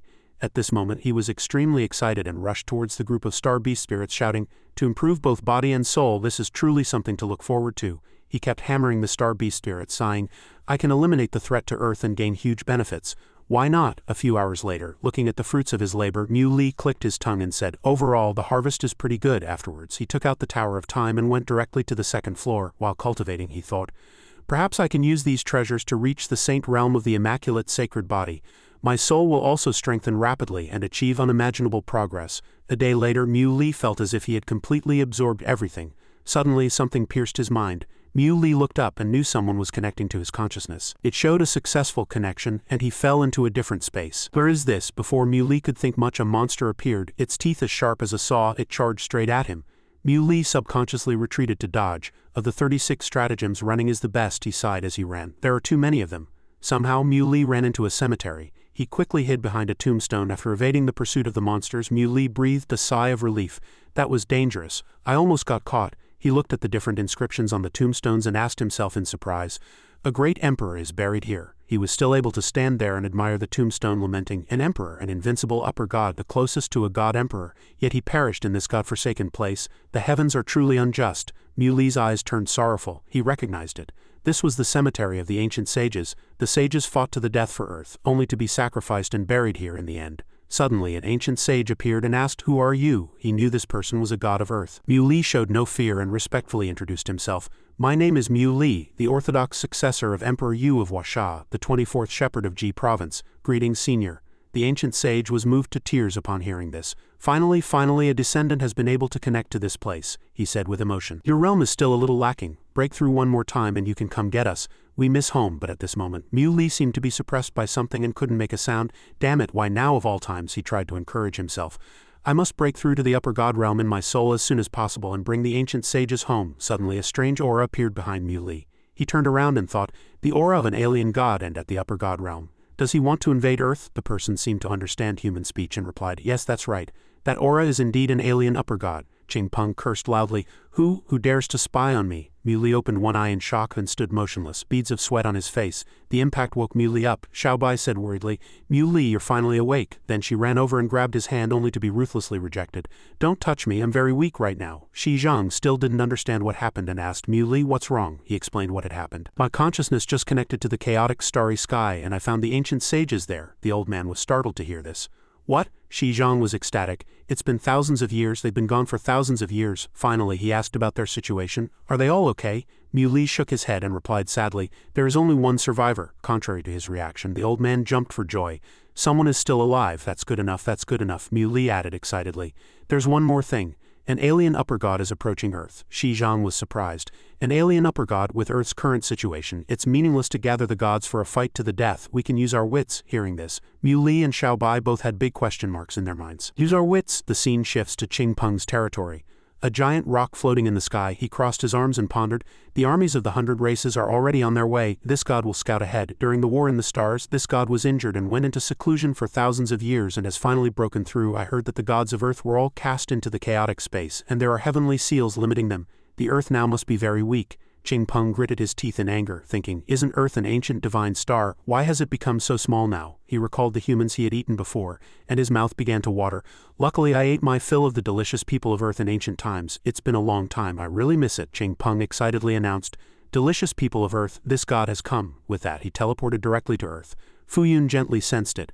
They're here. He stood in front of the other person and asked loudly, who are you? Ching Peng was impatient and cursed directly. Get lost, you are not qualified to speak to this god. Fuyu hurriedly said to Aoxuan, a powerful enemy is invading, go and inform the gods. He immediately replied, all right. The man was stunned when he heard this, thinking, Earth still has gods, isn't this a declining planet? The moon god walked out from inside and shouted, who is being so insolent? The shepherd of Yi province recognized the other party at a glance. HMPH, an alien, the old man then shouted as if venting, all aliens deserve to die. Ching Peng was extremely confident, extending his hand to channel his power, continuing to curse, you're overestimating yourselves, you're looking for death. Streaks of lightning-like power were continuously emitted. Seeing that the situation was not good, the shepherd of Yi province whispered to the moon god, this is bad, it's an alien at the upper god realm. We must go and ask the emperor. With that, the two turned and left, leaving him alone and full of doubt. What? This declining planet still has an emperor? Suddenly a figure appeared pointing directly at Ching Peng's face and shouting, alien, what is your intention in breaking into Earth alone? Outside the great mountain in the sky, Mu Li looked down at him contemptuously from a high place. An alien dares to invade Earth, are you tired of living? Looking at the power surrounding his body, Ching Peng was stunned. He had more than 20 laws on him, and the arrogant look from before was completely gone. He stammered, who are you? Mu Li looked at him angrily and questioned, alien cultivator, are the armies of your 100-star races about to arrive, so you were sent to investigate the situation? Seeing him standing there without answering, he chanted a spell for a divine sense probe. Mu Li was surprised that Ching Peng dared to come alone. No alien army, just you. After speaking, a series of Dharma treasures began to radiate powerfully from his body. He looked at him with disgust. A mere alien upper god dares to break into Earth alone. I think you really are tired of living. Muli took out the golden cudgel from his hand. Then leave your life behind. The power emitted was too great, and Ching Peng had to block it with his hand. He looked at the cudgel in his hand in surprise. The golden cudgel, what rotten luck. Not only did I fail to take a life, but my own is about to be taken. At this moment he finally felt fear and turned to flee. Ching Peng had already used all his strength, but the golden cudgel was still close behind. Only now did he realize he had been deceived. This is terrifying. Truly terrifying. Earth has prospered to this extent, completely unlike what the Emperor said. Muli sneered with interest. HMPH, so cowardly, in a different space with blue skies, white clouds, and overlapping mountains, that was Earth, and everyone was standing there watching. Patriarch Li spoke. That alien upper god has already run far away. Scaring him off now is just a temporary measure. I guess the armies of the 100-star races are already on their way. We need to increase our strength as soon as possible, Muli replied. That's right. He rested his chin on his hand and calculated seriously. The only way now is for me to break through my soul realm as soon as possible. Guide the sages of the ancient era to return from the chaotic starry sky. Faced with this situation, Muli made the next suggestion. Everyone enter the Tower of Time to cultivate. Everyone replied in unison. All right. 3 months later, Muli awakened his power. He was happy to find that his soul had finally reached the upper god realm. Muli stood outside the space cultivating his power and thinking, I hope it's not too late. With that he immediately channeled his power. In an instant, Muli had teleported to an ancient cemetery. He walked around looking around and calling out, Seniors. Muli remembered they were the sages of Earth. Suddenly something unexpected appeared, startling him. It was a huge monster. It was about to attack Muli. He shouted, Vile creature, take this. Then from his hand, streams of power began to form. A second later, the monster was annihilated. To the astonishment of the seniors, just as he finished, Muli looked at them and shouted. Seniors, at first glance, they were still bewildered. Who is he? How did he appear here? Among the whispering crowd, someone shouted, It's him, he's back. He revealed that he was the 28th generation successor of the shepherd of Ji province of Huasha. The old senior immediately became happy. He's finally here. Someone else shouted, The shepherd of Ji province of Huasha, we've finally been waiting for you. Muli happily introduced himself to all the immortals, seniors, esteemed predecessors. I am Muli, shepherd of Ji province. I have come to take you all back. The immortal was moved to tears. Finally we can go home. Everyone looked at Muli, their eyes shining as if they had found a savior, and they welcomed him happily. 28th shepherd of Ji province, please come in and talk. Suddenly, Muli noticed something and walked in step by step. Muli walked and smiled. In front of him was a woman in a green dress with her hair neatly combed looking at him kindly. Muli greeted her respectfully. You must be the Queen Mother of the West, correct? Suddenly she noticed something unusual about him. The Queen Mother of the West looked at him seriously and asked, How did the seamless heavenly garment end up on you? Seeing that he couldn't hide it, Muli cast a spell. Suddenly a set of black clothes appeared on him. He explained, It was Princess Yaoji, your daughter, who gave it to me. A displeased look appeared on her face. Yaoji gave it to you? The Queen Mother of the West began to scrutinize him. You are the one who proved the Tao with 23 laws. Muli answered without hesitation. Yes, it's me. She continued to ask, You have eaten immortal peaches in the heavenly palace? He immediately agreed. Yes, Yaoji took me there to eat them. She lowered her head and smiled gently. It seems that child Yaoji has made up her mind. The Queen Mother of the West also marveled at Muli's excellence. No wonder Yaoji chose you. I have never seen such an outstanding cultivator as you, she said to him with satisfaction. I am very satisfied with you. You have received my approval. Suddenly, Muli felt that something was a little off. He scratched his head and thought, why does this feel like a mother-in-law interviewing a son-in-law? After chatting for a while, she returned to the main topic. Let's go, take us away from here. Muli chanted a spell and a portal immediately opened. The law of space. He stood there looking at everyone and suggested, Seniors, please follow me closely. They immediately replied happily. Don't worry, all right. One by one they started to walk in. After the last person, the portal gradually closed. In the Tower of Time, Muli was sitting and setting up a magic circle, preparing to teleport everyone back to Earth. He shouted, Welcome gods to your return. On Earth many people were standing below, waiting. Seeing Muli, they cheered, We welcome the return of the gods. Then the space gate opened again. All the gods had safely returned to Earth. They were ecstatic. We're back, we're finally back. The Queen Mother of the West, on behalf of all the gods, praised Muli, the 28th shepherd of Ji province. Your contribution is no less than that of a god emperor. I believe you will definitely become a great emperor in the future. After speaking, the Queen Mother of the West began to command the various gods. Now that you have returned, you will each take up your duties and manage the lands. They replied respectfully, Yes. The Queen Mother of the West turned and flew high into the sky, and rays of light appeared around her body. Then they spread out in all directions. This power was so strong it could be seen from outer space. Then the Queen Mother of the West landed next to Mu Li. She cast a spell and created a portal. She smiled at him and suggested to shepherd Mu. You are very good, I will take you to a place. From the space gate he walked out step by step. Mu Li felt that this place was a little familiar. As he walked he looked around. This place is... Suddenly Mu Li noticed many dog prints in front of him, leading forward. He asked himself, dog prints. He had heard legends of the strongest heavenly dog of all ages, to whom a goddess willingly sacrificed herself, and even a god emperor had to kneel. But he didn't see the strongest heavenly dog. He only saw a small figure scurrying around. Mu Li was silent, looking at the black shadow with a bit of contempt in his eyes. Mu Li shouted loudly, Old Huang. Old Huang hid behind a tombstone, too scared to come out. It cried, oh my god, I've seen a ghost. With that it fled at lightning speed in fear. Old Huang was hiding its head but showing its tail, and Mu Li could guess at a glance. He slowly walked over and had panicked. It kept begging for mercy. Please, goddess, god emperor, don't blame me. Old Huang was just talking nonsense just now. Don't take it seriously, don't take it seriously. Faced with Old Huang's fear, Mu Li playfully scared him. He slapped its round bottom hard and said sternly, give me back my life, which scared Old Huang pale. Having no other choice, Old Huang had to use a new trick. It rolled on the ground and pretended to be unconscious.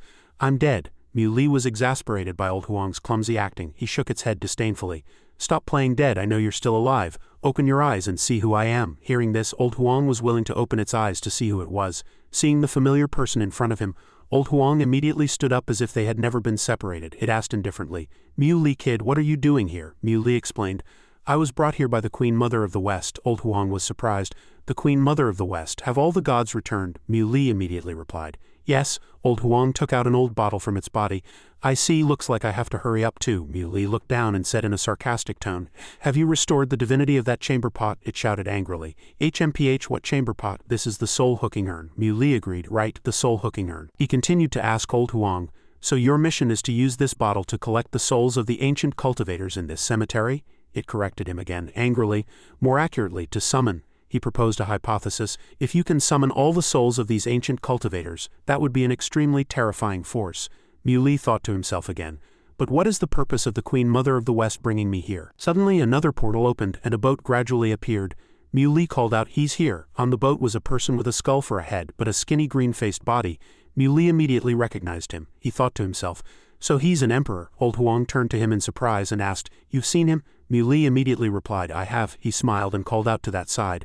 Senior, the human emperor slowly walked over and nodded in greeting. Shepherd of Ji province, you've come? He looked down at Old Huang and asked, Heavenly dog, how's the progress? It immediately reported. Halfway there. Hearing this, he suggested to hurry up. With that, the human emperor waved his finger and thousands of golden orbs appeared around them. 2 chosen pills flew into the human emperor's hands. I understand. With that, he handed the 2 pills to Mu Li and suggested he swallow these 2 life and death lotus seeds. He turned to Old Huang and looked at him suspiciously. Old Huang saw this and nodded in agreement. Seeing this, he dared to put them in his mouth. The 2 pills entered his body and merged, creating a huge force. Chants echoed, a thought of new life, a thought of fallen spirit. After saying this, Mu Li awakened a new power. Between the streams of power floating in the air, the heart in Mu Li's chest beat continuously. After a while he slowly landed on the ground. Old Huang did not spare his praise. This kid is becoming more and more extraordinary. It seemed Mu Li was still immersed in this power. Seeing this, the human emperor spoke to persuade him. The heart of life and death, yin and yang. There's also the heart of reincarnation. I hope one day you can master the origin of life and death. After coming to his senses, Mu Li clenched his fist and said with determination, I will work hard. He waved his hand to open a round portal. You have reached the upper god realm and obtained the divine heart of reincarnation. You can go back now. The armies of the 100-star races are already approaching and will arrive soon. I can already sense their evil aura. These words from the human emperor sent Mu Li's thoughts racing. Are the alien armies finally coming? Then he affirmed with determination. I will definitely not let them succeed. As soon as Mu Li finished speaking, the armies of the 100-star races appeared one after another. Seeing this, the ancient sages quickly blew their horns in unison and began to fight. The Queen Mother of the West loudly commanded everyone.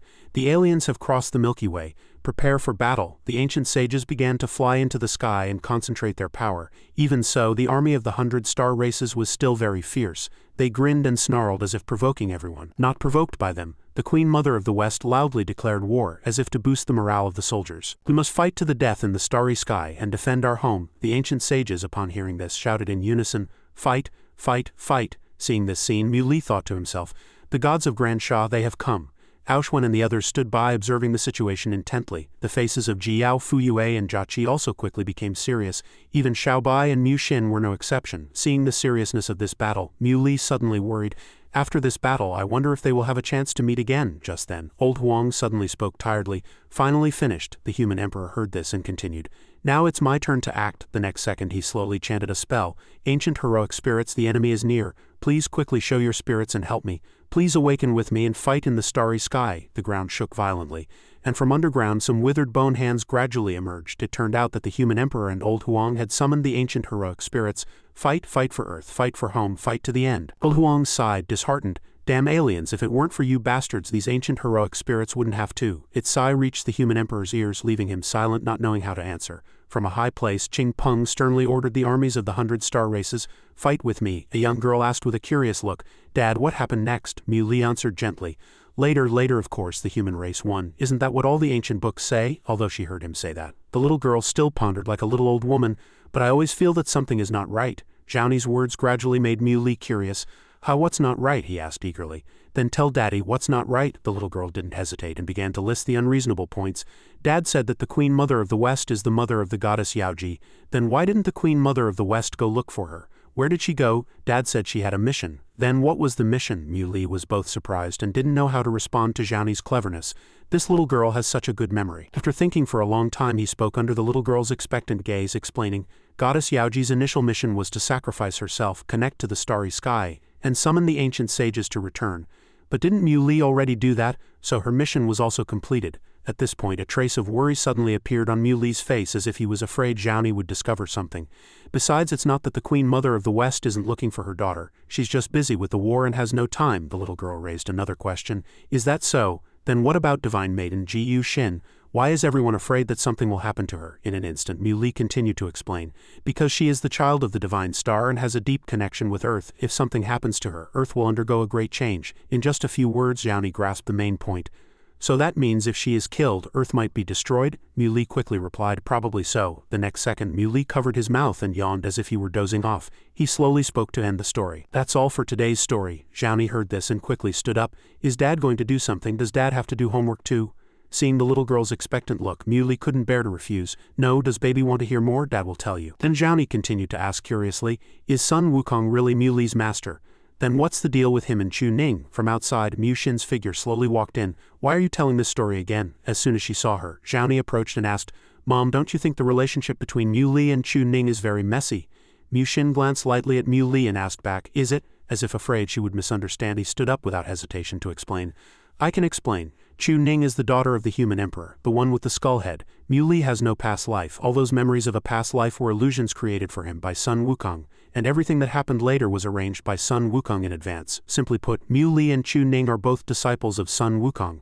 There is no such thing as Chu Ning being Mu Li's disciple. At this point, Mu Li affirmed with conviction, Mu Li and Chu Ning have absolutely no relationship. Not understanding his painstaking efforts, Zhao kept asking, but that's not right, Dad. Mu Li became even more flustered. What's not right? Fortunately, she had already moved on to another question. What about the Dragon Emperor sword? Mu Li breathed a sigh of relief, thinking, thank goodness she didn't ask about Su Jiaqi, Wongfu, Shui Linger, Zhang Xiaobai and Yao Ji. Then he resumed his gentle tone. There were 3 before, the human emperor gave 3, and then I accidentally got 1 more. Zhao eyes lit up at this information. So did it summon a true dragon? In an instant, Mu Li continued. Actually, Mu Li is the master of the starry sky, the ancestor of all spirits, the true dragon, a true immortal. And everything that happened in this world is just one of his reincarnations. Zhao eyes widened as if in disappointment. What? So he was the master for too long, and got too bored, so he erased his own memories, entered reincarnation to play for a while, and then set up this script. Hearing this innocent question, Mu Li quickly asked back, is that what you think? The little girl was even more confused. What else? Mu Li suddenly fell silent, thinking, so be it, right and wrong let posterity judge. A voice kept waking Mu Li up. Mu Li, wake up. It turned out to be Mu Xin's voice calling. Wake up, Mu Li, wake up quickly. Fuyu asked in a deep voice. Still not awake? Mu Xin's face was filled with worry. No, he's gradually losing consciousness. The scene switched to Mu Li's soul floating in a small room. What's going on? He gently touched Mu Xin's body as if waking her up from sleep. Suddenly a dazzling light emanated from her body, illuminating the surroundings. In just an instant, Mu Li was taken to a Penglai fairyland. Here again, he quickly approached and gently touched the giant egg of chaos in front of him. The next second it automatically shrank and lay securely in Mu Li's hand. Before he could figure out what was going on, a mysterious voice sounded, and Mu Li had been sent into a teleportation circle. Go back, they need you. Back on the battlefield, he suddenly woke up, stunning Mu Xin. Mu Li, you're finally awake. After sitting up straight, Mu Li immediately asked confused, Wife, what are you doing here? This strange question stunned Mu Xin. "Huh?" Xiaobai's mouth also dropped open in surprise at this. "Huh?" Suddenly, Mu Li saw the familiar figure of Sun Shu. "Master." Old Huang also appeared menacingly. "I'll bite you damn foreign invaders to death." Mu Li was incredibly surprised by this scene. "Old Huang, even Emperor Yu is here." Their fierce attack enraged Qing Peng. "Human Emperor Deu, you Earth scoundrels are so calculating." Completely ignoring his angry attitude, Emperor Yu said seriously, "Earth is an inviolable land." Seeing this unfavorable situation, Qing Peng immediately retreated. "You win this time, retreat." Just as he jumped onto the ship in the air, he arrogantly shouted, "The day the 100 races gather enough strength will be the day you Earth cultivators perish. Let's see how you defend yourselves in the next battle." Hearing these threatening words, Old Huang squinted at Qing Peng. He angrily threw a huge rock at his ship. "So talkative." Then Old Huang slowly asked, "Mu Li kid, are you okay?" Mu Xin gently answered for Mu Li. "I'm fine," he asked it curiously. "How long was I unconscious?" Old Huang immediately replied, "Half a moment." Hearing this answer, Mu Li secretly guessed. So the Great War ended, he married Mu Xin and even had a daughter. Were all these images that flashed through Mu Li's mind while he was unconscious? People often say that before they die, they will be immersed in illusions. I suppose he was indeed in great danger just now. Immediately after, Sun Shu slowly spoke. "Mu Li, you must have many questions you want to ask." Mu Li hadn't figured out what was happening yet, but wasn't his master already dead? He respectfully lowered his head. "Master, please enlighten me." The next second he waved his hand in refusal, seemingly wanting to keep Mu Li curious for a while longer. "No, your divine soul just left your body, and I forcibly separated from you, which consumed too much energy. I also fought with the alien emperor a few times, so I need to sleep for a while now." Just as he transformed into a wisp of aura in the air, Sun Shu instructed, "Cultivate well. When you break through to the saint realm and your soul reaches sublimation, you will meet my conditions. At that time I will appear again. Whatever you want to know, I will tell you." The heroic spirit standing by also spoke softly. "Earth can finally be at peace for a while, and we can also leave in peace. The future is in your hands." The nearby Feng Wong played his flute, seemingly sending him off. "A safe journey." To the melodious sound of the flute, the figure of the heroic spirit gradually receded. After a while, Mu Li touched Old Huang's body and asked curiously, "So you really are the heavenly dog, then can you really swallow the sun?" This question seemed to have flipped its switch. Old Huang proudly explained, "In ancient times, Emperor Yu and I secretly infiltrated the alien star domain and swallowed 2 suns, causing the life of dozens of their planets to wither. But I can't transform anymore. This is the last time I will use the power of the heavenly dog." As soon as he finished speaking, it fainted, leaving him to shake Old Huang's body repeatedly. "What's wrong with you?" Seeing this, Feng Wong quickly spoke up to explain, because all of his divine power was used to nourish the divine treasure. Fortunately, in this battle, Old Huang used the divine treasure to awaken those ancient cultivators who had long been dead, bringing infinite vitality to the human race. However, the supreme commander of the 100 races has not yet appeared this time. Now they may be leading another large army to sweep through other star domains, slaughtering living beings and plundering resources. At this point, he said seriously in a deep voice, "In the next battle, the aliens will definitely go all out." Suddenly, Mu Li took out the egg of chaos from his pocket that he had just gotten in Peng Lai. Old Huang immediately came to his senses. "You got this egg?" At this time, on the altar of Mount Feng Wong in the Grand Xia dynasty, Mu Li's hand slowly placed the egg of chaos into the formation. It turned out that Feng Wong was casting the formation. "Let's begin," he replied gently. "All right." As soon as Mu Li finished speaking, countless streams of aura converged on Mount Feng Wong. The egg of chaos was quickly enveloped by that power. Seeing this scene, Feng Wong began to explain. "This is the egg of chaos, you must have felt it already. Inside is an unparalleled life." Mu Li observed it carefully and replied, "Yes." He continued to explain calmly, "The myriad ages in a single thread is a calamity of destruction for all things in the starry sky, and a crisis of survival for the creatures of Earth. Ahead are the 100 races who desperately want to invade and enslave us. Behind, the armies of cultivators from the top star domains in the cosmos are eyeing us greedily. We emperors alone are completely unable to stop them. To resolve Earth's crisis, only a being at a realm above Emperor, the ancestral realm, can do it. We need to cultivate a being that can reach the ancestral realm. I will enter seclusion with the egg of chaos for a period of time. I'll leave them to you." Mu Li obediently agreed. Mu Li understood. He then sank into thought. In this invasion, Earth has already given its all and paid a heavy price. The next time the alien armies return with even more terrifying strength, what will Earth have to fight with? Mu Li glanced at the egg of chaos in disbelief. An egg. Suddenly he was stunned by the strange sight before him. It turned out that Mu Xin was happily roasting a rabbit in Feng Wong Mountain for her lunch. But it kept panicking and crying pitifully. After regaining his composure, Mu Li quickly stepped forward to stop her. "What are you doing? This is a divine beast of a god's level." Despite Mu Xin's pitiful expression, he firmly refused. "You can't eat this rabbit." Hearing this, she replied unhappily, "Why can't I eat anything?" Although he was used to Mu Xin's gluttony, Mu Li was helpless. "You really can't eat the divine beasts of Feng Wong Mountain. If you want to eat meat, I'll take you down to the mortal world to eat." There's all kinds of meat. Without hesitation, she immediately said with disdain. Those things have too much turbid qi, they're not delicious. As soon as she finished speaking, Mu Xin's gaze shifted back to the unlucky rabbit. It seemed Mu Li had long guessed her intentions. He held Mu Xin's hand tightly. You absolutely cannot eat that one. Think about it. Besides divine beasts, I can find anything you want to eat for you. The next second, she decisively made her request. Then I want to use your law of space. Instantly, Mu Li agreed. All right. Mu Xin was excited and replied, it's a deal. No take-backs. He looked up at the sky in confusion, thinking, what kind of food requires the law of space? She pushed her luck further. How about you lend me your golden cudgel? Immediately, Mu Li was even more confused. What for? Mu Xin replied without thinking. For meat. His expression changed instantly. No, her tone became extremely disappointed. Then forget it, let's start then. Mu Xin immediately entered a state of chanting. In the blink of an eye, she opened a spatial hole in the sky. This scene made Mu Li's eyes widen in surprise. She's connecting to the starry sky. What is she trying to do? Is she building a spatial channel? Ignoring his confusion, Mu Xin asked loudly, how's it going over there? She revealed a sinister, gluttonous expression and said, found it. Then Mu Li and Mu Xin were immediately sucked into the spatial channel. He cried out in panic. Before their eyes, a strange planet appeared, shining in the starry sky, its shape very similar to Earth. Mu Li was stunned and muttered to himself.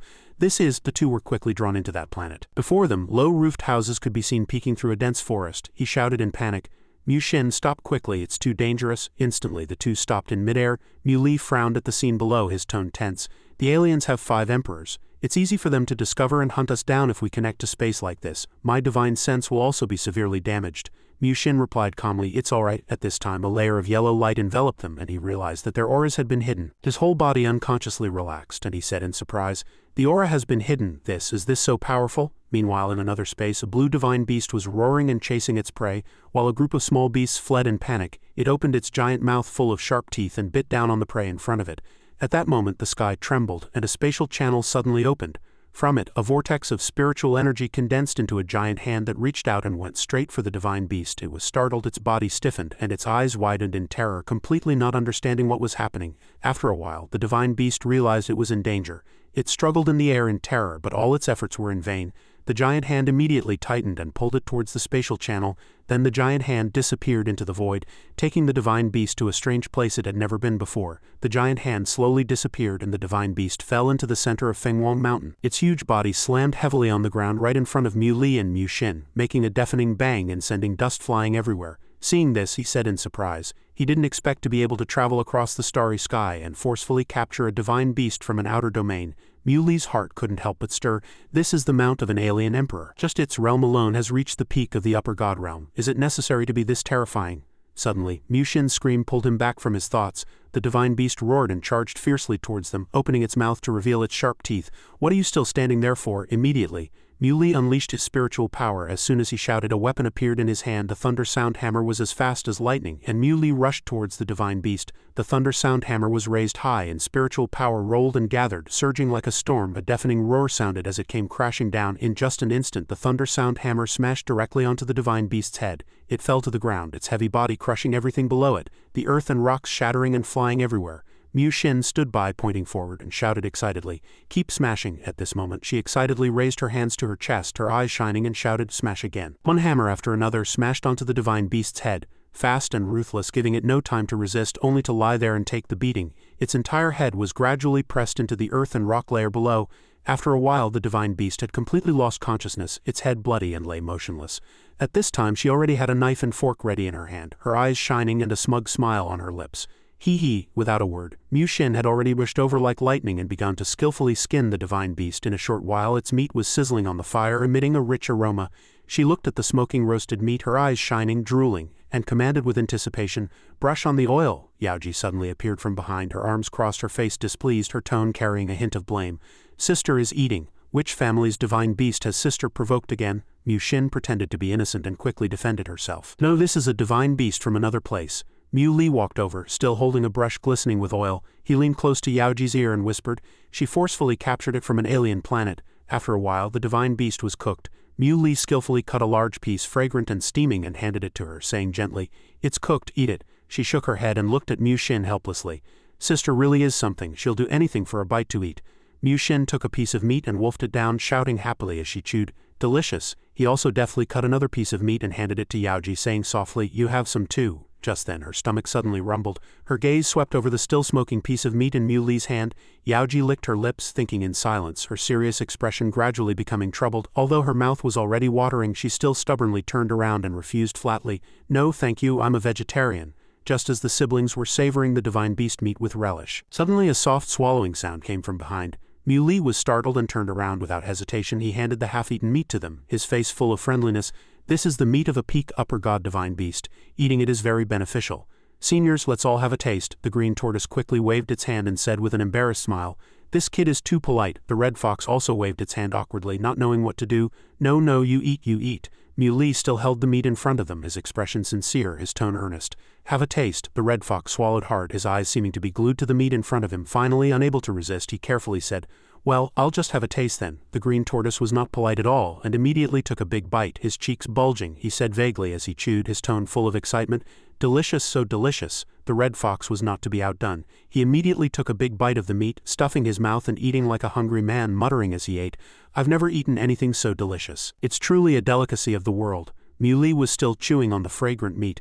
He inadvertently glanced behind him and noticed Yaoji standing there quietly, watching them with a calm expression. He immediately picked up a piece of roasted meat, walked slowly towards her and said softly, "Yaoji, have some. This isn't the meat of an earth creature, it's the meat of an alien divine beast. They killed so many of our cultivators, they don't deserve sympathy," she said hesitantly. "Then I'll just have a bite."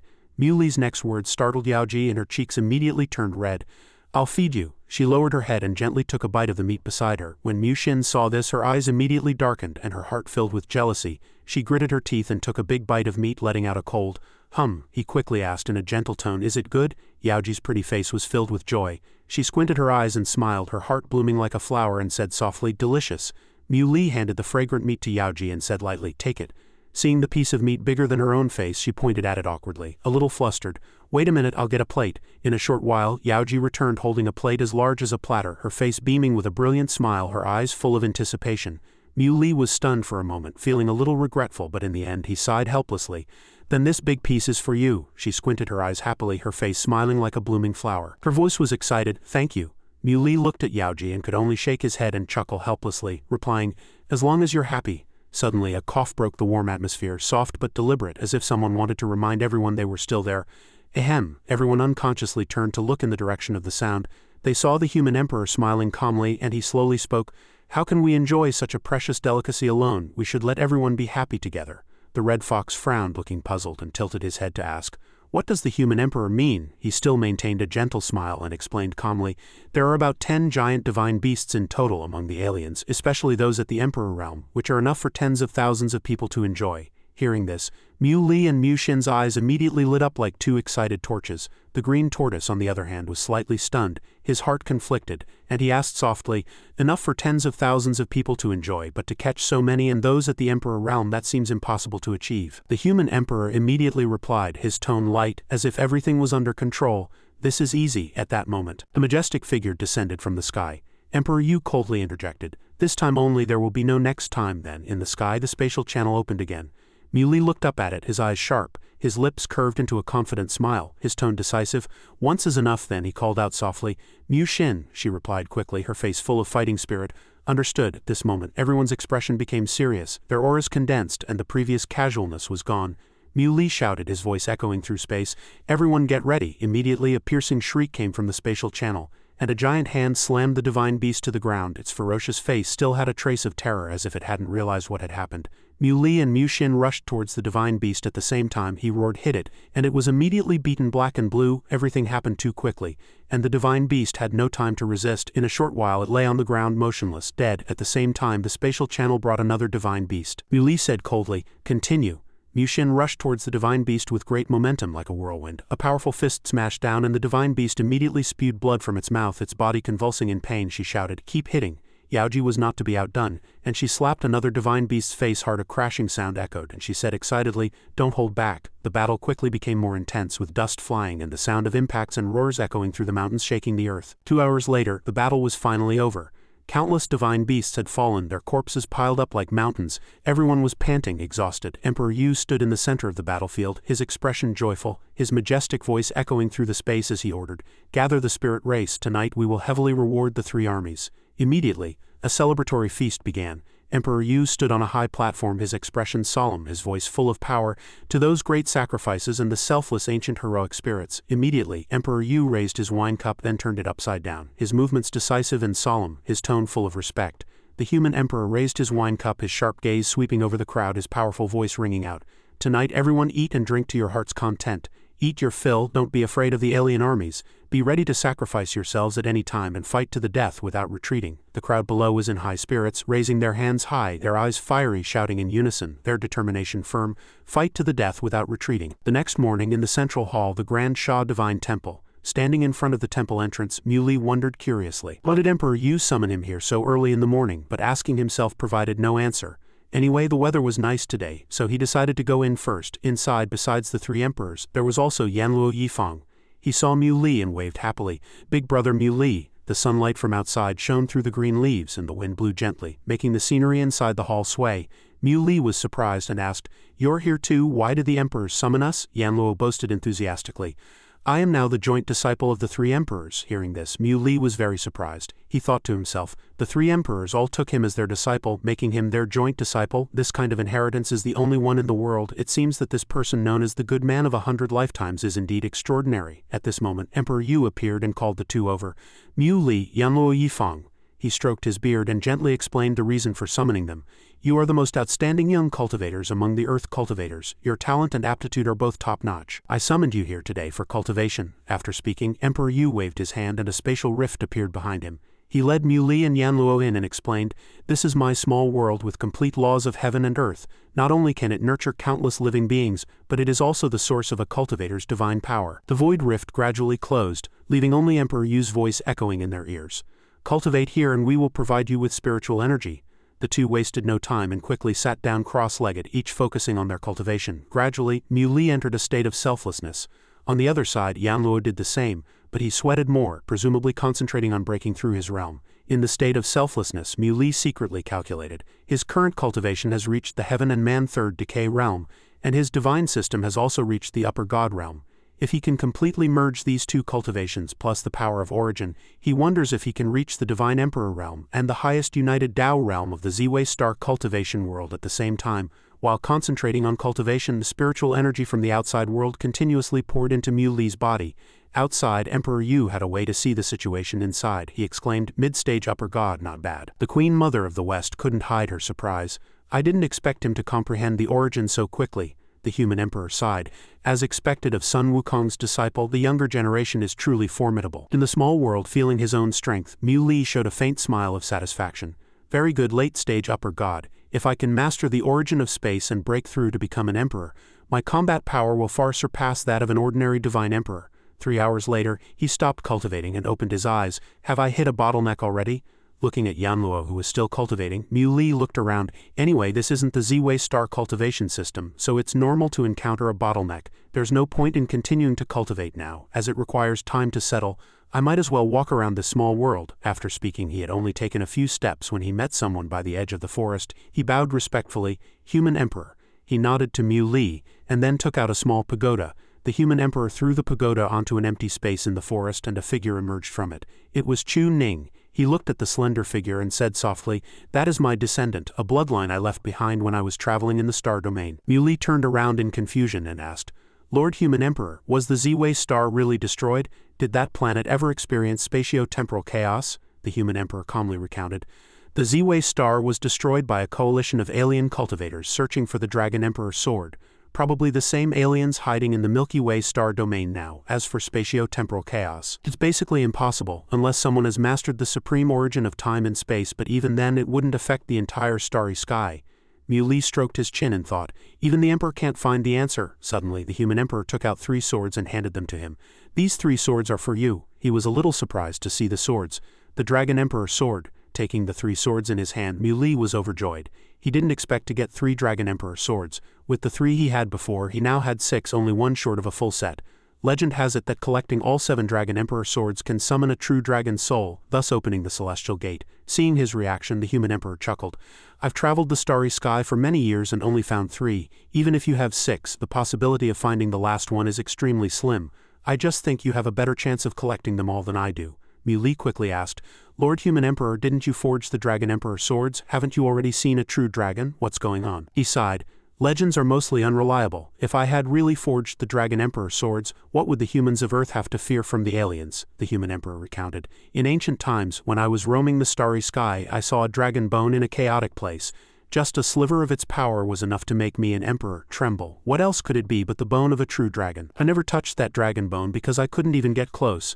I observed it for 1,000 years, and that dragon bone automatically turned into 7 swords, disappearing into the starry sky as soon as they appeared. The legend of the Dragon Emperor sword also came from this, but its authenticity is hard to determine. After many years, the emperors have paid a great price and only managed to collect 6 swords. The 7th sword has never been found. All the emperors and celestial diviners can't calculate its whereabouts. Hearing this, Mu blurted out in surprise. So the so-called true dragon really exists? He felt a chill in his heart. Just a single dragon bone could make a peak starry sky emperor tremble. He couldn't even get close, so how many levels of difference were there between an emperor and a true dragon? The Human Emperor himself wasn't sure. A true dragon might be like the ethereal divine ancestor, hard to say. Perhaps such a creature will never appear in this starry sky again. As for the Dragon Emperor swords, we no longer hold any hope for them. Perhaps we will never be able to collect them all. At this time, Chu Ning had already walked over to the 2 of them. Seeing her, the Human Emperor spoke with a word of advice. Shepherd of Ji Province, you and Linger both have your own missions. Don't forget to cherish yourself. Mu wanted to know more. And you? He didn't answer, just smiled and said, we will meet again. Emperor Yu's condition didn't seem good. He is still waiting for you, go quickly.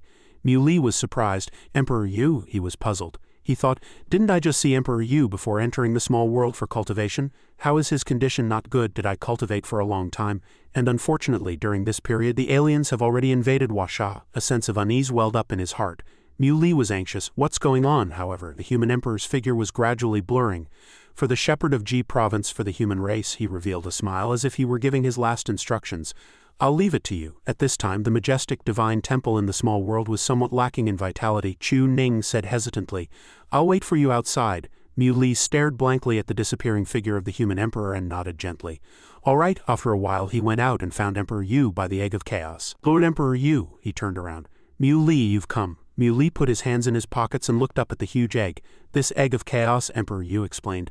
To resolve the crisis of Earth, only an existence at the ancestral realm, above the Emperor realm, can do it. And this Egg of Chaos is nurturing a being of the ancestral realm. We have placed all our hopes on it. He stated seriously, this Egg of Chaos is composed of the Human Emperor's flesh and blood and countless sacred objects of the heavens. It contains all the laws and origins in the starry sky, including the root of the divine wood, Jianmu, and the lotus root of the reincarnation, pure lotus. It can be said to be the most magical thing in the entire starry sky. As for the conscious life, there are a large amount of the Emperor's Tao source, as well as the sub-souls of several emperors, and the essence of the most extraordinary dragon veins in the Washa earth veins. Mu caught the astonishing news. The Human Emperor's flesh and blood? However, Emperor Yu did not intend to explain it to him in detail. He continued. His tone was somewhat frustrated and worried. So from ancient times, we have been laying out our plans step by step, interlocking. Every step is a gamble, and if there is just one miscalculation or accident, then what awaits Earth is destruction. You and your master are the most important links, but after this great war your master fell into a long sleep and you once again encountered a cultivation bottleneck. I believe that time will allow you to transform, and it will also awaken the sleeping sun Wukong again, but we no longer have time. The Egg of Chaos contains the countless mysteries of mortals and gods. It has been constantly growing and transforming and has already devoured countless things. Our goal is to make it hatch a life that is born at the ancestral realm to help Earth survive the great calamity. Mu hesitated for a long time before he dared to voice his thoughts. Is this reliable? After hearing the whole story, he roughly understood. No wonder the Human Emperor said we would meet again, so this is the method, Emperor Yu continued to guide. But if it were only this, it would certainly not be successful. The most important condition is still missing, which is the last link. Mu was curious, what condition? He shared, when all the offerings are integrated and play their roles, the Egg of Chaos will reach its limit of transformation and break out of its shell. Mu was stunned. Offerings? A thought flashed through his mind. He remembered when the Queen Mother of the West took him to the planet where the ancient heroic spirits were buried, the Human Emperor had hinted that he was one of the most important offerings. That's why the Human Emperor did his best to help Mu comprehend the law of life and death. After obtaining the heart of reincarnation, the emperors had always taken special care of him, not only letting Mu and Yanluo Yifang, the joint disciple of the 3 emperors, undergo special training, but also letting him feel the power of the Emperor's origins in Emperor Yu's small world, using the Emperor's divine power to enhance his cultivation. But having figured something out, Mu delved deeper. So what do the offerings need to do? Do they need to offer everything? He thought outwardly. So there was a reason for everything that happened. Forget it. From the moment he became Sun Wukong's disciple, wasn't everything destined? Emperor Yu didn't turn around. He provided more information. Not entirely. Some offerings need to offer everything, but there are also offerings that only need to provide power or talent. You are Sun Wukong's disciple, destined to be unparalleled in talent. What the Egg of Chaos needs is your kind of innate terrifying talent and extraordinary power, including a powerful body, a powerful soul, and transcendent divine arts. But when you offer these things, you will lose all your cultivation and become an ordinary person. Mui looked at his own talented hands and muttered to himself. An ordinary person, thoughts tumbled in his mind. Although this battle with the aliens was extremely costly, if Mui was given enough time, he could completely break through to become an emperor and reach the peak. Moreover, if he had enough time, he might even be able to break through to the bitter realm. But if Mui offered his power to the Egg of Chaos, he would become an ordinary person again, falling from the clouds to the bottom of the valley. Even if he worked hard to start over, when he no longer possessed his unique talent, Mui would be no different from an ordinary cultivator. Perhaps even becoming a god would become a distant dream. Seemingly knowing his thoughts, Emperor Yu comforted him softly. Actually, there are many offerings. As long as the most important offering doesn't have any problems. Even if other offerings are not made, it may not be unsuccessful, but the success rate will decrease. You have sacrificed too much for Earth. It is enough. Even if you refuse, we will not blame you. You will still be one of the saviors of Earth, and you will still have the trust and respect of all living beings on Earth. Mui said gratefully. I understand. Suddenly he asked curiously, who is the most important offering? After speaking, Emperor Yu was silent. Seeing his attitude, he guessed. Is it Yanluo Yifeng, the disciple of the three emperors? Emperor Yu nodded gently. Yes, he is the reincarnation of 100 lifetime good person, bearing the great fortune of heaven and earth. When the spiritual energy of earth revived, he had already become the center of the convergence of fortune. His fortune power is getting stronger and stronger. If he continues to cultivate, he is very likely to become the first person besides the divine ancestor who can become a true ancestral realm being. The power of fortune is ethereal and mysterious, and his great fortune is incomparable even to the origin power of a peak divine emperor. Great fortune can significantly increase the possibility of hatching an ancestral realm being, which is more important than any offering. Mui stroked his chin and thought, no wonder he was jointly accepted as a disciple by the three emperors. So this is the main reason, but did he agree? Thinking of Yanluo's righteous smile, he suddenly became enlightened. A person who has been kind for 100 lifetimes, the answer is already obvious. Compared to Yanluo Yifeng, who has to sacrifice his life, what is losing one's cultivation? Mui touched the shell of the Egg of Chaos and shared his thoughts and decisions. If this Egg of Chaos can really give birth to a being of the ancestral realm and protect the living beings of Earth, then I have no regrets and no complaints even if I become a mortal. Emperor Yu turned his head and he shed tears of joy. Very good, it is my Dayu's fortune to have such a talent appear in the future generations. Mui bowed respectfully. Every emperor of Earth is great. I also have great respect for all of you, and it is an honor to be recognized by a strong person like you, Emperor Yu happily shared. It will take a few more days for the offerings of all the donors to be completed. You should go back and rest first. I will inform you when the time comes. When Mui walked out of the divine temple, Chu Ning was already waiting outside. Master, he looked at her and hesitated to speak. Your father's matter? Chu Ning lowered her head to hide her emotions. I already know, I'm not sad. This is his mission. Mui continued to ask. Are you also an offering? Chu Ning looked down at the ground. Yes, he asked with concern. Are you afraid? She replied. I'm afraid. I'm tortured by confusion, fear, and despair every day. At this point, Chu Ning raised her hand to wipe the tears from the corner of her eye and forced a smile. But so what? I was born a god. This is my mission.